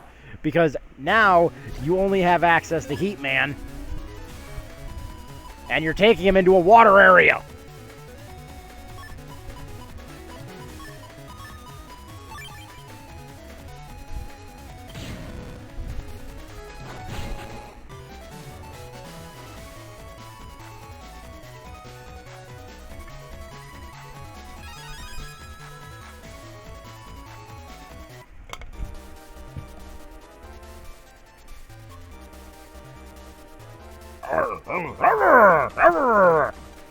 Sorry, I can't do fucking Flam Man's voice to save my life.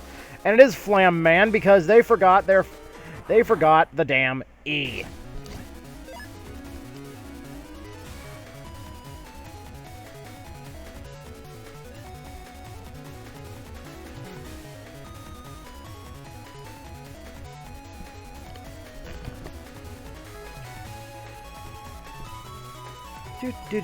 Do. What to do.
Ah.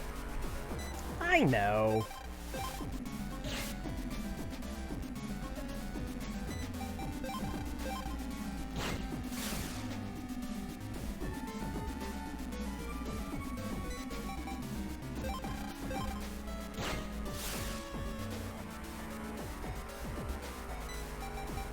Modern problems require modern solutions.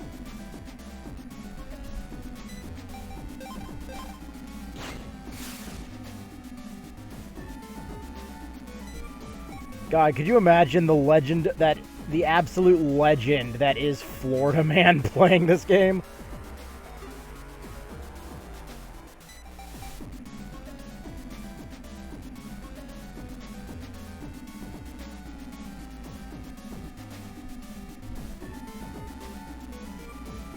Yeah, what even is he meant to be? Like, I think he's meant to be some kind of, like, fire lion or something. Like, that's the only thing that he actually kind of looks like.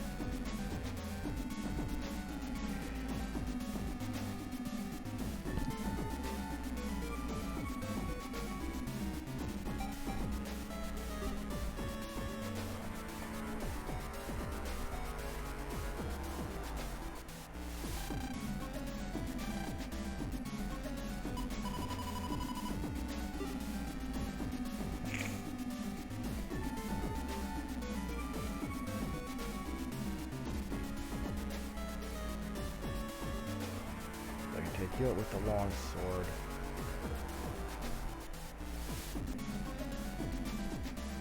Yep, no way to do this without taking damage.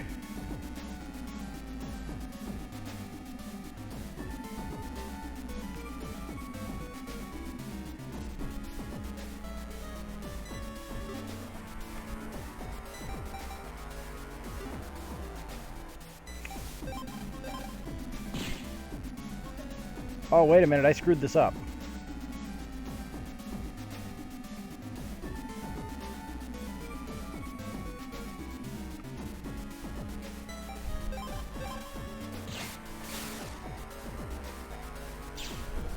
Yep, I screwed up.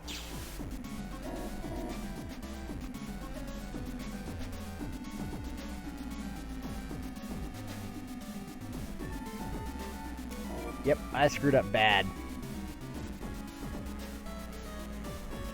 I gotta reload the soul weapons, which means all the ghosts respawn.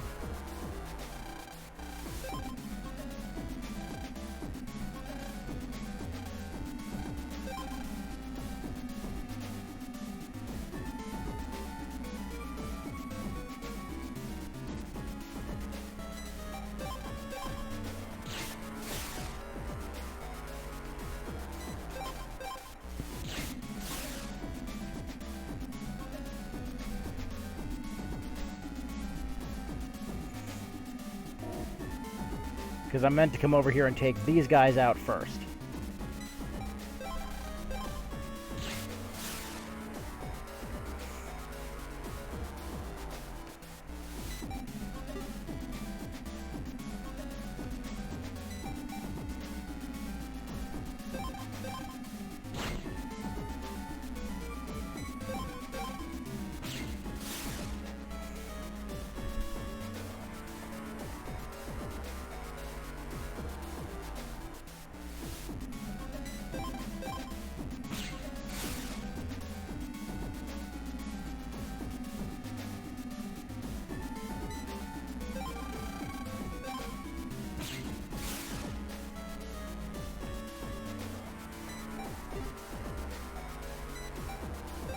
Like, speaking of official art, too, I cannot help but gush over the, like, the Buster designs and the Transfer designs from Star Force.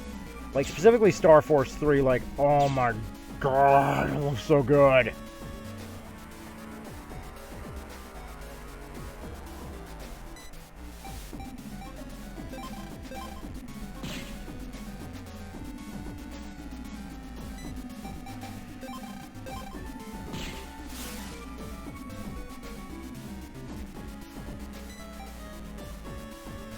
Yep, taking damage, don't care.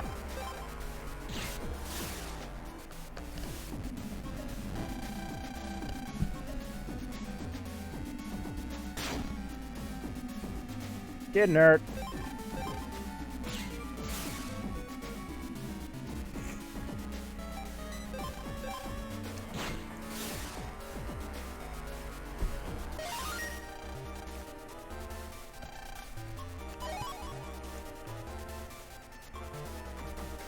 Let's see if I can open this. Oh no, I got that. I have to use Megaman 4.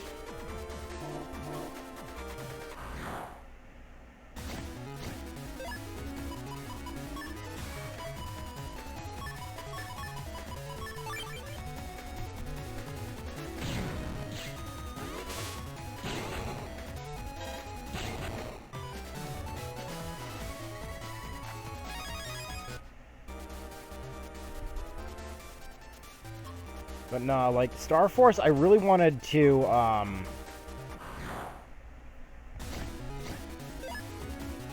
create the Trancer, but as a wearable off-the-grid computer. Because, like, the concept of, like, the Trancers they have there is, like, really interesting. Oh, lovely, this shit again.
3 more.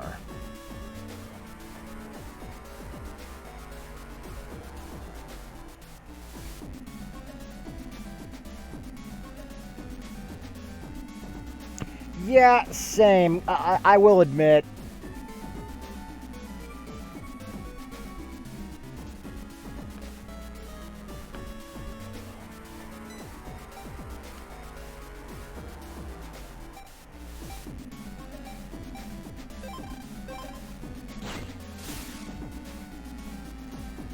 Like, I do agree with you on that one. Like, there is a little bit of extra, like, Kamen Riderness going on with the transfers, especially in Star Force 3. Like, it's... Like, I'm not faulting the design for, like, Ace or anything like that, but... Like... The concept of the codes was cool, but, like, the trans codes got me... It kind of made me wonder, okay, what happens if someone uses a... different code? Buddy, are you... I can't remember if this guy's normally standing or not.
Wait a minute, we found a French net navi then?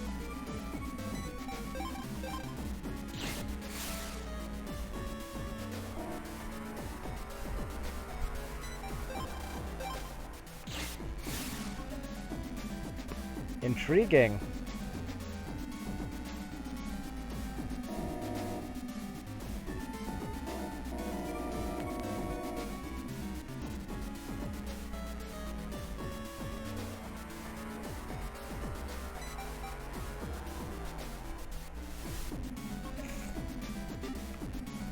Wait a minute. I can actually make this out to my advantage.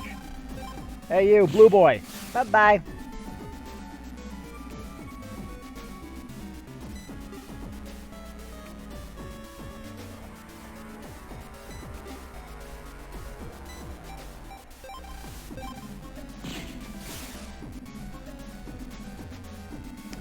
Well, that was a waste of a gun.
No shit. Some nice mineral steam ought to do some nice wonders for him by the time it gets back.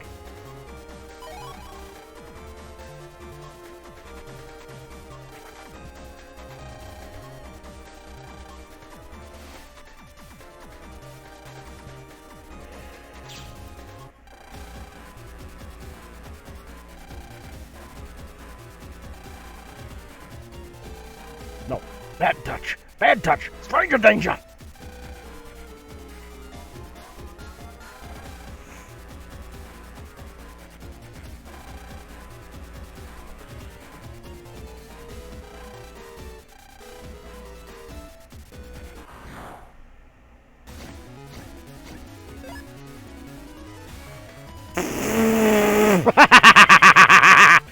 Okay!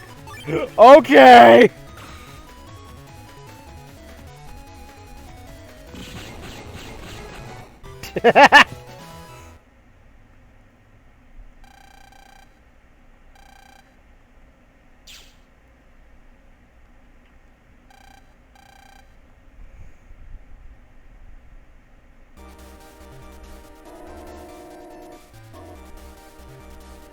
Well, you were right about one thing, Master. The negotiations were short.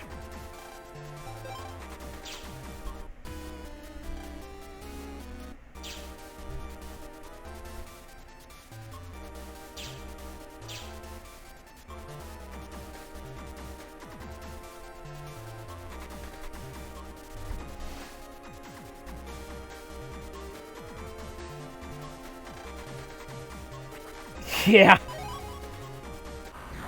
Meanwhile, Heatman, he's always blasting off again. Oh, what the fuck?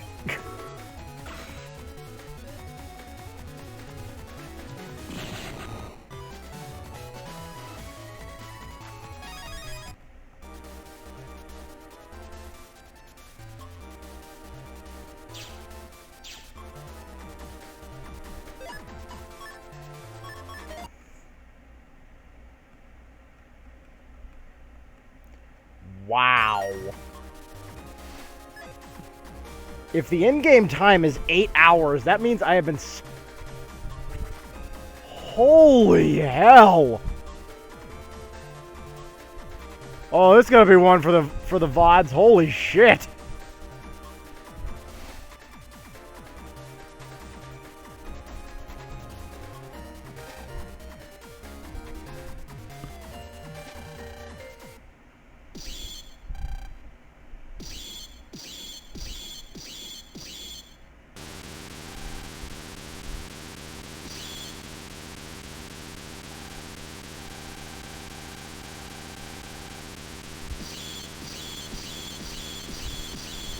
I'm dabbing as hard as I can!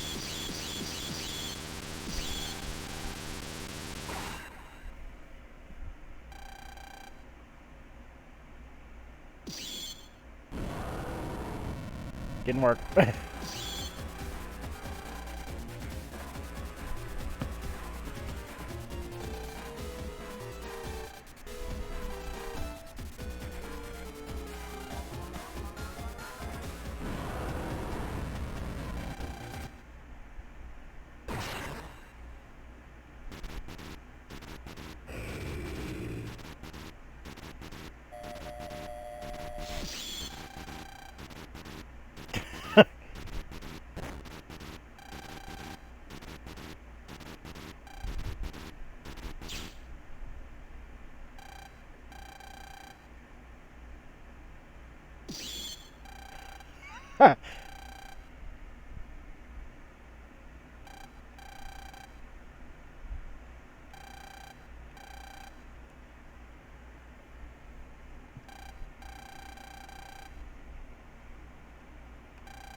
Maybe they wouldn't have been a threat to society if you didn't put USB ports on fucking soda cans!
No, when did you get in bed? Here's a better question, Lan. When did you change?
Blah, blah, blah, blah, blah, blah. Beast button. It does a thing.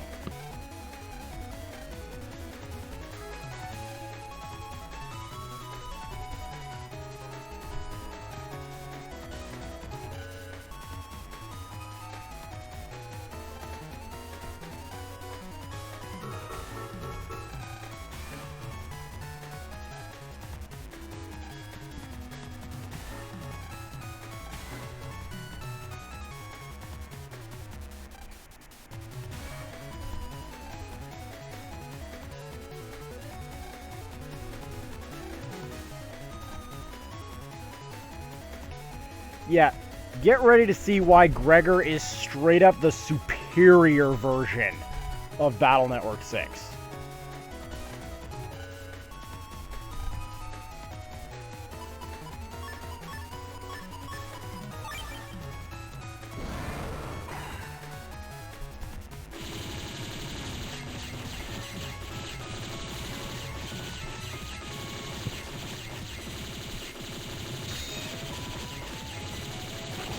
Oh, they actually lowered the stats. It's actually significantly faster than this.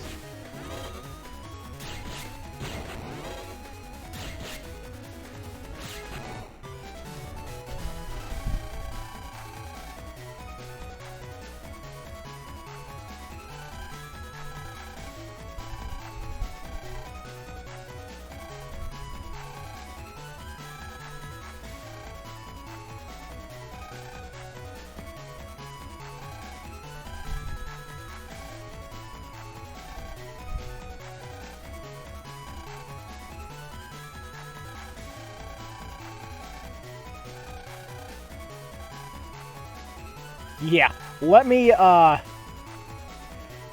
show this little gimmick off. And I gotta go somewhere where I actually cannot game over when I do this. So that means we're going to Heatman.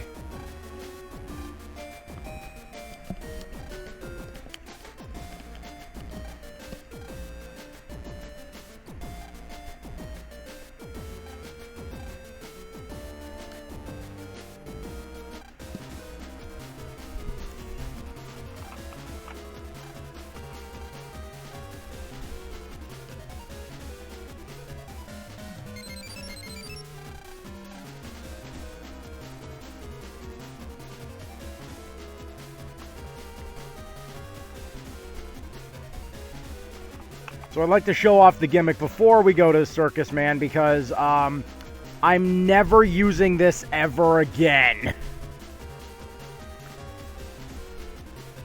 So as of right now, we actually don't know what the attacks will be.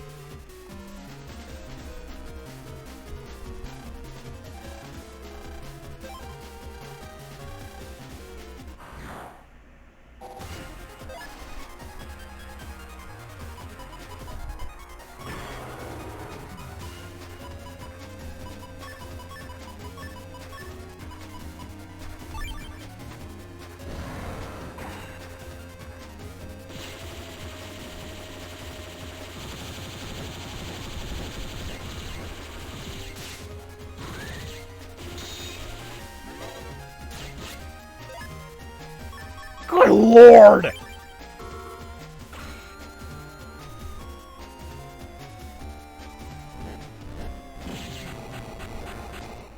Okay, so, that's a thing.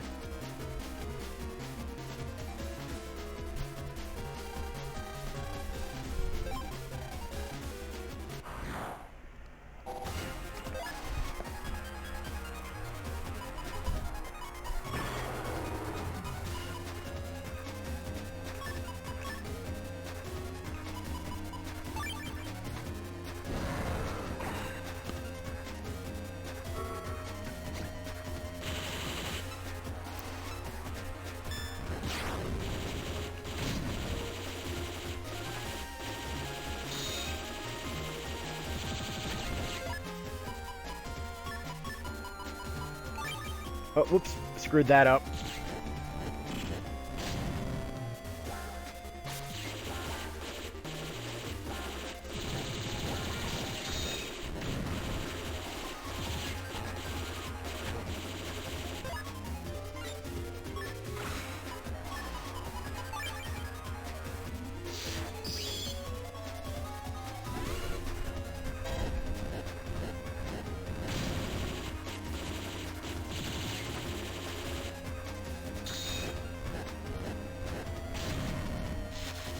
We're about to find out what my automatic battle data is.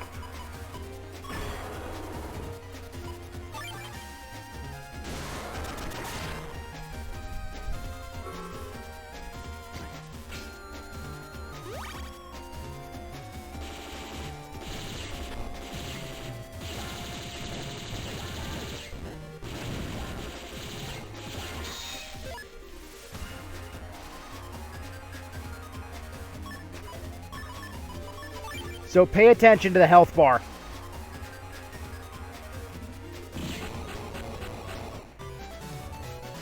That health drain is why you do not beast over if you do not guarantee that you have a win.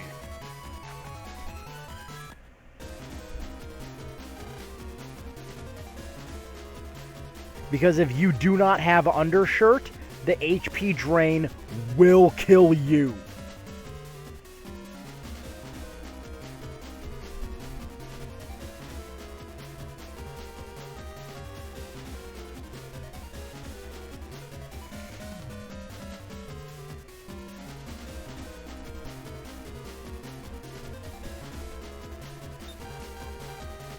Because I think you lose 50 HP a second.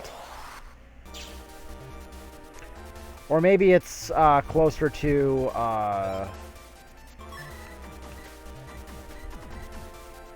It's a stupid number because you actually lose HP faster than if you have Poison Pharaoh active. I think it actually gives you a level 5 HP bug. Also, is anybody just going to come and collect the bodies at any point, please? They're kind of disturbing.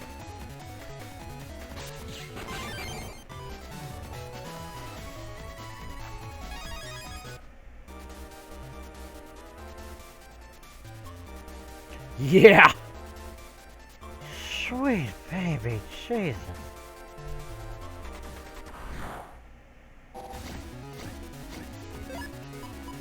Up.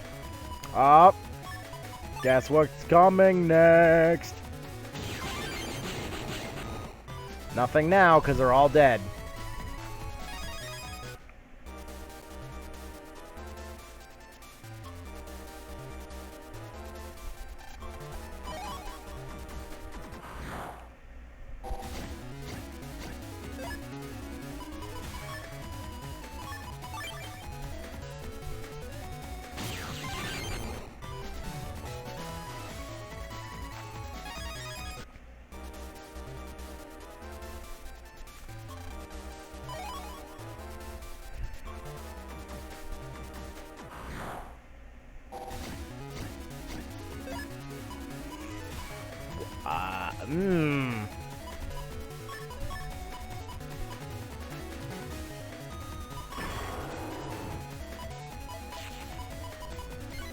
You know what? I got enough reflectors and stuff.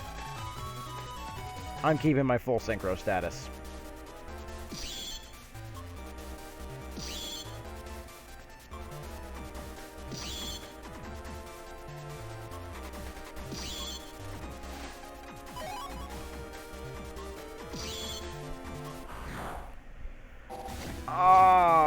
Wait a minute.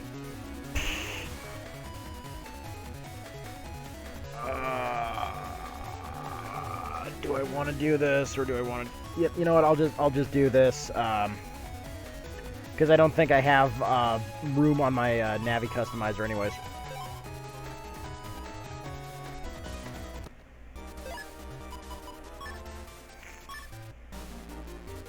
Yeah, I don't. Until I get the first expansion memory, I don't have enough space to use it. Damn it.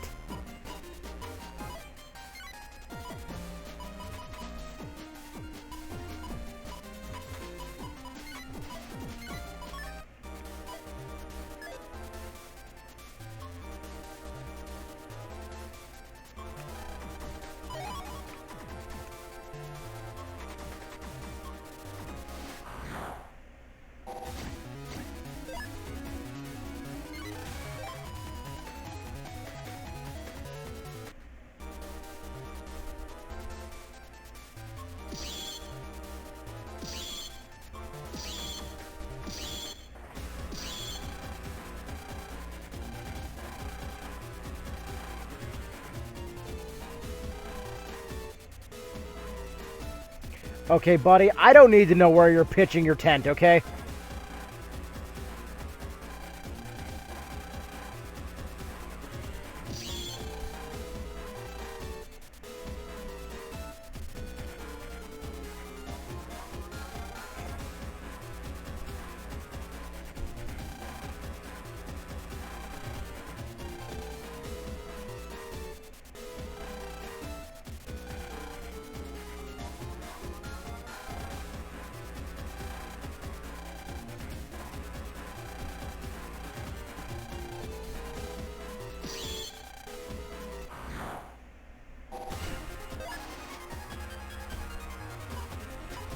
Well, it was at this moment Circus Man knew.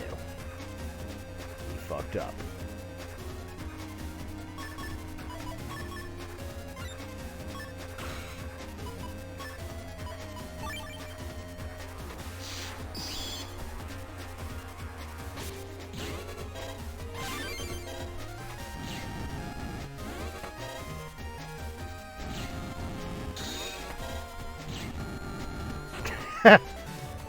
And that's game.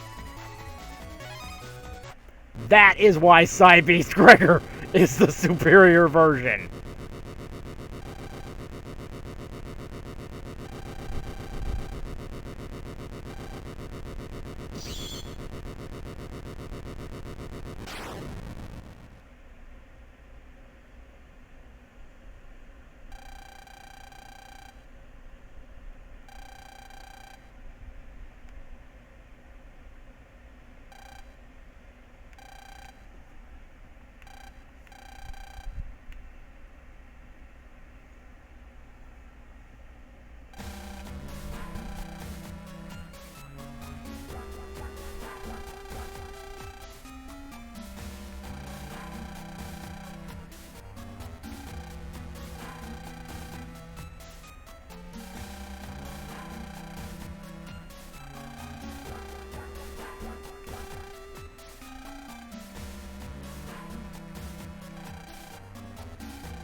It's official. Battle Network literally just created Skynet.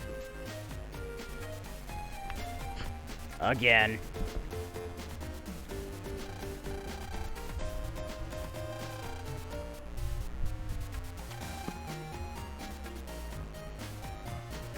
Oh, Pavilion, that's a really shitty old laptop.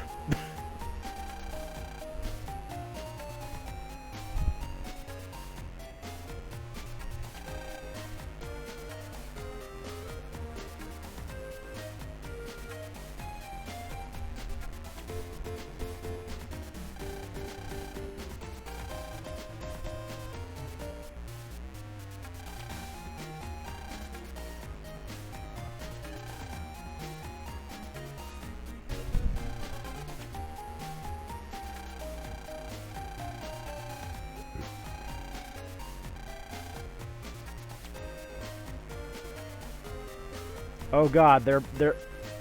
Lan, buddy, your 300 IQ is showing again.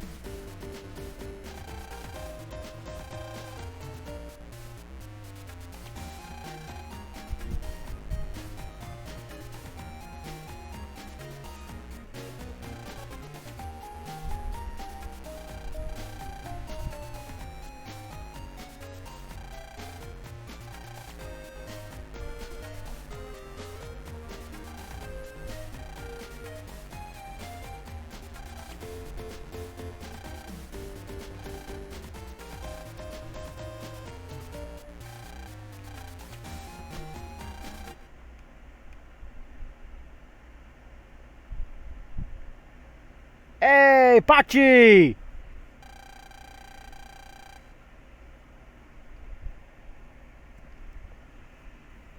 Best girl from Beast shows up. Love her.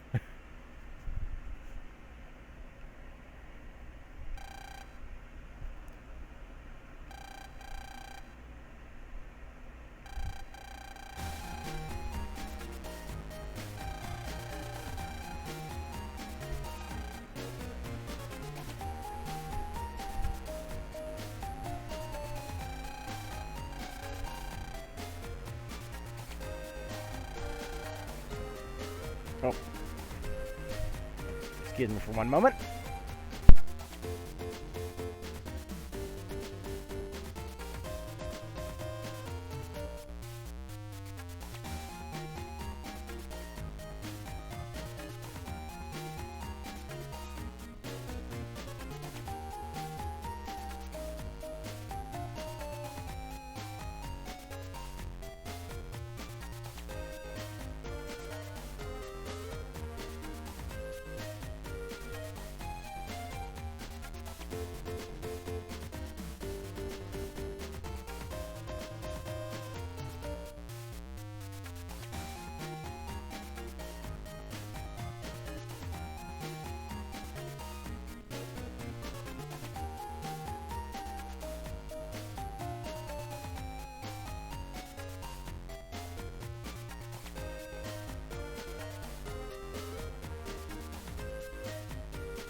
Okay, sorry about that. My friend just got here and brought me food, so...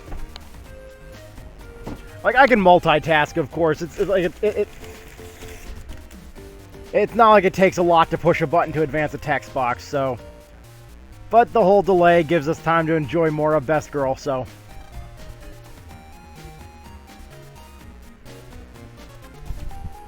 Also, seriously, this chick has some serious stones. She walks into school... She's got 3 knives in her freaking hat. She's got a big one behind her back. Like, big enough to butcher an elephant with. Like, seriously, the school has robots with flamethrowers. They're letting the teacher in armed with enough knives to, you know, teach people how to carve up a fucking forest. The fuck kind of education system you guys got?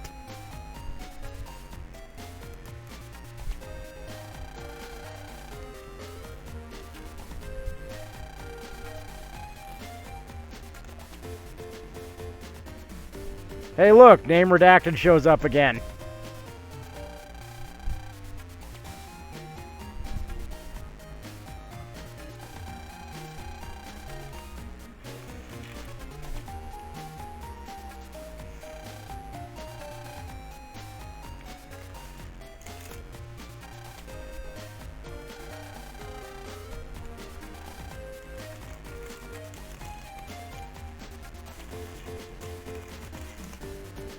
Well, in fairness, Yumland is basically India, and you guys pretty much invented spice.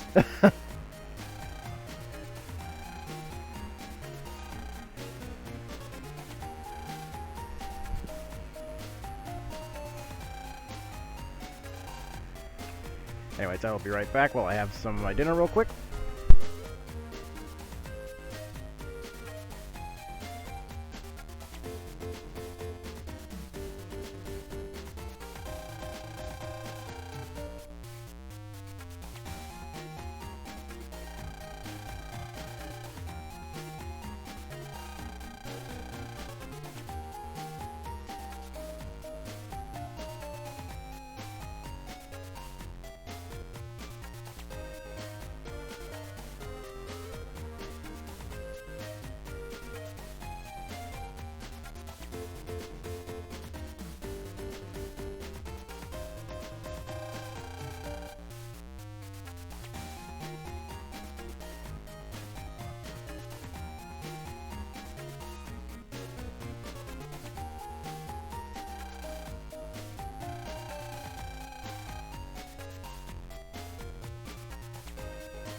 Okay, and I'm back. The fighting was a little sloppy, but that's because I was operating the controls with one hand while eating with the other. Not bad. That shows skill.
Also, I think we may have just found a contender for the most serene soundtrack in Megaman.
Excuse me. I got the bees and I got the corn. Gentlemen, we have achieved it. What's up, mother shuckers?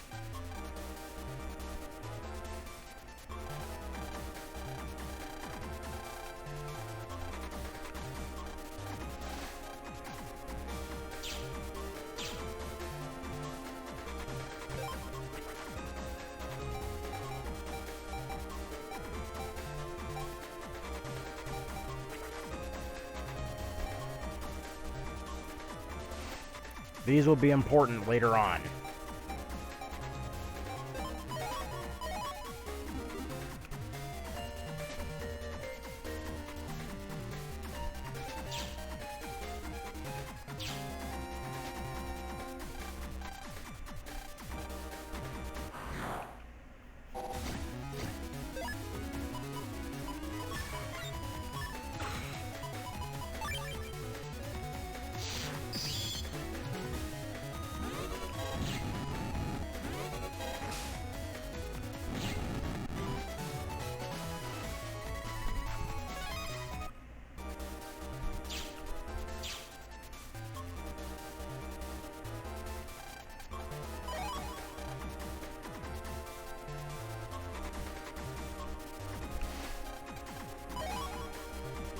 Yo!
So now we gotta go back and talk to those lawyer guys who didn't want us in the first place. Which is understandable. I mean, lawyers.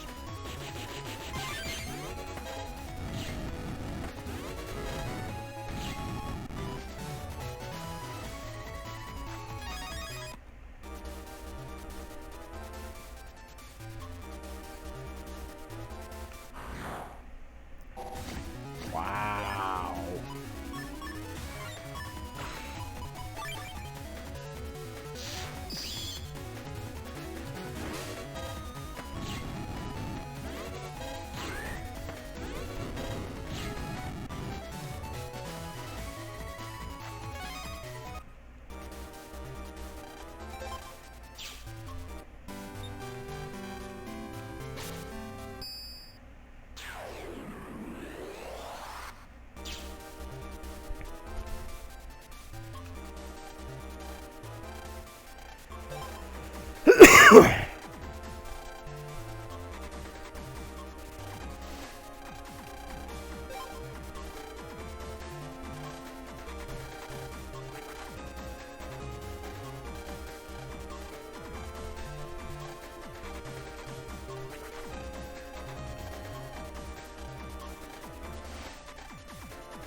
Buddy, that's not an acceptable answer.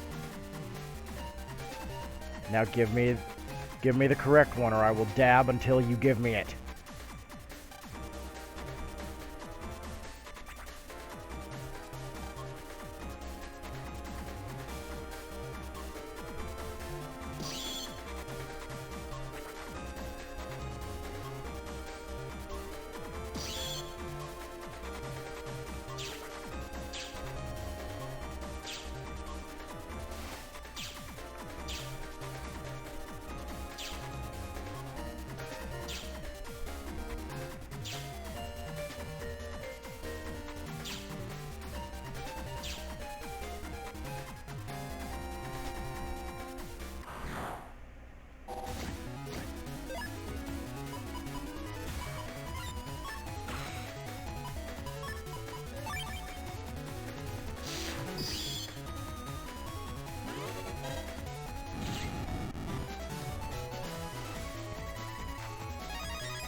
Yay, all I need is now Iron Shell J, and I can get that program advanced too.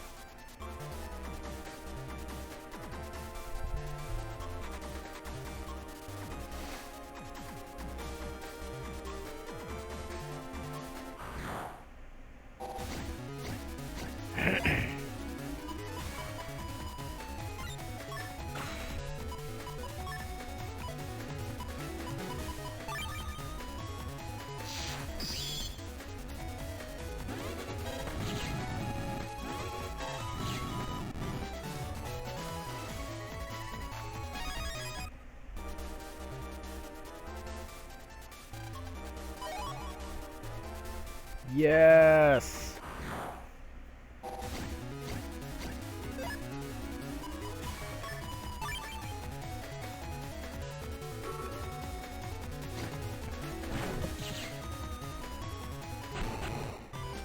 Give me another corn shot, you mother shucker.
Yay, there's another program advance for the folder eventually.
All right, we're doing it.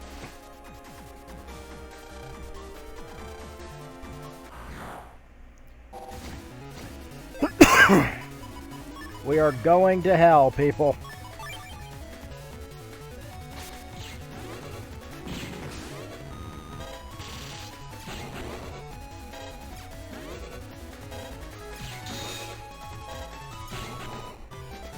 And, you know, who would have known that one of the secret ways into hell was through court?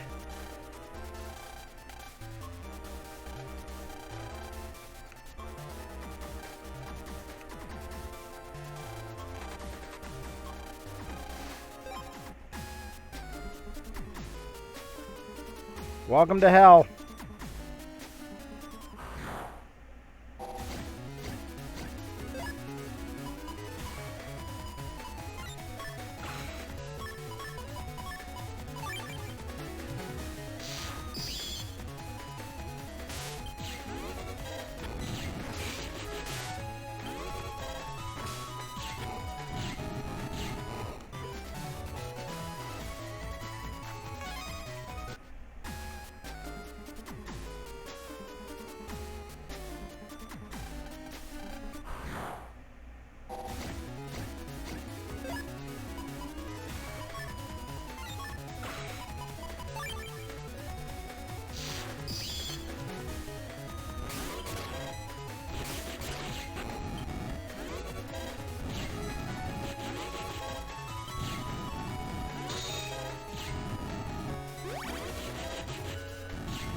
All right, folks, we're doing it. We are completely unprepared. We should probably have a few hundred more HP by now and a few more programs, but we're doing it.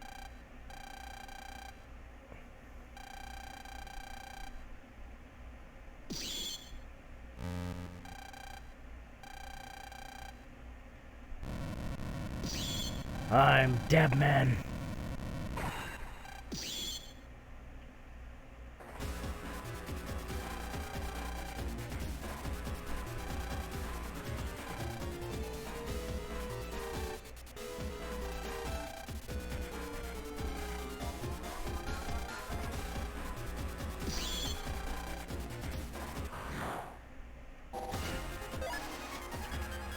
Yo!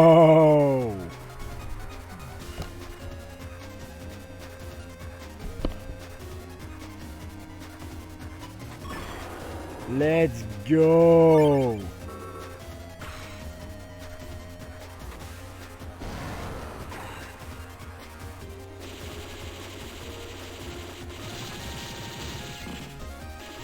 Oh!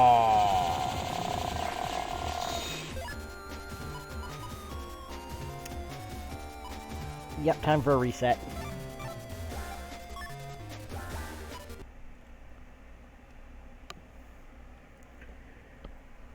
Because I missed with Hyper Burst.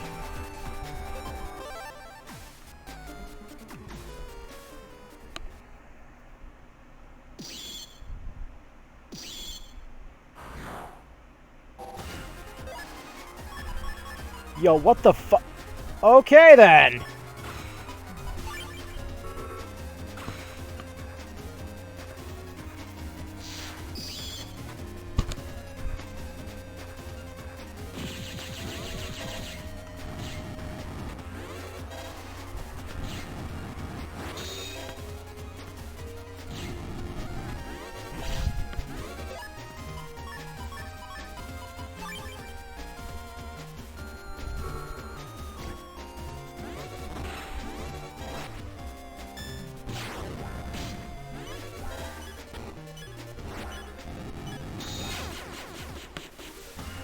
Wow. I forgot how hard base hits.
Okay, we're underpowered to take on base right now.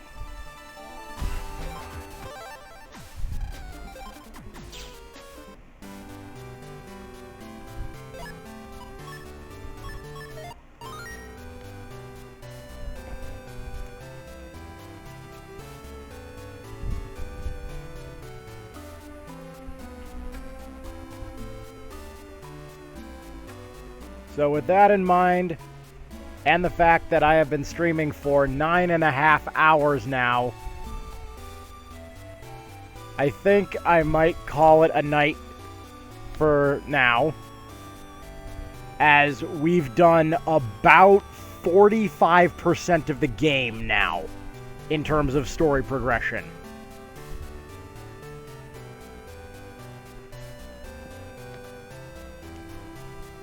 So I did not expect to go this long, but holy hell, what a trip.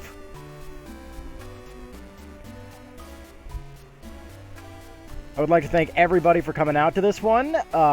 We will be resuming this on Tuesday, as I will be at the house.